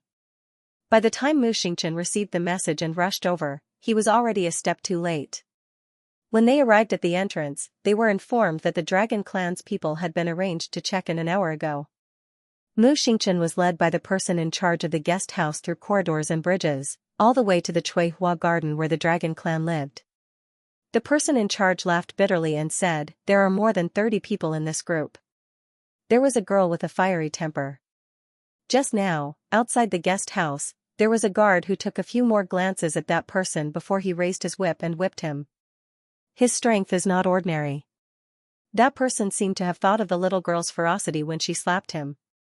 He couldn't help but shudder and shake his head. This official won't accompany young Master Mu in. Mu Xingchen nodded and walked into Chui Hua garden. Who are you? Just as he reached the entrance, he was stopped by two vigilant men in long, diagonal robes. I'm Mu Xingchen. Mu Xingchen reported his name in a manner that was neither servile nor overbearing. The gatekeeper naturally knew the purpose of this trip since he could follow his master, Long Huan, to the sovereign capital. He naturally knew what kind of people Arbor and Mu Xingchen were. One of them cupped his fists politely at Mu Xingchen. Please wait for a moment. Then, he hurriedly went in to report. Mu Xingchen didn't mind and waited outside the door. His expression was calm, and he didn't feel awkward about being left outside. Not long after, he heard footsteps. Mu Xingchen raised his head to look. With a glance, he saw a graceful young lady wearing a rainbow-colored cloak. She was surrounded by a few people as she walked over. The girl walked to the entrance of Chui Hua garden and sized Mu Xingchen up. Her expression revealed faint displeasure. Why are you alone? Mu Xingchen raised his eyebrows and thought to himself, am I being despised? Seeing that he didn't say anything, the girl was clearly unhappy. Why didn't Aunt's daughter come to welcome you? Mu Xingchen lost interest in conversing with her when he saw that she was rather rude. His handsome face darkened as he said indifferently, the crown princess isn't in the capital today. The girl frowned as if she was trying her best to suppress her rising anger. Then why are you here? Mu Xingchen cupped his fists with an indifferent expression. This one was rude. I didn't know that the dragon clan's threshold was so high. Farewell. The girl's eyes flashed with anger, and her left hand subconsciously reached for the golden whip hanging at her waist. Suddenly, a mellow and deep voice sounded from behind. Xiangyun, don't mess around. Long Xiangyun awkwardly curled her fingers and slowly lowered her hand, glaring fiercely at Mu Xingchen. When she turned around, her arrogant and despotic expression from before was suddenly swept away. She flew to the person's side and leaned over like a little bird, calling out sweetly, Big brother. Mu Xingchen felt his hair stand on end. The person who came was a tall and handsome young man. He wore a slanted golden robe, which was slightly different from the people of the 3 provinces. His long hair was held in place with a purple wooden hairpin, and the remaining part of his hair hung down to his waist. He looked gentle and easy to get along with, but the aura of a superior couldn't be concealed. This one is Long Huan. The man in front of him followed the etiquette of the 3 provinces and cupped his fists at Mu Xingchen. He smiled and said, my sister was rude just now. Mu Xingchen nodded indifferently and reported his name again. Mu Xingchen. Because Long Xiangyun gave him a very bad impression, Mu Xingchen was too lazy to be nice to her. He simply said, the crown princess and His Highness the Crown Prince left the city today and will only return tomorrow. Please wait in the hotel. Long Qi was stunned for a moment before nodding with a smile. All right. Big brother. Long Xiangyun stomped her feet in dissatisfaction as a faint trace of anger flashed in her eyes. We don't have much time, Sister Shui Yuan, Long Huan glanced at her. Long Xiangyun pouted and shut her mouth unhappily. Mu Xingchen cupped his hands. I've delivered the message.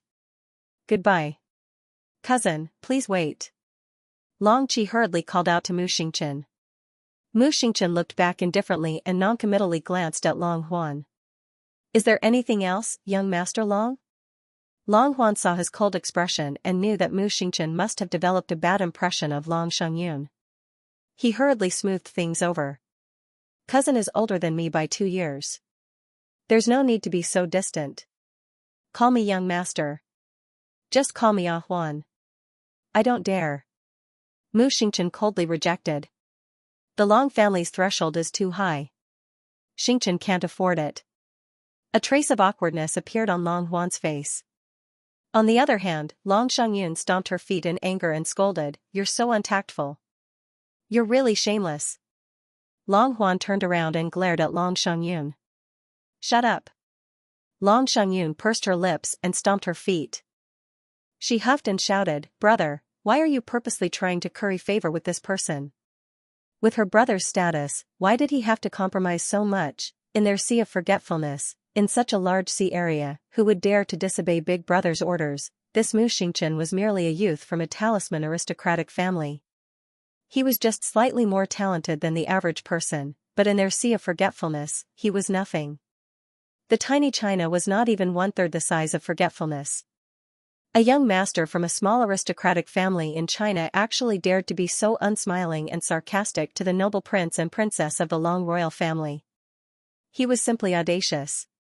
Mu Xingchen really did not know that the family his mother had risked her life to protect back then was actually this kind of family. Why, no wonder his sister was resentful and did not want to see them at all. So this maternal family was really such a weird breed. If the entire Long family was like this, Mu Xingchen felt that Jojo was right not to see them. If the person standing here today was Jojo, with Jojo's personality, this girl would probably be slapped. If you don't know how to speak properly, don't say it. This is China, not your forgetfulness. Who are you acting all high and mighty for? In any case, Mu Xingchen would not fall for it. With Long Xiangyun's ruckus, the atmosphere became even more awkward. Long Huan felt a little apologetic. It was his first time meeting his aunt, Long Chuyun's son, and he actually made such a fuss. This was really a little inexcusable. However, he also understood Xiangyun's temper. She had a child's temperament, and her temper came and went quickly. If Mu Xingchen was willing to go along with this little girl and say a few words, everything would probably be fine. However, looking at his cousin's expression, it was obvious that he already detested the siblings. When he thought about how he had already offended his cousin before even meeting the main character of this trip, Long Huan felt a slight headache. Cousin, Xiangyun is only 16 years old. She is young and inexperienced. If she has offended you in any way, please forgive her. Mu Xingchen glanced at him with a faint smile and said indifferently, I wouldn't dare. Then, he cupped his hands towards Long Qing and said, I won't disturb your rest. I'll take my leave first. Just as he turned around, he heard a delicate reprimand. How dare you? The shadow of the whip swung against the wind.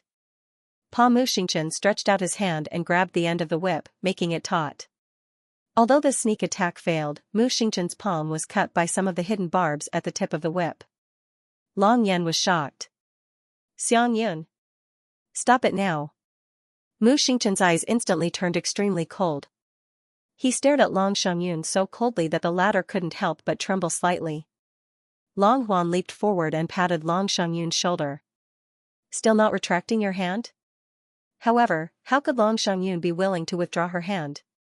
This whip of hers was made from the tendons of a 500-year-old suspending sea serpent. It was indestructible and unbreakable. It was a rare 15th grade spirit artifact. Naturally, she wouldn't easily let go of it and throw it into the hands of others. However, in the next second, Long Xiangyun discovered that her golden whip had turned into pieces under the other party's palm. Mu Xingchen mercilessly threw the fragments of the whip in his hand onto the ground. The next day, Lady Qiao Qiao came over and played at Half Moon Cliff's splendid mountain villa for a day. She ate well and lived very comfortably, and only returned to the city with her husband in the evening. After receiving the news, the couple immediately returned to the Mu residence to visit Mu Xingchen. Mu Xingchen didn't know whether to laugh or cry when he saw his sister's tense expression. I'm really fine. It was just a minor injury yesterday. I've already taken medicine. Look, can't you see the wound at all? Mu Xingchen raised his left hand and flipped it in front of the little girl to let her take a look. Jojo still doesn't know the effects of the medicine she made. The little girl's expression darkened. Young Master Mu's heart pounded as he watched. He felt that his sister's little face was acting out a drama that foreshadowed a storm. Aoyi. Aoyi is here. The little girl blinked and looked at a certain someone who suddenly stuck his head out of the window. She said expressionlessly, take some men to the guest house and chase the Dragon Clan people out of the city. Tell them to scram. Scram back to where they came from. This crown princess doesn't want to see anyone. Mu Xingchen was dumbfounded. Aoyi was also dumbfounded. He subconsciously glanced at his master.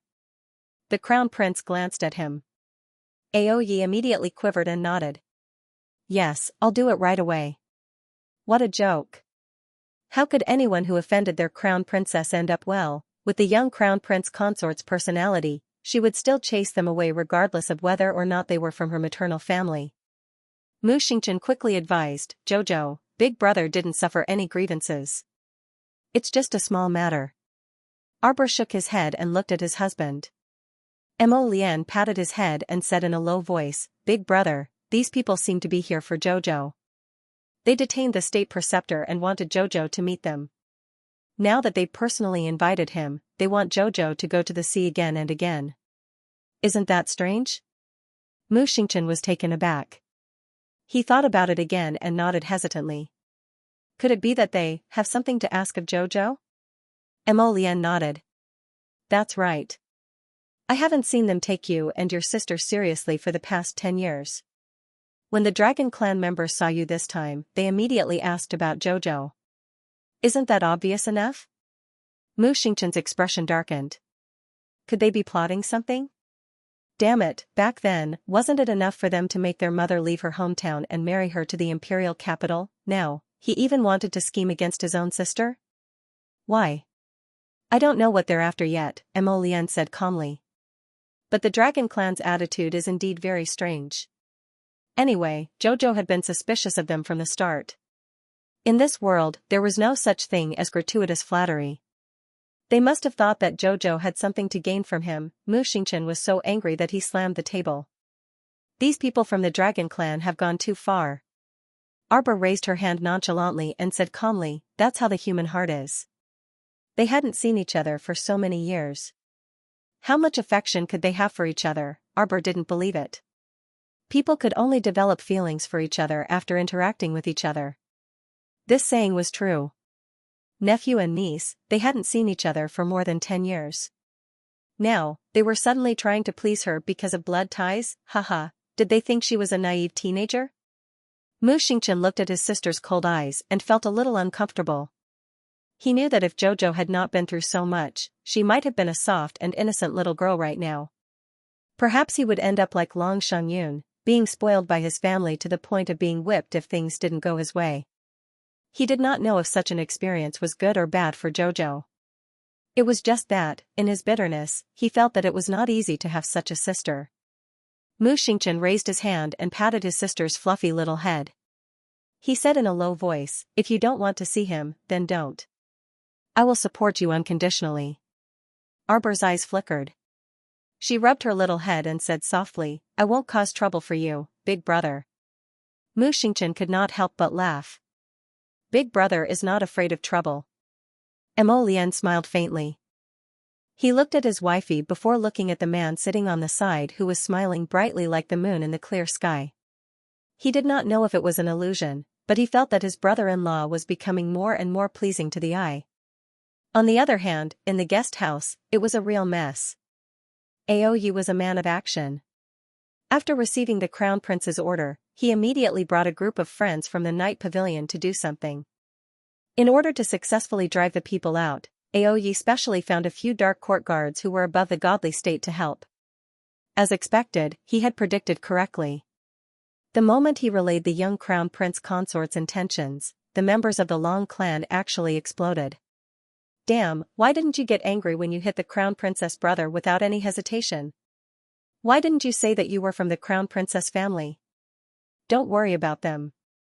If they don't obey, tie them up and throw them out of the city." Aoyu waved his hand and gave the order to the row of youths behind him. "Drive the Dragon Clan out of the city." Yes. The two sides were about to fight. The people from the Dragon Clan naturally did not want to be thrown out in such a humiliating way. They had to fight, but Aoyu was a jerk. He knew that the situation was a little dangerous. In order to ensure that the mission was completed, he brought more than 1,000 purple forest guards to help. A dozen of them could beat a Dragon Clan guard to the point of vomiting blood. Now, there were more than 10 of them surrounding one person. The Dragon Clan was in a tragic state. By the time Long Huan realized that the situation was not right, the entire guest house was already in a mess. Long Qing had no choice but to fly up into the air and say coldly, "Everyone, please stop. Everyone. I have a keepsake from Aunt Chuyun here. Aunt Chuyun once said that year. As long as you have the token, you can ask her descendants to do something for you." Stay Up Late waved his hand. Fight. Everyone pretended not to see anything and fought even more fiercely. The few people in charge of the hotel twitched their mouths and squatted in the corner with their hands on their heads. How would they dare to stop the fight? Long Huan immediately became angry. "Aunt Chuyun has passed away for many years. Don't tell me you still want to ruin her reputation." Stay Up Late gritted his teeth in anger. This kid is really something. She actually held a token and wanted to threaten their Crown Prince Consort into submission. It was not that he wanted to criticize this brat, but with the Crown Princess's personality, seeing how arrogant he was, it was very likely that she would directly kill him and take away the token. Fight. Stay Up Late raised his hand and said angrily. He had followed the little Crown Princess for so many years, how could he not know what kind of person the little Crown Princess was? She hated people who were coerced the most. The little Crown Princess would not blame them even if they killed the entire Dragon Clan today. Long Huan was anxious when he saw that Aoyi and the others were stubborn. He saw that a few Dragon Clan members were injured and even more were tied up. His sister, Long Shangyun, had also suffered a few times. Her arm had almost been injured. Long Huan's expression darkened. He quickly grabbed the jade pendant and squeezed it lightly. A figure suddenly floated into the air. "Child, is this my child?" The woman in the silhouette had clear and gentle features. Her almond-shaped eyes seemed to scan the surroundings with great vigor. Aoyi hurriedly called for everyone to stop. He looked at Long Huan in shock. Long Huan immediately recalled the woman in the figure. He sighed in relief and said with a cold expression, "Go invite your master. If she wants to see Aunt again, tell her to come see me personally." Aoyi glared at Long Huan coldly. Then, he turned and left without a word. "You will regret this." "Long Huan. Brother." Long Xiangyun cried as she threw herself into Long Huan's arms. She touched the non-existent wound on the back of her hand and pouted. "Brother, these people are too unreasonable. We shouldn't have come to find her. We should have told her to come to the River of Forgetfulness. Would she dare not come? The miniature of her mother's life lantern before she died is in our hands." "Shut up." Long Qian glared at his sister angrily and pushed her away in annoyance. "Xiangyun, when will you be more sensible? Can you not cause trouble for the family all the time? This matter could have not developed like this. If Xiangyan had not attacked Mu Xingchen unexpectedly and angered the young crown prince consort, she would have been dead already. Why would the little crown princess send people to chase them away? Why would he do such a lowly thing and use the miniature of his aunt's life lantern to threaten the little crown princess? One wrong step would lead to many more mistakes. Didn't he know that his actions would make the little crown princess hate him even more? Although he had never met this little crown princess before, the dragon family had known about the siblings' movements for a long time. They knew Mu Xingchen and Arbor's personalities like the back of their hand. The young crown prince consort wasn't someone who was willing to suffer a loss from beginning to end. Just by looking at her actions today, one could tell what kind of person she was. Trouble, trouble. Long Xiangyun, however, didn't know that she had caused trouble. She widened her teary eyes and looked at Long Yan with grievance. "Big brother, you actually pushed me? You're scolding me for an outsider. Surround this place. No matter if it's a human or a bird, I'll make it impossible for them to escape." A cold voice came from afar. Fast, it came too fast. Two silhouettes descended from the back of the blue bird as it flapped its wings. Long Xiangyun's astonished gaze landed on the white-clothed young man. Before she could recover from her shock, she saw an emerald-green vine sweeping towards her arm. "Have mercy!" Long Huan cried out in alarm. However, the vine whip still landed heavily on Long Xiangyun's arm. Before she could finish her scream, she suddenly felt her body become light as a vine whip coiled around her neck and pulled her over. Long Huan's pupils contracted. He saw a beautiful woman dressed in blood-red clothes standing beside a man in snow-white clothes. 5 fingers as white as jade were strangling his sister Long Xiangyun's neck. "The miniature of the life lantern in exchange for your sister's dog life." "Exchange? You're not exchanging?" Long Xiangyun could only turn her head slightly to look at Arbor with her neck being choked. After a while, she gritted her teeth and said, You actually. Shut up."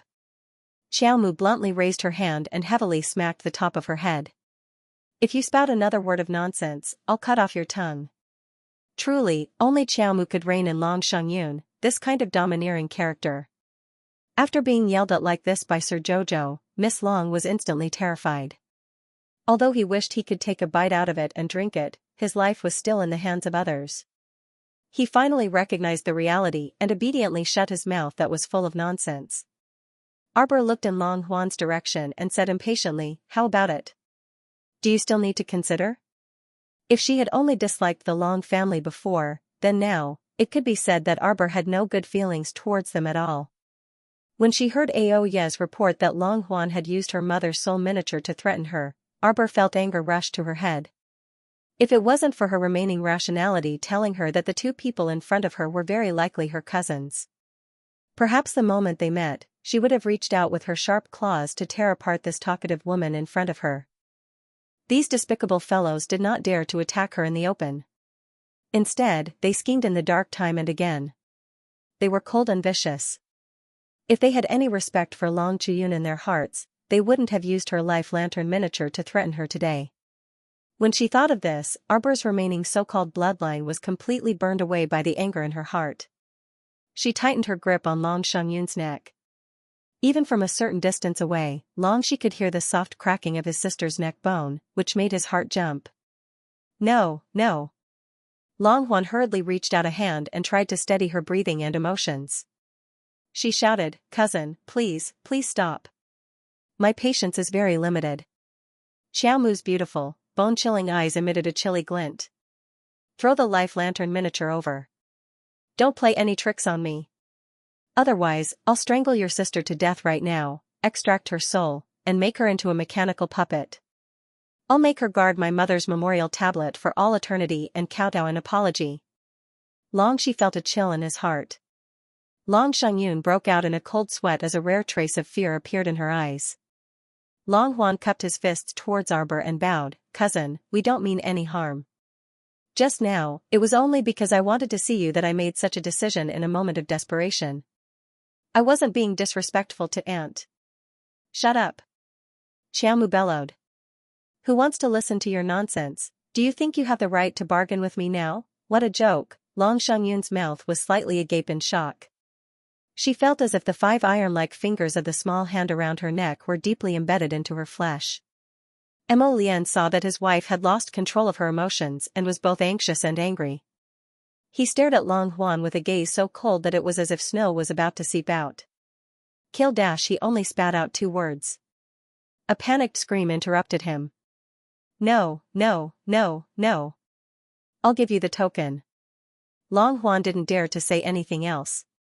He hurriedly reached out and threw the token that looked like a round jade pendant towards Arbor. Mo Lian raised his hand and caught the jade pendant. His cold eyes glanced towards Long Huan. The latter only felt that the cold light was sharp and threatening.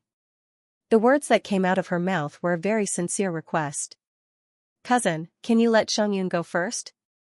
Arbor looked down at the woman who was on the verge of death from his strangling, and a cold glint flashed across his eyes. "This ignorant woman only has herself to blame." Arbor lifted his leg and kicked her butt, causing Long Xiangyun to roll down from the roof. Crackle, crackle, crackle, crackle. A string of bricks and tiles flew up, and dust flew everywhere. On the other side, Long Huan's eyes almost popped out of their sockets. He probably did not expect the young crown prince consort to kick his sister, Long Xiangyun, at the last moment. Long Xiangyun had probably never been so unlucky in her life. After being kicked down from the roof by Arbor, Long Xiangyun fell heavily on the ground and felt that she had lost all her face in front of others. A searing pain came from his neck. Long Xiangyun was on the verge of exploding. She wanted to jump out immediately and tear apart the woman who dared to treat her like this. But the strange thing was that no matter how hard she struggled on the ground, she could not break free from the ground. Long Huan floated to the ground and quickly walked to Long Xiangyun and bent down to help her up. Long Xiangyun only felt dizzy, and she couldn't muster up any strength in her body. Long Huan quickly realized that something was wrong with Long Xiangyun and quickly helped her up. He asked in a low voice, "Xiangyun, how do you feel?" I can't stand," Long Xiangyun said through gritted teeth. Her angry eyes wanted to glare in Arbor's direction. Unfortunately, Xiaomu was currently standing on the eaves with Crown Prince Mo, looking down at them from above. Long Xiangyun was weak and could not even lift her head. Naturally, she could not glare at them. Arbor looked coldly at the siblings and held the round jade pendant with the miniature of his mother's life lantern. "What is the purpose of this trip?" Hearing her cold voice, Long Huan could not help but feel nervous for a moment. Long Huan took a deep breath and tried to speak in a gentle tone. "Cousin, you have misunderstood us. It's fine if you don't want to talk. See him out." Long Huan's eyes widened slightly. His expression was as if his mouth had been stuffed with a duck egg, filled with curiosity and confusion. He felt that his cousin's thoughts were too jumpy. He could hardly understand her speech patterns. This cousin of his seemed to dislike the two of them, which could be seen from her cold eyes. Wait. Stay up late and the others were about to chase them away again. Long Huan couldn't help but take a deep breath. "Cousin, can we talk calmly?" Arbor sneered. "Talk? What right do you have to negotiate with me? The miniature of my mother's life lantern?" What would you have done if I hadn't come to see you? Crush it? Long Huan's expression changed slightly. He quickly shook his head and said, no, no way. The little girl's cold gaze fell on his face, her eyes revealing only 3 words, I don't believe you. Long Huan felt like he had shot himself in the foot. He had been too rash just now. Now that the knot had been planted, it would be difficult to untie it. Cousin, can you listen to me for a moment? Long Huan asked Xiaomu sincerely as he supported Long Shengyun. Purpose? Arbor asked relentlessly. I really don't have a purpose. Under her intense gaze, Long Huan took a deep breath. Arbor stared at him coldly, clearly not listening to a single word he said. Send them away. There is no need to meet them in the future. Arbor turned to look at Mo Lian. The latter nodded and took her hand. Cousin. Arbor looked at Long Hua coldly. I am not close to you. Long Yi's heart turned cold. He knew that this time, he had seriously offended this unpredictable cousin of his. Grandmother's time is almost up. I hope to see you and your cousin one last time. Mu Xingchen, who had been standing behind Arbor without making a sound, blinked. Why didn't you say anything before? Long Yin took a deep breath. I planned to go with my cousin and cousin. Seeing the little crown princess's cold gaze, Long Hua changed his words with difficulty. And the crown princess. Let's sit down as a family and talk about this. I didn't think that things would turn out like this. Crown princess, please forgive her. Long Hua bowed. It was my sister's fault for being rude. The crown princess has already taught her a lesson. Can you remove the drug in her body first? Even now, Long Shengyun couldn't move or stand up. If Long Huan still didn't realize that the young crown prince consort had done something in secret, then he really was a fool. Arbor looked at him expressionlessly. After a while, he said, do you think that everyone in the world is a fool except for you? Long Hua's heart tightened. Why does the crown princess say that? I have not seen you for more than 10 years. You can threaten me with the miniature of my mother's life lantern. Are you worthy of my trust? My elder brother and I have been around for so many years, but you have never thought of us. I really think it's funny. With your intelligence, can you only think of such a lousy excuse? Is it really so important that my elder brother and I can let the dying old lady see her one last time? Arbor suddenly laughed loudly, his laughter filled with endless coldness. Long Chuyun, do you still remember what she looks like? You don't even remember Long Chuyun, so why are you looking at me with such a hypocritical expression and saying that you missed me? Jojo. Mu Xingchen looked at his sister sadly. Mo Lian suppressed her anger and held Arbor's small hand to comfort him. You're disgusting, Arbor said coldly. Her eyes were as bright as diamonds, as if they could clearly illuminate the darkest and ugliest side of a person's heart. Long Qian was speechless.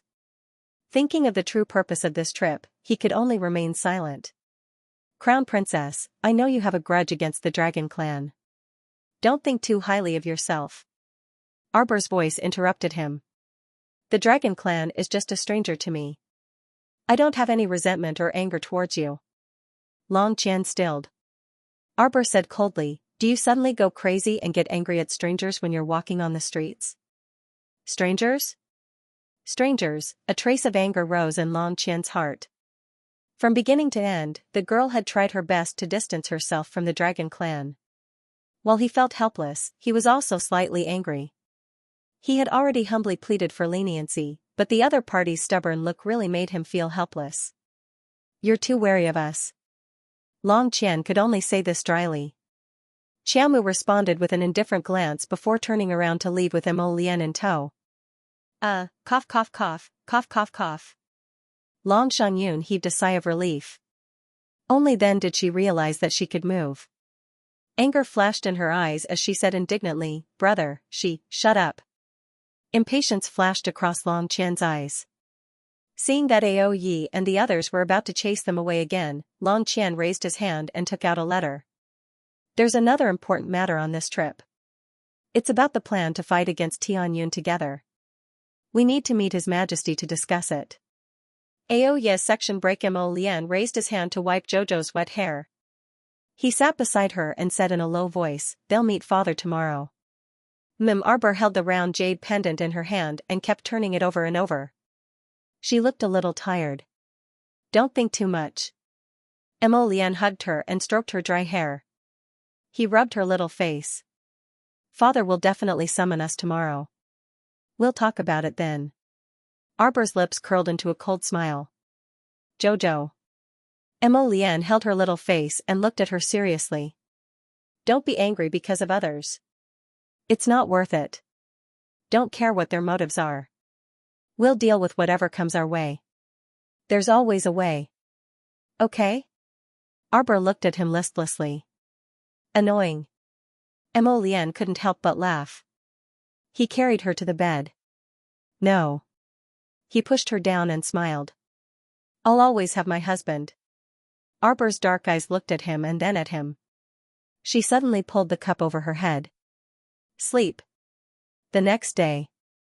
Arbor only opened her eyes when the sun was high in the sky. She sat up and looked expressionlessly at the man who was sitting by the bed and looking at her with a smile. Morning, Jojo. How was it early?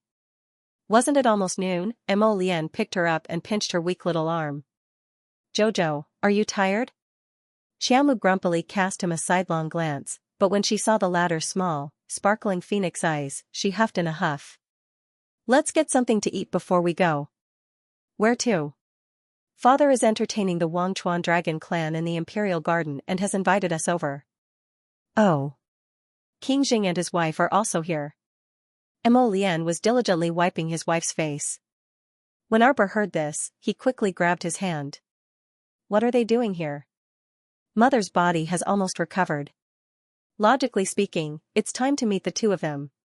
Previously, the great emperor had used the excuse that the empress needed to recuperate to reject Qingjing's 2 requests for an audience. It seemed that this had caused Qingjing to feel anxious. Arbor shook his head. I don't want to live a good life. Who knew what was going on in his head all day long? Mother's personality was very straightforward. If Qingjing hadn't been so scheming in front of her, she believed that Mother wouldn't have given him the cold shoulder for so many days. Although Princess Consort Jing's looks were ordinary, she was also a diligent and thrifty person. Just look at how Princess Consort Jing's birthday last time angered her. She truly had 8 lifetimes of bad luck to have such a husband. Don't mind them. Lian pursed his lips and pulled the little stoic to the side to eat. We'll go over after we're full. Who the hell knew if there would be a ruckus there? After all, Qingjing and the Long siblings would be at the banquet later. They didn't look like they would be content with their lot. Arbor deeply agreed. Seeing that her husband had made the arrangements, she sat down with him. When the great emperor's personal eunuch came over to invite them, he happened to see the sumptuous meal in front of the young couple. His mouth couldn't help but twitch. Just how much did His Highness distrust His Majesty? Was he afraid that his wife wouldn't be fed enough and would feed her first before attending the banquet? This little eunuch had been sneaking peeks at the stoic-faced little crown princess the entire way here as if he was looking at a weirdo. The latter was completely unaware and obediently sat next to Prince Mo, poking the little treasure beast on her lap in boredom. The little treasure beast's eyes revealed a trace of bright sadness, and a pitiful expression hung on its lifeless furry face. After the little girl poked it continuously a dozen times, it looked like it was on the brink of death. With a conflicted furry face, it spat out a pill with a pu sound. The little crown princess picked up the pill and glanced at it before silently putting it in her pocket. She sighed and said, I feed it so many medicinal ingredients every day, but it only spat out a few pills. The spirit root tempering pill that little treasure spat out was pretty good. If it spat out more, it would definitely be good for the children of the Purple Forest Guard. However, this little imp was also very clever now. It ate more than it spat out. Sometimes, when she poked it a dozen times, it would just lie there motionlessly like a dead pig. It would occasionally spit out a pill, which seemed like it was already giving her a lot of face. Strange, this fellow seemed to understand her a little and wasn't afraid of her poking at all now. It seemed like it firmly believed that the little Master Silver was a paper tiger and didn't pose any threat to it at all. Arbor was a bit indignant. Where was her dignity? Jojo, stop poking it. Lian helplessly reached out to grab the little fellow's small hand and kissed it. Actually, this little treasure beast was also quite pitiful. She saw it looking up at the sky all day long with a bright and sorrowful expression. After looking at it for a long time, she suddenly felt that the expression on that furry face was also quite rich. Spit out another pill. You spat out 5 pills yesterday. Why are there only 4 today? It's getting less and less every day. If you spit out another pill, I won't poke you anymore. Mo Lien, Your Highness the Crown Princess has arrived. A eunuch's soft voice came from the garden path leading to the pavilion. The great emperor secretly rolled his eyes and looked out of the garden. These 2 brats really put on airs. They actually dared to make their father wait. Looking up, he indeed saw his good son holding the young crown prince consort's small hand as they slowly walked over. The handsome man and beautiful woman's clothes fluttered in the wind. It was truly an eyesore to look at. Bai Wuxiao smiled happily and said, Xiaoma, Chow Chow, come and sit beside mother. There was a round table in the flower pavilion. The great emperor and his wife naturally sat close to each other. There were 2 empty seats beside the empress, which were naturally reserved for the crown prince and his wife. Mo Shikong sat with his wife, Shi Yongyan, across the 2 empty seats. His face didn't look too good. Arbor was led to the table by Prince Mo. He glanced around and saw Long Huan and Long Shangyun sitting beside the emperor. Long Huan hurriedly pulled Long Shangyun up and bowed. Greetings to the crown prince and crown princess. Long Shangyun puffed up her cheeks and reluctantly stood up with her brother. She cupped her hands towards Xiao Mu, but when her eyes, which were darting around, landed on Mo Lien, she suddenly paused. It was as if her soul had been hooked, and she stared at him without letting go. Brother, he. Long Shangyun's eyes were filled with surprise. Last night, when she saw him in a hurry, she thought she was seeing things. How could the person in front of her? Long Huan hurriedly pulled his sister. Long Shangyun regained her senses. Bai Wuxiao looked at Long Shangyun with interest. He pulled Arbor to sit beside her, but his gaze was fixed on Long Shangyun. He smiled warmly and said, Miss Long, have you met the crown prince before? Long Shangyun hurriedly sized up the crown prince, then lowered her eyes and shook her head cautiously. No. Bai Wuxiao looked at Long Shangyun curiously. The meaning in this Miss Long's eyes was not what she meant. This younger sister does not know etiquette, I hope the empress will not blame her. Long Huan smiled and smoothed things over, changing the topic. Yesterday, there was a small misunderstanding between us 2 siblings and the crown princess. It was not very pleasant. I hope the crown prince and the crown princess can forgive us. Today, I have prepared a small gift as an apology. I hope the crown princess will do me the honor. Long Huan had obviously checked out the little crown princess's background and sincerely wanted to mend their relationship. So when they met today, she immediately presented the gift. Xiaomu cast a sidelong glance at the maidservant who walked up to her and bowed slightly in salute while holding a large embroidered gift box. She glanced at Long Huan noncommittally. Seeing this, the 2 dragon clansmen sitting respectfully beside her hurriedly said with a smile, This is a golden lotus from my sea of forgetfulness, the pond lotus sage realm. After consuming it, an ordinary person's lifespan will be extended by 200 years. For cultivators below the god realm, their cultivation will increase by 1 level. For cultivators above the god realm, their cultivation will also increase by half a level. When this was said, even Mo Luxing and Bai Wuxiao could not help but look towards the box. The servant girl was a smart person, she knew the meaning of the song.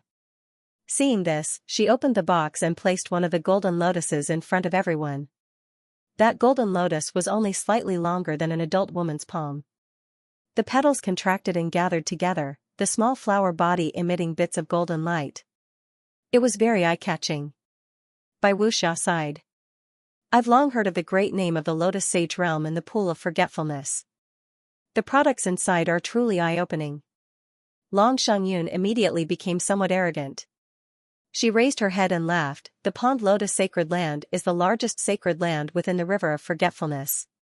Not only is it famous in the sea region, I believe it is also very famous in the 3 prefectures.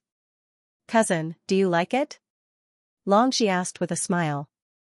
The little stoic obediently sat next to the crown prince without making a sound. She was just like a little lump of wood, not even the slightest change in her expression. Everyone was speechless. What's going on? Suddenly, there was a feeling of not being able to continue the conversation. Could it be an illusion? Queen Bai chuckled. Jojo doesn't seem interested. Why don't you take back such an expensive gift, young Master Long? Long Huan's smile froze on his face. The maidservant held the brocade box with the lid open. She looked at her master, then looked at the little crown princess, and continued to stand there awkwardly. Empress, you must be joking. Long Huan chuckled awkwardly and looked at the little crown princess.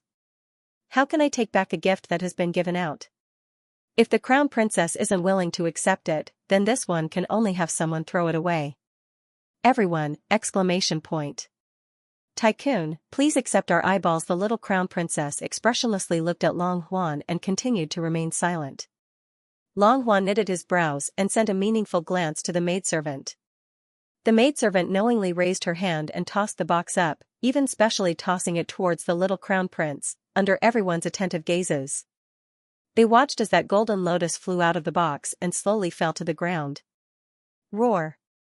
The treasured beast that had been playing dead and not moving the entire time finally moved. Everyone stared blankly at the round little beast that suddenly rushed out. That's right, it was a furry, round little beast that was emitting 5 types of faint light from its body. It jumped to the ground and directly held the golden lotus in its mouth, chewing and swallowing it in a few bites. Everyone, could it be that they were still in a dream, were their eyes playing tricks on them just now? What kind of beast was that? It seemed to have swallowed the golden lotus. Yes, their eyes must be playing tricks on them. Ah. Long Xiangyun stood up abruptly, her eyes almost popping out of their sockets. You? The moment she stood up and raised her head, everyone saw clearly that there were still 5 shallow finger marks on her neck, as if someone had pinched it out. At this moment, it had not completely faded away. Long Xiangyun's eyes were filled with shock. She suddenly turned around and glared at Arbor. This is your beast? Little Crown Princess looked at her expressionlessly and frowned. She waved at Xiaobao, who was lying on the ground and pretending to be dead, and reprimanded, "Come back." Xiaobao immediately scampered over and jumped onto her knees. Little Crown Princess used her hand to smooth out the messy hair on Xiaobao's head and said coldly and casually, "Sorry, my little beast likes to pick up the trash on the ground to eat. I've made a fool of myself." Everyone, F***CK, can we complain in our hearts? Emperor and Empress, Tang Yuan's wife has been led astray by little Tang Yuan. Look at her calm expression. Why does she look so serious when she spouts nonsense? Ridiculous. Long Xiangyun was furious. This is the golden lotus produced in the pond lotus sacred realm. How can it be done? She really could not spit out the word trash. Arbor blinked and said with a puzzled expression, "If it's not trash, why did you throw it on the ground?" My Zhenzhen always likes to pick up the trash on the ground to eat. This habit can't be changed no matter what. You deserve to be beaten. You're not obedient. As she spoke, her delicate little face tightened as she raised her hand and patted little Treasure's head. After eating the golden lotus, our dear Zhenzhen continued to lie on Xiao Mu's lap and play dead, as if it hadn't jumped down to eat the golden lotus at all. It completely ignored the surrounding glares that were as sharp as swords. Prince Mo coughed lightly and handed a cup of warm tea to his wife. Will Zhenzhen get a stomachache? Arbor lowered his head and looked at little Treasure, who was pretending to be dead. He pulled its fur and put the tea beside its mouth, feeding it a few mouthfuls. Don't worry. Give it a bottle of nutrient solution later. Everyone was speechless as they looked at the crown prince and his wife. They always felt that this matter had become very funny. A golden lotus that was hard to find and could increase a cultivator's cultivation realm after consuming it was swallowed by an unknown little beast like trash. After that, the crown prince and his wife even disliked it and said that the little beast might have a stomachache after eating it. Wasn't this funny? Long Xiangyun was so angry that her entire body was trembling. She raised a trembling finger and pointed at Arbor. Her lips kept trembling. You actually? In her anger, Long Xiangyun felt that she could no longer speak a complete sentence. Arbor looked at her coldly. Looking for trouble? No. I'm not looking for trouble. Long Qian hurriedly reached out and pulled his sister's sleeve, forcefully pulling the frozen Long Xiangyun back to her seat. Sighing weakly, Long Qian looked at the little crown princess with a complicated gaze. This cousin's hostility was very strong. She wasn't willing to accept his present, which meant that she definitely didn't want to reconcile with them at all. What was he supposed to do now? The more Long Huan thought about it, the more his head hurt. His gaze couldn't help but land on the little crown princess's expressionless face again. The little stoic was truly extremely difficult to deal with. Arbor noticed his gaze and looked away after an indifferent glance. He couldn't help but snicker in his mind, these siblings truly had a good idea. Did they think that Sir Jojo would accept anyone's present? Little Treasure's small head drooped listlessly as it lay on the little stoic's legs, pretending to be about to die. Long Huan, who originally wanted to worm his way into being friends with Arbor, suddenly felt his words stuck in his throat when he saw his precious beast's appearance. What should he say? Should he say, "Crown Princess, your little beast ate our family's golden lotus, so does that count as you accepting our Long clan's present?" But the little beast was drooping half dead, and it even had to wash its stomach with nutrient fluid when it got home. It felt like it had eaten a mouthful of the golden lotus. If by any chance this weak little beast died later on, would the crown princess blame their Long family for this? After all, they were the ones who threw trash everywhere, which led to the little beast accidentally ingesting trash and dying. Everyone glanced sympathetically at the conflicted young Master Long and silently lit a candle for him in their hearts. They could tell that this young crown prince consort and the people of the Long family were like sworn enemies. The crown prince consort disliked the people of the Long family very much. After Long Xiangyun angrily sat down, her eyes glanced at Arbor from time to time, fiercely stabbing her with her eyes. She grew up in Forget River and had lived like a princess since she was young. She had never suffered any hardships, let alone the humiliation yesterday. Her aunt's daughter was too unruly and didn't have the slightest sense of family values. It truly made people hate her to the core. Arbor took the clean teacup from the crown prince and took a sip. "Young Master Long, if your sister doesn't want those eyes anymore, then feel free to continue glaring at me." Long Huan's face was immediately filled with embarrassment. He turned around and saw Long Xiangyun staring at him with her eyes wide open and her face full of grievance. "Crown Princess, Xiangyun is your cousin." Long Huan sighed. "Do you have to treat her like this? Spoiled, domineering, and ignorant." Arbor said coldly, "If I had such an arrogant and ignorant younger brother or sister, I would beat them until their parents couldn't recognize them." Embarrassing. Arbor's words were cold. He looked at Long Huan with a mocking gaze. "If you don't have a good upbringing, don't bring him out to show off. You won't tarnish your family's name." Long Huan's face alternated between green and white. He suddenly felt embarrassed. The little crown princess's tongue was too sharp. Once she opened her mouth to rebuke him, he would start doubting his life. Ha ha ha. Mo Liuxing's awkward laughter was completely out of place with the atmosphere here. The White Empress covered her mouth and laughed. She gently said, "Pass on the food. Everyone should be hungry." "Yes." The young eunuch at the side immediately ran out. Not long after, the dishes flowed in from outside the pavilion. After the Emperor and Empress picked up their chopsticks, everyone looked at each other awkwardly and began to eat. The little crown princess was clearly full, but seeing that the dishes were plentiful, she reluctantly started eating. Delicacies naturally couldn't be let down. The little stoic felt that even if she was full, she could still stuff a few more pieces of white jade tofu and the like down her stomach. Kai Xiu. Kai Xiu jogged over with a set of dazzling gold tableware in her hands. The little crown princess was expressionless as she picked up some food from the nearby bowls and placed it in that dazzling gold bowl. Kai Xiu took the gold bowl, picked up Little Treasure, and walked to a small table to feed it. Everyone, the nouveau riche little crown princess was using such a large dazzling gold bowl to feed the little beast. This was too extravagant. Cough, cough, cough. One of the Dragon Clan members respectfully seated below coughed dryly and raised his cup. "Your Majesty, what do you think of the letter this humble one presented yesterday?" "Oh, Sir Long Mao's plan to eradicate heavenly fate is indeed very detailed. However, we feel that there are still quite a few obstacles when it comes to concrete implementation. First of all, you mentioned uniting the 3 provinces, But you didn't specify who will be the vanguard and who will be the commander-in-chief, Mo Luxing said aloofly. He skimmed through the plan presented by the Dragon Clan yesterday before having someone clean it up and toss it aside. It was all talk and no practical targeting plan. It only talked about uniting all the forces that could be united. What about the direction? What should be done first and what should be done later? There was nothing. Could it be that after the 3 provinces gathered, everyone would be like a plate of loose sand, and everyone would first have a great battle royale? Ah, Your Majesty is right.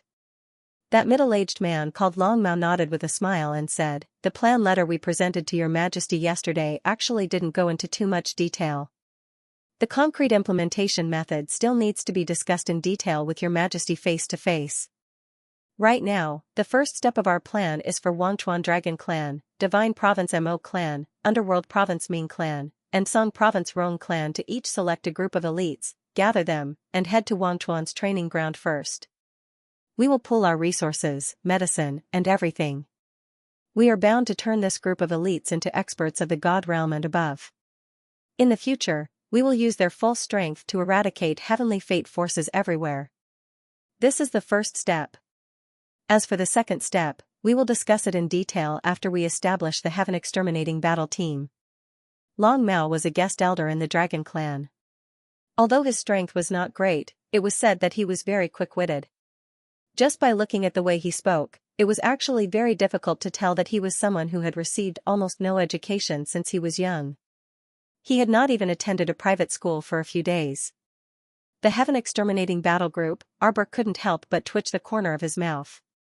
He subconsciously looked up at the sunny sky outside the pavilion. What did this have to do with the Heavenly Tao? Why did he want to destroy the heavens? That's not a good name. The little crown princess shook her head. She held a spoon in her hand with an expressionless and obedient look. Everyone couldn't help but look at each other speechlessly. Crown Prince Consort, isn't your focus a bit too different from other people's? Now is not the time for you to express your opinion on the name, but your opinion on the plan. Long Mao looked at the young crown princess with a smile and asked with a gentle smile, what do you think, Miss Biao? Kill the Celestial Fate Battle Group. Everyone, for some reason, they didn't want to talk to the crown princess. This sudden emotion suddenly became so intense, Mo Lian suppressed the smile at the corner of his mouth. He felt that he must support his wife unconditionally. We feel that this name is very good. Prince Mo had an unperturbed expression, insisting on saying this name properly. Look, kill Heavenly Fortune, kill Heavenly Fortune. It's easy to understand and catchy. It's much better than destroying the heavens. What we want to destroy is Heavenly Fortune, not the heavens. It won't be good if Heavenly Law misunderstands. Everyone, they no longer had any words to describe this couple. While the Crown Prince explained with a serious expression, the little Crown Princess obediently sat next to him and nodded repeatedly. She nodded when the Crown Prince said one sentence. She nodded again when he said 2 sentences. It was as if the Crown Prince was her mouthpiece, and everything he said would go straight to her heart. Everyone expressed their helplessness. How could this heavenly law be so bored as to misunderstand the names they came up with? Mo Luxing simply didn't dare to drink water, because he was afraid that he would spit it out in front of everyone. He was King Great Emperor. If he spat out water in front of everyone, would he still care about his handsome face? On the other hand, the White Empress was very self-restrained. She smiled gently as usual and praised, Jojo came up with quite a good name. Arbor nodded again. None of the beasts dislike the names I come up with. The 5-colored treasure beast peeked out a lifeless face from the golden ocean bowl and silently swallowed its tears. It really didn't know why its little master came up with the name Xianxia. At that time, its master gave it 3 choices, which seemed to be very democratic. 5 flowers, colorful, Xianxia. See, there seemed to be a lot of choices, right? In fact, none of the names could be used. While the 5-colored treasure beast hesitated with tears in its eyes, the little master thought it was fond of the last name Xianxia, and then gave it the final word. There was no more after that. Xianxia, do you like this name? But facing you, plus an emotionless face. Not speaking means you like it. Master, I really have a talent for naming. The little beasts all cast sympathetic gazes at the treasure beast. Brother, we've all experienced what you've experienced before, self-righteous. Long Xiangyun, who was sitting on the side with a cold face and listening for a long time, couldn't help but tightly grip the wine cup in her hand and sneered. The little stoic immediately turned around to glare at her. Seeing this, Long Mao hurriedly tried to smooth things over. Everyone, the matter of the battle team's name isn't the most important. These are all small matters. We can slowly discuss them in the future. Other than wanting to meet the eldest Mrs. Son and daughter, our young master is here to discuss with His Majesty about the selection of elites for the battle group. Mo Luxing raised his eyebrows. The Forgotten River Dragon Clan plans to gather the elites of the 3 states and head to the Forgotten River training grounds? Not bad. The reason why we chose the River of Forgetfulness is because the ocean is vast. We chose Xianxia Island, the largest island near the Pool Lotus Sacred Land. Long Mao smiled and said, "This island is close to the sacred domain, it's a natural sacred domain. I'm sure it will be of great benefit to everyone's strength." Mo Luxing twirled the cup at his fingertips. The Forgotten River Dragon Clan is really generous. They're offering resources and environment. Could it be that they want to be the leader of the Celestial Fate Legion? Everyone was speechless. Since the Great Emperor had already started yelling, "Kill the Heavenly Fate Battle Group," it meant that the name of the battle group had already been decided. Long Mao smiled faintly and shook his head. "Your Majesty misunderstands. Just as Your Majesty said, no one will be convinced of being the leader of the Heavenly Fate Legion. It's even more impossible for us, the Dragon family of Forgotten River, to step forward and be the leader," Long Qian said with a humble smile. "Fortunately, the Underworld and Song continents have already unified their statements and appointed a candidate. If there are no problems with the Emperor, then our leader is decided." "Who?" Mo Luxing raised his brows without batting an eyelid. The Song continent's Emperor had already ascended to heaven. He didn't seem to have heard that the brat who ascended the throne had any relationship with the old bastard from the Underworld continent. Mo Lian suddenly lowered his head and glanced at Sir Jojo beside him. Sensing his gaze, the latter looked up blankly and returned the Crown Prince's gaze. Prince Mo, looking at his Jojo's blank expression, she definitely didn't expect someone to be thinking about her. The candidate appointed by both the Song continent and the Underworld continent is Cousin Jojo. This time, it was the Divine Prefecture's Emperor's turn to look puzzled. He glanced at his expressionless daughter-in-law. Arbor also glanced at the Emperor and frowned slightly. He glanced at Long Qian, who was looking at him with a smile. "Young Master Long is indeed trying to get me to go to Forgotten River," Arbor said coldly. Long Qian paused and hurriedly explained, "That's not the case.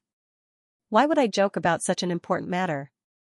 Cousin is indeed the candidate appointed by both the Underworld and Song continents. You have to know that when the time comes, tens of thousands or even hundreds of thousands of elite cultivators will gather from the 3 continents. If they hand it over to a suspicious person, neither side will be at ease." "And cousin," Arbor rolled his eyes.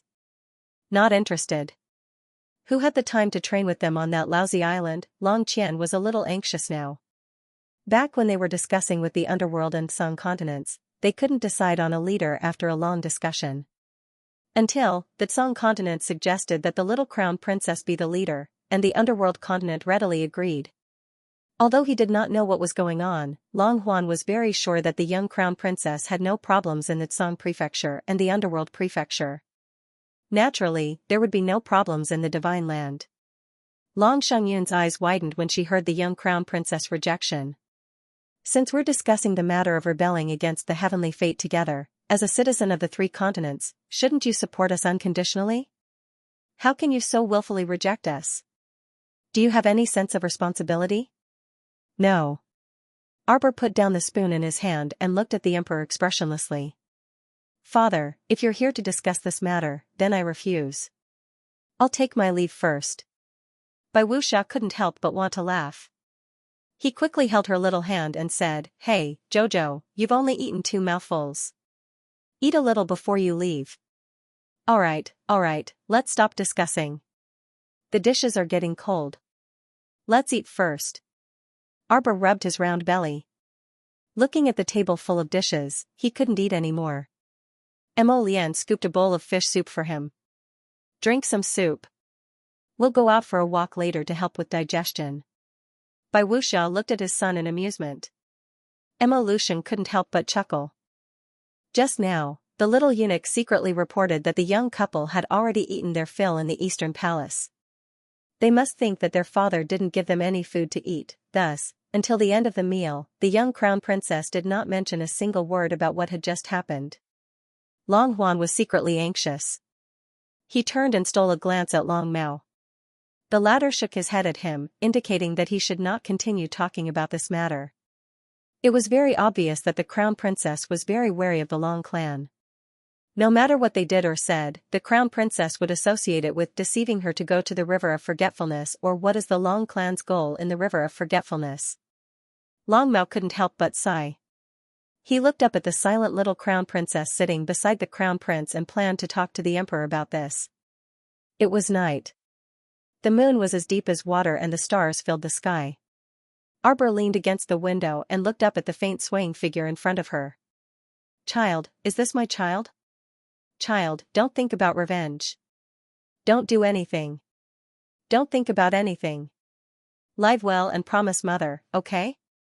It was just like the letter she had seen in Long Chuyin's handwritten letter in the Land of Heritage. Long Chuyin's life lantern miniature did not leave behind any accusations of revenge or unwillingness. There were only some calm and serene statements. The place she could see in the life lantern miniature was the scenery of the Land of Heritage. She had named this place Chuyun Star. Long Chuyin's last days were spent in the Land of Inheritance. Arbor saw her carrying the infant in swaddling clothes and walking slowly in the Land of Heritage with a faint smile on her pale face. It was the first time Arbor saw a clear Long Chuyun at such a close distance. When the figure floated in front of her, she couldn't help but reach out, only to grab air. It was impossible to say that she wasn't disappointed. The little fellow expressionlessly put the figure back into the round jade pendant and said indifferently, "You really are an idiot. In this cannibalistic world, if you don't move forward, you'll be eaten until not even your bones are left. For the sake of the Dragon clan, you didn't hesitate to break off relations with the Mu clan. In the end, you didn't end well on either side. Did anyone in the Dragon clan say anything about you? When the Dragon clan was ambushed in the River of Forgetfulness, did they come out to find you after recovering their vitality? Even after 3 to 5 years, did they come to find you? No, they didn't do anything. A married daughter is like spilled water. They've long forgotten about you." "Idiot," Arbor muttered softly, his little hand tightly gripping the round jade pendant. "Mother, I miss you. If you were still alive, you would have personally taught me martial arts and alchemy. What kind of fate did they have to miss each other for 2 lifetimes? When Mo Lian pushed open the door and entered, she saw the shadow of the moon cast on Jojo. It made her look gloomy and gloomy. Under the moonlight, she looked dark and gloomy. "Why aren't the lights on?" He hastily walked up and picked up the little stoic. With a casual flick of his finger, he lit up all the candlesticks around them. The firelight illuminated the 2 people's faces. Sparks danced in the candlestick, and in an instant, it was as if the entire room was lit up. Mo Lian turned her little head over and looked at her seriously. "Don't let your imagination run wild, okay? With you like this, your husband can't do anything. I just want to keep an eye on you all day long." The little stoic's little face was wooden. Her eyelids rolled slightly as she cast him a dispirited glance. "Jojo, I heard that there are a lot of lotus flowers in that pond lotus sacred realm. Red, yellow, green, blue, there are all kinds of them you've seen before and haven't seen before." Arbor lifted his little face and looked at Mo Lian blankly. "And then? No matter what the Dragon clan's goal is, we might as well follow their wishes and go to the River of Forgetfulness to refine the pond lotus sacred realm." Arbor looked up at him curiously. "Your dad wants us to go?" Mo Lian nodded slightly. In reality, the trip to the River of Forgetfulness was imperative. Both of them were well aware that it all depended on how they went. "Do you think the incident on Xianxia Island is reliable?" Arbor was silent for a moment before looking up at Mo Lian curiously. The matter of forming the Heavenly Fate Legion should be reliable. When Mo Lian read the words, "kill the Heavenly Fate," she couldn't help but facepalm in exasperation. The Heavenly Fate's devastation in the coastal villages is much more severe than what we see here. Mo Lian carried the little stoic and walked to the side to sit down. Comparatively speaking, the situation in the River of Forgetfulness will be more tense. Isn't it suspicious that the Dragon Clan of Forgetfulness detained the state preceptor with ulterior motives? Mo Lian brushed away the hair by her cheek. Long Qian's explanation to royal father was that the state preceptor trespassed on their sacred land for some unknown reason and was subsequently arrested. They said that the entire matter had nothing to do with our divine province and was merely the state preceptor's personal grudge with the River of Forgetfulness. Then why did the state preceptor send a message saying that the Dragon Clan of Forgetfulness is using him to threaten me to go? This Long Qian's explanation is also correct. The state preceptor is recklessly fabricating nonsense. Arbor scoffed and nodded. Let's just assume that his explanation makes sense. Mo Lian rubbed her head with a smile. They probably discovered that using the state preceptor to threaten us is completely useless. They simply didn't expect that these two had always been used to acting recklessly and willfully. Why would they rush over to rescue the state preceptor because of his life and death? There's something wrong with their brains. Arbor pursed her lips in disdain and nudged her head against Prince Mo's chest. Let's go then. I've never been to the River of Forgetfulness, so I don't know what the place Mother grew up in is like. Mo Lian hugged her and lowered her head to look at her gently. Long Qian used mother-in-law's remains to lure me in. It is said that the land of forgetfulness is the place where mother-in-law grew up. Traces of mother-in-law's growth can be seen everywhere. Mother-in-law also left behind many relics in the River of Forgetfulness. I've already promised him. He reached out to stroke his wife's head and said softly, I don't want you to have any regrets. Arbor's eyes flickered. He tilted his head and shook his sleeve. Okay. It wasn't like she was afraid of the Forgotten River Dragon Clan. Just as Jojo's Lotus had said, she would go. She would refine their precious Pond Lotus sacred realm so that these people with evil intentions wouldn't even be able to find a place to cry. Mo Lian smiled as he nuzzled her jade-white forehead, asking softly, Xiao Xiao, if we refine the Pond Lotus sacred realm in the future, what star should we call it? Jojo's Lotus Star. The little stoic spoke seriously and wrapped her arms around his neck. Grow more colorful lotus flowers. When the time comes, we'll move in and live there for a while. Mo Lian couldn't resist laughing out loud and nodded repeatedly. MHM. Then we'll call it Xiao's Lotus Star. Sir Jojo's eyes brightened, and he nodded in approval. This couple was starting to yearn for the Pond Lotus Holy Land. In fact, they hadn't even taken any shape yet, but these two scoundrels had already claimed the Pond Lotus Holy Land as their own and even gave it a name in advance. Everything was ready. All that was left was to take this trip. After the two finished their discussion, the little stoic took out a handful of spirit root tempering pills from her pocket. That golden lotus is quite effective. Just now, she poked Little Treasure a dozen times, and it spat out a handful. Arbor stuffed these spirit root tempering pills into a bag and stuffed it into Mo Lian's hands. Give it to those less talented children of the Purple Forest Guard. It should be of help to them. These spirit root tempering pills could help them increase their aptitude. The difference in innate spirit roots could be said to be heaven and earth on the path of cultivation. Even if people with ordinary spirit roots cultivated diligently for several hundred years, they might not be able to surpass people with extraordinary aptitude. Although it made people feel deeply helpless, there was nothing they could do about it. Now, these spirit root tempering pills could help cultivators with ordinary aptitude increase their aptitude. At the very least, it could make their future path of cultivation a little easier and simpler. Mo Lian nodded with a smile and put away the bag of spirit root tempering pills. Tomorrow, I'll have Aoyi handle it. He hugged the little fellow and said softly, those brats will definitely be very happy. On the morning of the next day, the two had just woken up in a sticky state when Eunuch Chen ran in joyfully with his flower-pinching fingers. Your Highness the Crown Prince, Crown Princess, His Majesty's reward has arrived. The little stoic was eating porridge with a spoon. Upon hearing this, she looked up and asked in bewilderment, what reward?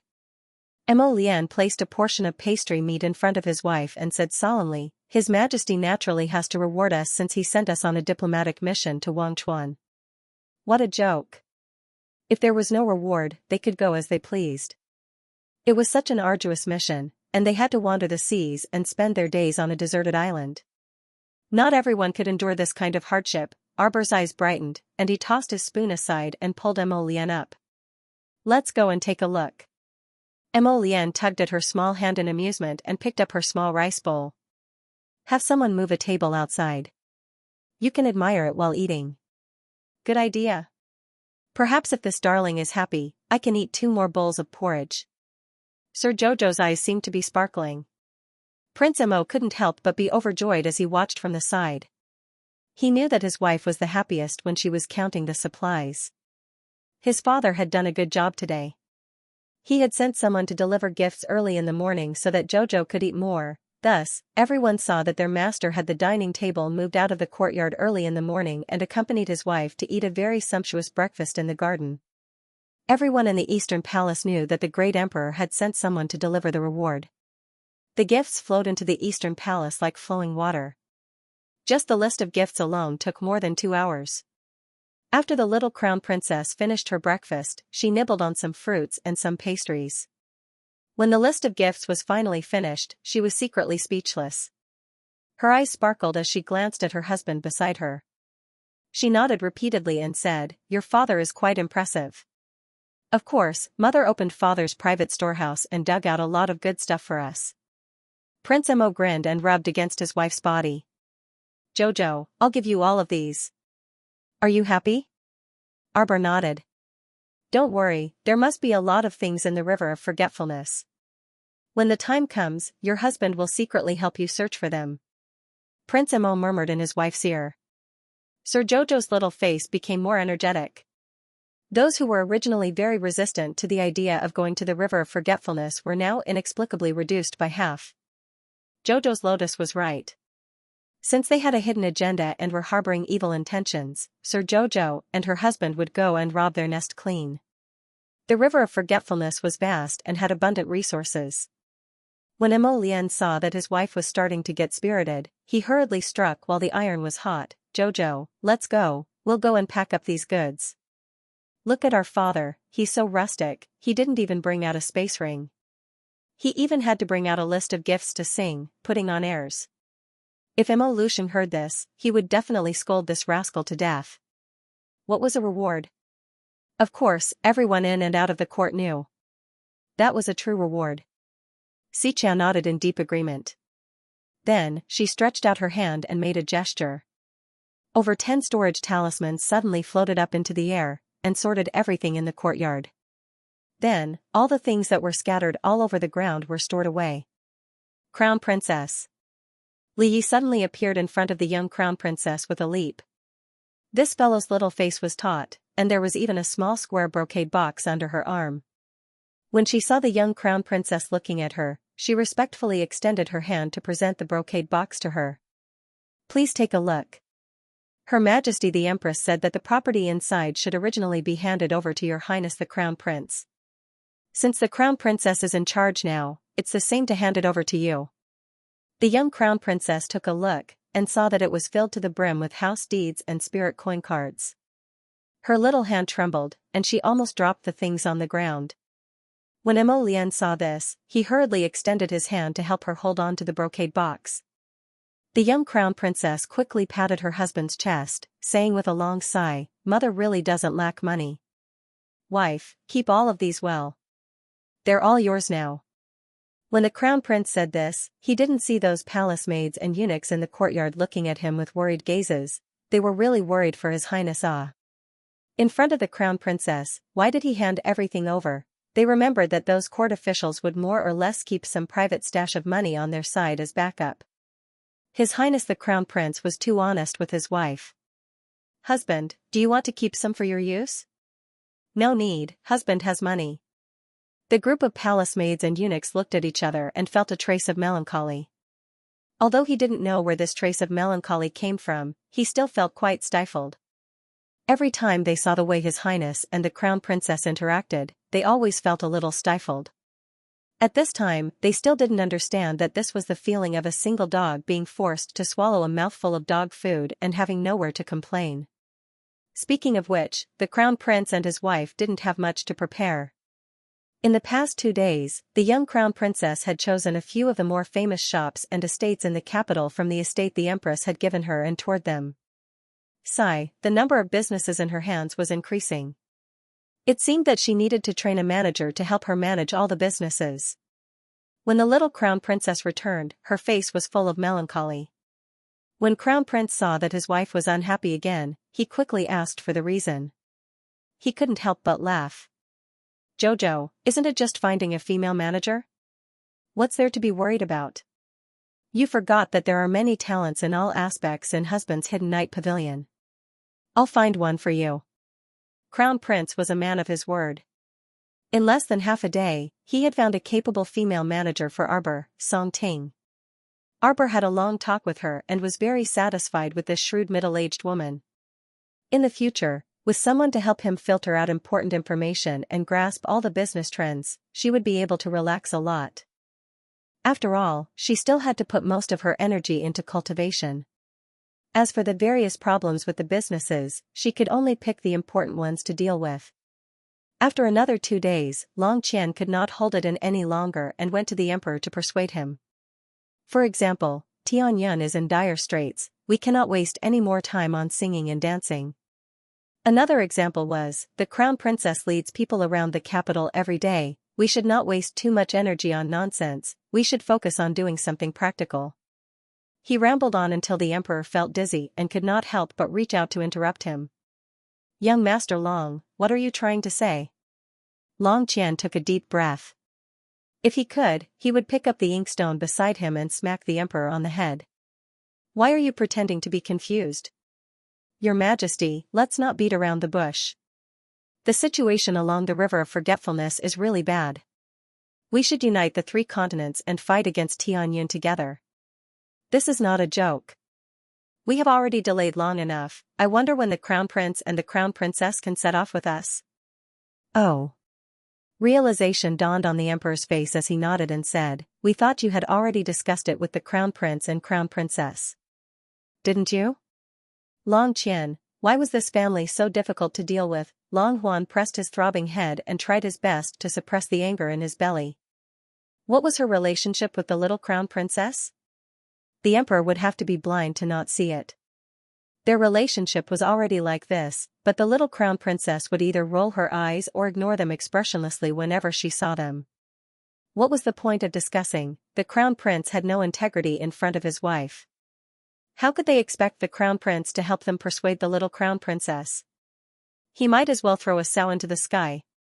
"Young Master Long, you don't have to be so impatient," the emperor said to him with a smile.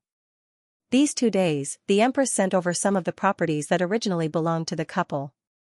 The Crown Princess has not been idle these days, she has been patrolling the properties. Patrolling the properties, when could she not do so? Did she, the Crown Princess, have to do everything herself? Long Yun took a deep breath. "Your Majesty, I wonder if you can issue a decree for us to depart tomorrow?" The great emperor looked at Long Qing with a troubled expression. "Young Lord Long, it's not that I don't want to help you. It's just that my son and daughter-in-law both have their own opinions.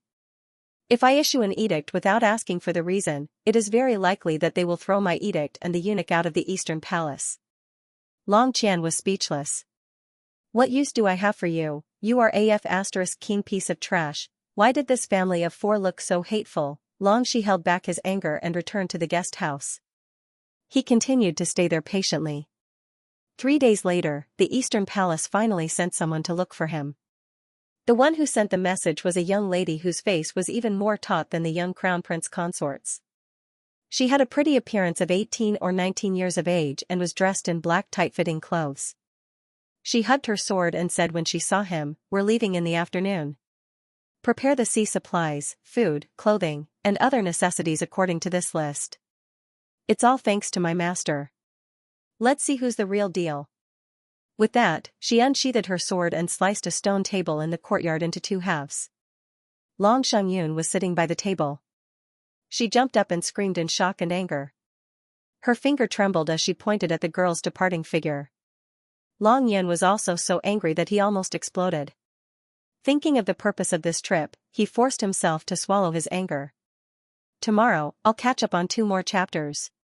F***ck, if someone kept angering him like this along the way, would he die from anger? Long Qian could not help but deeply suspect this possibility. Long Xiangyun suddenly stood up from the stone stool and shouted in exasperation, "Brother, are you going to allow her to do as she pleases? Look at what has become of her. She's just a mere servant girl and she dares to look down on us? That's not a mere servant girl." Long Qian's eyes flashed. "Her cultivation is above yours. She's a level 15 great spiritual master." Long Xiangyun paused, her furious figure in a daze, and her pretty face contorted slightly. What was this? Even a little maid by his side had a higher cultivation than her. Long Xiangyun, no wonder that woman was so arrogant and did not look down on her brother and her. Long Xiangyun took a deep breath and could not hold back the anger in her heart. "Brother, are you really going to do as they say?" Her gaze landed on Long Qian. She saw that Long Qian was looking down at a list in his hand. Long Qian's expression was a little strange. As he looked at the list, his eyebrows could not help but twitch. "What's written?" Long Xiangyun angrily walked to Long Qian's side and glanced at the list in his hand. With one look, her nose almost became crooked from anger. 3 meals a day? How could the food be different within a week? In such a short time, brother, you have to go to the city and buy everything? Wasn't this cheating? Was this cheating? Naturally, this was not cheating. The worst part was that the little crown princess daily necessities, ingredients, and so on were all designated shops for Long Qian to buy. Needless to say, these shops were definitely opened by the little crown princess herself. The prices were probably very good. Look at what's written on this list. The furnishings in the rooms in the ship, the golden silk curtains used for the beds, the fine satin blankets, everything has to be according to their requirements and specifications. Long Xiangyun was so angry that she wanted to crush the list in her hand. Long Qian's face darkened. He hurriedly snatched the list from her hand and took a deep breath. "Oh hi. Yes." A gray-robed man in his early 30s suddenly appeared beside Long Huan. "What orders do you have, young master?" "Take some people with you and buy all the items on this list within 2 hours." "Let's go." "Yes, young master." The man cupped his fists and bowed. He immediately took the list in his hand and waved his hand to lead a group of people out to buy. Long Xiangyun glared angrily at her brother. "Brother, why are you indulging her like this?" Long Huan immediately looked back at her in annoyance. "What idea do you have?" "The most important thing right now is to take them with us as soon as possible," Long Yin said in a low voice.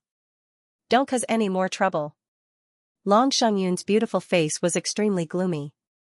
She clenched her fists so hard that her knuckles cracked. That d*mn Xiao Mu. One day, she would make this woman pay the corresponding price for her unruly behavior. "Xiangyun." Long Huan gave her a warning look and said in a low voice, "Don't add any more trouble to the family. If it wasn't for you, why would the crown princess dislike us so much?" Long Huan warned again, "Did you hear what I said? Don't cause any more trouble." Long Xiangyun bit her lips and nodded unwillingly.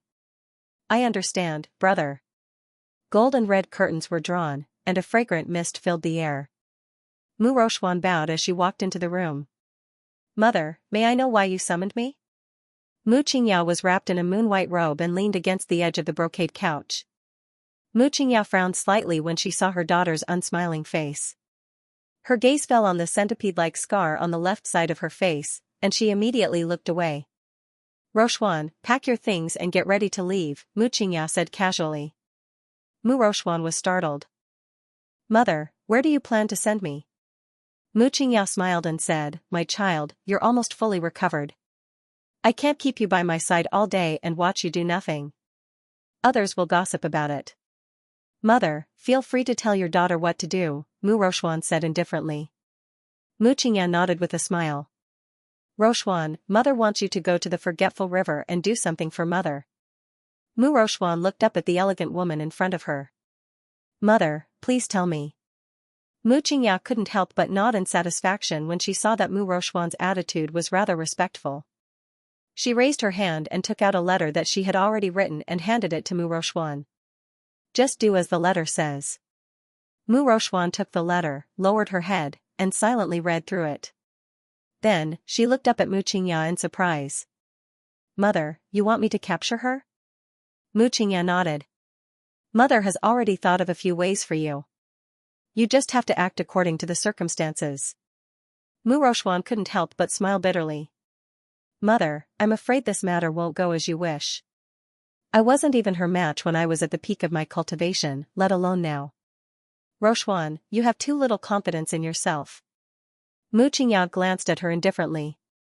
Mu Rochuan didn't speak for a long time. Mu Qingyao sighed, stood up, and slowly walked to her side. Seeing that she was silent with her head lowered, Mu Qingyao took her hand and said softly, Rochuan, do you know what your biggest weakness is right now? You lack confidence. Mu Qingyao sighed. If you don't have confidence, you're no different from a salted fish. Mu Qingyao raised her hand and brushed a strand of her daughter's hair behind her head. She said softly, Rochuan, the most important thing for you to do now is to build confidence. You must know that there are no absolutes in this world. You were unable to deal with her in the past, but that does not mean that you are unable to deal with her now. Furthermore, Hong Chang and He are helping you. However, Mu Rochuan did not immediately perk up under her mother's encouragement. She took a step back. Mother, I will go. Mu Qingyao smiled gently and nodded. I knew Rochuan was the most sensible. But he might not be able to come back. Mu Rochuan's next words made Mu Qingyao's expression tense. Mu Rochuan lowered her eyes and said with a cold expression, I will do my best. As for the chances of success, in my daughter's opinion, it's not even half. Eldest miss, you're belittling yourself too much. The yellow-clothed woman on the side couldn't help but sneer. Mu Rochuan glanced at her. Miss He, if you go with such an attitude, I advise you not to go. With your abilities, you won't last more than 3 minutes in her hands. He-er's eyes suddenly widened. If she knows our purpose, she'll make you, me, and all of us die without a burial place. Mu Qingyao frowned slightly and stared at Mu Rochuan for a long time before sighing softly. My child, are you afraid of her?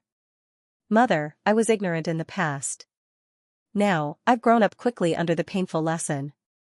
How could a God Realm cultivator, an alchemy grandmaster, and a talisman grandmaster be so easy to catch? What's more, how many experts were around that person? Did they forget? You've not grown up now. You're as timid as a mouse. He sneered again and cupped her hands at Mu Qingyao. Hall master, I'll go make preparations first. Mu Qingyao nodded with a faint smile. Prepare well. Just tell Steward Kong if you need any supplies. Yes, Hall master. He turned and left. She was very puzzled as to why the Hall master wanted Mu Rochuan to go with them. Mu Rochuan was now a cripple. Although her body had recovered well recently, she had no spiritual power. What could she do with the team? Rochuan, you're the person I trust the most. Why would I harm you? Mu Qingyao took her daughter's hand and sat down. Rochuan, I want you to use your wits, not your strength. Keep my letter well and act according to the situation. Don't worry. With me here, even if you lose your spiritual power, you won't become a cripple. As long as you take the basic mutation liquid on time, I believe that with your talent for concealment, you'll definitely be able to comprehend an extraordinary special ability. Mu Qingyao handed a bag full of medicinal liquid to her daughter and looked at her with a gentle smile. She patted the back of her hand and said with a loving expression, Are you confident, Rochuan? Mu Rochuan faintly narrowed her eyes and pulled her hand out of Lin Mingyao's warm grasp. She said softly, if it was Long Chuyun, she would definitely not let her biological daughter, Mu Qiao, drink such a strange liquid. Mu Qingyao froze and then chuckled softly. How could that be? Every mother sincerely wants the best for their children. Mu Rochuan didn't say anything else. She stood up and bowed, then turned around and walked out. Mu Qingyao stared coldly at her daughter's back and said softly, Remember, capture her alive. Hall master.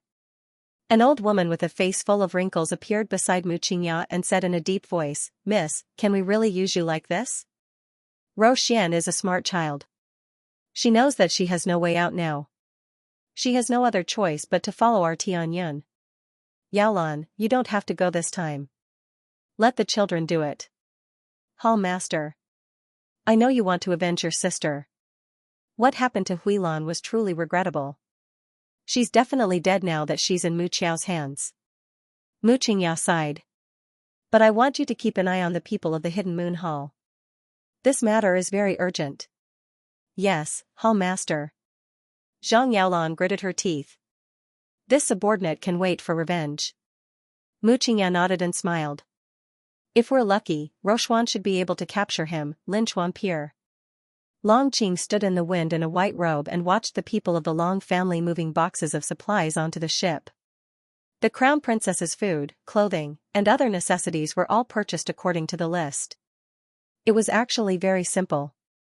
The Dragon Clan's people only needed to bring a group of people to a shop designated by the little Crown Princess.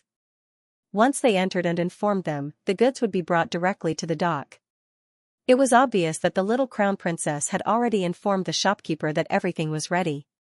They were just waiting for the Dragon Clan to pay for the goods. Long Shangyun looked at the boxes being moved onto the ship. She frowned deeply and could not help but take a deep breath. She looked at Long Huan, who was standing upright beside her.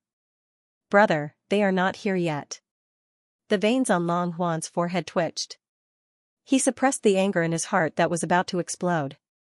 Deep breaths, deep breaths, deep breaths, he could not get angry now. They were still standing in the territory of the Divine Land.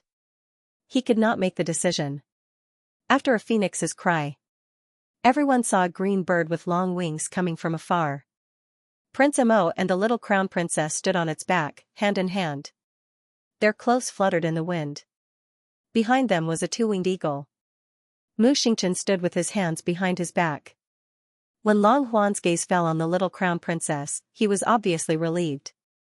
No matter what, as long as the little Crown Princess was willing to return to the Forgetfulness River, his mission would be considered completed. No matter how much trouble he had gone through and how much he had suffered, all these could be ignored because of the little Crown Princess's arrival. Long Huan led a group of Dragon Clan members and bowed to the two from afar. Long Shangyun gritted her teeth. She followed her brother unwillingly and bowed as well. She needed to be patient now. Once they boarded the ship and left the Divine Land, they would arrive at the Forgetfulness River. Then, the little Crown Princess would not have the final say. Thinking of this, she took a deep breath and forcefully suppressed the restless and uneasy emotions in her heart. She forced out an ugly smile. Since the Crown Prince and the Crown Princess are here, let's set off. The little Crown Princess glanced in her direction but didn't say anything. The young Crown Princess didn't make a sound after she disembarked from Qing Yuan while holding the Crown Prince's hand. From afar, a few calls of Sanctus could be heard. Arbor turned his head and saw Feng Heping leading Feng Zhangqing, Feng Zhangfei, and a large group of clansmen quickly walking over. Sanctus, why didn't you bring them along? Head Elder Feng Heping said with a gloomy expression, these are the 100 disciples selected by the Feng clan. Take them with you to the River of Forgetfulness. You can ask them to do something for you. Long Shangyun's face turned ugly. No. Why was this little Crown Princess so troublesome? Feng Heping turned to glare at her. Why not? Do you think our Sanctus is like you? How can our Sanctus not have anyone by her side to serve her when she goes out?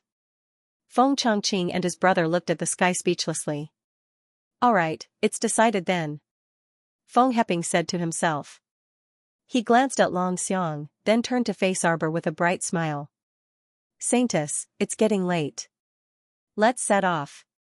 The 2,000 disciples of the Feng clan followed behind Feng Heping. They cupped their hands and said in unison, Sanctus, have a safe journey. Arbor turned to board the ship expressionlessly. Mo Lian left with his wife with a dark expression. The ship set off and slowly left the shore. Arbor stood on the deck with a stoic expression. She looked at Feng Heping leading a group of Feng clan members and waved at her with all her might. The end of this volume 2019. 7. 20 Great Holy Maiden, be careful. Great Holy Maiden, take care of yourself. Remember to come back early. The Feng clansman's chatter sounded in her ears. Although Arbor kept a straight face, she was on the verge of a mental breakdown. Originally, she didn't tell Feng Heping about this trip because she didn't want him to cause such a big commotion. But now, looking at the Feng clansmen standing in a row along the river, they waved at her enthusiastically. Sir Jojo's face was wooden. He reluctantly raised his little paw and waved it at them from afar.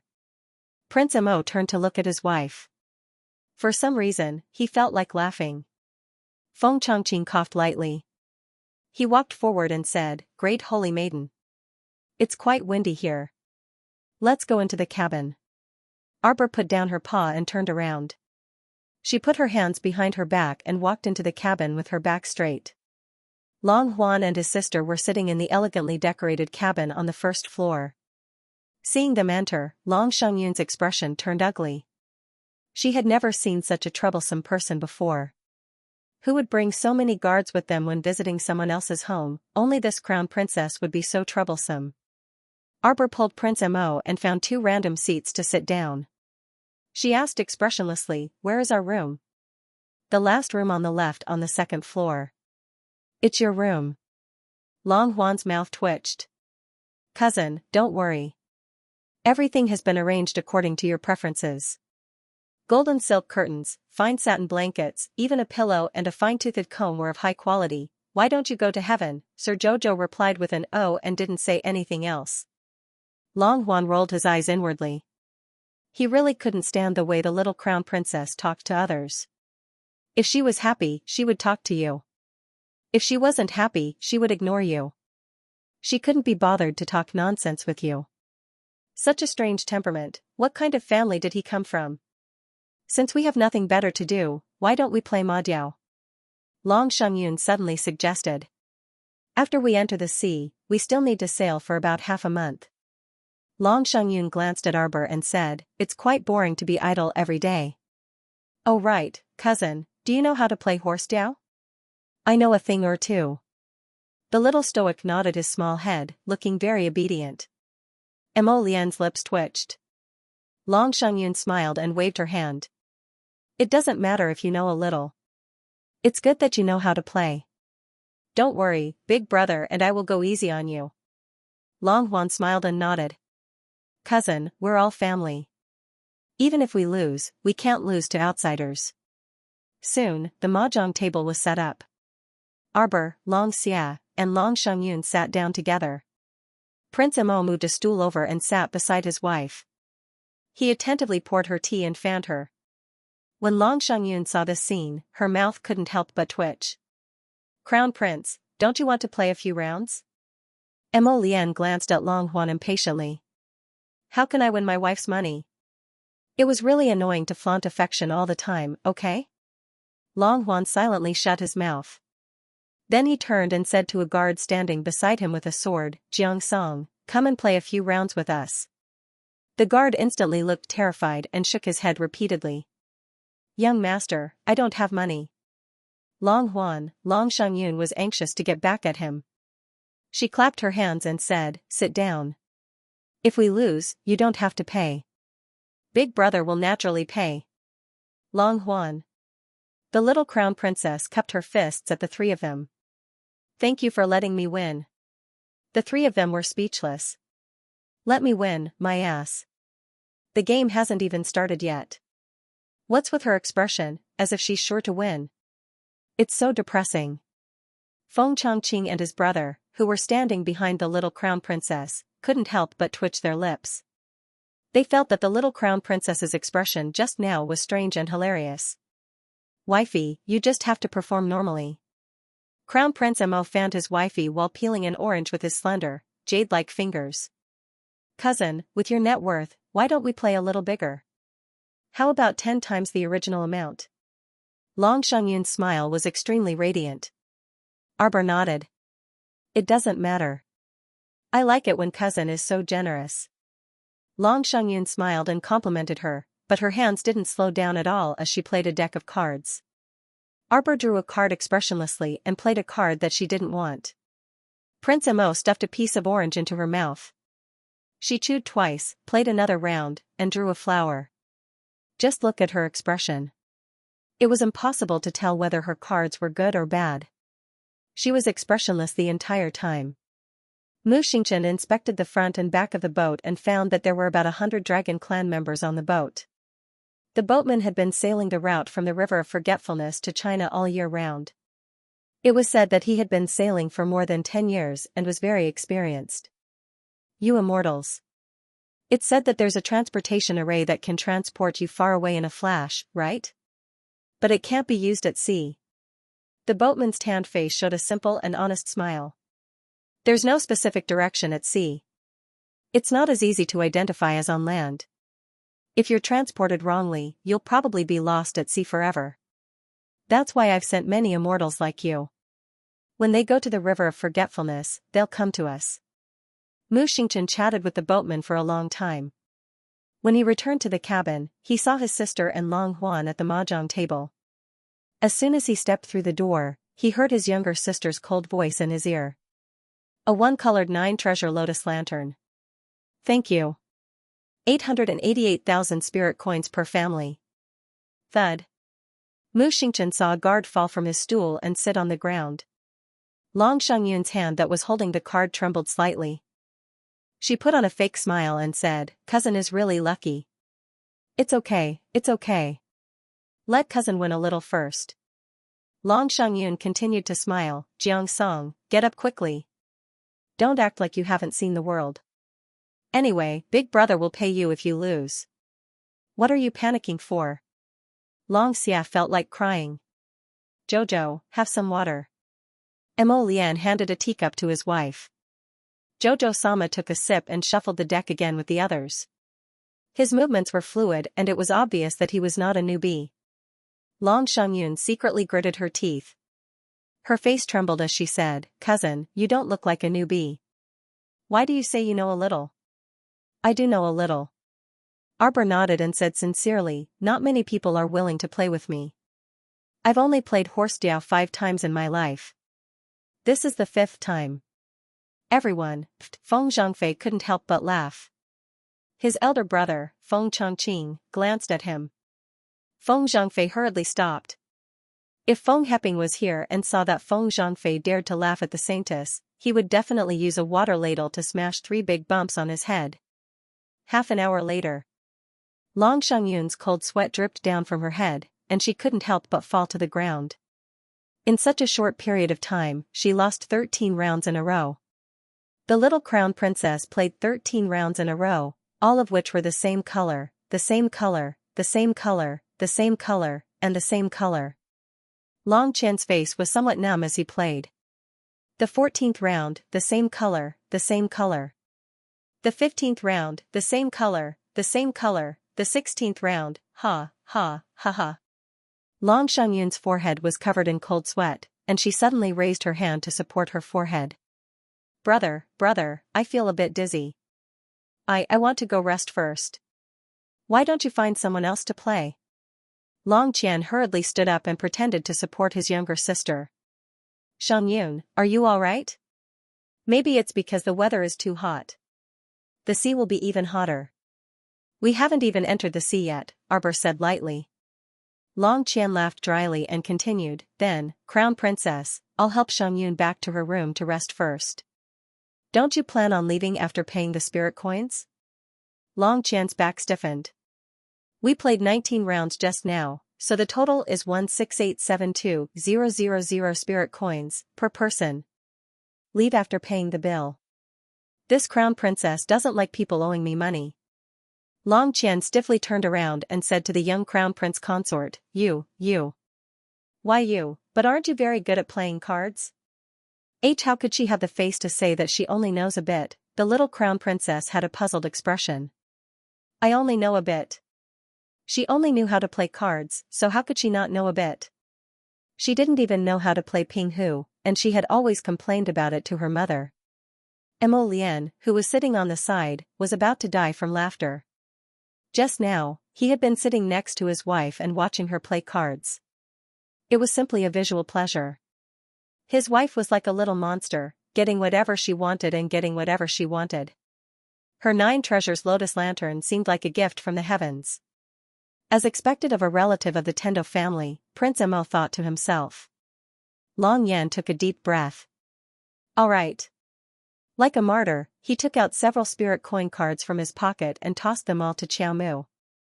There should be 51 million spirit coins in total. Arbor nodded and put the card in his pocket. He asked casually, Are you still playing tomorrow? Play your ancestors, Long Huan left in a huff. Not only was he cursing Arbor in his heart, he was also cursing his own sister, Long Xiangyun. If it wasn't for the brainless Long Xiangyun who suggested that she was bored and wanted to play with Arbor, would they have lost so miserably? Wasn't this too tragic? Long Xiangyun put on a long face. Brother, I originally wanted her to lose more money to make up for the purchasing fees she cheated you out of this afternoon. Who would have thought that he would be tricked by the little crown princess again? Long Xiangyun gritted her teeth. She's too good at pretending. I really thought she was a newbie who knew a thing or two. Who knew? Shut up. Long Huan angrily glared at Long Xiangyun. I'm warning you. From tomorrow onwards, don't go provoking her. He could tell that every time Long Xiangyun went to provoke the little crown princess, she wouldn't have a good ending. Speaking of which, it was always his sister, Long Xiangyun, who suffered losses. Why couldn't this idiot learn from his mistakes? Long Xiangyun had been bullied since a few days ago, and now she was being scolded by her brother who always loved her. She couldn't help but cry. Long Qian couldn't bear to see his sister like this, so he wrapped his arms around her shoulders and comforted quietly, "All right, Xiangyun, big brother isn't blaming you. I just hope you grow some brains in the future and don't provoke her again. We'll talk about everything after we return to the River of Forgetfulness and see Mother." Long Xiangyun bit her lip and said aggrievedly while shedding tears, "Mother will definitely help me deal with her." "All right." Long Qian patted her shoulder. "You've also been on tenterhooks for so many days. It's been hard on you. Everything is going smoothly now. Have a good rest today and don't think too much." Long Xiangyun nodded. On the other side, the little stoic transferred the money in Long Qian's spirit coin card to her own spirit coin card, feeling a bit stifled. What's wrong with them? These people were all quite strange. They were the ones who challenged her to a horse fight every time. But they were also the ones who fled in defeat every time. They definitely won't be willing to continue playing with me tomorrow. Whoever plays with you will be unlucky. Feng Zhangfei couldn't help but ridicule inwardly. What should we do tomorrow? Jojo. Mu Xingchen walked toward her with a smile, holding a lively fish in his hand. Want to roast fish? The next day. When Long Qian and his sister arrived on the deck, they saw that the little stoic and the others had already eaten an extremely exquisite breakfast. She had Long Qian purchase all the ingredients and store them in ice to keep them fresh. Kaidai Veranda's products naturally wouldn't disappoint, but the kitchen maid's culinary skills were passable. However, they were currently floating on the sea, so everything could only be simplified. The stoic man's motto was to eat and use Long Qian's food. Since Long Qian was the one who invited them to the River of Forgetfulness, then he naturally had to pay for the expenses. Don't expect Sir Jojo to pay for it, humph. Long Qian couldn't help but feel his balls ache when he saw their contented appearances. What was even more painful was that the little stoic brought 100 Feng clansmen with her. Originally, she only needed to pay for a few people's meals, but now, she had to be responsible for more than 100 people. Originally, the ingredients they purchased were enough for all of them to eat until the River of Forgetfulness, but now, they freaking had to resupply midway. Long Qian felt a bit sorry for himself when he saw the ingredients being used up and spirit coins flowing out every day. Even if he had money, yesterday's meal had basically used up all his money. Young master. A servant of the Dragon clan invited Long Qian and his sister to take a seat and served them breakfast and snacks.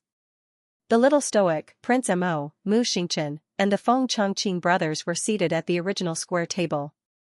After adding another seat for Long Huan and his sister, it became a little crowded. Long Huan smiled and said, "You are all up early. Are you not used to sleeping on the sea?"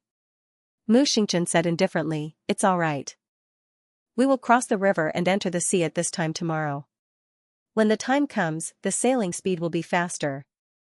If the weather is good, we can enjoy the seascape along the way." Their two-story ship was exquisitely built with carved beams and jade pillars, and the rooms on the second floor had all been redecorated. Therefore, as long as they didn't encounter any particularly violent weather, even if they were to float on the sea for half a month, they would still be as comfortable as at home. "Thank you, young master," Long Mu Xingchen said politely. Long Qian said with a smile, "We're siblings, so there's no need to be so courteous."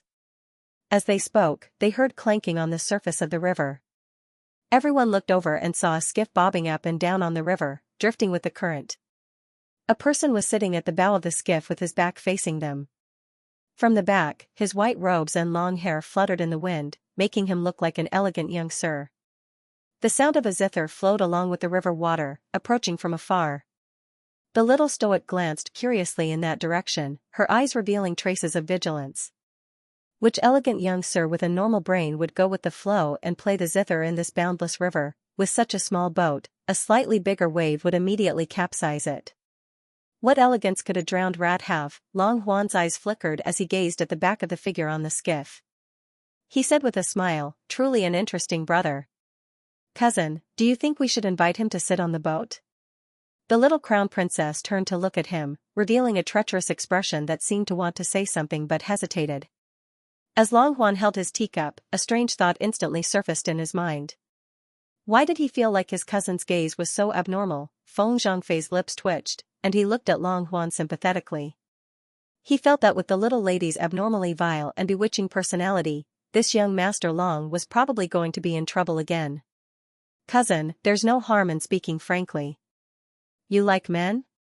As the little lady spoke, she even shifted her stool and squeezed closer to her husband, her small hand involuntarily reaching out to protect him.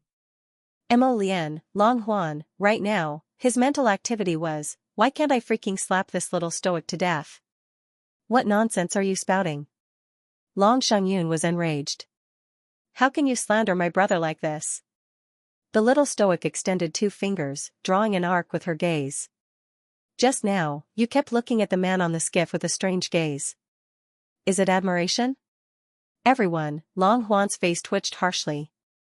"Cousin, you're thinking too much. I'm not interested in men." Feng Zhangfei glanced at Long Juan sympathetically. This young Master Long was truly a bit pitiful. The little stoic glanced at Long Juan expressionlessly. She sat up straight and put down her small hand blocking her husband's path, saying coldly, "Then you want to invite him to sit on the bed?" "Pooh." Feng Zhangfei spat out a mouthful of tea. Feng Zhangqing laughed silently. He quickly took a piece of cloth and wiped his brother's sleeves. Long Qi was so angry that his finger trembled slightly. He lifted his finger to point in the little stoic's direction, and his handsome face turned dark red. She was clearly doing it on purpose. What the hell was she talking about? Mo Lian was secretly amused and pursed her lips. The little guy's expressionless face was a little cute as he entertained others. The little stoic abruptly stood up. Just as Long Juan's nerves were stretched taut, she grabbed Long Xiangyun, who was beside him, and stood up. Her movements were smooth and swift as she swung her small arm and flung Long Xiangyun away. "Ask your sister to invite him." Long Xiangyun's eyes were round as saucers, and she was flung away by the little stoic without warning. Her entire person flew through the air, over the ship's railing, and plummeted towards the bottom of the surging river. "Ah! Xiangyun!" Long Shi jumped up and rushed to the railing to take a look. He saw that the little stoic's throw was so precise that she directly flung his sister, Long Xiangyun, onto that undulating skiff. She happened to be standing at the bow of the boat. Long Xiangyun wasn't completely useless. Her body swayed left and right before she immediately steadied herself. She looked down and saw that the man in white was still playing the zither with downcast eyes, as if he was completely unaware that there was a young lady in front of him. "Xiangyun, come back quickly." Long Yun was very anxious. He didn't care too much and immediately shouted. Long Xiangyun steadied her emotions. She stood on the bow of the boat and gently rocked along with the river. The pink dress accentuated her beautiful face. Long Xiangyun held a long sword horizontally in her hand and looked at the man with vigilance. She didn't expect this man to look so handsome from the back, but when she looked at him from the front, she could only see that his mud-colored pants were tattered. When she looked closer, she could see that his hair was also tangled, as if it hadn't been washed in a long time. The man placed a guqin on his knees. Under his long sleeves, several dark fingers were dancing. The head of the guqin had been damaged long ago, and 2 of its strings were broken. It looked a bit strange. In this place where the river was surging and the boundaries couldn't be seen. A young master in tattered clothes was playing a guqin that was about to break. Strange, very strange, Long Xiangyun heard her brothers shout and was about to fly away from the bow. The man who had been quietly playing the guqin with his head lowered suddenly looked up. Long Xiangyun exchanged a glance with him and cried out in horror. This person only had 2 empty holes left in his eyes. At this moment, he was looking at her faintly. A pair of ghost hands that looked like chicken claws came out of his tattered white sleeves and suddenly attacked her. Long Xiangyun was shocked, angry, and frightened. She hurriedly flew up 1/2 meter and slashed the long sword in her hand at the man's ghost claws. White light flashed. The man retracted his hand, but his movements were extremely fast. When he was in midair, he suddenly pulled the strings and played the divine song of death. The music was noisy and disturbed people's emotions. Long Xiangyun's chest felt stuffy from the chaotic plucking. She couldn't help but spit out a mouthful of blood. It's getting more and more perfect. A second-rank special-grade zombie. Arbor muttered to himself. Not only does it look no different from a human from a distance, but it also has innate talent in guqin skills. Its special music can cause people's emotions to become chaotic and their conscience to shake. Compared to the 18th sister and Wei Mingli he saw before, this zombie seemed to be much stronger. Long Huan turned his head upon hearing this and glared hatefully at Xiao Mu. You already knew that person was a zombie? Why did you? Arbor glanced at him coldly. Didn't young Master Long also want to trick us? Long Shi choked on her indifferent words. Previously, he indeed had the mood of watching a joke and wanted to see the little Stoics group suffer a setback. With his experience, he was naturally able to immediately tell that the thing on the small boat was no ordinary person. Long Yin wanted to wait for the stoic face and the others to be unable to deal with this zombie before he stepped in to help. As a result, no matter how unhappy the little stoic was, it wouldn't be good for her to lash out at her savior. It was a pity that the stoic face saw through her beautiful imagination. Not only did he see through it, he even tricked his younger sister, Long Xiangyun. What kind of nonsense was this? He didn't want to say another word to the stoic face. He could see that as long as he had crooked thoughts, the stoic face might not do anything to him, but he would definitely teach his younger sister a lesson and let Xiangyun continue to be unlucky. Long Yun was alarmed and furious on the inside. He hastily waved his hand and shouted, "Someone come quickly and help the second miss return." Several dozen Long clan members on the large boat exploded into action and swiftly pounced in the direction of the small boat. They stabbed their swords at the zombie that was sitting cross-legged in midair and randomly playing the guqin. Clang clang clang. Several guqin notes vibrated. One of the Dragon Clan clansmen was caught off guard and a sea of consciousness was injured by the zither music. He spat out a mouthful of blood and fell into the river. In the blink of an eye, a red-eyed sword-fang fish that was about 10 feet long suddenly drilled out of the river. It caught the cultivator in its mouth and chewed twice. In less than a few seconds, it had broken off a perfectly fine cultivator and swallowed him. Aha! Long Xiangyun saw this scene at close range and was almost scared out of her wits. She let out a sharp scream. Long Qian heard her scream and couldn't help but feel anxious. Without caring too much, he jumped out of the boat and flew towards his sister. Long Qian rushed to Long Xiangyun's side and grabbed his sister's waist. He shouted, "Concentrate your spiritual energy and attack the corpse puppet's head." Dozens of Dragon Clan clansmen reached out and touched their long swords. Their spiritual energy shone brightly. Dozens of 5 spirits' power were released from the various spirit weapons in the hands of the Dragon Clan clansmen and attacked the zither-playing corpse puppet's head. Roar! The zither-playing corpse puppet raised its 2 hollow eyes and let out a thunderous roar at the dozens of Dragon Clan clansmen.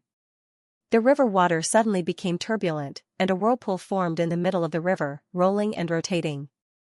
Long Qian shouted angrily, "Be careful of this corpse puppet. It's gathering the mutated corpse fish in the river nearby." Bang bang bang. A few figures were blown away by the corpse puppet's roar. They supported each other and stabilized their bodies with great difficulty, so they didn't fall into the river. Dozens of red-eyed sword-fang fish suddenly jumped out of the whirlpool. Each of them was about 3 meters long and half as tall as a person. They bit at the people's ankles. "Rise! Rise!" Long Qian shouted sharply. All the Dragon Clan clansmen's faces changed. They raised their chi and rushed up. Two of them were a bit slower and were bitten by the red-eyed sword-fang fish. They felt a heart-wrenching pain in their ankles. Their blood flowed backward. With a scream, they were dragged into the river and eaten by the sword-fang fish. Long Qian's face was extremely ugly. He flew back a few meters with Long Xiangyun and quickly dragged her back to the boat. Roar! The zither-playing corpse puppet seemed to be completely enraged. It suddenly stretched out its ghostly claw and swept the zither strings. After a few clangs, more than 10 invisible white lights attacked Long Qian and Long Xiangyun from behind. Xiaomu leaned against the railing and watched them fight with each other, her small, pale face expressionless. Long Qian could already see the ship's railing in front of him, but a strong gust of wind came from behind him, preventing him from moving forward. The only thing he could do was to push his younger sister, Long Xiangyun, forward. Then, he turned around and quickly activated his defensive spirit artifact to block the attacks. The zither-playing corpse puppet's cultivation had broken through to the god realm. As soon as Long Yin exchanged blows with him, he felt that something was wrong. This corpse puppet was too powerful. Even he was no match for the corpse puppet. The moment the defensive barrier was activated, it was broken by the other party. With a cracking sound, the defensive barrier in front of him was instantly shattered by the corpse puppet. Roar! The zither-playing corpse puppet seemed to have locked onto him. Its figure flashed and appeared in front of Long Huan. Its pitch-black claws grabbed at Long Huan's neck. If the corpse puppet grabbed him, his neck would be fine. Not to mention, his body would definitely be poisoned by the corpse poison. Brother! Long Xiangyun rushed to the railing and shouted, "Hurry, hurry and save brother! Go and save brother!" The rest of the members of the dragon family who stayed on the ship hurriedly jumped over the railing and rushed towards Long Qing to surround him. Long Xiangyun gripped the railing tightly and screamed at Long Hua, watch out, brother! All of you, be careful and protect young master." Under the combined defense of the dragon clan members, the zither-playing corpse puppet's attack was blocked by them. A few dragon clan members protected Long Hua and retreated to the ship. "Brother!" Long Xiangyun jumped into Long Hua's arms and cried in shock and fright. "Are you okay, brother?" Long Hua's face was slightly pale. He shook his head slightly at his sister and then turned to look at Arbor, who was sitting calmly at the table.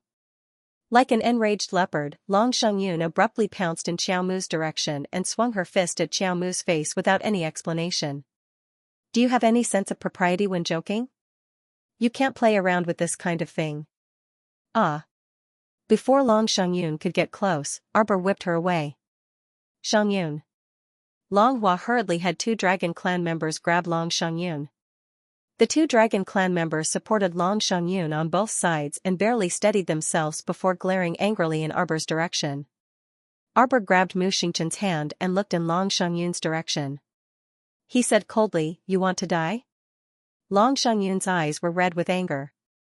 She pointed at Arbor and said angrily, You. What kind of woman was this, cold and heartless, heartless? The siblings had treated them to good food and drinks along the way.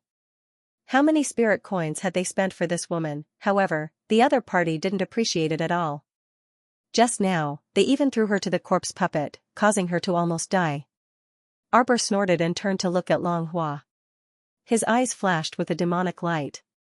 "Young Master Long, I advise you not to play tricks with me. I have 10,000 ways to make your sister beg for death.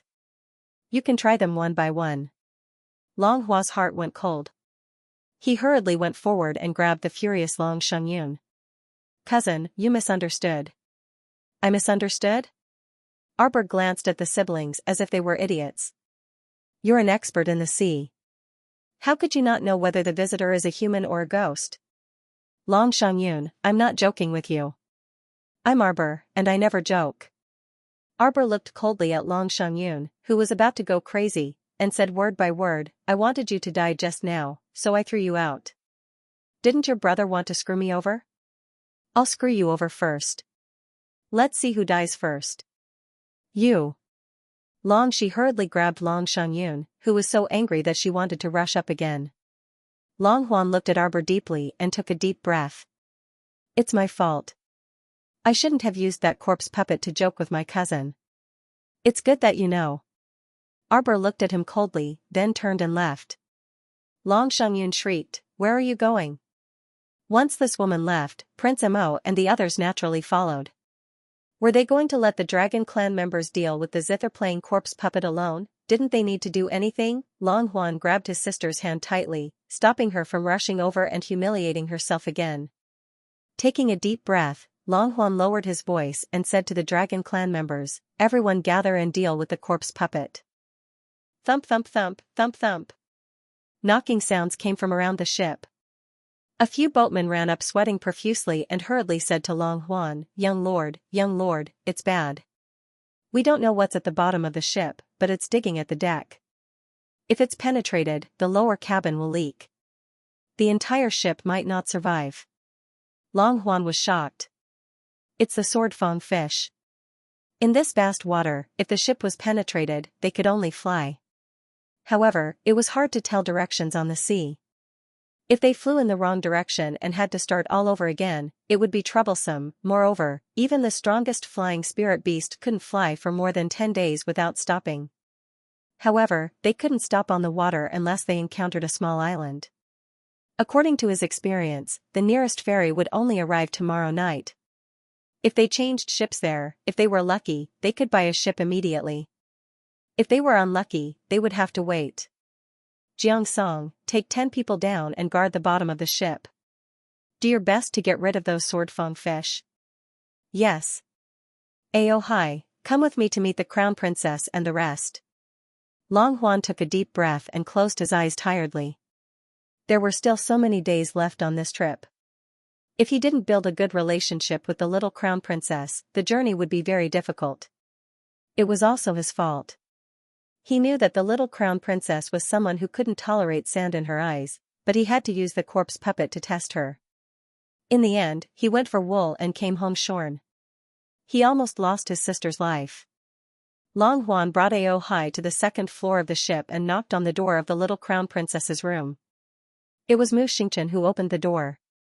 Long Huan was slightly startled and exchanged glances with Mu Xingchen. When he walked in, he saw that the Feng brothers were also drinking tea in the room. The little crown princess was sitting by the window, propping up her chin as she stared at the surging river outside. She didn't even turn her head when she heard Long Huan enter. Long Huan cupped his hands at everyone. "Everyone is here. What's the matter, young Lord Long?" Mo Lian raised her brows slightly and looked at the person in front of her with a half-smile. Actually, how could they not know why Long Huan was here at this time? However, he should have the attitude of asking for help. Hearing Long Huan say it personally, he felt more at ease. Long Huan was a little embarrassed, but he was a flexible person. After cupping his hands at Crown Prince Mo and the others, Long Ji explained with a smile, "Your Highness the Crown Prince, everyone, the current situation is rather urgent. Mutated sword-fang fish have gathered below the ship's hold outside, so we need your help. Of course, I've already sent my clansmen to clean them up. However, there are too many sword-fang fish. I'm afraid they won't be able to handle it. If we can get the help of the brothers of the Phoenix clan, this matter should be easier to resolve. Also, the zither-playing corpse puppet outside." Long Huan smiled bitterly. "You should have seen it just now. This corpse puppet's level is extremely high. Without your help, we wouldn't have been able to handle it. I hope." Long Huan cupped his hands awkwardly at the others. "Please help me." Mu Xingchen glanced at him indifferently. Young Master Long is too polite. "It's our duty. After all, we're also on this ship. It's our duty to help. However, can young Master Long guarantee that your clansmen won't backstab others?" Mu Xingchen said indifferently. "We don't want to have to deal with our companions behind us when we help." Long Huan's expression froze. "Cousin, you're overthinking things. How could our Long clan do such a thing?" "That's not necessarily true." Xiaomu said apathetically, "Haven't you done enough backstabbing and entrapping?" Long Huan suppressed his anger and took a deep breath. He cupped his hands at Arbor. "Cousin was in the wrong just now. I shouldn't have joked about the corpse puppet with cousin. I promise I won't do it again." Arbor tilted his head and continued to support his chin, watching the river. Long Huan was a bit nervous. He thought this cousin of his didn't like him and didn't want others to help. Xianxia walked out. Why are you still standing here? Why aren't you leaving? Long Huan was overjoyed and hurried to follow. He turned back and saw Feng Chongqing and Xianxia following him. He couldn't help but sigh in relief. Long Huan couldn't see through the cultivation realms of these two Phoenix clansmen and Prince Mo. He had a feeling that these three people's realms were above his. Arbor watched them leave and frowned. Can Big Brother and the others handle it? A few mutated sword fang fish. What can't they handle? Mo Lian walked to his wife. There are so many people in the Phoenix clan. If they can't even handle these small sword fang fish, then just throw them away. What's the use of bringing them? They're burdensome, useless, and a waste of food. Arbor blinked and patted Prince Mo's head. You're always thinking about sending the Phoenix clan away. Too many people won't help. Mo Lian curled her lips with a disdainful expression. Soon, the two heard fierce thumping sounds from below the cabin. Looking down from the window, they could see water splashing on both sides. Suddenly, a sword fang fish jumped up and stuck close to Arbor's window as if it wanted to jump in and bite Arbor's arm. Mo Lian didn't even lift her eyes. With a move of her finger, a cluster of black flames silently roasting the sword fang fish into pieces in a matter of minutes. The fish have mutated. Arbor was worried. I wonder how many things have mutated in this river. Prince Mo wasn't wrong at all. Compared to the land, the situation in the sea seemed to be worse. Don't worry, Jojo. It's just natural selection. Mo Lian put his arm around his wife's shoulder and comforted her softly. Since there are mutated fish, according to the laws of heaven and earth, there will naturally be stronger species that can fight against these mutated fish. Tianyun's medicine has transformed some people into corpse puppets, but the others have comprehended special abilities. Rivers and lakes can be proved by the same principle. All living things will follow the rules. You don't have to worry too much. He was worried that his wife would worry about everything. Arbor looked up at him and nodded in amusement. I don't worry too much. I can't manage too many things. Just stay true to your heart and do your best. Don't force anything. It seems to be quieter. Let's go out and take a look. Mo Lian held her little hand and the two walked out of the cabin together. The dim red color on the horizon was reflected in the river water, revealing a faint scarlet color. The zither-playing corpse puppet was nowhere to be seen. A dozen or so dragon clan members were cleaning up the messy deck. Several boatmen hurriedly ran up to Long Huan and shouted, "Young master, the bottom cabin is leaking. Hurry and see if it can be repaired." Long Huan was irritated and followed several boatmen to the bottom cabin. Along the way, he saw the little crown princess and Prince Mo. Long Huan paused and nodded at them. "Cousin, your highness the crown prince, water is seeping into the bottom cabin. I'll go down and take a look first." The little stoic pulled her husband to the side and made way for Long Huan to pass through. After Long Huan hastily led them down, the two people stood on the deck for a while. They gazed at the river in the distance. Under the setting sun's illumination, it appeared a bit bewitching red. Perhaps it was because of the battle just now that the nearby river was dyed red. Feng Chongqing quickly walked over. "I'm afraid this ship won't last until the next dock." The ship was already in trouble before entering the sea. In the Feng clan's opinion, the Forgotten River Dragon clan's ability to handle matters was truly lacking. "Where's that harp-stroking zombie?" "It escaped by diving into the water," Feng Chongqing replied. The little stoic uttered an "oh." "Then they probably won't last until night. They'll probably be drifting on the river tonight." Feng Chongqing couldn't help but twitch his mouth. He really wanted to tell the stoic girl, "We're also in the same boat right now. If others go into the water, we won't fare any better." However, when he saw the little crown princess's calm and disapproving expression, Feng Chongqing decided it was better to keep his mouth shut. So as to avoid saying the wrong thing and being rebuked by the little fellow until he doubted his life, Mo Lian glanced at him and consciously pulled his wife closer to him. He asked with a taut face, "How's the situation with the sword-toothed fish?" "The sword-toothed fish that gathered just now have been completely cleaned up." Feng Chongqing said, "I just don't know if such a big commotion will attract more mutated fish in the nearby river." It will, the little crown princess answered him coherently. The two men couldn't help but twitch their mouths. Inform them to prepare for battle, the little stoic said seriously. That cultured zombie will probably come again. Cultured zombie? Feng Zhangqing and Mo Lian looked at each other and asked with their eyes, Saint Lady, are you serious? Prince Mo glanced at him and gave him a look that said, figure it out yourself. The two of them held hands and strolled back to their room to rest. They did not care whether Long Huan was badly battered by the water leak or not. When it was time for dinner, Mu Xingchen, Feng Zhangqing, and Feng Zhangfei returned. When they saw the two of them, they shook their heads and said, the water in the lower cabin is very serious. It can't be repaired. I estimate that the ship will sink in at most an hour. Sir Jojo frowned. What are Long Huan and the others doing? He's still repairing the lower deck. Oh, then let's eat first. Qiaomu calmly took out a lunchbox and started rummaging through it, taking out 4 to 5 plates of piping hot dishes. Do you want some wine? Feng Chongqing and his brother stared dumbfoundedly at their holy maiden, unable to speak for a long time. At this freaking time, her holy maiden was actually asking them if they wanted to drink wine. If you don't want to drink, then hurry up and eat. Feng Zhangfei's mouth twitched. Weren't everyone present at the god realm or above? Did they need to eat 3 meals a day like mortals? Prince Mo swept the three of them a glance.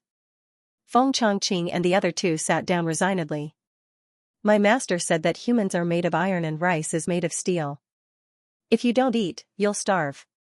No matter how high your cultivation is, you still have to eat. They nodded like chicks pecking at rice. Your Majesty, you're right. When Long Qian rushed in to look for them, this was the heartwarming scene he saw. He felt inexplicably sorrowful and speechless. Feng Chongqing and his brother held their bowls of rice and turned to look at Long Qian. They saw that the originally handsome young master in white was now covered in dirt. A trace of sympathy rose in their hearts. The Wangchuan dragon clan seemed to be a little pitiful. You actually still have the mood to eat here. Long Shangyun squeezed in from behind Long Qian and shouted in exasperation. Long Qian hurriedly raised his hand to grab her and quickly walked in. He cupped his hands at Arbor and the others. Your Highness, cousin, I'm afraid this ship won't last for long. We bought a lot of supplies on this ship and need to install them. I wonder if cousin has a free storage talisman to store the supplies on this ship. These resources were all things that they had bought with real money, especially the furnishings in the little crown princess room. The gilded copper incense burner, the gold-threaded Phoebe Jinnan wood table, and the weeping silk quilt. These had to be installed. Long Qian felt a little bitter. There was still half a month's journey before they reached Wangchuan. They had to continue living on a tight budget. The little crown princess happened to have finished eating. She glanced at him and did not make things difficult for him. She pulled her husband up silently and followed Long Qian out. When they reached the door of the cargo hold, the little crown princess took out an empty storage talisman and stored all the supplies in the cargo hold into it. Long Shangyun heaved a sigh of relief and naturally reached out her hand to the little crown princess. However, the little crown princess ignored her from beginning to end. After storing the supplies, she put the jade talisman into her inner world. Long Shangyun almost exploded on the spot. Crown princess! What do you mean by this? I'll give you the supplies after we change to a new ship. Xiaomu rebuked Long Shangyun expressionlessly. You didn't think that I would give you a storage talisman for free in addition to helping you? May I ask where your shame is? Where's your shame? Long Shangyun was so angry that she couldn't speak.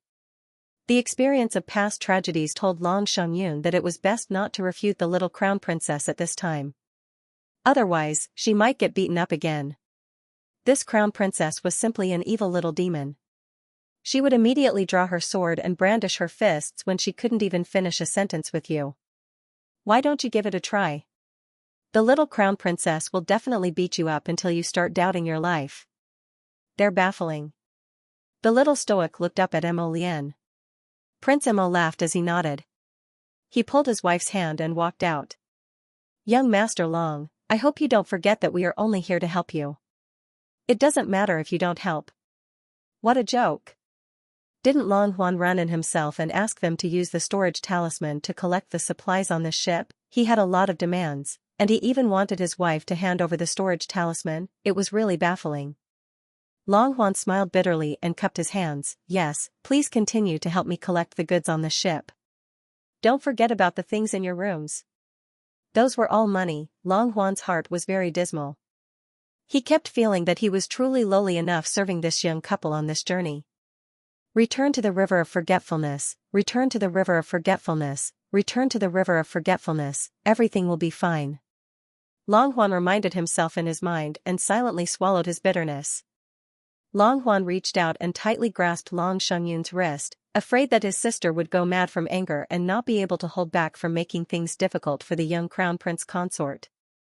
After a few times, the brother and sister were very clear that there seemed to be absolutely no benefit in clashing with the stoic-faced crown prince consort. Big brother.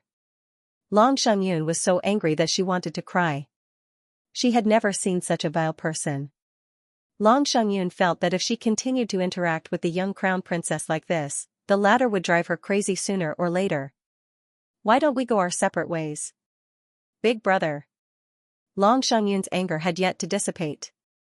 No. Long Huan shook his head. He did want to go their separate ways from the young crown princess since she was so difficult to get along with.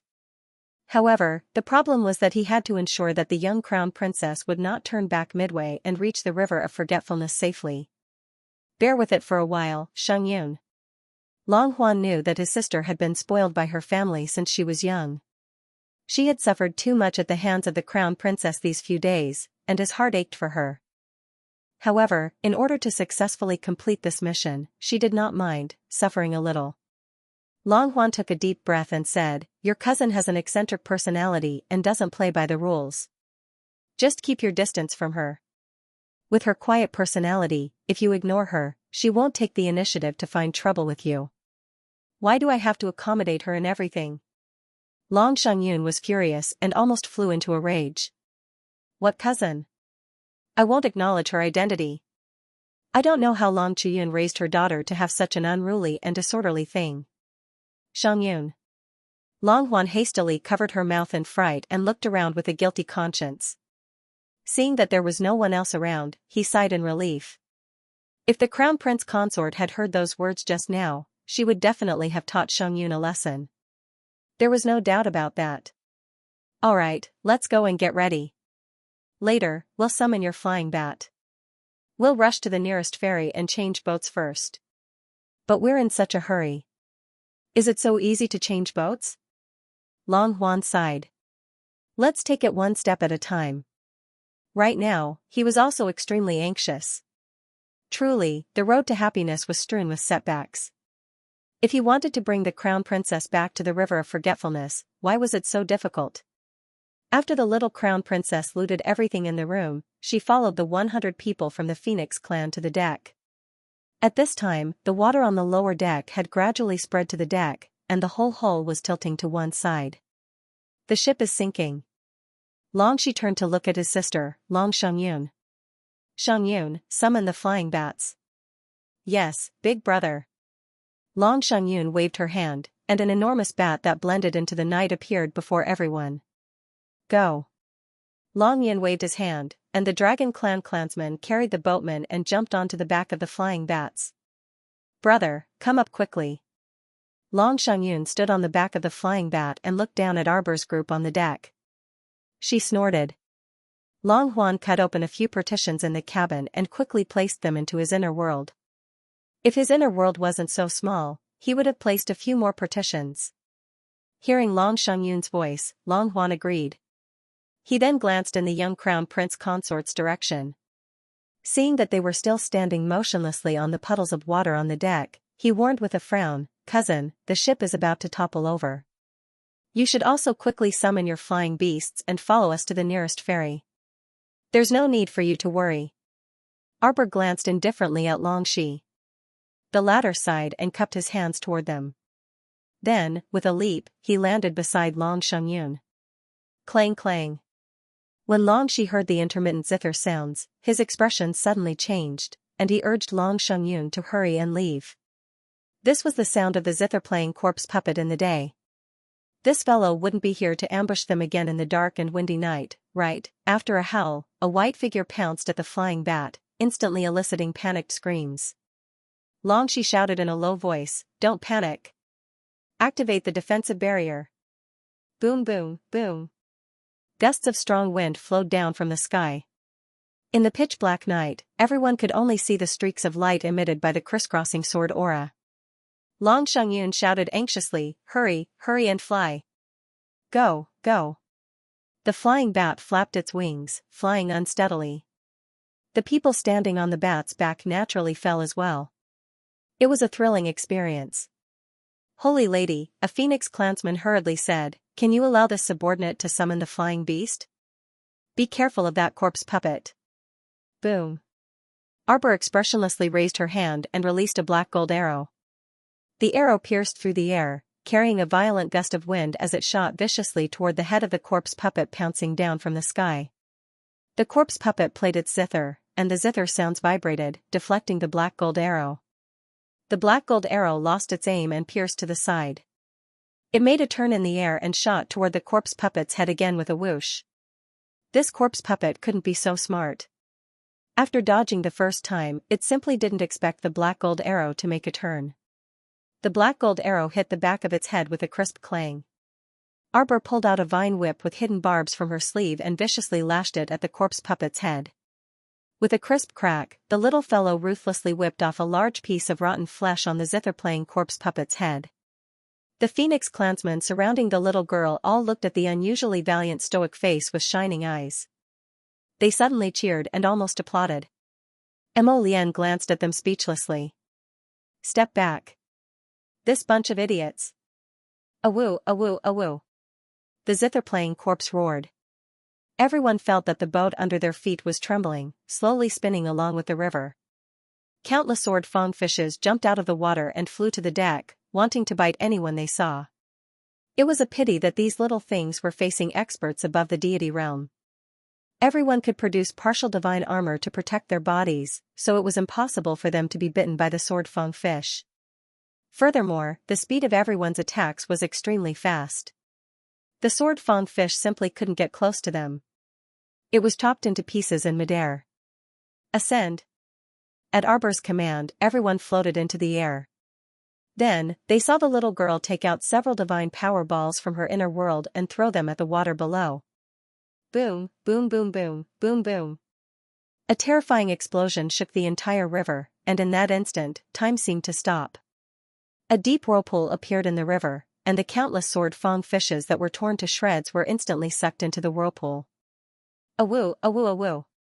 The zither-playing corpse puppet didn't dare to linger and hastily fled with its tail between its legs. Long Qian and his sister, who had already fled some distance away and were standing on the flying bat's back in fear, couldn't help but look back. Against the backdrop of the flames, thick smoke billowed up, as if the river water had been ignited and boiled. The momentum was a little frightening. Arbor's small face was expressionless. He looked down coldly at the balls of sword fang fish that were smashed into smithereens. His eyes revealed a trace of disdain. "Despicable means," she said coldly. Then, she took out a glassy sealing ball and threw it into the surging river. Feng Zhangqing and the others were shocked by the little girl's divine power ball. At this time, seeing her throw out another thing, they all held their breaths, waiting for a huge shock. The sealing ball fell, and a 3-story ship slid out from it, instantly falling into the river. Waves surged up as the ship surged forward. "My God!" Feng Zhangfei couldn't help but exclaim, "A ship! Scarlet firmament waves." Obviously, Feng Zhangqing's eyesight was much better than his younger brother Feng Zhangfei's. This sentence hit the nail on the head, and the group of Feng clansmen immediately opened their eyes wide, scrambling to look at the ship. "Let's go." Arbor waved her hand, and everyone immediately followed the little crown princess and flew to the big ship. It's really tiring to be tossed around in the middle of the night. The little crown princess stood on the deck and turned to look at everyone expressionlessly. "Everyone, wash up and go to bed early. The rooms on the 2nd floor are up to you." With that, she took her husband's slender fingers and pulled him to the 3rd floor. Leaving behind a group of curious Feng clansmen, they touched and looked around excitedly for a long time. They couldn't help but surround Feng Zhangqing and ask about the scarlet firmament waves. Early the next morning, after a night's rest, the Feng clansmen came to the deck refreshed. Only then did they realize that the sun had already risen from the east, and the morning glow sprinkled on the river water, evolving into a magnificent color. Xiaomu and Mo Lian were currently eating breakfast with Mu Xingchen, so they greeted everyone when they saw them arrive. This scarlet firmament waves is really powerful. I didn't feel any bumps all night, I slept really well. Yeah, after a night's rest, I'm full of energy today. Not to mention that the scarlet firmament blue waves had been operating steadily for an entire night, they didn't have to worry about being attacked at all. The entire Crimson Nimbus blue wave ship was a top-grade defensive saint artifact. As long as they didn't mobilize all the corpse fish in the sea to attack, the hundreds and thousands of fish schools wouldn't pose any threat at all. Breakfast was simple, consisting of meat buns and porridge. Although no one was hungry, it seemed that after following the little crown princess, they had inexplicably developed the habit of eating 3 meals a day. Since they had nothing else to do, everyone had a bowl of porridge and 2 steamed buns to eat by themselves. It's the nearest ferry port. With this speed, we'll probably arrive at noon, the little stoic said expressionlessly to everyone. I wonder how young Master Long and the others are doing now. Feng Zhangfei took a bite of the bun and suddenly asked, by the way, did it rain last night? Mei Chem, it rained for most of the night, but the rain wasn't heavy. However, if young Master Long and the others rode the flying bat, it probably wouldn't be very comfortable, Feng Zhangqing said faintly. Mu Xingchen couldn't help but twitch his mouth. Clan leader Feng's words were too King subtle. What wouldn't it be very comfortable? It would simply be extremely unlucky, alright, it was now August, and the weather was abnormally hot. The river breeze brushed their faces, but it felt stuffy and hot. Although it was only 7 in the morning, when the sun rose, heat radiated in all directions, and the temperature of the river rose a lot. The little crown princess pulled out 4 water spirit talismans from her pocket with a wooden expression. With a flip of her hand, a stream of water appeared in her palm. In a few minutes, the water condensed into ice, and a large block of ice as tall as a person fell beside her. After continuously creating 4 large blocks of ice, the little crown princess silently slapped the water spirit talismans in her hand into the ice block, keeping it in a frozen state. Then, she summoned 4 golems and had them fan themselves. Mu Xingchen's mouth twitched. Sitting beside the little crown princess, he felt a cool breeze blow over, and the stuffy feeling dissipated a lot. His sister really knew how to enjoy life. Arbor took out spirit tea from his inner world and poured a cup for his brother. Then, he heard a phoenix call out, "Eh? It's young Lord Long and the others." Feng Zhangqing and Feng Zhangfei hurriedly walked to the railing and looked up. In the vast river, a group of dozens of people stood on wooden planks in a somewhat disheveled state, drifting with the waves. Mu Xingchen sipped his tea. Before he could speak, he heard Feng Zhangfei yell, "Damn, they look a little miserable." How could Longxi's group be described as miserable? After parting with the little crown princess and the others in a panic yesterday, Longxi's group rode on the flying bat. After getting rid of the zither-playing corpse puppet and tossing that thing to Arbor and the others, Longxi and his sister thought that they were going to start getting lucky. In the end, it started raining in the middle of the night, and the pitter-patter never stopped. They couldn't keep using their spirit power to evaporate the moisture on their bodies. If they continued to evaporate, if they encountered any danger and used up all their spirit power, they really wouldn't be able to do anything. Therefore, the group endured the rain and reluctantly took out some clothes from their inner worlds to cover their heads. In the end, after a night of torment, the flying bat couldn't take it anymore because it was carrying hundreds of people and flying for so long without stopping. Long Shangyun could only take it back. Fortunately, young Master Long had the foresight to store many wooden planks in his inner world. Now that they were tossed out, everyone could at least stand on the wooden planks and float with the current for a short distance. They planned to wait for the flying bats to rest for a while before continuing to fly. What a tragic life. There were so many people on this trip, but only the second miss had a flying spirit beast. Long Huan also had a flying spirit artifact, but it was very small and could only carry 2 people. He didn't want to abandon his clansmen and take his sister away. He still wanted to save face. Fortunately, they weren't too far away from the ferry. At most, they would just have to float for another 4 to 6 hours. They should be able to reach the ferry before evening. He was worried about Arbor and the others. It had been a long time since the little crown princess and the others came. Long Huan was worried that the little crown princess would return to the capital in anger. "Young master, look, there's a ship, there's a ship." Just as he was hesitating, a member of the dragon clan shouted. Long Xiangyun's spirit was roused. She looked up and immediately waved her hand at the distant 3-story ship. "Here, here. Hey, over here." Long Huan hurriedly shouted, "Take off, let's fly over and take a look." Mo Lian raised her brows with a half-smile. "Wife, they seem to have seen us." How could they not see such a big ship unless they were blind? Everyone couldn't help but grumble in their hearts. They calmly turned to look. There was a ship. A 3-story ship was right in front of them. "Everyone, don't rush to be the first." Long Qian forced himself to remain calm and turned to warn Long Xiangyun. "Xiangyun, you must remember not to be impetuous. Follow me over to take a look." After saying this, he rose into the air with everyone. As he left, Long Qian didn't forget to put away those wooden planks again in case of an emergency. "Don't worry, big brother." Long Xiangyun pursed her lips disapprovingly. Everyone was extremely exhausted from the bumpy journey. Now that they saw a large ship appear in front of them, their moods were naturally more agitated. Long Qian led the Forget River Dragon clan members to the side of the ship. He cupped his fists in salute and said in a clear voice, "Friend, we are." His eyes landed on the little stoic at the side of the table. Long Qian and the others were instantly stupefied. Feng Zhangfei was leaning against the railing. When he saw Long Qian leading people over, he waved his hand at the Dragon clan members with a resplendent smile. "Young Master Long, I trust you have been well since we last met."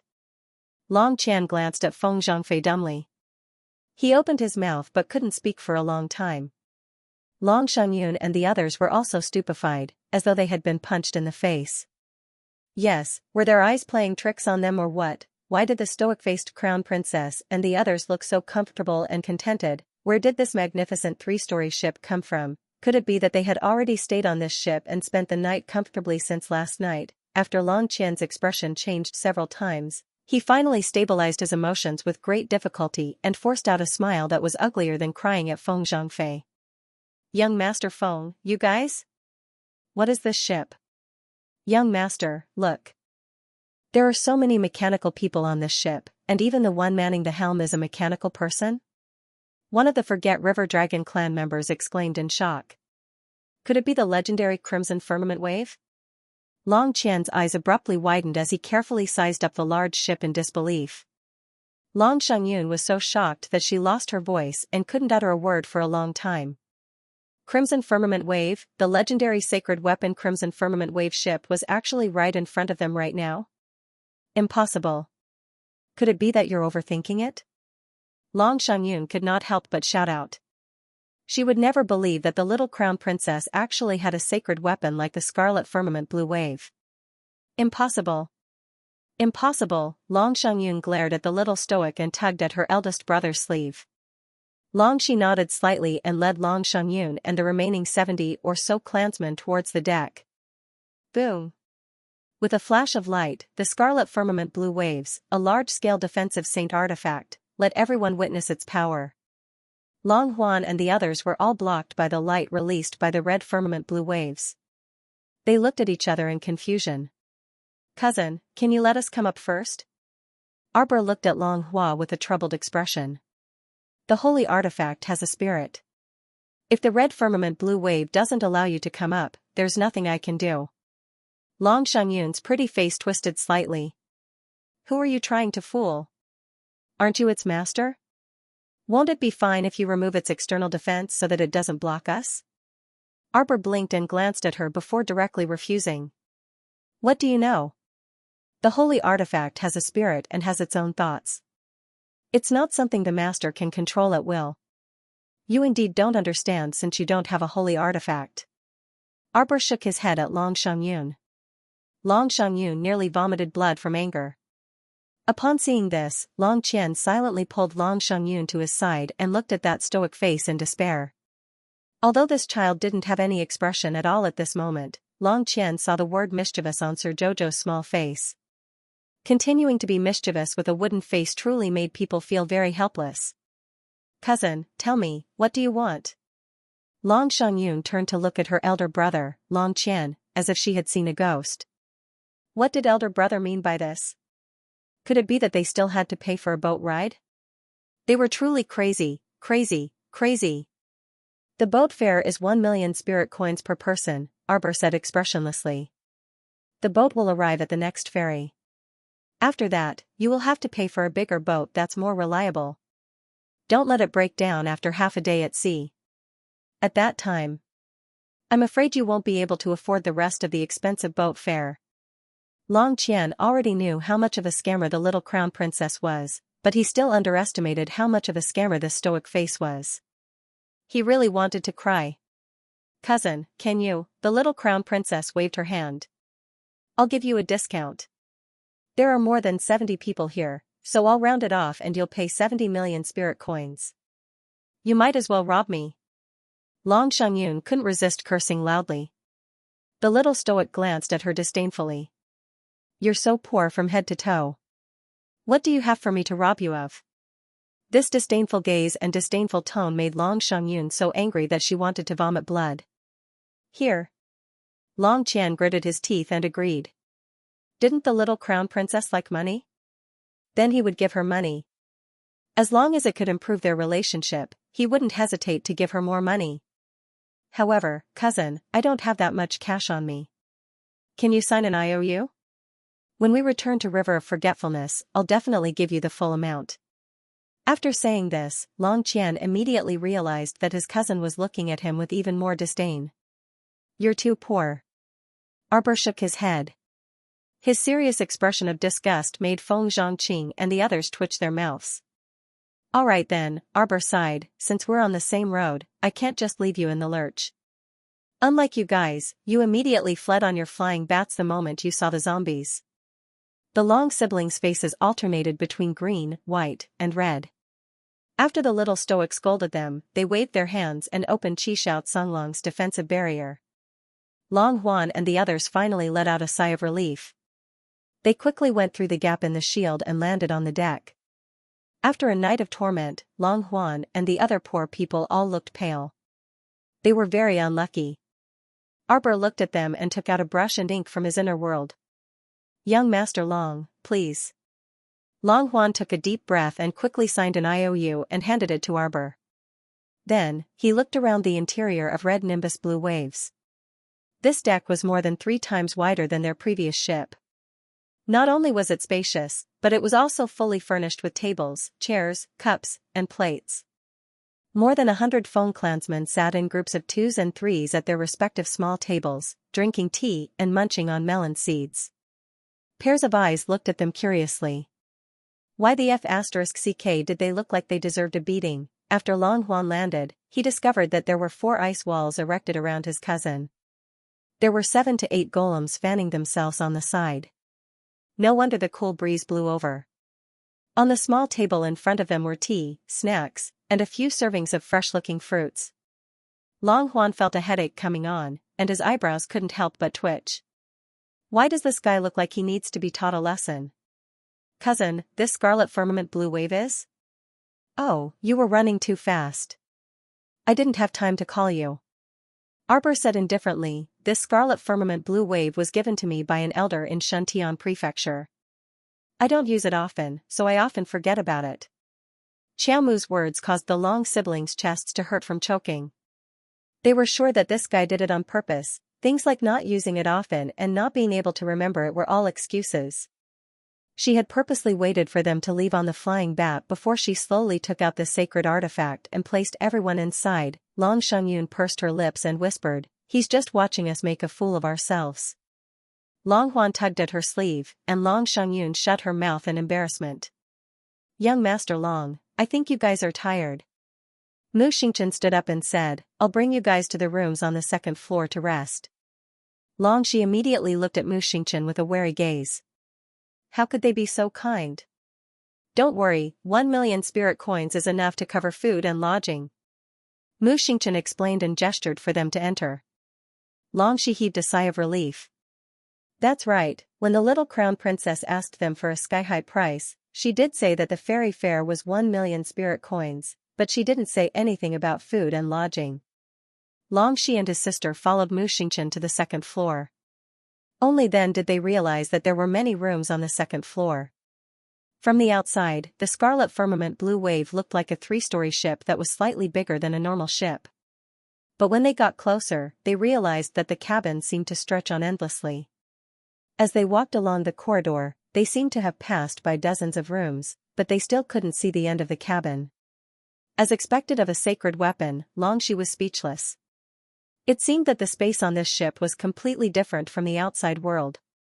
Big brother, is there something wrong with the space here? This is the sacred weapon space.